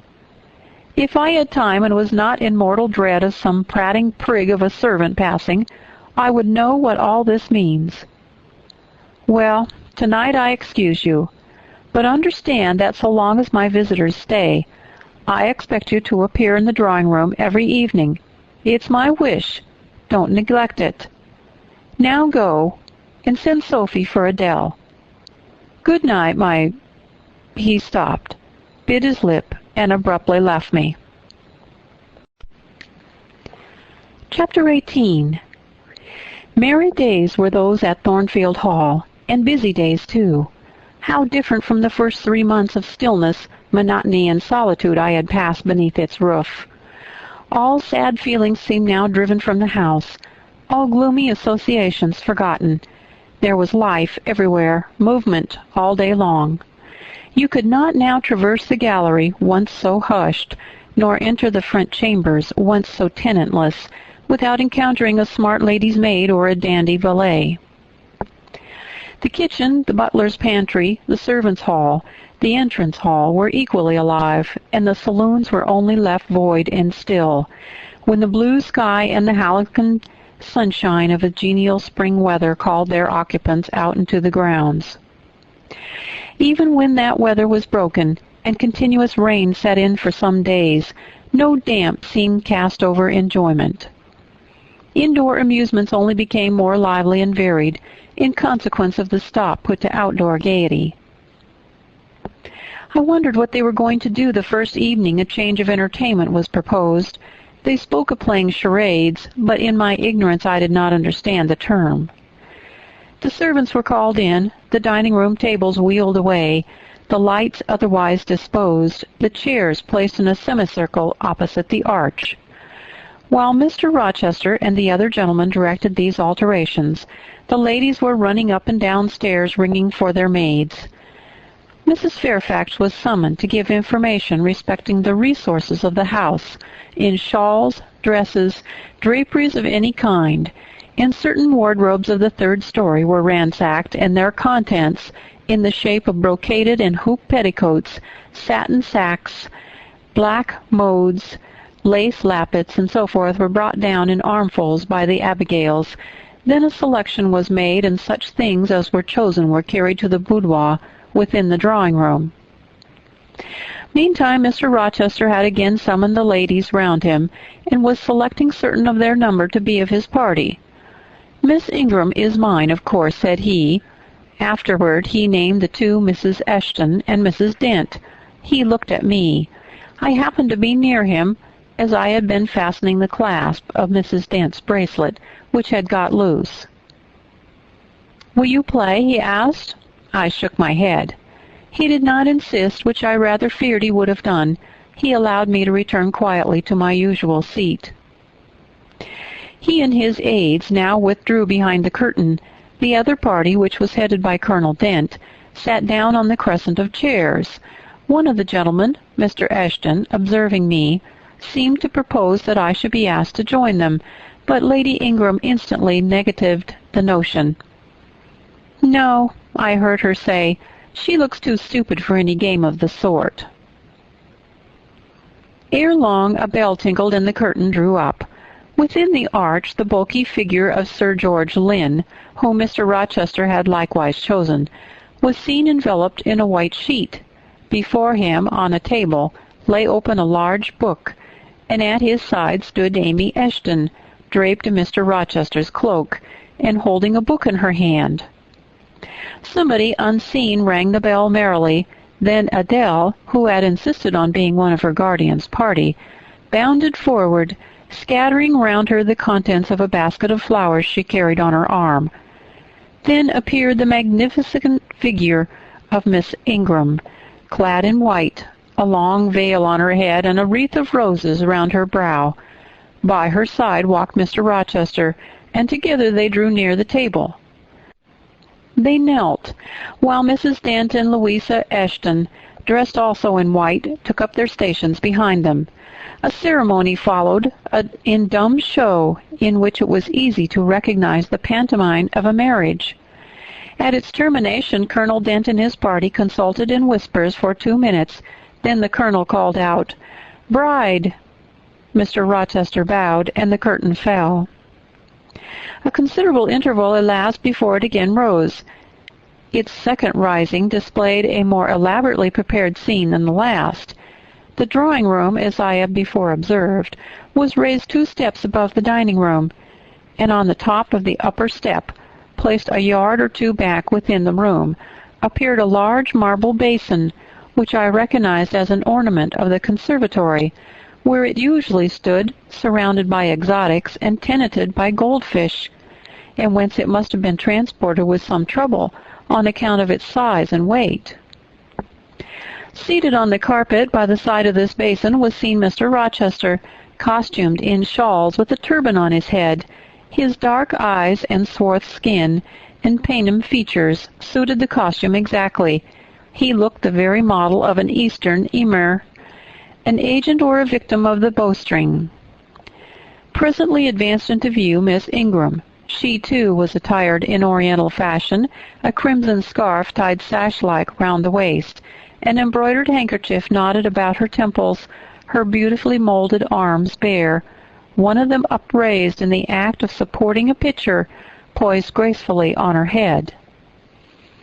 Both her cast of form and feature, her complexion and her general air, suggested the idea of some Israelitish princess of the patriarchal days, and such was doubtless the character she intended to represent.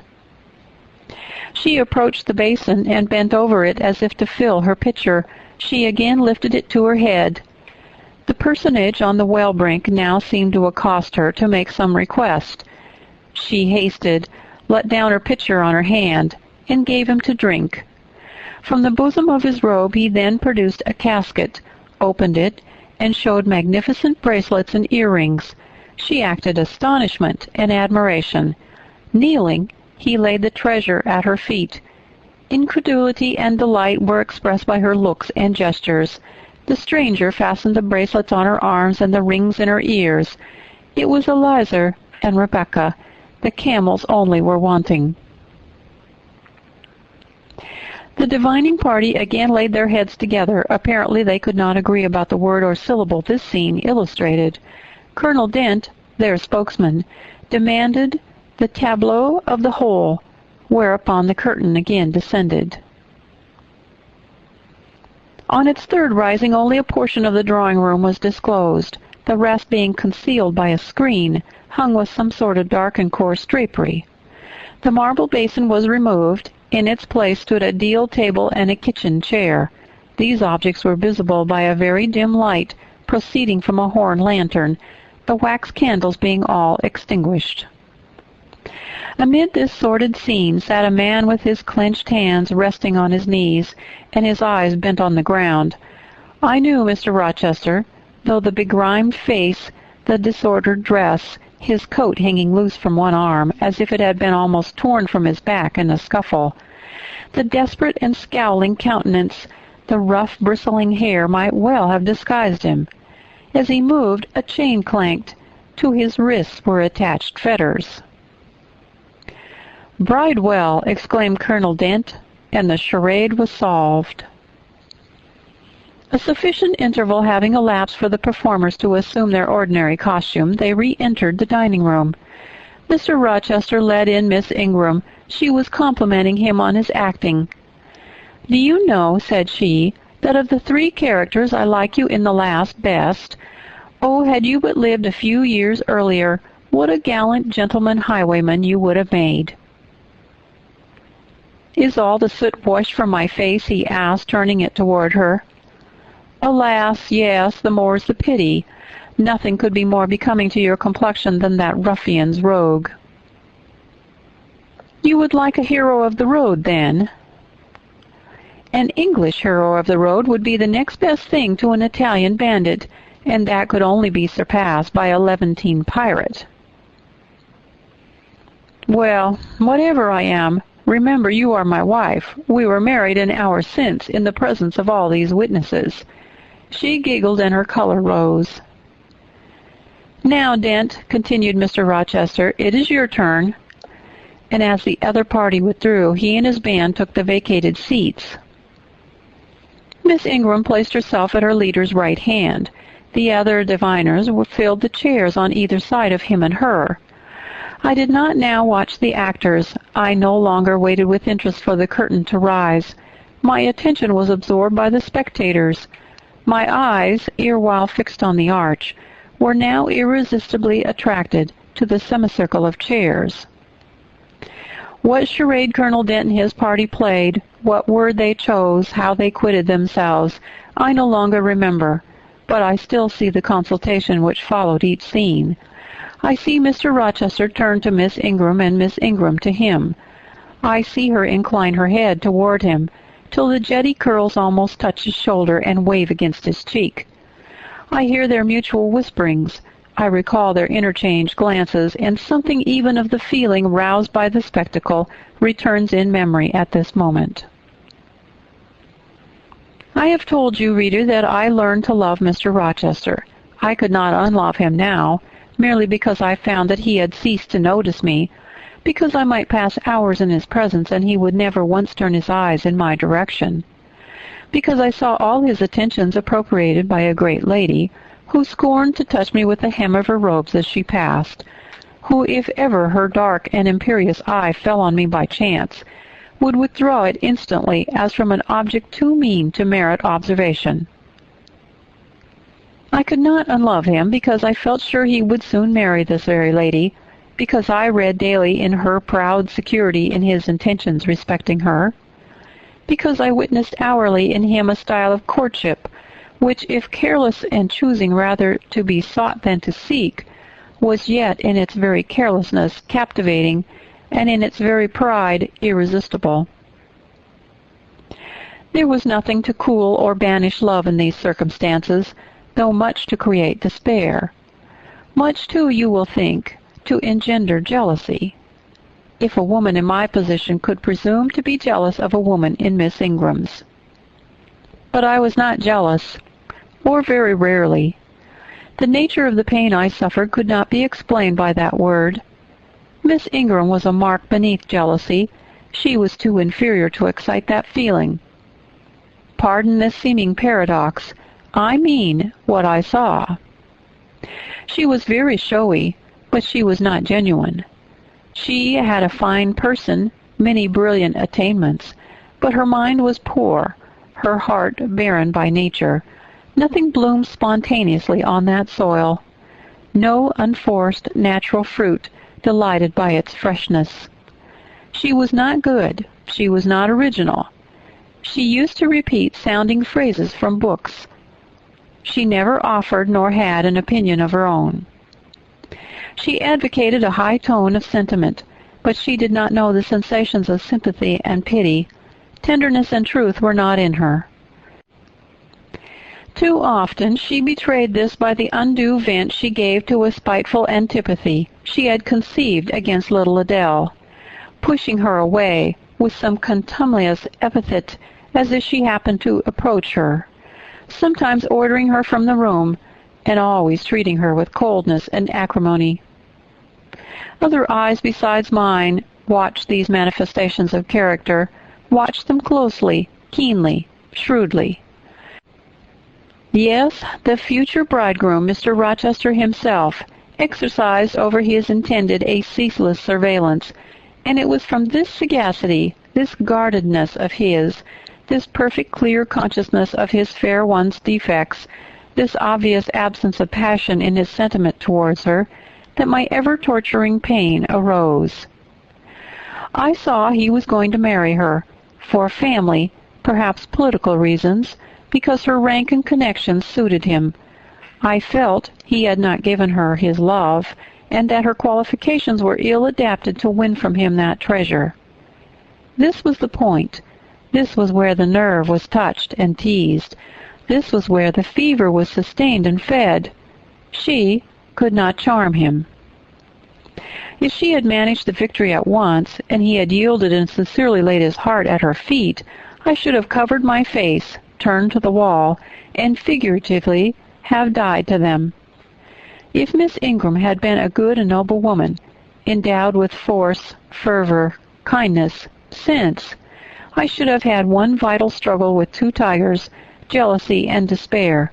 Then, my heart torn out and devoured, I should have admired her, acknowledged her excellence, and been quiet for the rest of my days, and the more absolute her superiority, the deeper would have been my admiration, the more truly tranquil my quiescence. But as matters really stood, to watch Miss Ingram's efforts at fascinating Mr. Rochester, to witness their repeated failure, herself unconscious that they did fail, vainly fancying that each shaft launched hit the mark, and infatuatedly pluming herself on success, when her pride and self-complacency repelled further and further what she wished to allure. To witness this was to be at once under ceaseless excitation and ruthless restraint. Because when she failed, I saw how she might have succeeded. Arrows that continually glanced off Mr. Rochester's breast and fell harmless at his feet might, I knew, if shot by a surer hand, have quivered keen in his proud heart, have called love into his stern eye and softness into his sardonic face, or better still, without weapons a silent conquest might have been won. Why can she not influence him more when she's privileged to draw so near him, I ask myself. Surely she cannot truly like him, or not like him with true affection. If she did, she need not coin her smiles so lavishly, flash her glances so unremittently, manufacture airs so elaborate, graces so multitudinous. It seems to me that she might, by merely sitting quietly at his side, saying little and looking less, get nigher his heart. I have seen in his face a far different expression from that which hardens it now, while she is so vivaciously accosting him. But then it came of itself. It was not elicited by meretricious arts and calculated maneuvers, and one had but to accept it, to answer what he asked without pretension, to address him when needful without grimace, and it increased and grew kinder and more genial, and warmed one like a fostering sunbeam. How will she manage to please him when they are married? I do not think she will manage it, and yet it might be managed, and his wife might, I verily believe, be the very happiest woman the sun shines on. I have not yet said anything condemnatory of Mr. Rochester's project of marrying for interest and connections. It surprised me when I first discovered that such was his intention. I had thought him a man unlikely to be influenced by motives so commonplace in his choice of a wife. But the longer I considered the position, education, and so forth of the parties, the less I felt justified in judging and blaming either him or Miss Ingram for acting in conformity to ideas and principles instilled into them, doubtless, from their childhood. All their class held these principles, I suppose. Then they had reasons for holding them such as I could not fathom. It seemed to me that were I a gentleman like him, I would take to my bosom only such a wife as I could love. But the very obviousness of the advantages to the husband's own happiness offered by this plan convinced me that there must be arguments against its general adoption, of which I was quite ignorant. Otherwise, I felt sure all the world would act as I wished to act. But in other points as well as this, I was growing very lenient to my master. I was forgetting all his faults, for which I had once kept a sharp lookout. It had formerly been my endeavor to study all sides of his character, to take the bad with the good, and from the just weighing of both to form an equitable judgment. Now I saw no bad. The sarcasm that had repelled, the harshness that had startled me once, were only like keen condiments in a choice dish. Their presence was pungent, but their absence would be felt as comparatively insipid. And as for the vague something, was it a sinister or a sorrowful, a designing or a desponding expression, that opened upon a careful observer now and then in his eye, and closed again before one could fathom the strange depth partially disclosed, that something which used to make me fear and shrink, as if I had been wandering among volcanic-looking hills, and had suddenly felt the ground quiver and seen it gape. That something I at intervals beheld still, and with throbbing heart, but not with palsied nerves. Instead of wishing to shun, I longed only to dare, to divine it. And I thought Miss Ingram happy, because one day she might look into the abyss at her leisure, explore its strengths, and analyze their nature. Meantime, while I thought only of my master and his future bride, saw only them, heard only their discourse, and considered only their movements of importance, the rest of the party were occupied with their own separate interests and pleasures. The ladies Lynn and Ingram continued to consort in solemn conferences, where they nodded their two turbans at each other and held up their four hands in confronting gestures of surprise or mystery or horror, according to the theme on which their gossip ran, like a pair of magnified puppets. Mild Mrs. Dent talked with good-natured Mrs. Eshton, and the two sometimes bestowed a courteous word or smile on me. Sir George Lynn, Colonel Dent, and Mr. Eshton discussed politics, or county affairs, or justice business. Lord Ingram flirted with Amy Eshton. Louisa played and sang to and with one of the Messrs. Lynn, and Mary Ingram listened languidly to the gallant speeches of the other.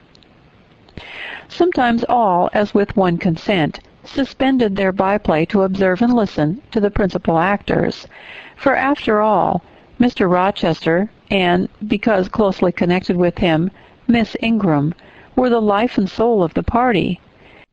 If he were absent from the room an hour, a perceptible dullness seemed to steal over the spirits of his guests, and his re-entrance was sure to give a fresh impulse to the vivacity of conversation.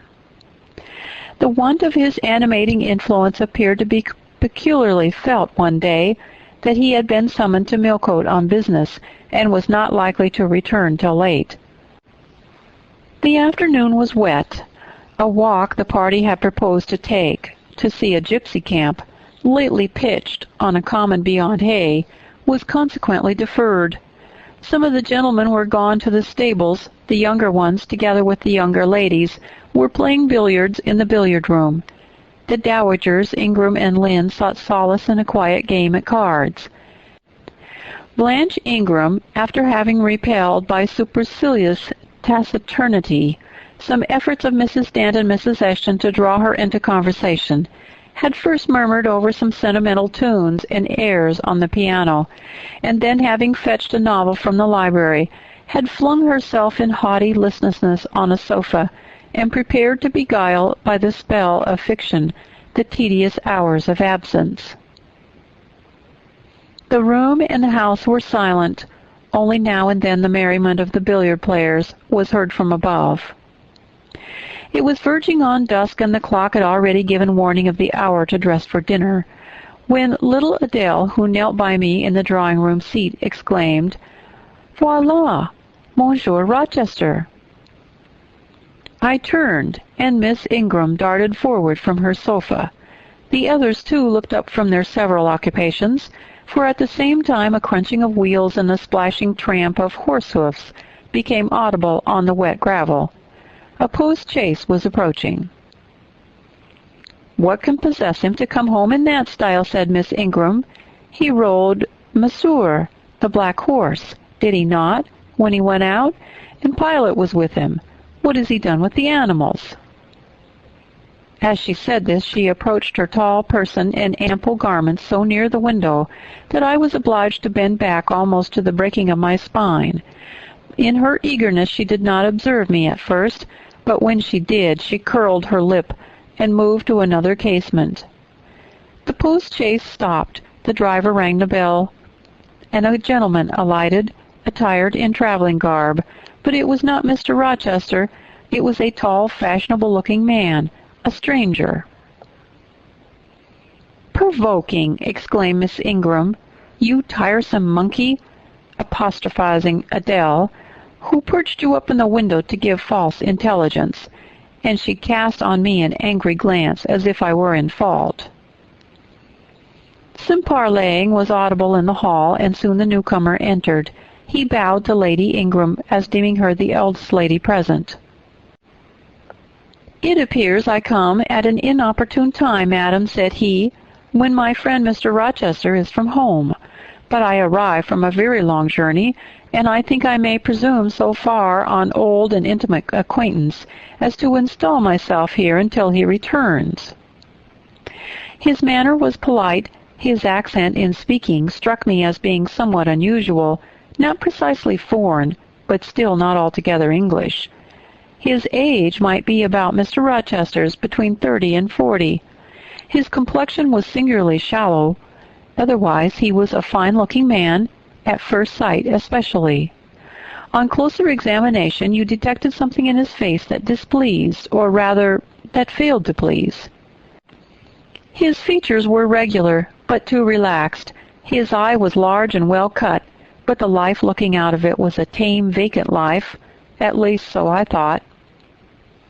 The sound of the dressing bell dispersed the party. It was not till after dinner that I saw him again. He then seemed quite at his ease, but I liked his physiognomy even less than before. It struck me as being at the same time unsettled and inanimate. His eye wandered and had no meaning in its wandering. This gave him an odd look, such as I never remembered to have seen. For a handsome and not an unamiable-looking man, he repelled me exceedingly. There was no power in that smooth-skinned face of a full oval shape, no firmness in that aquiline nose and small cherry mouth. There was no thought on the low, even forehead, no command in that blank brown eye. As I sat in my usual nook and looked at him with the light of the candles on the mantelpiece beaming full over him, for he occupied an armchair drawn close to the fire and kept shrinking still nearer as if he were cold, I compared him with Mr. Rochester. I think, with deference be it spoken, the contrast could not be much greater than a sleek gander and a fierce falcon, between a meek sheep and the rough-coated, keen-eyed dog, its guardian. He had spoken of Mr. Rochester as an old friend. A curious friendship theirs must have been, a pointed illustration indeed of the old adage that extremes meet. 2 or 3 of the gentlemen sat near him, and I caught at times scraps of their conversation across the room. At first I could not make much sense of what I heard, for the discourse of Louisa Eshton and Mary Ingram, who sat nearer to me, confused the fragmentary sentences that reached me at intervals. These last were discussing the stranger. They both called him a beautiful man. Louisa said he was a love of a creature, and she adored him. And Mary instanced his pretty little mouth and nice nose as her ideal of the charming. "And what a sweet-tempered forehead he has," cried Louisa, "so smooth, none of those frowning irregularities I dislike so much, and such a placid eye and smile." And then, to my great relief, Mr. Henry Lynn summoned them to the other side of the room to settle some point about the deferred excursion to Hay Common.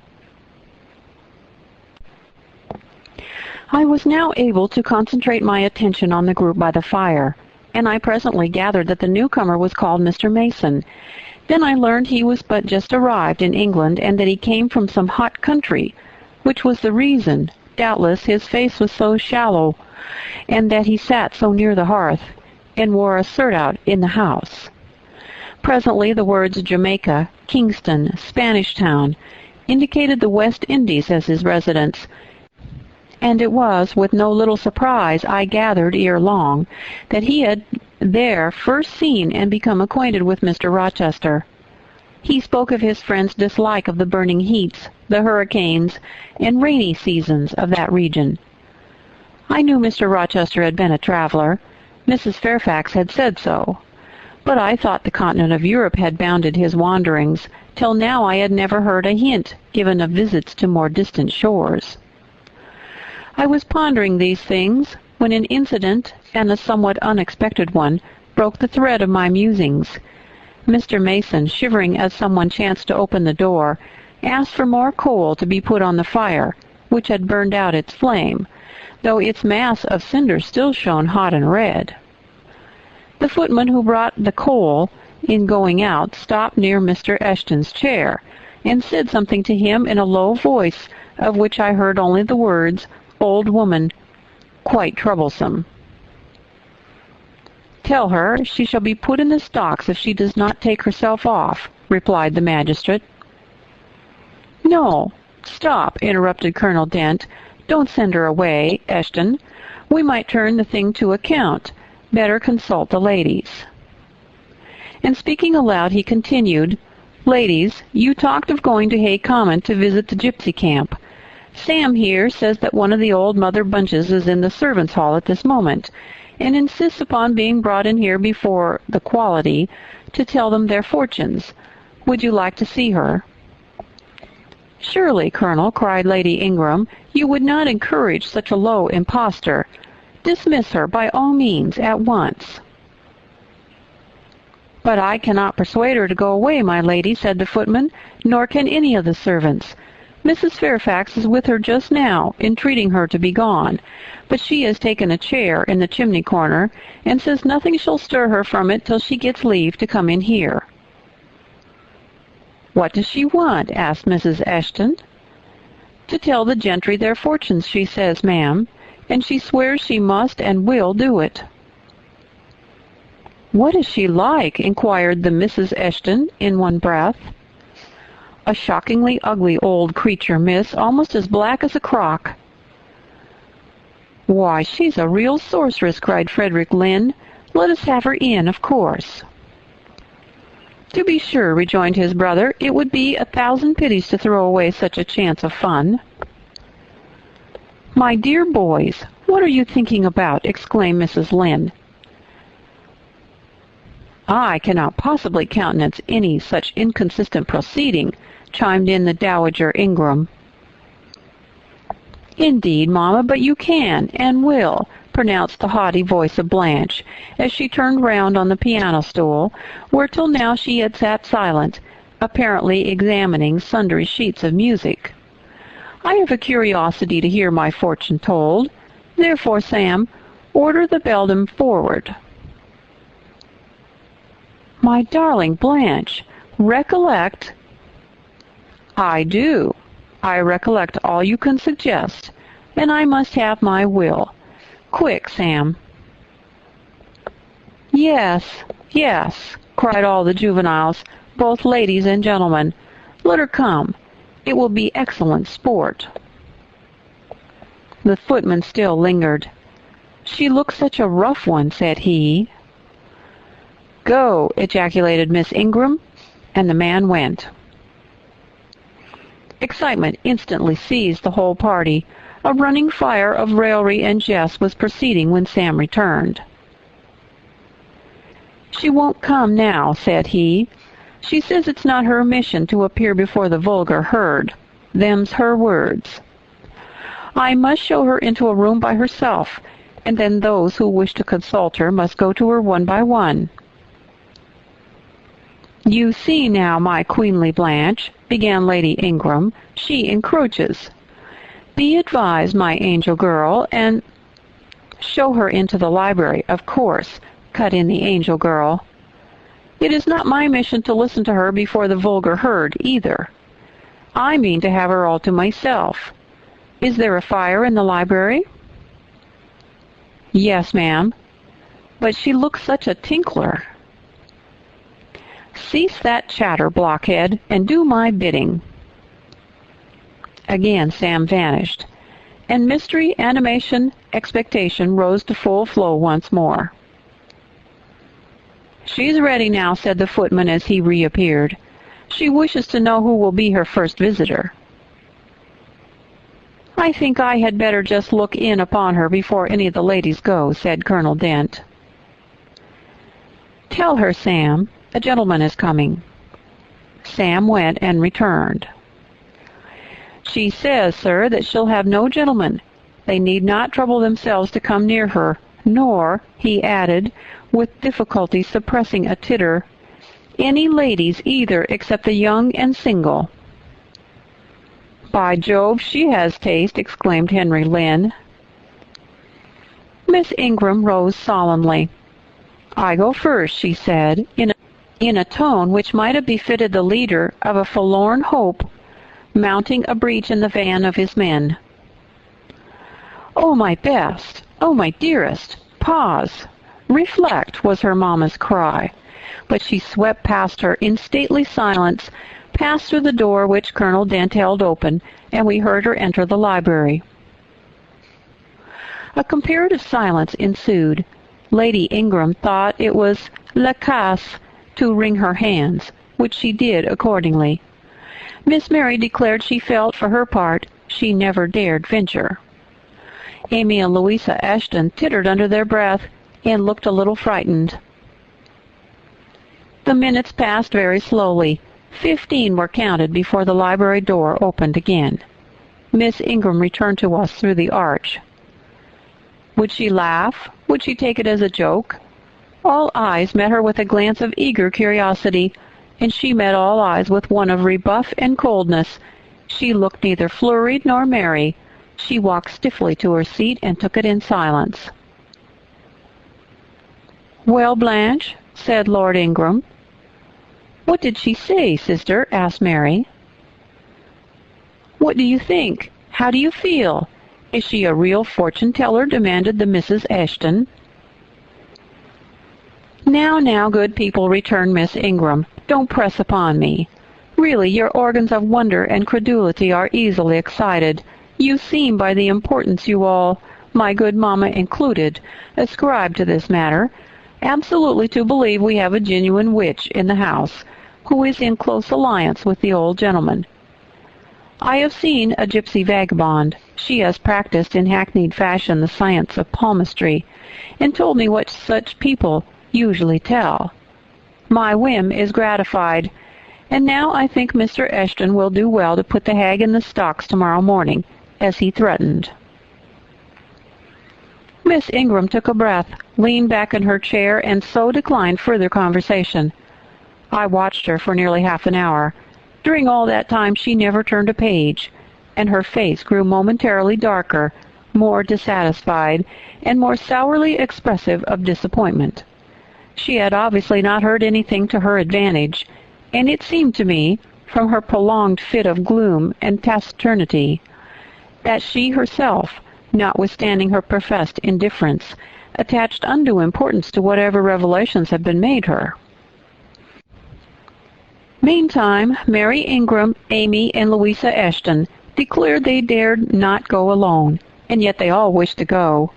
A negotiation was opened through the medium of the ambassador Sam, and after much pacing to and fro, till I think the said Sam's calves must have ached with the exercise, permission was at last, with great difficulty, extorted from the rigorous Sybil, for the three to wait upon her in a body. Their visit was not so still as Miss Ingram's had been.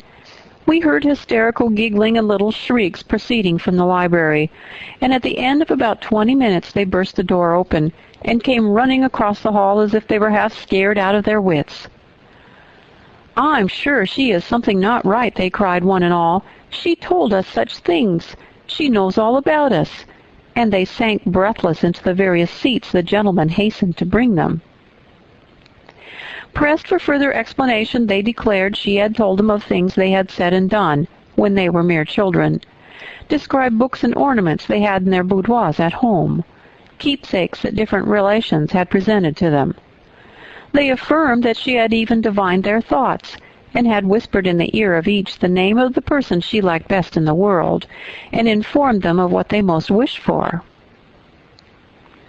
Here the gentleman interposed with greatest petitions to be further enlightened on these last two named points, but they got only blushes, ejaculations, tremors, and titters in return for their importunity. The matrons, meantime, offered vinaigrettes and wielded fans, and again reiterated the expression of their concern that their warning had not been taken in time, and the elder gentlemen laughed, and the younger urged their services on the agitated fair ones. In the midst of the tumult, and while my eyes and ears were fully engaged in the scene before me, I heard a hem close at my elbow. I turned and saw Sam. "If you please, miss, the gypsy declares that there is another young single lady in the room who has not been to her yet, and she swears she will not go till she has seen all. I thought it must be you. There is no one else for it. What shall I tell her?" "Oh, I will go by all means," I answered, and I was glad of the unexpected opportunity to gratify my much excited curiosity. I slipped out of the room unobserved by any eye, for the company were gathered in one mass about the trembling trio just returned, and I closed the door quietly behind me. "If you like, miss," said Sam, "I'll wait in the hall for you. and if she frightens you, just call and I'll come in." "No, Sam, return to the kitchen. I'm not in the least afraid." Nor was I, but I was a good deal interested and excited. Chapter 19. The library looked tranquil enough as I entered it, and the Sybil, if Sybil she were, was seated snugly enough in an easy-chair at the chimney corner. She had on a red cloak and a black bonnet, or rather a broad-brimmed gypsy hat, tied down with a striped handkerchief under the chin. An extinguished candle stood on the table. She was bending over the fire and seemed reading in a little black book, like a prayer book, by the light of the blaze. She muttered the words to herself, as most old women do. While she read, she did not desist immediately on my entrance. It appeared she wished to finish the paragraph. I stood on the rug and warmed my hands, which were rather cold, with sitting at a distance from the drawing-room fire.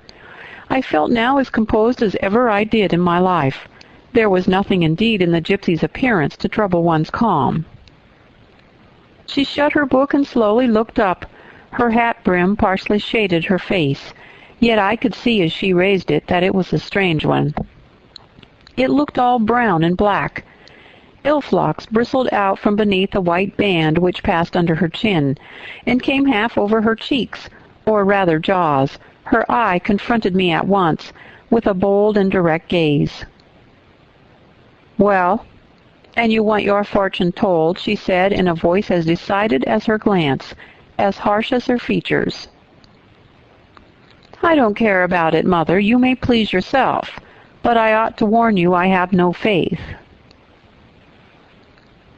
"It's like your impudence to say so. I expected it of you. I heard it in your step as you crossed the threshold." "Did you? You've a quick ear." "I have, and a quick eye, and a quick brain." "You need them all in your trade." "I do, especially when I've customers like you to deal with. Why don't you tremble?" "I'm not cold." "Why don't you turn pale?"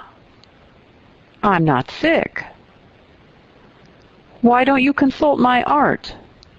"I'm not silly."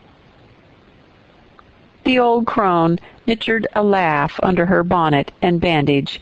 She then drew out a short black pipe, and lighting it began to smoke.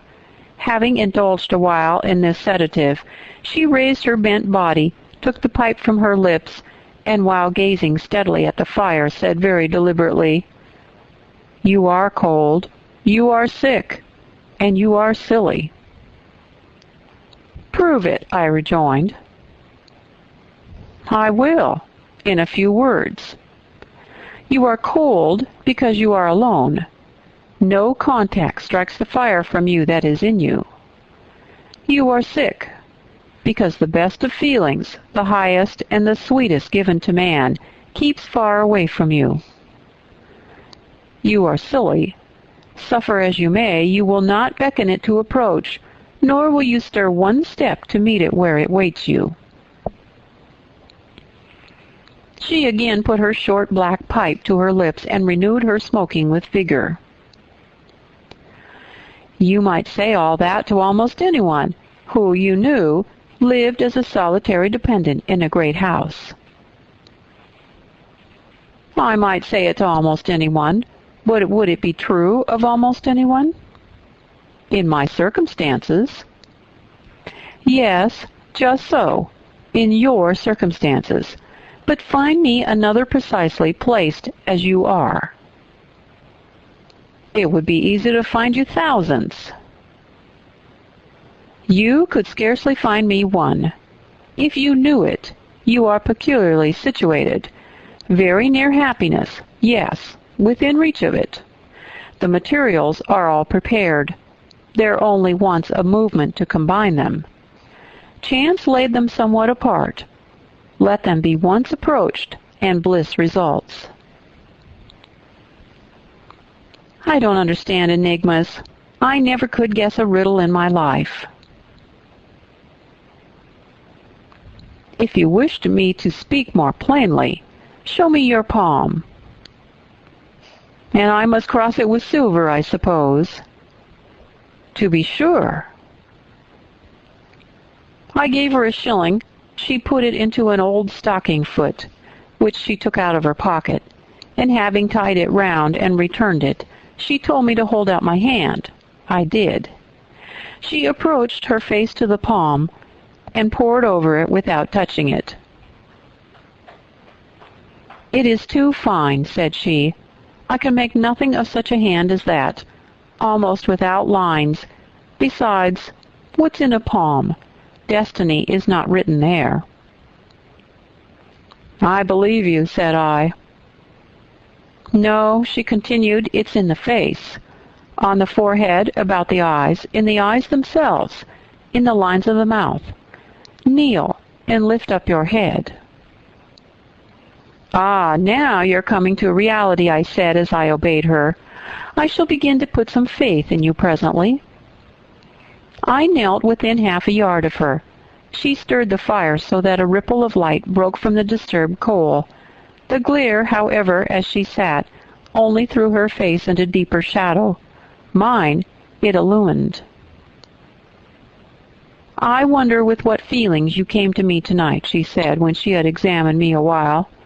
"I wonder what thoughts are busy in your heart during all the hours you sit in yonder room with the fine people flitting before you like shapes in a magic lantern. Just as little sympathetic communion passing between you and them, as if they were really mere shadows of human forms, and not the actual substance. I feel tired often, sleepy sometimes, but seldom sad." "Then you have some secret hope to buoy you up and please you with whispers of the future?" "Not I.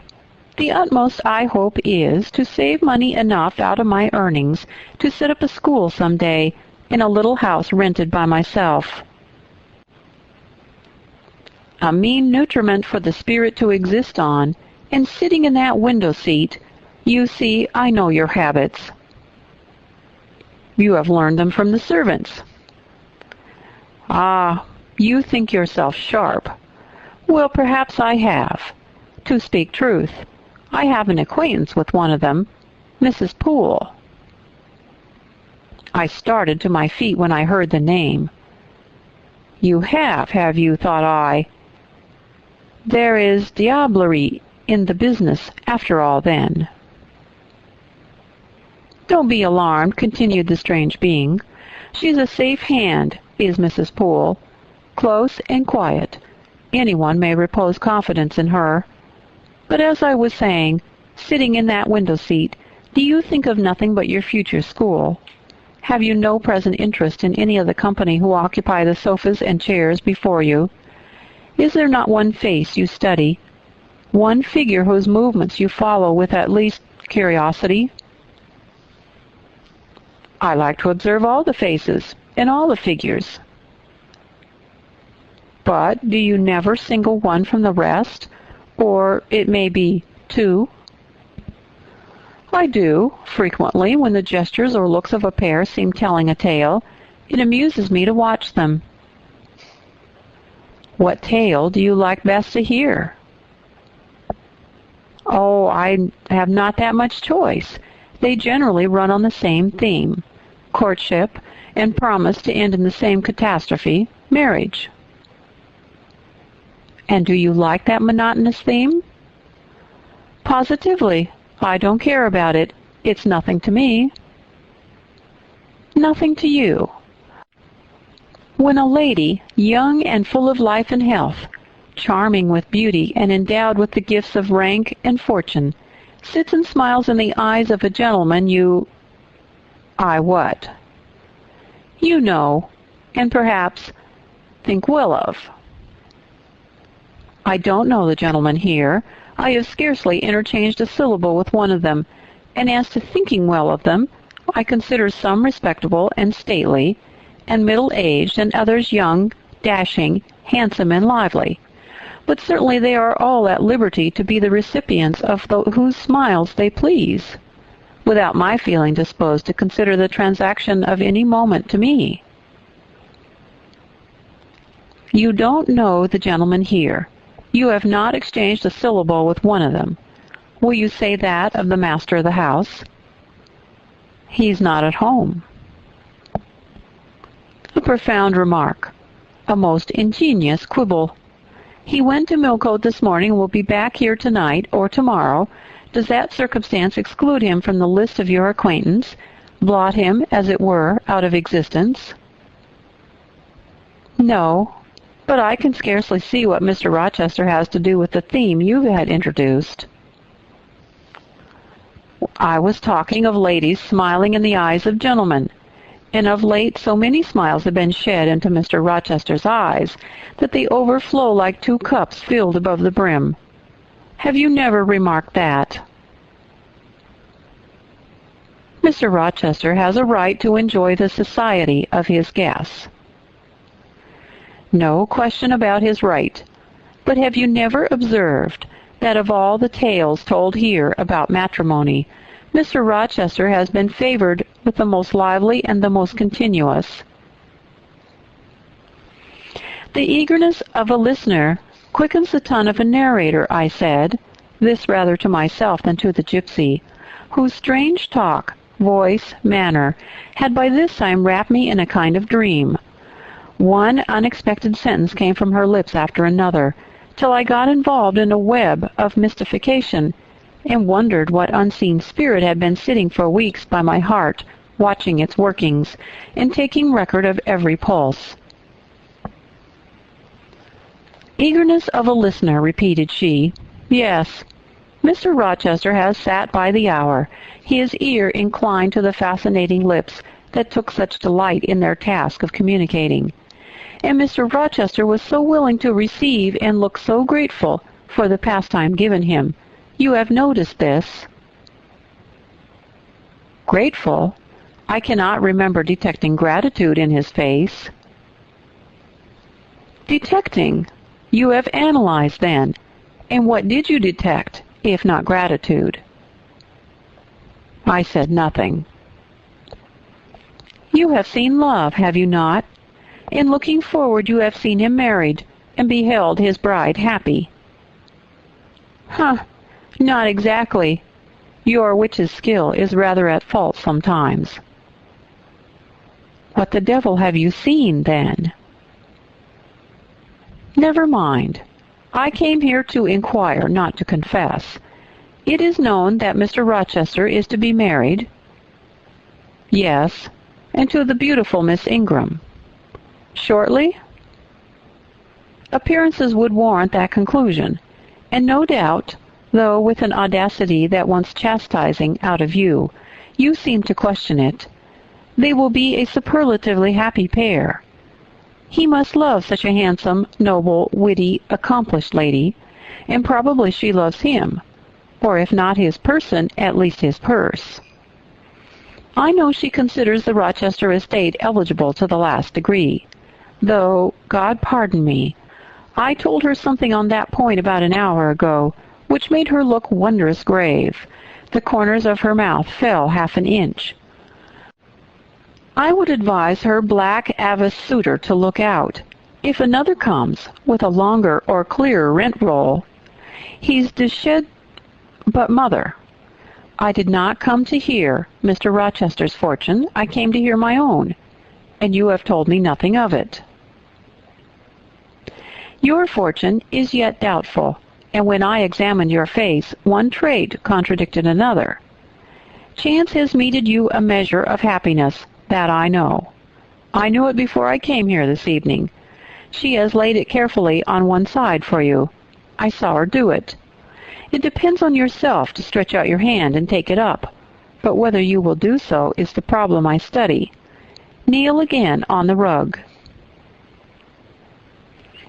Don't keep me long. The fire scorches me. I knelt, but she did not stoop toward me, only gazed, leaning back in her chair. She began muttering. The flame flickers in the eye shines like dew. It looks soft and full of feeling.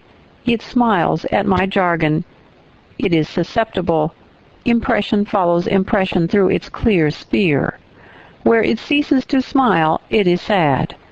An unconscious lassitude weighs on the lid that signifies melancholy resulting from loneliness.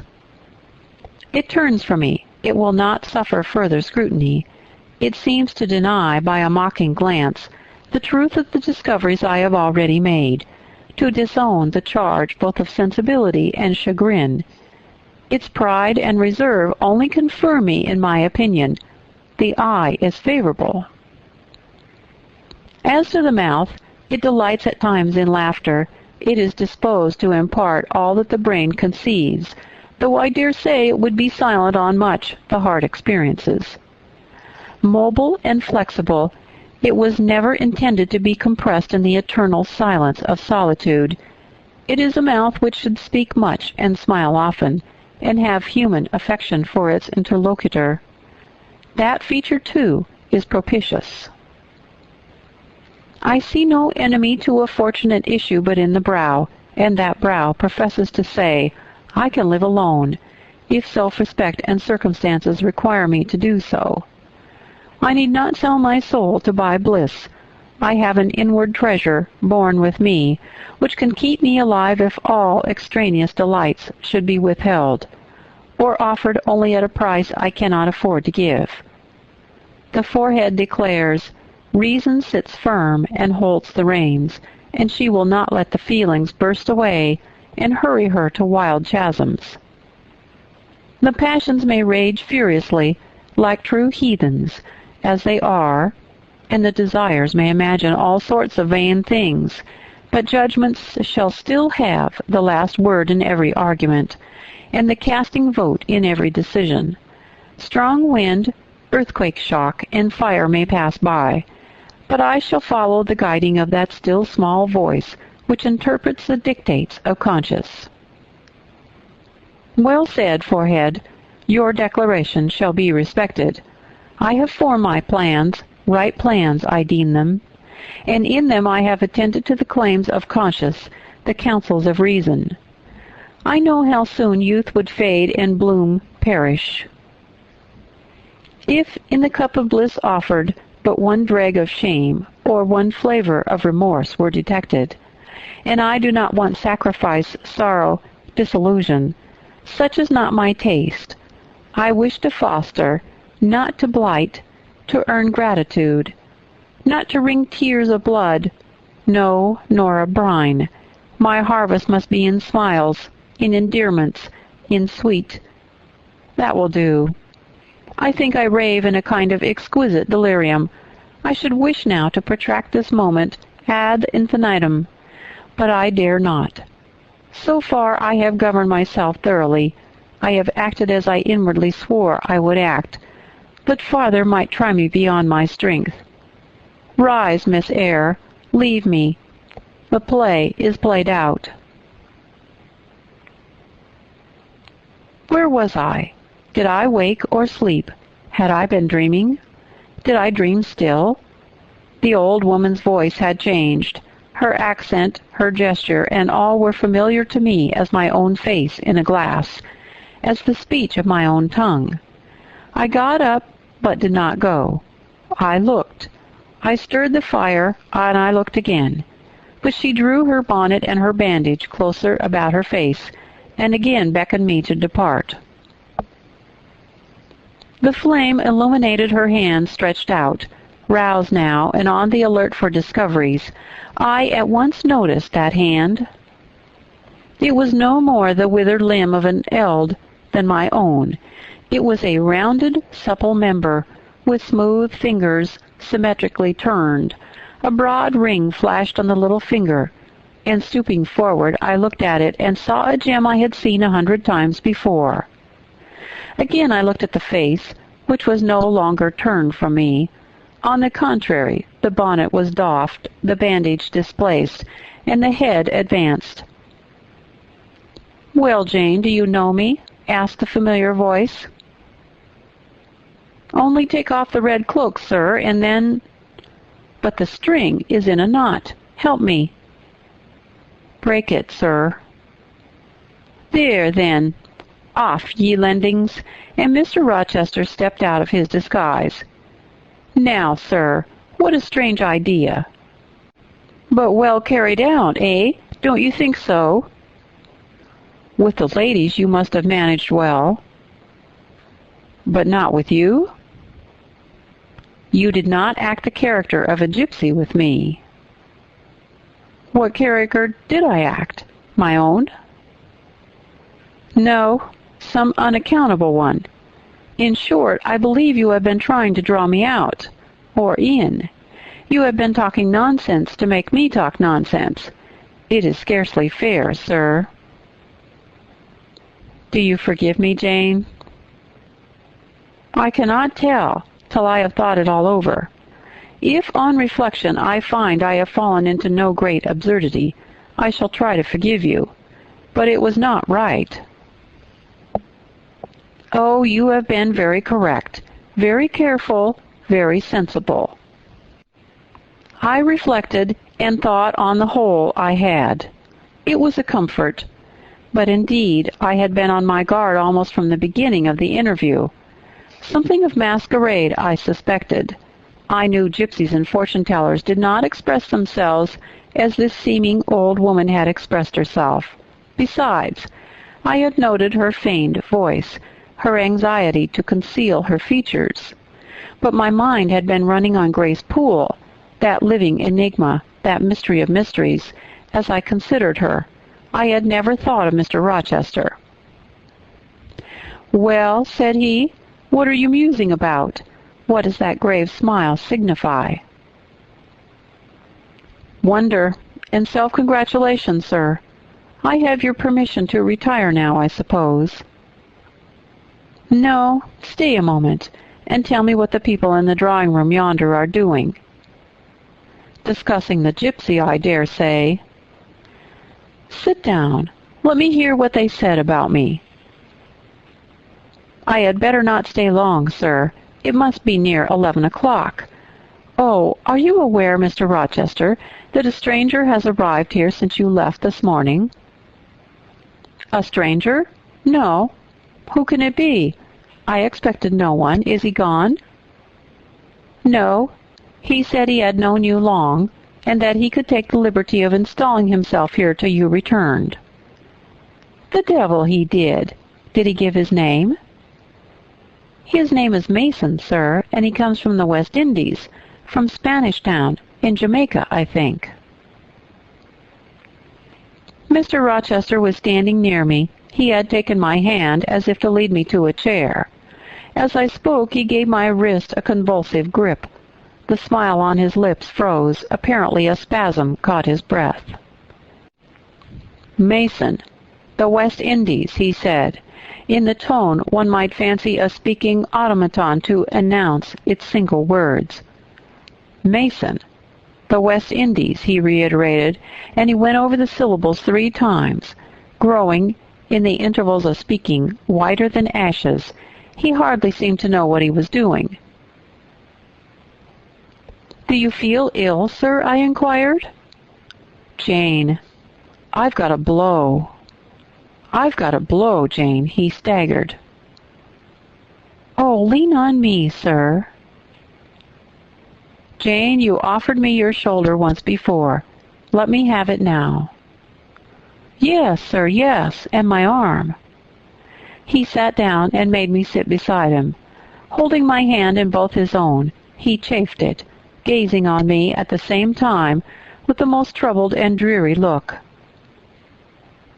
"My little friend," said he, "I wish I were in a quiet island with only you, and trouble and danger and hideous recollections removed from me." "Can I help you, sir? I'd give my life to serve you."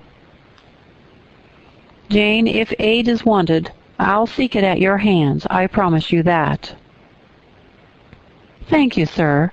Tell me what to do. I'll try, at least, to do it." "Fetch me now, Jane, a glass of wine from the dining-room. They will be at supper there. And tell me if Mason is with them and what he's doing." I went. I found all the party in the dining-room at supper, as Mr. Rochester had said. They were not seated at table. The supper was arranged on the sideboard. Each had taken what he chose, and they stood about here and there in groups, their plates and glasses in their hands. Everyone seemed in high glee. Laughter and conversation were general and animated. Mr. Mason stood near the fire, talking to Colonel and Mrs. Dent, and appeared as merry as any of them. I filled a wine-glass. I saw Miss Ingram watching me frowningly as I did so. She thought I was taking a liberty, I dare say, and I returned to the library. Mr. Rochester's extreme pallor had disappeared, and he looked once more firm and stern. He took the glass from my hand. "Here is to your health, ministrant spirit," he said. He swallowed the contents and returned it to me. "What are they doing, Jane?" "Laughing and talking, sir." "They don't look grave and mysterious, as if they had heard something strange." "Not at all. They're full of jests and gaiety." "And Mason?" "He was laughing too." "If all these people came in a body and spat at me, what would you do, Jane?" "Turn them out of the room, sir, if I could." He half smiled. "But if I were to go to them, and they only looked at me coldly, and whispered sneeringly among each other, and then dropped off and left me one by one, what then? Would you go with them?" "I rather think not, sir. I should have more pleasure in staying with you." "To comfort me?" "Yes, sir, to comfort you as well as I could." "And if they laid you under a ban for adhering to me?" "I probably should know nothing about their ban, and if I did I should care nothing about it." "Then you could dare censure for my sake?" "I could dare it for the sake of any friend who deserved my adherence, as you, I am sure, do." "Go back now into the room, step quietly up to Mason, and whisper in his ear that Mr. Rochester is come and wishes to see him. Show him in here, and then leave me." "Yes, sir." I did his behest. The company all stared at me as I passed straight among them. I sought Mr. Mason, delivered the message, and preceded him from the room. I ushered him into the library, and then I went upstairs. At a late hour, after I had been in bed some time, I heard the visitors repair to their chambers. I distinguished Mr. Rochester's voice and heard him say, "This way, Mason. This is your room." He spoke cheerfully. The gay tones set my heart at ease. I was soon asleep. Chapter 20. I had forgotten to draw my curtain, which I usually did, and also to let down my window blind. The consequence was that when the moon, which was full and bright, for the night was fine, came in her course to that space in the sky opposite my casement, and looked in at me through the unveiled panes, her glorious gaze roused me. Awaking in the dead of night, I opened my eyes on her disk, silver white and crystal clear. It was beautiful, but too solemn. I half rose and stretched my arm to draw the curtain. Good God! What a cry! The night, its silence, its rest, was rent in twain by a savage, a sharp, a shrilly sound that ran from end to end of Thornfield Hall. My pulse stopped. My heart stood still. My stretched arm was paralyzed. The cry died and was not renewed. Indeed, whatever being uttered that fearful shriek could not soon repeat it. Not the widest-winged condor on the Andes could, twice in succession, send out such a yell from the cloud shrouding his eyrie. The thing delivering such utterance must rest ere it could repeat the effort. It came out of the third story, for it passed overhead. And overhead, yes, in the room just above my chamber ceiling, I now heard a struggle, a deadly one it seemed from the noise, and a half-smothered voice shouted, "Help! Help! Help!" 3 times rapidly. "Will no one come?" it cried. And then, while the staggering and stamping went on wildly, I distinguished through plank and plaster, "Rochester! Rochester, for God's sake, come!" A chamber door opened. Someone ran or rushed along the gallery. Another step stamped on the flooring above, and something fell, and there was silence. I put on some clothes. Though horror shook all my limbs, I issued from my apartment. The sleepers were all aroused. Ejaculations, terrified murmurs sounded in every room. Door after door unclosed. One looked out, and another looked out. The gallery filled. Gentlemen and ladies alike had quitted their beds, and, oh, what is it? Who's hurt? What has happened?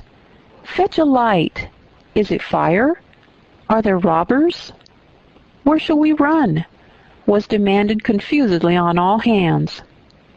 But for the moonlight they would have been in complete darkness. They ran to and fro. They crowded together. Some sobbed. Some stumbled. The confusion was inextricable.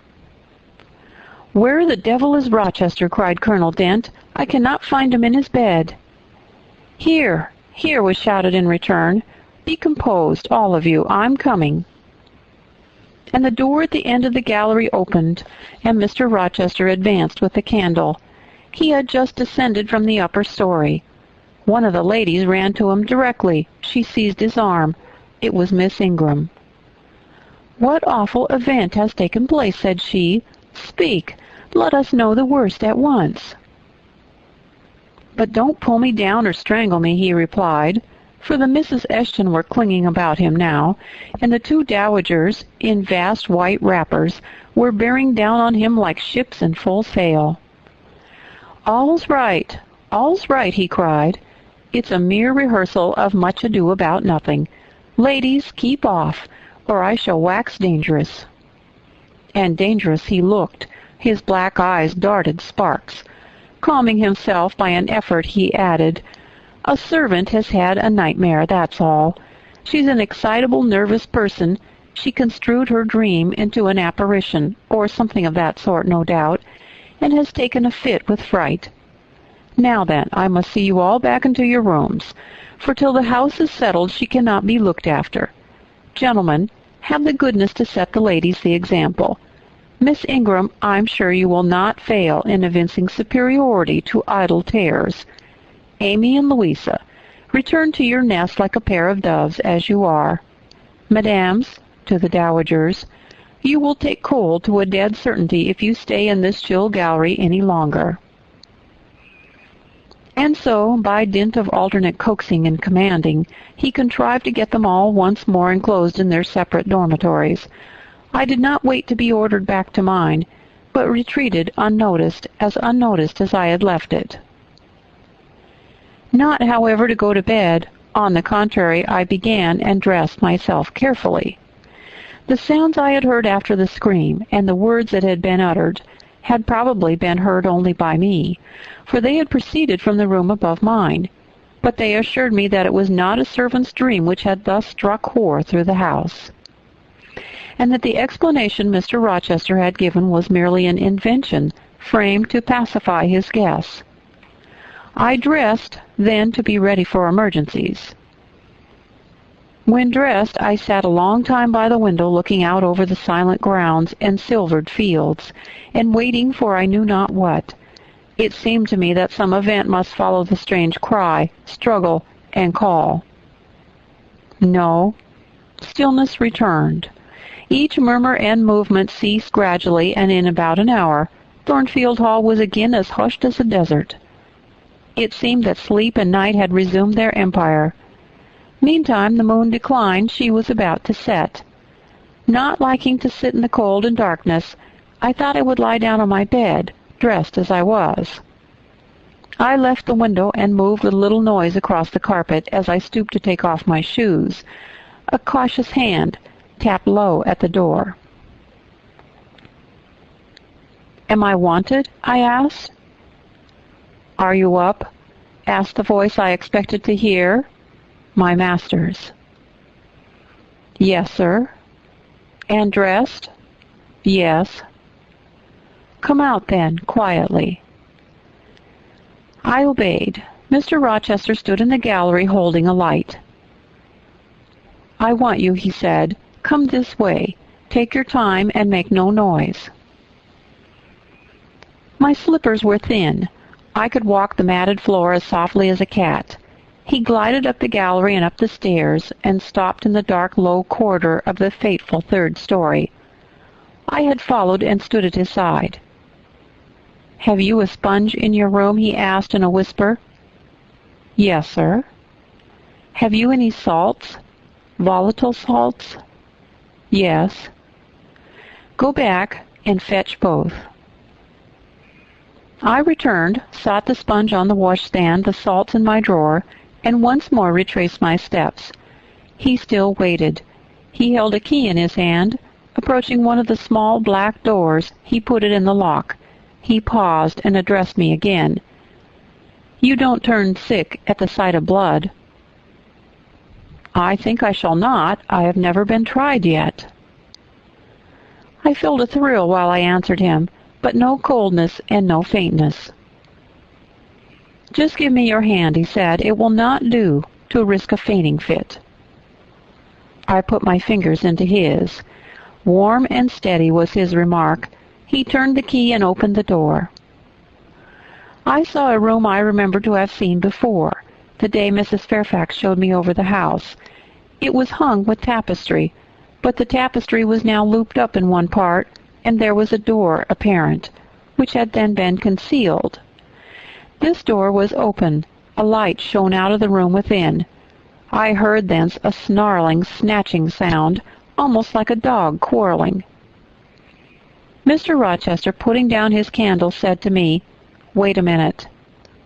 And he went forward to the inner apartment. A shout of laughter greeted his entrance, noisy at first, and terminating in Grace Poole's own goblin, "Ha!" She, then, was there. He made some sort of arrangement without speaking, though I heard a low voice address him. He came out and closed the door behind him. "Here, Jane," he said, and I walked round to the other side of a large bed, which with its drawn curtains concealed a considerable portion of the chamber. An easy-chair was near the bed head. A man sat in it, dressed with the exception of his coat. He was still. His head leaned back. His eyes were closed. Mr. Rochester held the candle over him.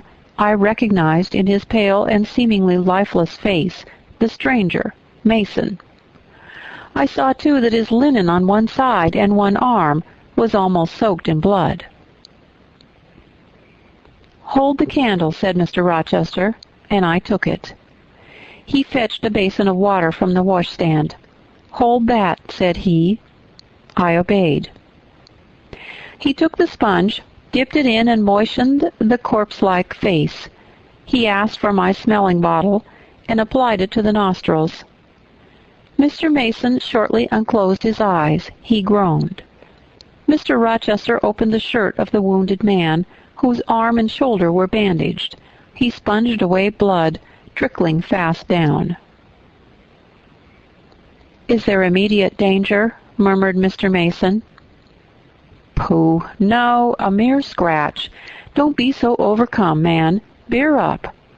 I'll fetch a surgeon for you now, myself. You'll be able to be removed by morning, I hope. Jane," he continued. "Sir?" "I shall have to leave you in this room with this gentleman for an hour or perhaps 2 hours. You will sponge the blood as I do when it returns. If he feels faint, put the glass of water on that stand to his lips and your salts to his nose. You will not speak to him on any pretext. And, Richard, it will be at the peril of your life if you speak to her. Open your lips, agitate yourself, and I'll not answer for the consequences." Again the poor man groaned. He looked as if he dared not move. Fear, either of death or of something else, appeared almost to paralyze him. Mr. Rochester put the now bloody sponge into my hand, and I proceeded to use it as he had done.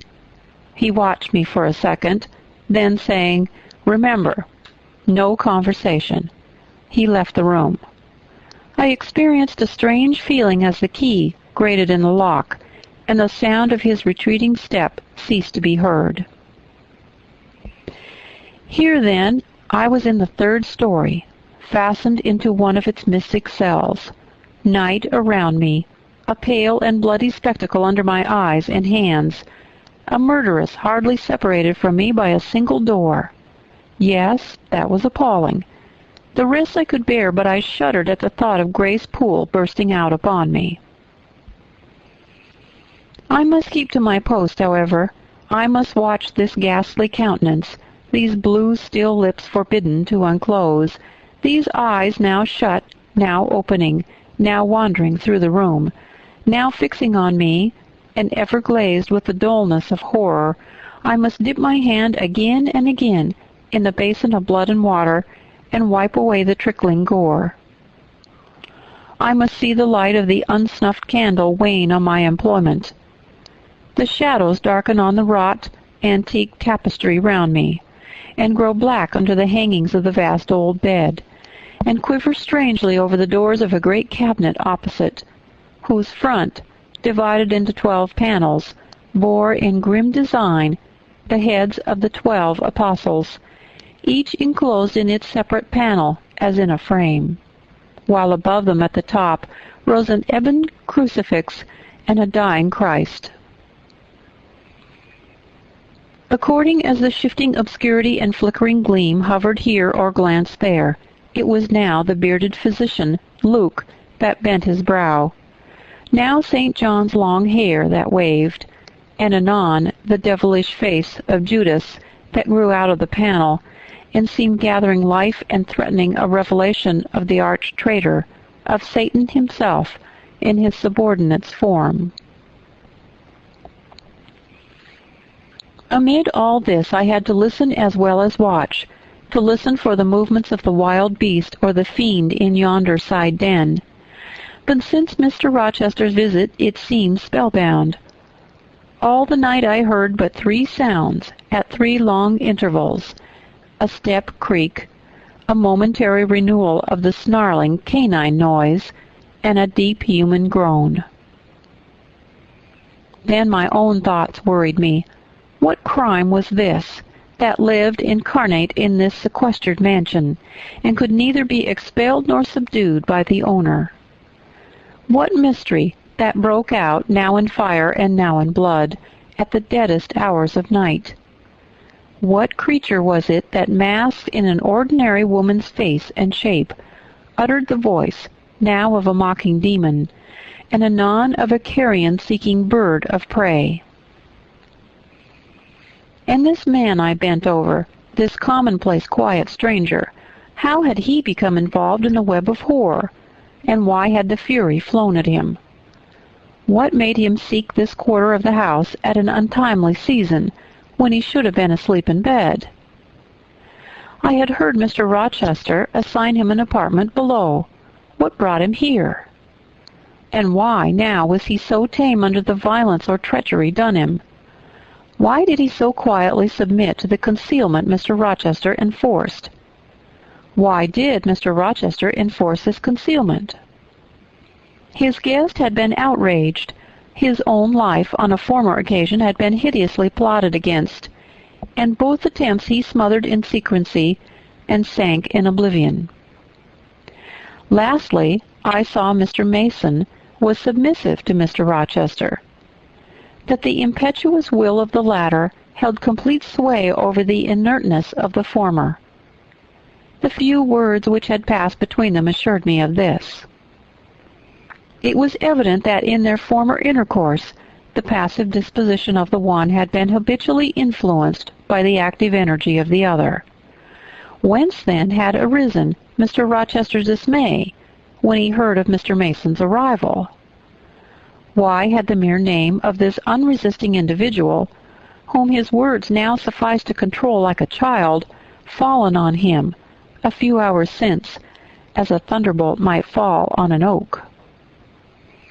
Oh, I could not forget his look and his paleness when he whispered, "Jane, I have got a blow. I have got a blow, Jane." I could not forget how the arm had trembled which he rested on my shoulder, and it was no light matter which could thus bow the resolute spirit and thrilled the vigorous frame of Fairfax Rochester. "When will he come? When will he come?" I cried inwardly as the night lingered and lingered, as my bleeding patient dropped, moaned, sickened, and neither day nor aid arrived. I had, again and again, held the water to Mason's white lips, again and again offered him the stimulating salts. My efforts seemed ineffectual. Either bodily or mentally suffering, or loss of blood, or all three combined, were fast prostrating his strength. He moaned so and looked so weak, wild, and lost, I feared he was dying, and I might not even speak to him. The candle, wasted at last, went out. As it expired, I perceived streaks of gray light edging the window curtains. Dawn was approaching. Presently I heard Pilot bark far below, out of his distant kennel in the courtyard. Hope revived. Nor was it unwarranted. In 5 minutes more the grating key, the yielding lock, warned me my watch was relieved. It could not have lasted more than 2 hours. Many a week has seemed shorter.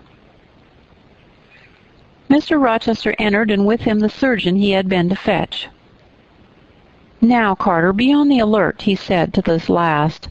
"I give you but half an hour for dressing the wound, fastening the bandages, getting the patient downstairs and all." "But is he fit to move, sir?" "No doubt of it. It's nothing serious. He's nervous. His spirits must be kept up. Come, set to work." Mr. Rochester drew back the thick curtain, drew up the Holland blind, let in all the daylight he could. And I was surprised and cheered to see how far dawn was advanced, what rosy streaks were beginning to brighten the east. Then he approached Mason, whom the surgeon was already handling. "Now, my good fellow, how are you?" he asked. "She's done for me, I fear," was the faint reply. "Not a whit. Courage. This day fortnight you'll hardly be a pin the worse for it. You've lost a little blood, that's all. Carter, assure him there's no danger." "I can do that conscientiously," said Carter, who had now undone the bandages, "only I wish I could have got here sooner. He would not have bled so much. But how is this? The flesh on the shoulder is torn as well as cut. This wound was not done with a knife. There have been teeth here." "She bit me," he murmured. "She worried me like a tigress when Rochester got the knife from her." "You should not have yielded. You should have grappled with her at once," said Mr. Rochester. "But under such circumstances, what could one do?" returned Mason. "Oh, it was frightful," he added, shuddering, "and I did not expect it. She looked so quiet at first." "I warned you," was his friend's answer. "I said, be on your guard when you go near her. Besides, you might have waited till tomorrow and had me with you.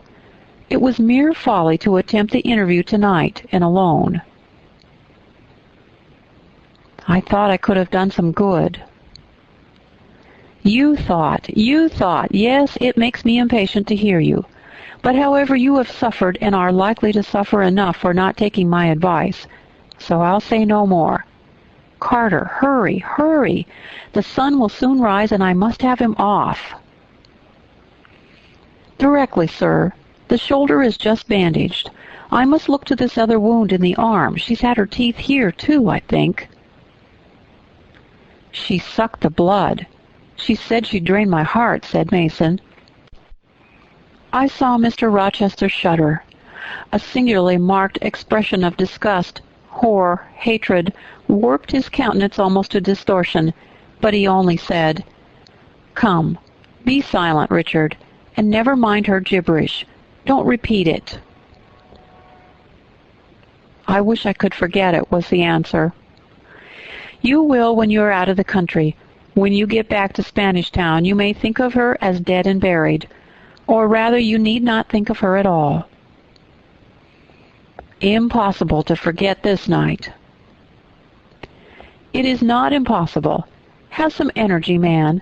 You thought you were as dead as a herring 2 hours since, and you are all alive and talking now. There. Carter has done with you, or nearly so. I'll make you decent in a trice. Jane, he turned to me for the first time since his entrance. Take this key, go down into my bedroom, and walk straight forward into my dressing room. Open the top drawer of the wardrobe and take out a clean shirt and neck handkerchief. Bring them here, and be nimble. I went, sought the repository he had mentioned, found the articles named, and returned with them. Now, said he, go to the other side of the bed while I order his toilet. But don't leave the room. You may be wanted again. I retired as directed. Was anybody stirring below when you went down, Jane? Inquired Mr. Rochester presently. No, sir. All was very still. We shall get you off cannily, Dick, and it will be better both for your sake and for that of the poor creature in yonder. I have striven long to avoid exposure, and I should not like it to come at last. Here, Carter, help him on with his waistcoat. Where did you leave your furred cloak? You can't travel a mile without that, I know, in this damn cold climate. In your room? Jane, run down to Mr. Mason's room, the one next mine, and fetch a cloak you'll see there. Again I ran, and again returned, bearing an immense mantle lined and edged with fur. Now, I've another errand for you, said my untiring master. You must away to my room again. What a mercy you are shod with velvet, Jane. A clod-hopping messenger would never do at this juncture. You must open the middle drawer of my toilet table and take out a little phial and the little glass you'll find there. Quick! I flew thither and back, bringing the desired vessels. That's well. Now, doctor, I shall take the liberty of administering a dose myself, on my own responsibility. I got this cordial at Rome, of an Italian charlatan, a fellow you would have kicked, Carter. It's not a thing to be used indiscriminately, but it's good upon occasion, as now, for instance. Jane, a little water. He held out the tiny glass, and I half filled it from the water bottle on the washstand. That will do. Now wet the lip of the phial. I did so.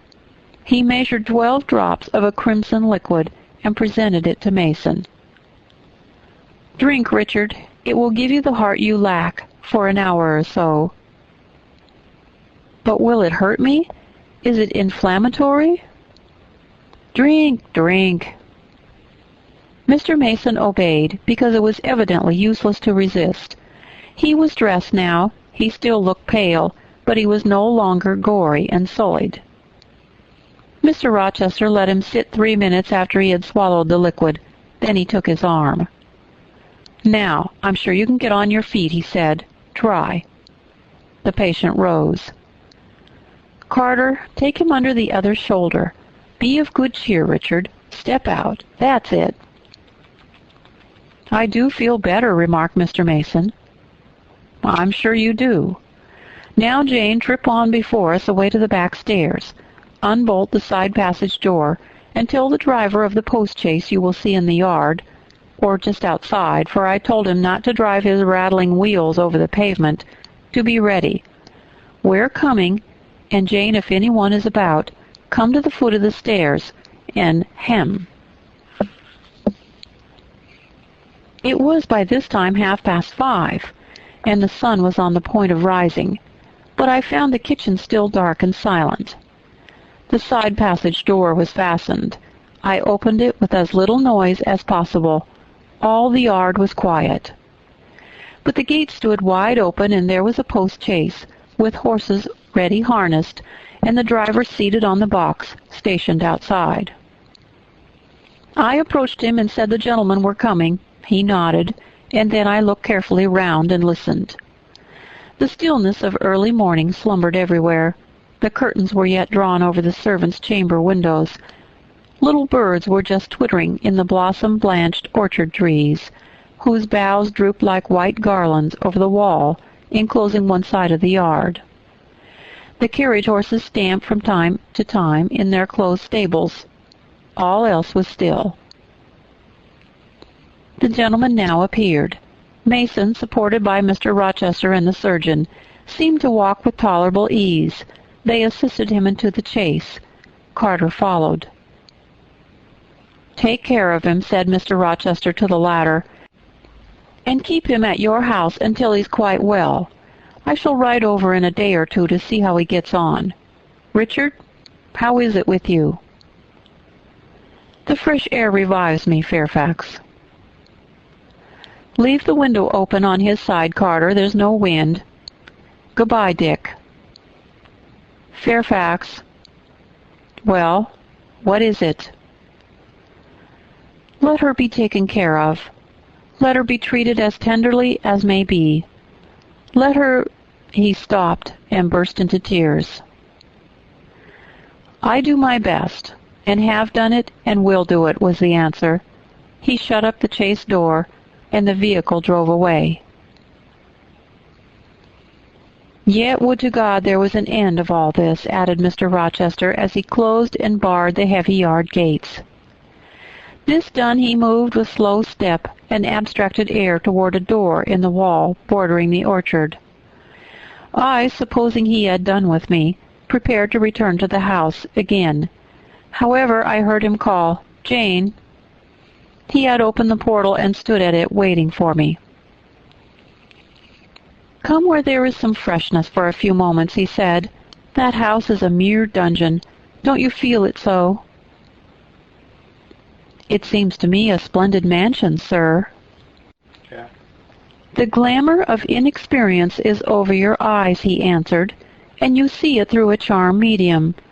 You cannot discern that the gilding is slime, and the silk draperies cobwebs, that the marble is sordid slate, and the polished woods mere refuse chips and scaly bark. Now here," he pointed to the leafy enclosure we had entered, "all is real sweet and pure." He strayed down a walk edged with box, with apple trees, pear trees, and cherry trees on one side, and a border on the other, full of all sorts of old-fashioned flowers, stocks, sweet williams, primroses, pansies, mingled with the southern wood, sweetbriar, and various fragrant herbs. They were fresh now as a succession of April showers and gleams, followed by a lovely spring morning, could make them. The sun was just entering the dappled east, and his light illumined the wreathed and dewy orchard trees and shone down the quiet walks under them. "Jane, will you have a flower?" He gathered a half-blown rose, the first on the bush, and offered it to me. "Thank you, sir." "Do you like this sunrise, Jane? That sky with its high and light clouds which are sure to melt away as the day waxes warm. This placid and balmy atmosphere?" "I do, very much." "You have passed a strange night, Jane." "Yes, sir." "And it has made you look pale. Were you afraid when I left you alone with Mason?" "I was afraid of someone coming out of the inner room." "But I had fastened the door. I had the key in my pocket. I should have been a careless shepherd if I had left a lamb, my pet lamb, so near a wolf's den, unguarded. You were safe." "Will Grace Poole live here still, sir?" "Oh, yes. Don't trouble your head about her. Put the thing out of your thoughts." "Yet it seems to me your life is hardly secure while she stays." "Never fear. I will take care of myself." "Is the danger you apprehended last night gone by now, sir?" "I cannot vouch for that until Mason is out of England, nor even then. To live, for me, Jane, is to stand on a crater crust which may crack and spew fire any day." "But Mr. Mason seems a man easily led. Your influence, sir, is evidently potent with him. He will never set you at defiance or wilfully injure you." Oh, no, Mason will not defy me, nor knowing it will he hurt me. But unintentionally he might in a moment, by one careless word, deprive me, if not of life, yet forever of happiness. Tell him to be cautious, sir. Let him know what you fear, and show him how to avert the danger. He laughed sardonically, hastily took my hand, and as hastily threw it from him. If I could do that, simpleton, where would the danger be? Annihilated in a moment. Ever since I have known Mason, I have only had to say to him, "Do that," and the thing has been done. But I cannot give him orders in this case. I cannot say, "Beware of harming me, Richard." For it's imperative that I should keep him ignorant that harm to me is possible. Now you look puzzled, and I will puzzle you further. You are my little friend, are you not? I like to serve you, sir, and to obey you in all that is right. Precisely. I see you do. I see genuine contentment in your gait and mien, your eye and face when you're helping me and pleasing me, working for me and with me, in, as you characteristically say, all that is right. For if I bid you do what you thought wrong, there would be no light-footed running, no neat-handed alacrity, no lively glance in animated complexion. My friend would then turn to me quiet and pale and would say, "No, sir, that's impossible. I cannot do it, because it's wrong," and would become immutable as a fixed star. Well, you too have power over me, and may injure me, yet I dare not show you where I am vulnerable, lest, faithful and friendly as you are, you should transfix me at once. If you have no more to fear from Mr. Mason than you have from me, sir, you're very safe. God grant it may be so. Here, Jane, is an arbor. Sit down. The arbor was an arch in the wall lined with ivy. It contained a rustic seat. Mr. Rochester took it, leaving room, however, for me, but I stood before him. "Sit," he said. "The bench is long enough for two. You don't hesitate to take a place by my side, do you? Is that wrong, Jane?" I answered him by assuming it. To refuse would, I felt, have been unwise. "Now, my little friend, while the sun drinks the dew, while all the flowers in this old garden awake and expand, and the birds fetch their young ones breakfast out of the thornfield, and early bees do their first spell of work, I'll put a case to you, which you must endeavor to suppose your own.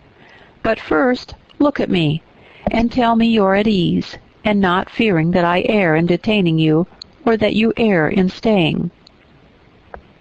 "No, sir, I'm content." "Well, then, Jane, call to aid your fancy. Suppose you were no longer a girl well reared and disciplined, but a wild boy indulged from childhood upward. Imagine yourself in a remote foreign land. Conceive that you there commit a capital error, no matter what nature or from what motives, but one whose consequences must follow you through life and taint all your existence. Mind, I don't say crime. I'm not speaking of shedding blood or of any other guilty act, which might make the perpetrator amenable to the law. My word is error. The results of what you have done become in time to you utterly insupportable. You take measures to obtain relief. Unusual measures, but neither unlawful nor culpable. Still, you're miserable. For hope has quitted you on the very confines of life. Your sun at noon darkens in an eclipse, which you feel will not leave it till the time of setting. Bitter and base associations have become the sole food of your memory. You wander here and there, seeking rest in exile, happiness in pleasure. I mean in heartless sensual pleasure, such as dulls intellect and blights feeling. Heart-weary and soul-withered, you come home after years of voluntary banishment. You make a new acquaintance, how or where no matter. You find in this stranger much of the good and bright qualities which you have sought for 20 years, and never before encountered, and they are all fresh, healthy, without soil and without taint. Such society revives, regenerates. You feel better days come back, higher wishes, purer feelings. You desire to recommence your life, and to spend what remains to you of days in a way more worthy of an immortal being.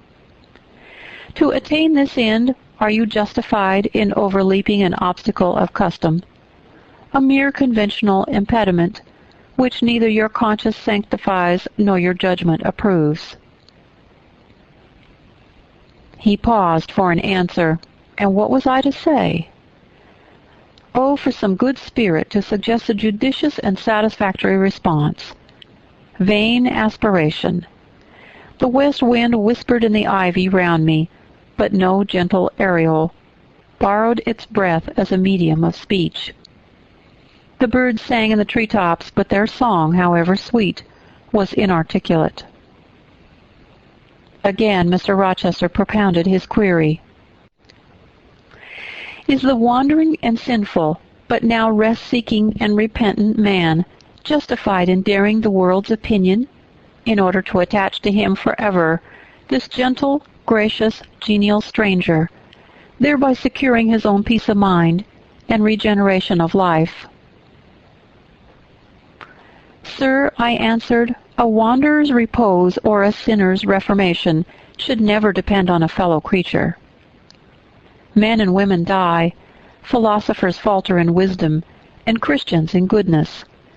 If anyone you know has suffered and erred, let him look higher than his equals for strength to amend and solace to heal. But the instrument, God, who does the work, ordains the instrument.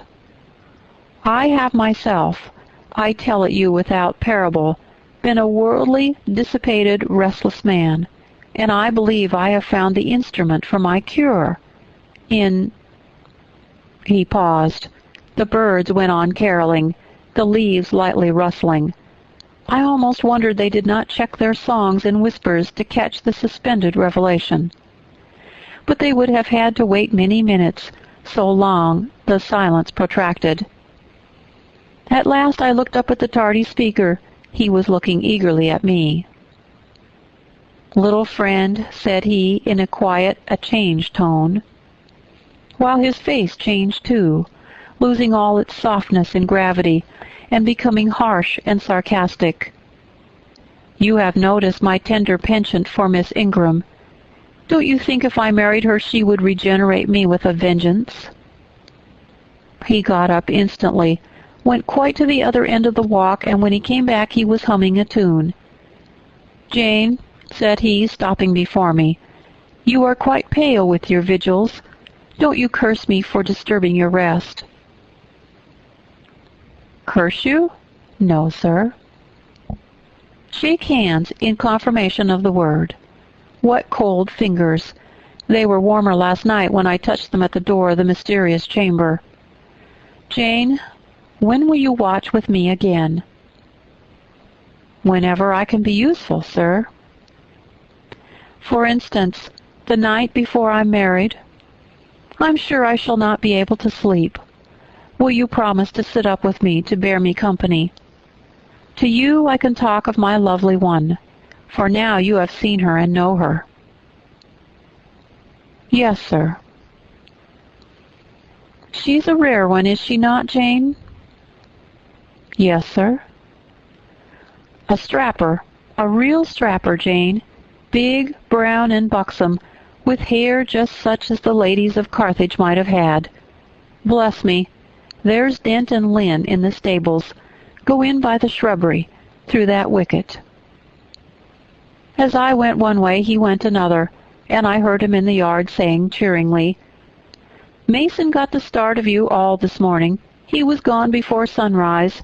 I rose at 4 to see him off." Chapter 21. Presentiments are strange things, and so are sympathies, and so are signs, and the three combined make one mystery to which humanity has not yet found the key. I never laughed at presentiments in my life because I have had strange ones of my own.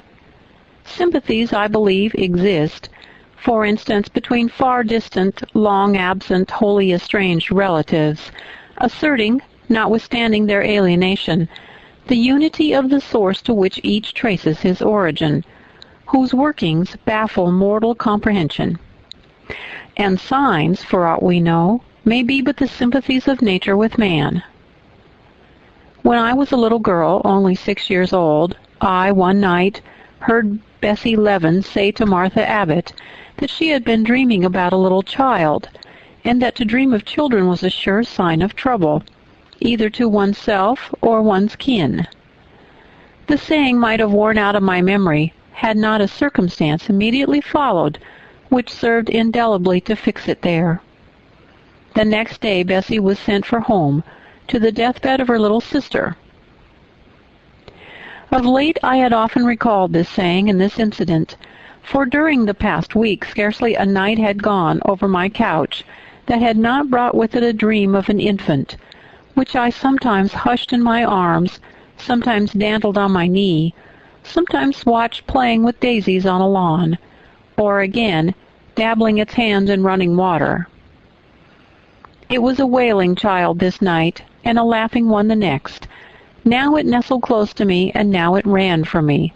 But whatever mood the apparition evinced, whatever aspect it wore, it failed not for 7 successive nights to meet me the moment I entered the land of slumber. I did not like this iteration of one idea, this strange recurrence of one image, and I grew nervous as bedtime approached and the hour of the vision drew near. It was from companionship with this baby phantom I had been roused on that moonlight night when I heard the cry, and it was on the afternoon of the day following I was summoned downstairs by a message that someone wanted me in Mrs. Fairfax's room. On repairing thither, I found a man waiting for me, having the appearance of a gentleman's servant. He was dressed in deep mourning, and the hat he held in his hand was surrounded with a crape band.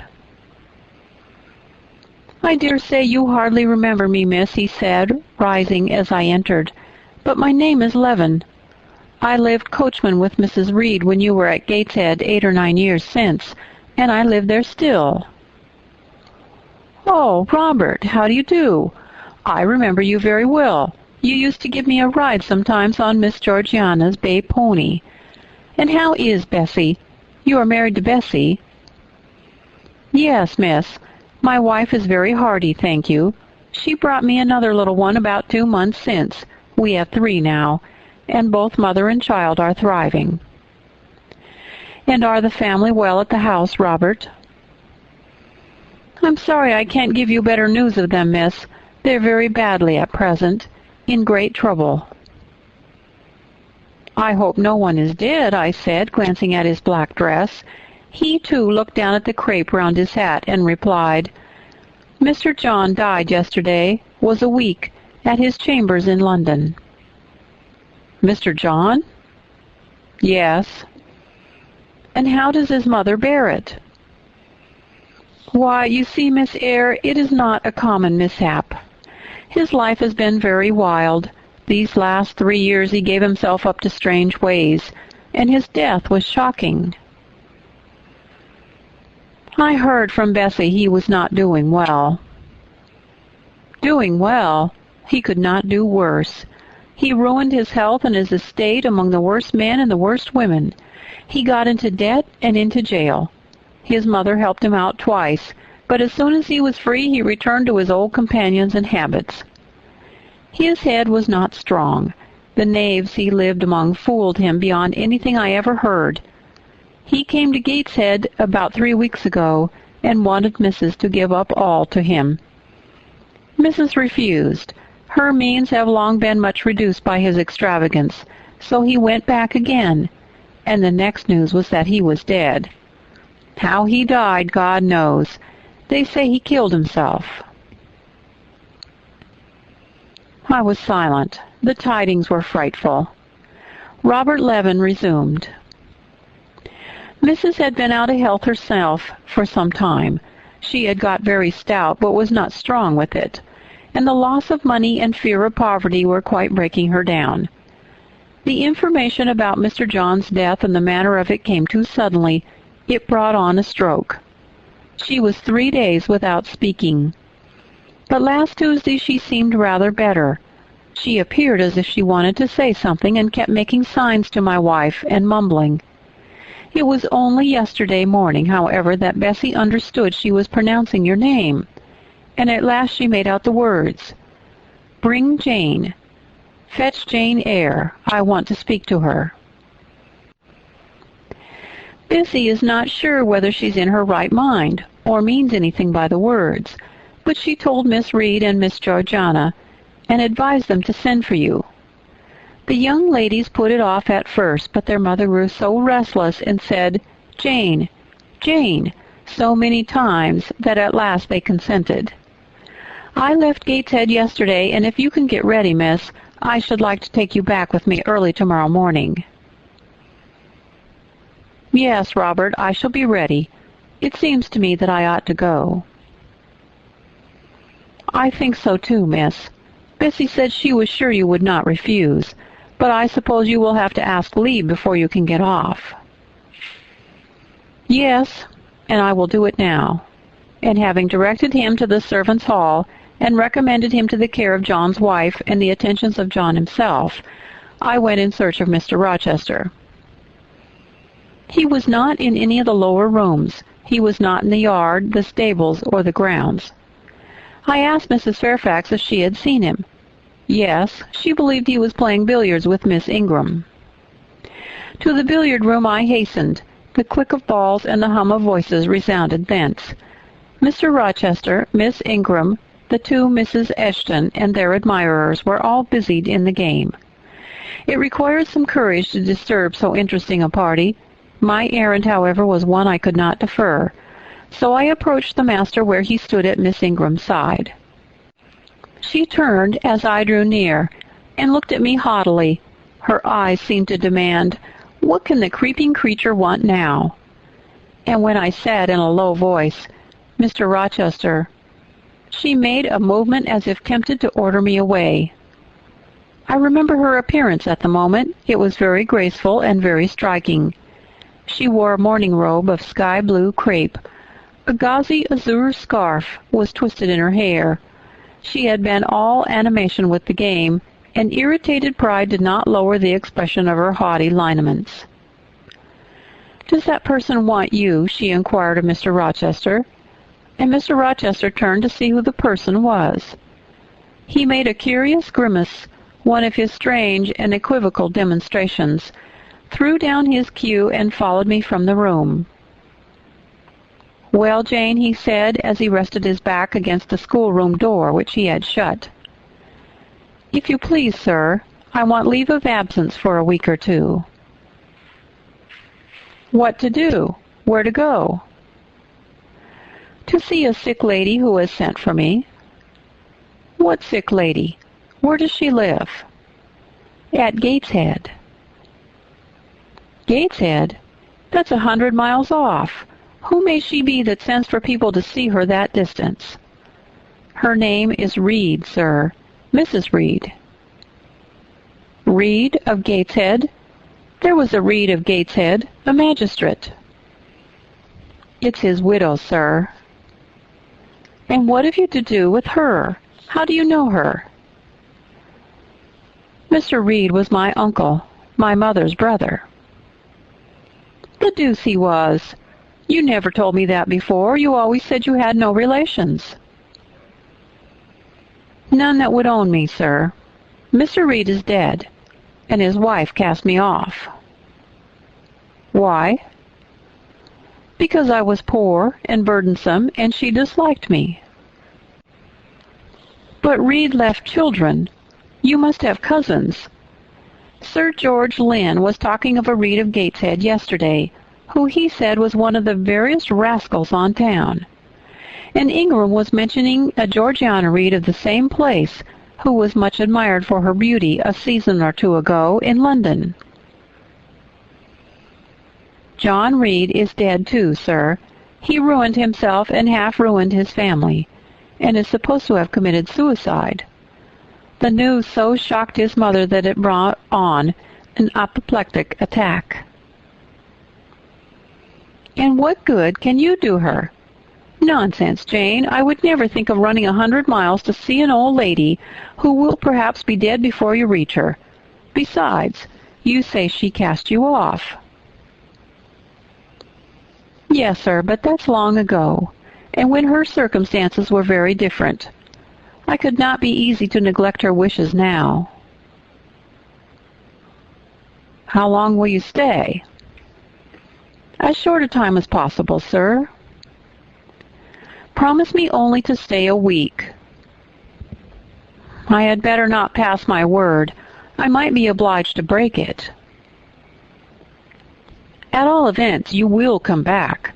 You will not be induced under any pretext to take up permanent residence with her. Oh, no. I shall certainly return if all be well. And who goes with you?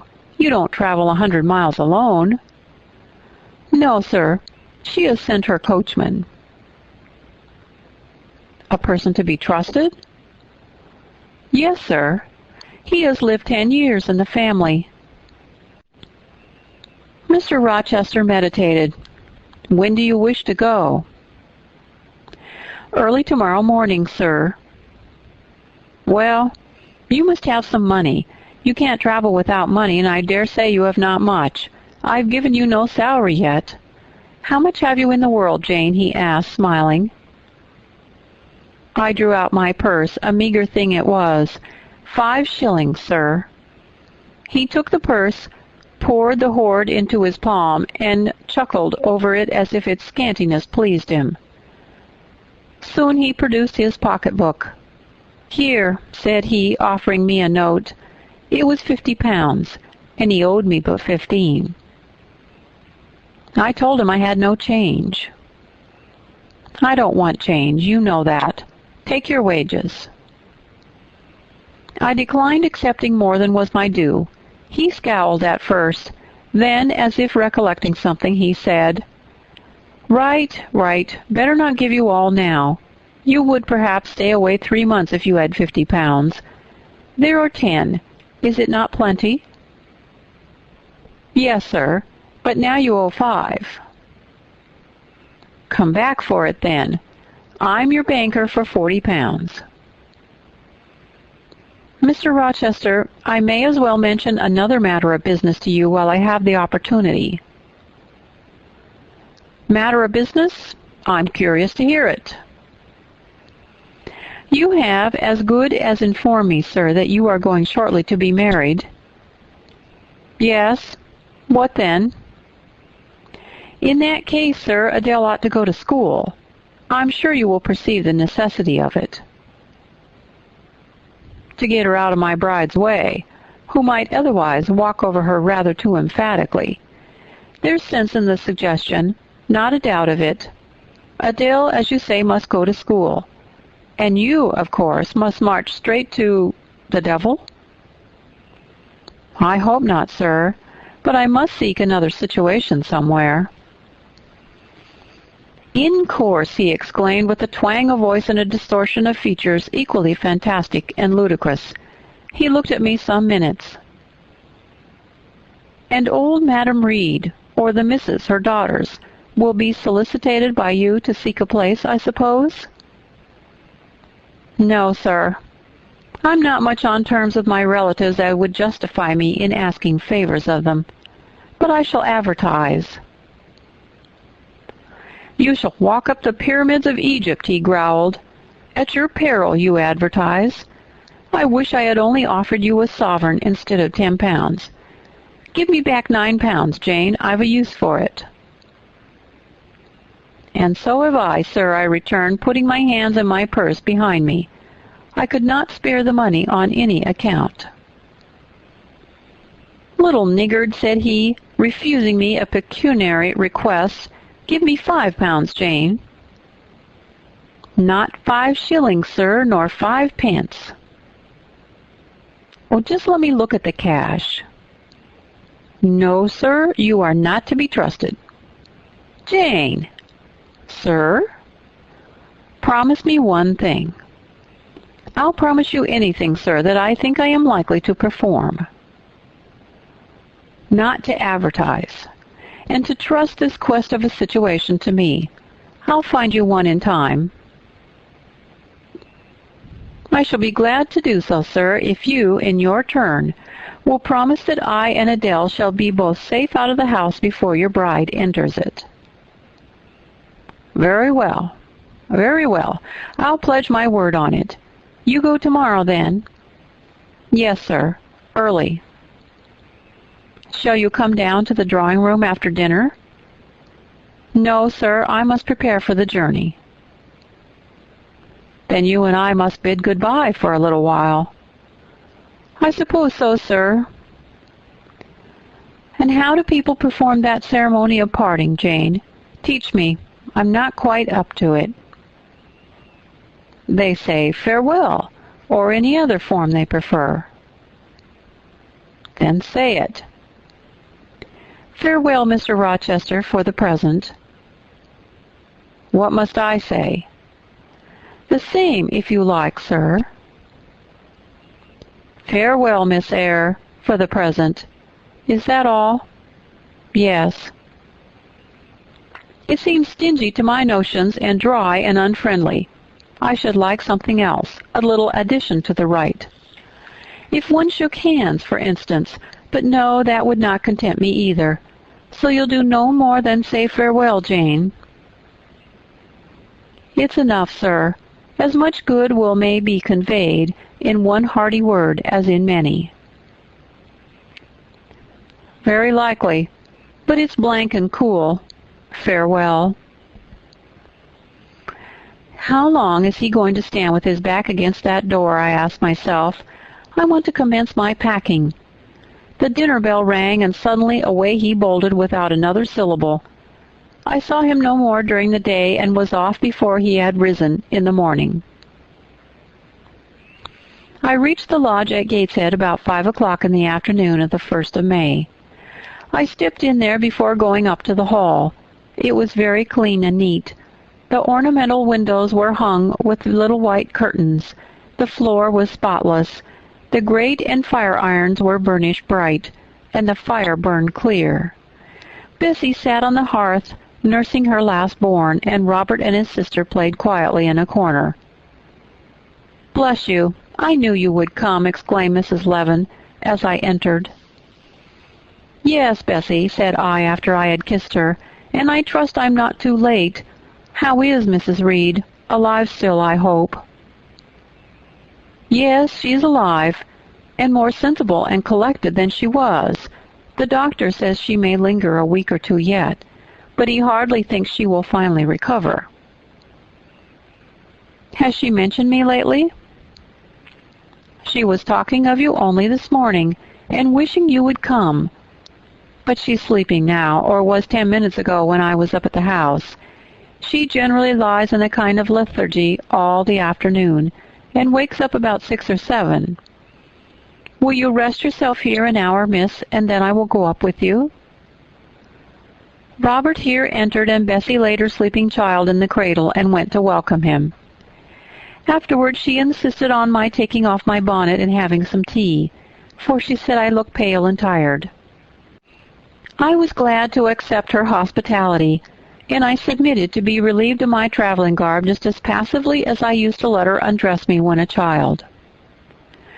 Old times crowded fast back on me as I watched her bustling about, setting out the tea tray with her best china, cutting bread and butter, toasting a tea cake, and between whiles giving little Robert or Jane an occasional tap or push, just as she used to give me in former days.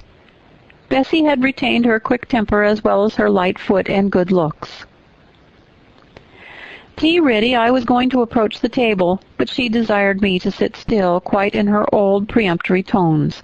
I must be served at the fireside, she said, and she placed before me a little round stand with my cup and a plate of toast, absolutely as she used to accommodate me with some privately purloined dainty on a nursery chair.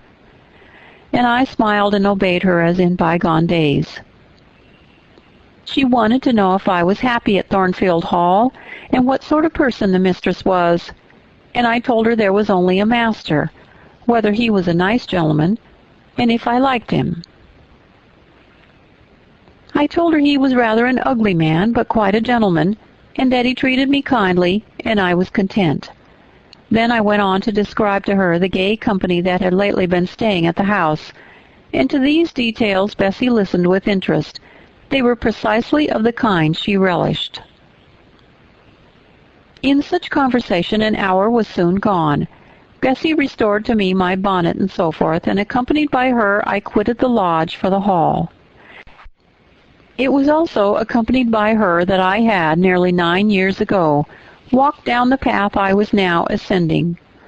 On a dark, misty, raw morning in January, I had left a hostile roof with a desperate and embittered heart, a sense of outlawry and almost of reprobation, to seek the chilly harborage of Lowood, that bourne so far away and unexplored. The same hostile roof now again rose before me.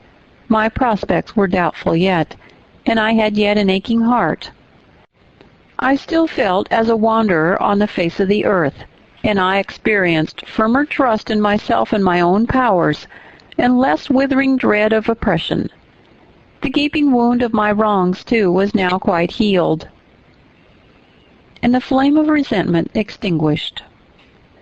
"You shall go into the breakfast-room first," said Bessie, as she preceded me through the hall. "The young ladies will be there." In another moment I was within that apartment.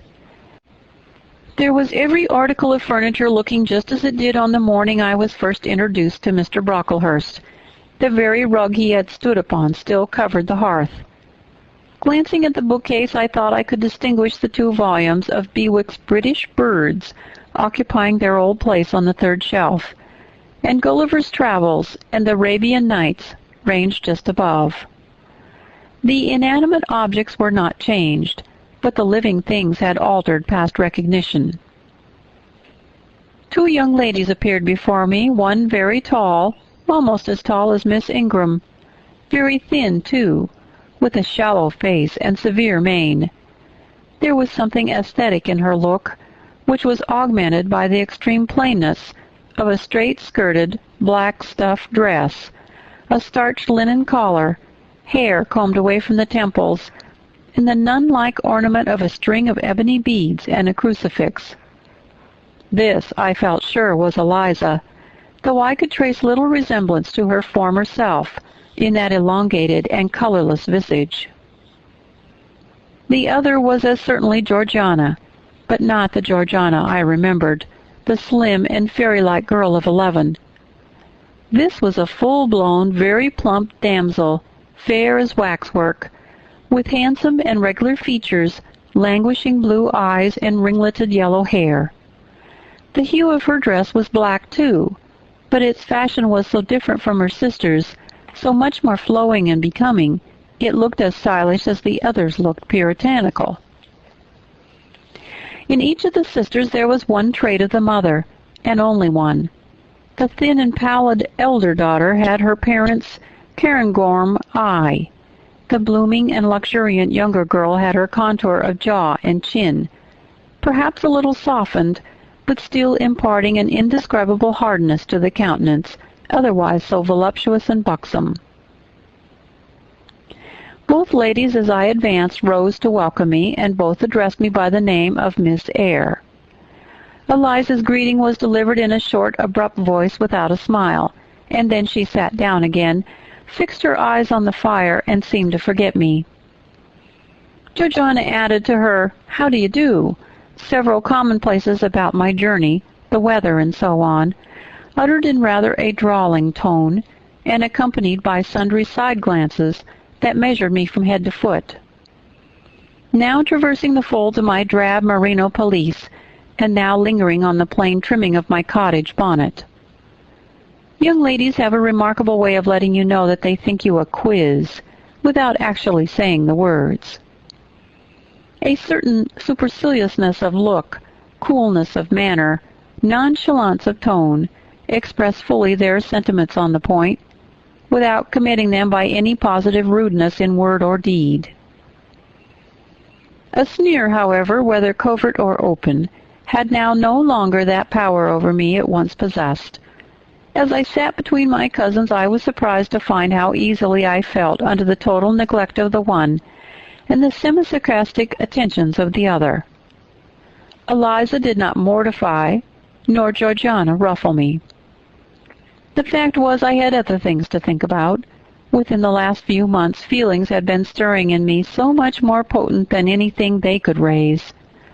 Pains and pleasures so much more acute and exquisite had been excited than any it was in their power to inflict or bestow, that their airs gave me no concern either for good or bad. "How is Mrs. Reed?" I asked soon, looking calmly at Georgiana, who thought fit to bridle at the direct address, as if it were an unexpected liberty. "Mrs. Reed? Mamma, you mean. She's extremely poorly. I doubt if you can see her tonight." "If," said I, "you would just step upstairs and tell her I am come, I should be much obliged to you." Georgiana almost started, and she opened her blue eyes wild and wide. "I know she had a particular wish to see me," I added, "and I would not defer attending to her desire longer than is absolutely necessary." "Mamma dislikes being disturbed in an evening," remarked Eliza. I soon rose, quietly took off my bonnet and gloves uninvited, and said I would just step out to Bessie, who was, I dare say, in the kitchen, and ask her to ascertain whether Mrs. Reed was disposed to receive me or not tonight. I went, and having found Bessie and dispatched her on my errand, I proceeded to take further measures. It had heretofore been my habit always to shrink from arrogance. Received as I had been today, I should, a year ago, have resolved to quit Gateshead the very next morning. Now it was disclosed to me all at once that that would be a foolish plan. I had taken a journey of 100 miles to see my aunt, and I must stay with her till she was better, or dead. As to her daughter's pride and folly, I must put it on one side, make myself independent of it. So I addressed the housekeeper, asked her to show me a room, told her I should probably be a visitor for a week or two, had my trunk conveyed to my chamber, and followed it thither myself. I met Bessie on the landing. "Missus is awake," said she. "I've told her you're here. Come and let us see if she will know you." I did not need to be guided to the well-known room, to which I had so often been summoned for chastisement or reprimand in former days. I hastened before Bessie. I softly opened the door. A shaded light stood on the table, for it was now getting dark. There was the great four-post bed with amber hangings as of old. There the toilet table, the armchair and footstool, at which I had 100 times been sentenced to kneel, to ask pardon for offenses, by me, uncommitted. I looked into a certain corner near, half expecting to see the slim outline of a once dreaded switch, which used to lurk there, waiting to leap out imp-like, and lace my quivering palm or shrinking neck. I approached the bed. I opened the curtains and leaned over the high-piled pillows. Well did I remember Mrs. Reed's face, and I eagerly sought the familiar image. It is a happy thing that time quells the longings of vengeance and hushes the promptings of rage and aversion. I had left this woman in bitterness and hate, and I came back to her now with no other emotion than a sort of ruth for her great sufferings, and a strong yearning to forget and forgive all injuries, to be reconciled and clasp hands in amity. The well-known face was there, stern, relentless as ever. There was that peculiar eye which nothing could melt, and the somewhat raised, imperious, despotic eyebrow.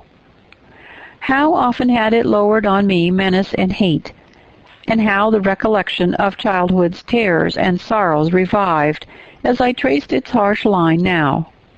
And yet I stooped down and kissed her. She looked at me. "Is this Jane Eyre?" she said. "Yes, Aunt Reed. How are you, dear aunt?" I had once vowed I would never call her aunt again. I thought it no sin to forget and break that vow now. My fingers had fastened on her hand which lay outside the sheet. Had she pressed mine kindly, I should at that moment have experienced true pleasure. But unimpressionable natures are not so soon softened, nor are natural antipathies so readily eradicated. Mrs. Reed took her hand away, and turning her face rather from me, she remarked that the night was warm. Again she regarded me, so icily, I felt at once that her opinion of me, her feeling toward me, was unchanged and unchangeable. I knew by her stony eye, opaque to tenderness, indissoluble to tears, that she was resolved to consider me bad to the last, because to believe me good would give her no generous pleasure, only a sense of mortification. I felt pain, and then I felt ire, and then I felt a determination to subdue her, to be her mistress in spite of both her nature and her will. My tears had risen, just as in childhood. I ordered them back to their source. I brought a chair to the bed head. I sat down and leaned over the pillow. "You sent for me," I said, "and I'm here, and it's my intention to stay till I see how you get on." "Oh, of course. You've seen my daughters?" "Yes." "Well, you may tell them I wish you to stay till I can talk some things over with you I have on my mind. Tonight is too late, and I have difficulty in recalling them. But there was something I wished to say. Let me see." The wandering look and changed utterance told what wreck had taken place in her once vigorous frame. Turning restlessly, she drew the bedclothes round her. My elbow, resting on a corner of the quilt, fixed it down, and she was at once irritated. "Sit up," said she. "Don't annoy me with holding the clothes fast. Are you Jane Eyre?" "I am Jane Eyre." I have had more trouble with that child than anyone would believe. Such a burden to be left on my hands, so much annoyance as she caused me daily and hourly with her incomprehensible disposition, and her sudden starts of temper, and her continual, unnatural watching of one's movements. I declare she talked to me once like something mad, or like a fiend. No child ever spoke or looked as she did. I was glad to get her away from the house. What did they do with her at Lowood? The fever broke out there, and many of the pupils died. She, however, did not die, but I said she did. I wish she had died. A strange wish, Mrs. Reed. Why do you hate her so? I had a dislike to her mother always, for she was my husband's only sister and a great favorite with him. He opposed the family's disowning her when she made her low marriage, and when news came of her death he wept like a simpleton. He would send for the baby, though I entreated him rather to put it out to nurse and pay for its maintenance. I hated it the first time I set my eyes on it, a sickly, whining, pining thing. It would wail in its cradle all night long, not screaming heartily like any other child, but whimpering and moaning.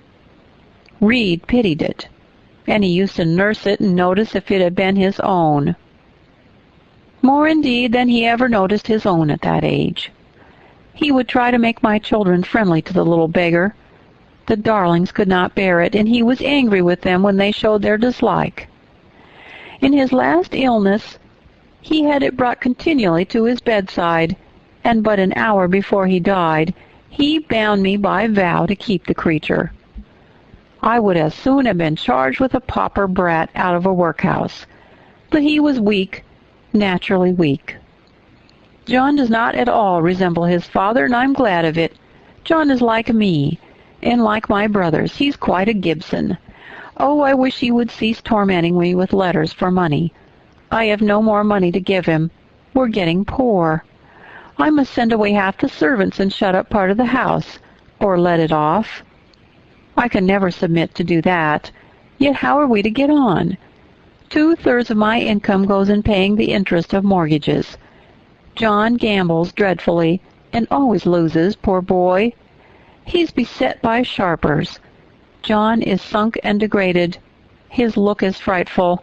I feel ashamed for him when I see him." She was getting much excited. "I think I'd better leave her now," said I to Bessie, who stood on the other side of the bed.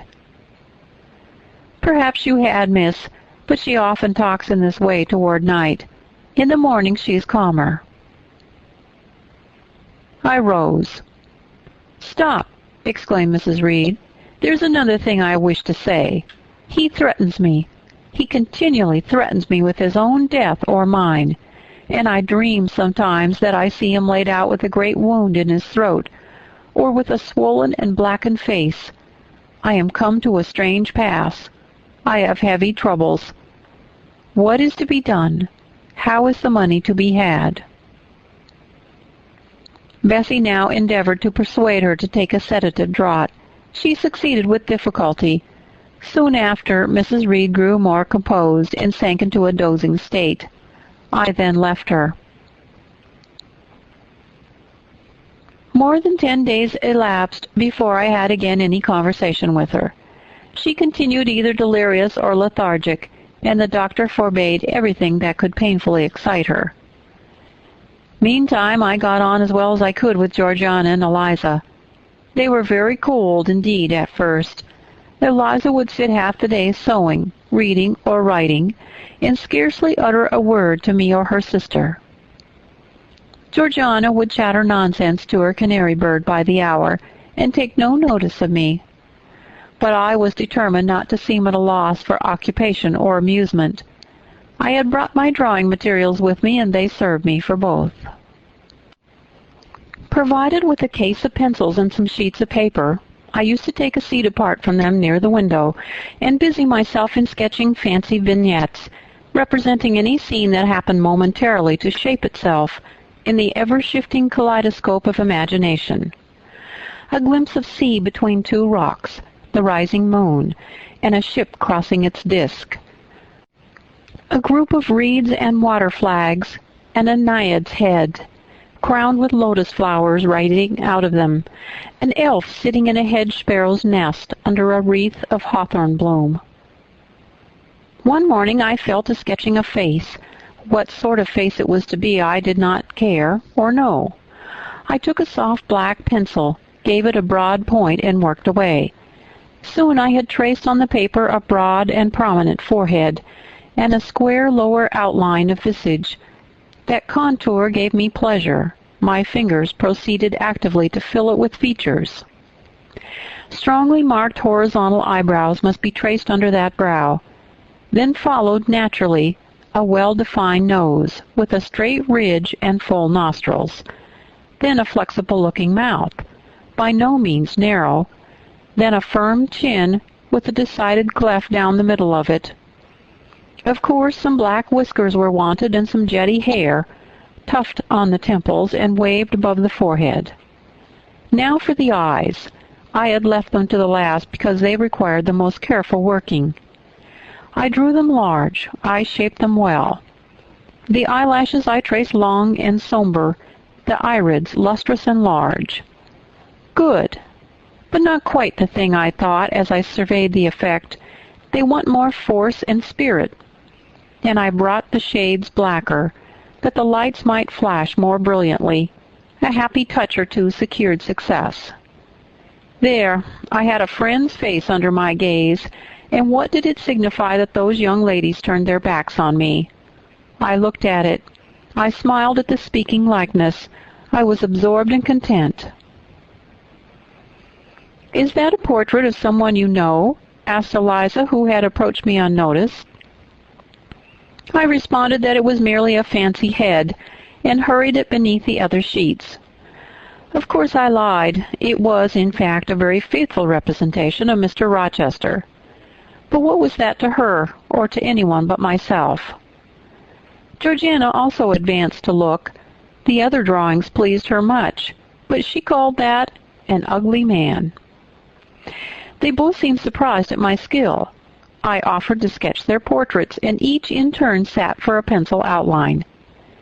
Then Georgiana produced her album. I promised to contribute a watercolor drawing. This put her at once into good humor. She proposed a walk in the grounds. Before we had been out 2 hours, we were deep in a confidential conversation. She had favored me with a description of the brilliant winter she had spent in London 2 seasons ago, of the admiration that she had there excited, the attention she had received, and I even got hints of the titled conquest she had made. In the course of the afternoon and evening these hints were enlarged on. Various soft conversations were reported, and sentimental scenes represented, and in short, a volume of a novel of fashionable life was that day improvised by her for my benefit. The communications were renewed from day to day. They always ran on the same theme: herself, her loves, and woes. It was strange she never once adverted either to her mother's illness or her brother's death, or the present gloomy state of the family prospects. Her mind seemed wholly taken up with reminiscences of past gaiety, and aspirations after dissipations to come. She passed about 5 minutes each day in her mother's sick room, and no more.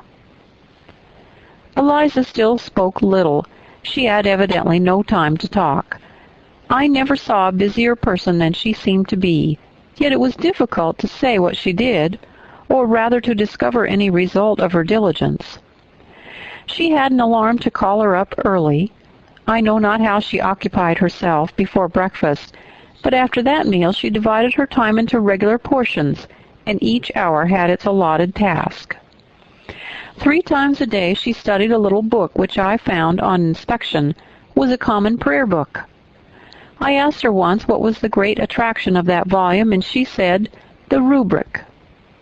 3 hours she gave to stitching, with gold thread, the border of a square crimson cloth, almost large enough for a carpet.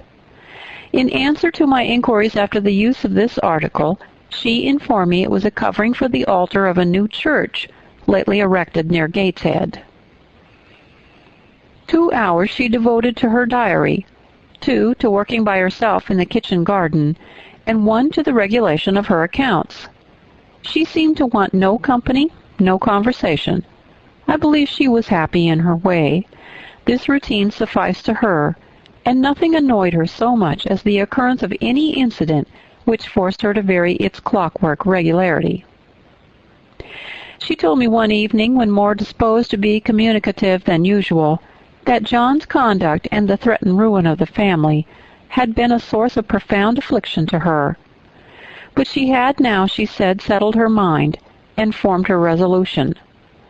Her own fortune she had taken care to secure, and when her mother died, and it was wholly improbable, she tranquilly remarked, that she should either recover or linger long, she would execute a long-cherished project, seek a retirement where punctual habits would be permanently secured from disturbance, and place safe barriers between herself and a frivolous world.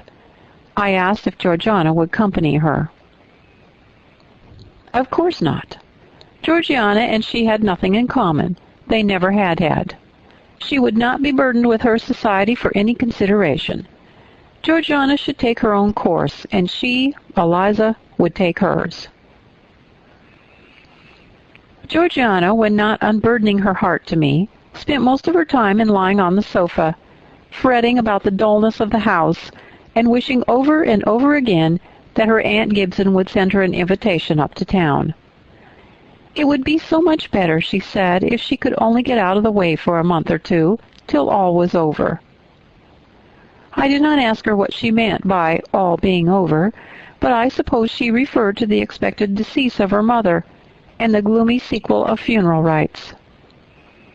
Eliza generally took no more notice of her sister's indolence and complaints than if no such murmuring, lounging object had been before her.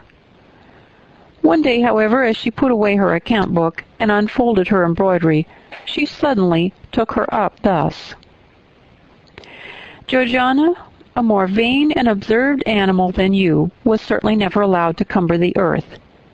You had no right to be born, for you make no use of life. Instead of living for, in, and with yourself, as a reasonable being ought, you seek only to fasten your feebleness on some other person's strength. If no one can be found willing to burden her or himself with such a fat, weak, puffy, useless thing, you cry out that you are ill-treated, neglected, miserable. Then, too, existence for you must be a scene of continual change and excitement, or else the world is a dungeon. You must be admired, you must be courted, you must be flattered. You must have music, dancing, and society, or you languish, you die away. Have you no sense to devise a system which will make you independent of all efforts and all wills but your own? Take one day, share it into sections, to each section apportion its task.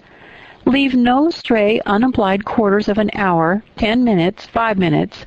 Include all. Do each piece of business in its turn with method, with rigid regularity. The day will close almost before you are aware it has begun, and you are indebted to no one for helping you to get rid of one vacant moment. You have had to seek no one's company, conversation, sympathy, forbearance. You have lived, in short, as an independent being ought to do. Take this advice, the first and last I shall offer you, then you will not want me or anyone else, happen what may. Neglect it. Go on as heretofore, craving, whining, and idling, and suffer the results of your idiocy, however bad and insufferable they may be. I tell you this plainly, and listen, for I shall no more repeat what I am now about to say. I will steadily act on it. After my mother's death, I wash my hands of you. From the day her coffin is carried to the vault in Gateshead Church, you and I will be as separate as if we had never known each other.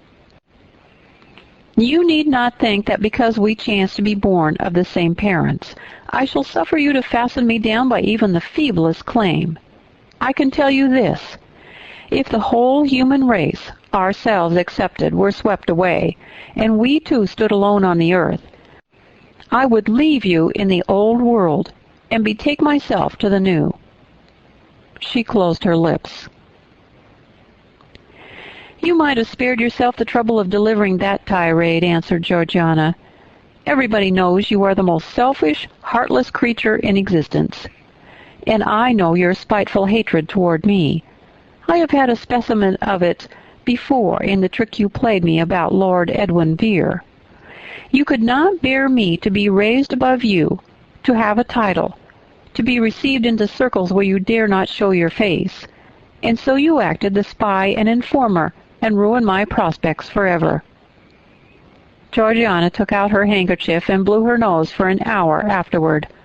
Eliza sat cold, impassible, and assiduously industrious.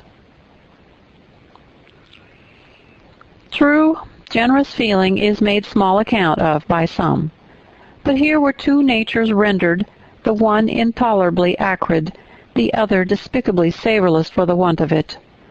Feeling without judgment is a washy draught indeed, but judgment untempered by feeling is too bitter and husky a morsel for human deglutition. It was a wet and windy afternoon. Georgiana had fallen asleep on the sofa over the perusal of a novel. Eliza was gone to attend a Saint's Day service at the new church. For in matters of religion she was a rigid formalist. No weather ever prevented the punctual discharge of what she considered her devotional duties. Fair or foul, she went to church thrice every Sunday, and as often on weekdays as there were prayers. I bethought myself to go upstairs and see how the dying woman sped, who lay there almost unheeded. The very servants paid her but a remittent attention. The hired nurse, being little looked after, would slip out of the room whenever she could. Bessie was faithful, but she had her own family to mind, and could only come occasionally to the hall. I found the sick room unwatched, as I had expected. No nurse was there.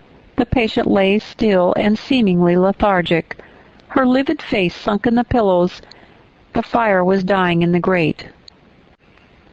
I renewed the fuel, rearranged the bedclothes, gazed a while on her who could not now gaze on me, and then I moved away to the window. The rain beat strongly against the panes. The wind blew tempestuously. One lies there, I thought, who will soon be beyond the war of earthly elements. Whither will that spirit, now struggling to quit its material tenement, flit when at length released? In pondering the great mystery, I thought of Helen Burns, recalled her dying words, her faith, her doctrine of the equality of disembodied souls. I was still listening in thought to her well-remembered tones, still picturing her pale and spiritual aspect, her wasted face and sublime gaze, as she lay on her placid deathbed, and whispered her longing to be restored to her divine Father's bosom, when a feeble voice murmured from the couch behind, "Who is that?" I knew Mrs. Reed had not spoken for days. Was she reviving? I went up to her. "It is I, Aunt Reed." "Who, I?" was her answer. "Who are you?" Looking at me with surprise and a sort of alarm, but still not wildly. "You are quite a stranger to me. Where's Bessie?" "She's at the lodge, Aunt." "Aunt," she repeated.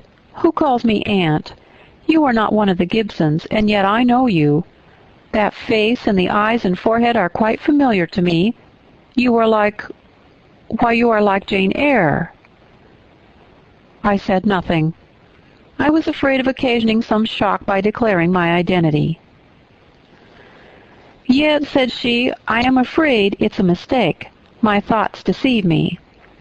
I wish to see Jane Eyre, and I fancy a likeness where none exists. Besides, in 8 years she must be so changed." I now gently assured her that I was the person she supposed and desired me to be, and seeing that I was understood, and that her senses were quite collected, I explained how Bessie had sent her husband to fetch me from Thornfield. "I'm very ill, I know," she said ere long. "I was trying to turn myself a few minutes since and find I cannot move a limb. It is as well I should ease my mind before I die. What we think little of in health burdens us at such an hour as the present is to me. Is the nurse here? Or is there no one in the room but you?" I assured her we were alone. "Well, I have twice done you a wrong which I regret now. One was in breaking the promise which I gave my husband to bring you up as my own child. The other—" She stopped. "After all, it is of no great importance, perhaps," she murmured to herself. "And then I may get better, and to humble myself so, to her, is painful." She made an effort to alter her position, but failed. Her face changed. She seemed to experience some inward sensation, the precursor, perhaps, of the last pang. "Well, I must get it over. Eternity is before me. I had better tell her. Go to my dressing case, open it, and take out a letter you will see there." I obeyed her directions. "Read the letter," she said. It was short and thus conceived. "Madam, will you have the goodness to send me the address of my niece, Jane Eyre, and to tell me how she is? It is my intention to write shortly and desire her to come to me at Madeira. Providence has blessed my endeavors to secure a competency, and as I am unmarried and childless, I wish to adopt her during my life and bequeath her at my death whatever I may have to leave. I am, Madam," and so forth, "John Eyre, Madeira." It was dated 3 years back. "Why did I never hear of this?" I asked. "Because I disliked you too fixedly and thoroughly ever to lend a hand in lifting you to prosperity. I could not forget your conduct to me, Jane, the fury with which you once turned on me, the tone in which you declared you abhorred me the worst of anybody in the world, the unchildlike look and voice with which you affirmed that the very thought of me made you sick, and asserted that I had treated you with miserable cruelty. I could not forget my own sensations when you thus started up and poured out the venom of your mind. I felt fear, as if an animal that I had struck or pushed had looked up at me with human eyes and cursed me in a man's voice. Bring me some water. Oh, make haste. Dear Mrs. Reed, said I as I offered her the draught she required, think no more of all this. Let it pass away from your mind. Forgive me for my passionate language. I was a child then. 8-9 years have passed since that day. She heeded nothing of what I said, but when she had tasted the water and drawn breath, she went on thus. I tell you I could not forget it, and I took my revenge, for you to be adopted by your uncle and placed in a state of ease and comfort was what I could not endure. I wrote to him. I said I was sorry for his disappointment, but Jane Eyre was dead. She had died of typhus fever at Lowood. Now act as you please. Write and contradict my assertion. Expose my falsehood as soon as you like. You were born, I think, to be my torment. My last hour is racked by the recollection of a deed which, but for you, I should never have been tempted to commit. If you could but be persuaded to think no more of it, aunt, and to regard me with kindness and forgiveness. You have a very bad disposition, said she, and one to this day I feel it impossible to understand. How for 9 years you could be patient and quiescent under any treatment, and in the 10th break out all fire and violence, I can never comprehend. My disposition is not so bad as you think. I'm passionate, but not vindictive. Many a time as a little child, I should have been glad to love you if you would have let me, and I long earnestly to be reconciled to you now. Kiss me, aunt. I approached my cheek to her lips. She would not touch it. She said I oppressed her by leaning over the bed, and again demanded water. As I laid her down, for I raised her and supported her on my arm while she drank, I covered her ice-cold and clammy hand with mine. The feeble fingers shrank from my touch. The glazing eyes shunned my gaze. Love me then, or hate me as you will, I said at last. You have my full and free forgiveness. Ask now for God's, and be at peace. Poor suffering woman! It was too late for her now to make the effort to change her habitual frame of mind. Living, she had ever hated me. Dying, she must hate me still. The nurse now entered, and Bessie followed. I yet lingered half an hour longer, hoping to see some sign of amity, but she gave none. She was fast relapsing into stupor, nor did her mind again rally. At 12 o'clock that night she died. I was not present to close her eyes, nor were either of her daughters. They came to tell us the next morning that all was over. She was by that time laid out. Eliza and I went to look at her. Georgiana, who had burst into loud weeping, said she dared not go. There was stretched Sarah Reed's once robust and active frame, rigid and still. Her eye of flint was covered with its cold lid. Her brow and strong traits wore yet the impress of her inexorable soul. A strange and solemn object was that corpse to me. I gazed on it with gloom and pain. Nothing soft, nothing sweet, nothing pitying or hopeful or subduing did it inspire. Only a grating anguish for her woes, not my loss, and a somber, tearless dismay at the fearfulness of death in such a form. Eliza surveyed her parent calmly. After a silence of some minutes, she observed, with her constitution she should have lived to a good old age. Her life was shortened by trouble. And then a spasm constricted her mouth for an instant. As it passed away, she turned and left the room, and did I. Neither of us had dropped a tear.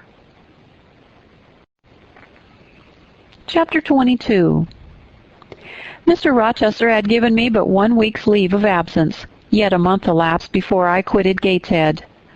I wished to leave immediately after the funeral, but Georgiana entreated me to stay till she could get off to London, whither she was now at last invited by her uncle, Mr. Gibson, who had come down to direct his sister's interment and settle the family affairs. Georgiana said she dreaded being left alone with Eliza.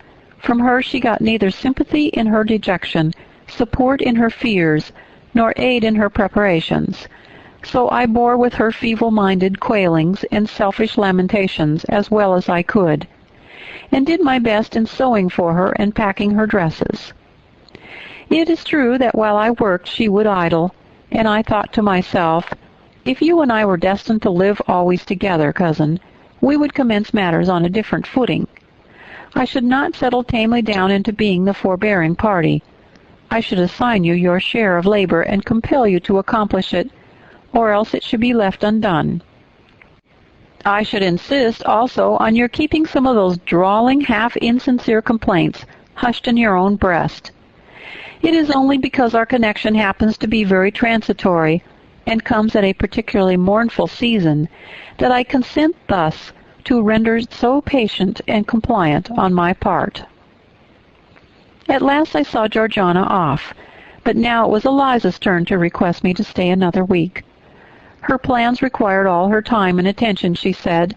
She was about to depart for some unknown bourne, and all day long she stayed in her own room, her door bolted within, filling trunks, emptying drawers, burning papers, and holding no communication with anyone. She wished me to look after the house, to see callers, and answer notes of condolence. One morning she told me I was at liberty, and she added, I am obliged to you for your valuable services and discreet conduct. There is some difference between living with such a one as you and with Georgiana.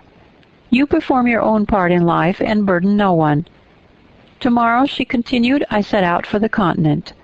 I shall take up my abode in a religious house near Liesel. A nunnery, you would call it. There I shall be quiet and unmolested. I shall devote myself for a time to the examination of the Roman Catholic dogmas, and to a careful study of the workings of their system, if I find it to be, as I half suspect it is, the one best calculated to ensure the doing of all things decently and in order. I shall embrace the tenets of Rome and probably take the veil. I neither expressed surprise at this resolution nor attempted to dissuade her from it. The vocation will fit you to a hair, I thought. Much good may it do to you. When we parted, she said, Goodbye, Cousin Jane Eyre. I wish you well. You have some sense. I then returned, You are not without sense, Cousin Eliza, but what you have, I suppose, in another year, will be walled up alive in a French convent. However, it's not my business, and so it suits you. I don't much care. You are in the right, said she, and with these words we each went our separate way. As I shall not have occasion to refer either to her or her sister again, I may as well mention here that Georgiana made an advantageous match with a wealthy, worn-out man of fashion, and that Eliza actually took the veil, and is at this day superior of the convent where she passed the period of her novitiate, and which she endowed with her fortune. How people feel when they are returning home from an absence, long or short, I did not know. I had never experienced the sensation.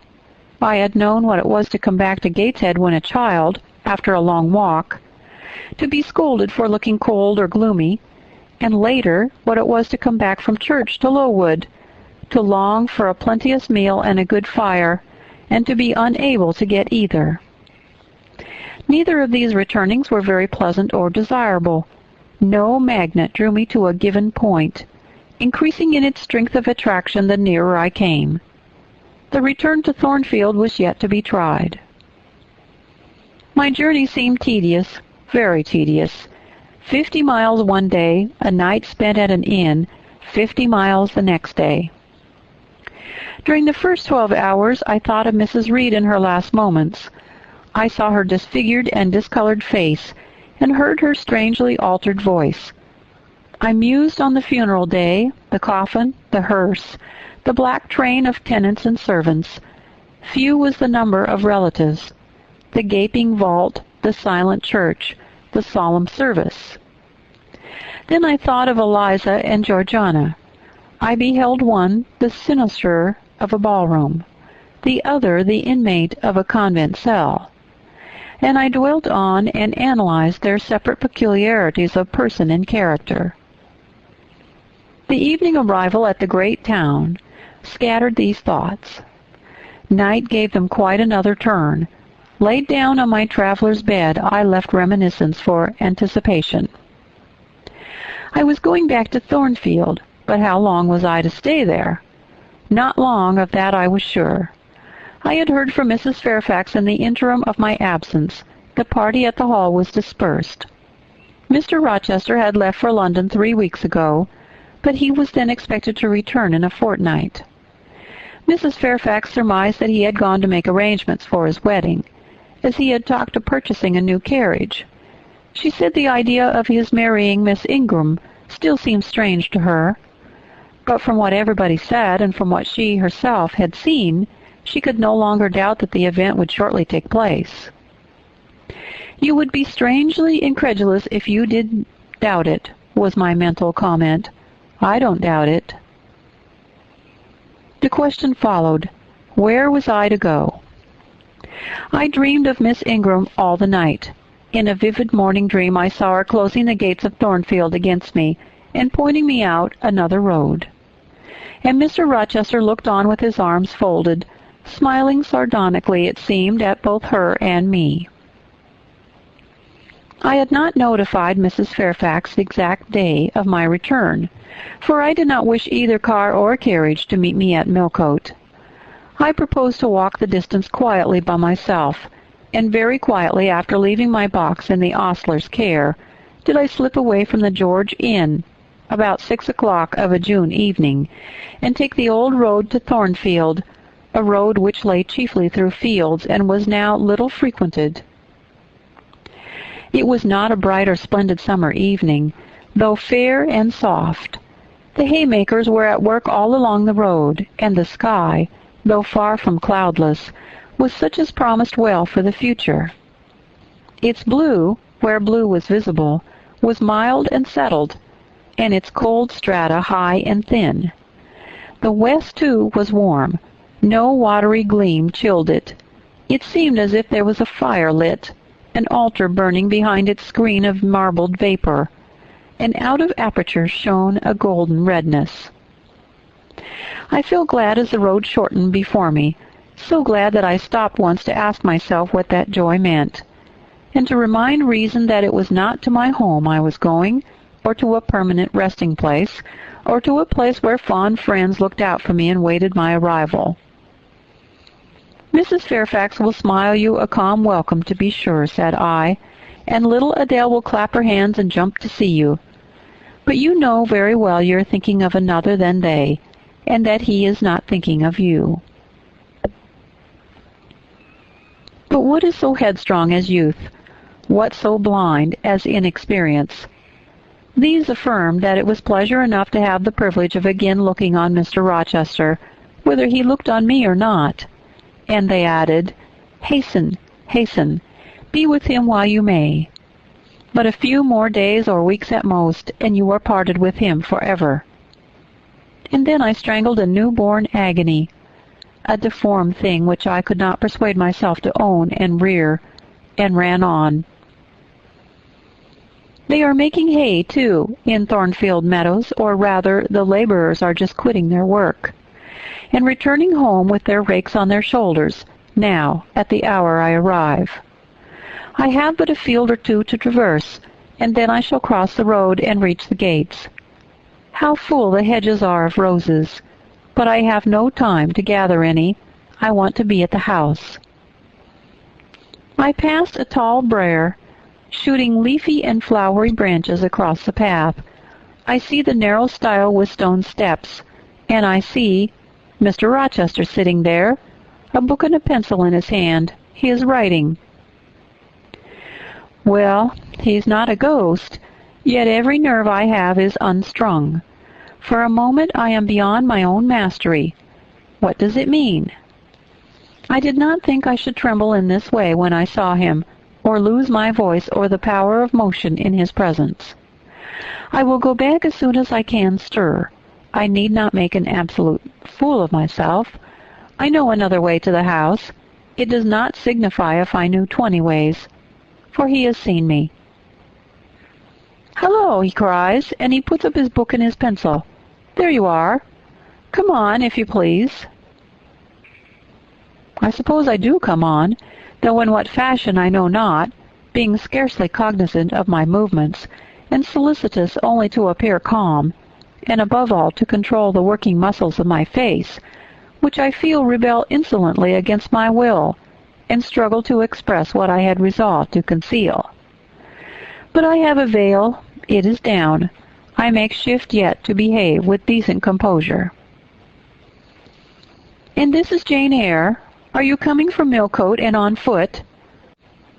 "Yes, just one of your tricks, not to send for a carriage and come clattering over street and road like a common mortal, but to steal into the vicinage of your home, along with twilight, just as if you were a dream or a shade. What the deuce have you done with yourself this last month?" "I have been with my aunt, sir, who is dead." A true Janian reply. Good angels be my guard. She comes from the other world, from the abode of people who are dead, and tells me so when she meets me alone here in the gloaming. If I dared, I'd touch you to see if you are substance or shadow, you elf. But I'd as soon offer to take hold of a blue light in a march. Truant, truant, he added when he had paused an instant. Absent from me a whole month and forgetting me quite, I'll be sworn. I knew there would be pleasure in meeting my master again, even though broken by the fear that he was so soon to cease to be my master, and by the knowledge that I was nothing to him. But there was ever in Mr. Rochester, so at least I thought, such a wealth of the power of communicating happiness, that to taste but of the crumbs he scattered to stray and stranger birds like me was to feast genially. His last words were balm. They seemed to imply that it imported something to him whether I forgot him or not. And he had spoken of Thornfield as my home. Would that it were my home. He did not leave the stile, and I hardly liked to ask to go by. I inquired soon if he had not been to London. "Yes, I suppose you found that out by second sight." "Mrs. Fairfax told me in a letter." "And did she inform you what I went to do?" "Yes, sir. Everybody knew your errand." "You must see the carriage, Jane, and tell me if you don't think it will suit Mrs. Rochester exactly, and whether she won't look like Queen Boadicea leaning back against those purple cushions. I wish, Jane, I were a trifle better adapted to match with her externally. Tell me now, fairy as you are, can't you give me a charm, or a philtre, or something of that sort, to make me a handsome man?" "It would be past the power of magic, sir." And in thought I added, "A loving eye is all the charm needed. To such you are handsome enough, or rather your sternness has a power beyond beauty." Mr. Rochester had sometimes read my unspoken thoughts with an acumen to me incomprehensible. In the present instance he took no notice of my abrupt vocal response, but he smiled at me with a certain smile he had of his own, and which he used but on rare occasions. He seemed to think it too good for common purposes. It was the real sunshine of feeling. He shed it over me now. "Pass, Jane," said he, making room for me to cross the stile. "Go up home, and stay your weary little wandering feet at a friend's threshold." All I had to do now was obey him in silence. No need for me to colloquize further. I got over the stile without a word and meant to leave him calmly. An impulse held me fast.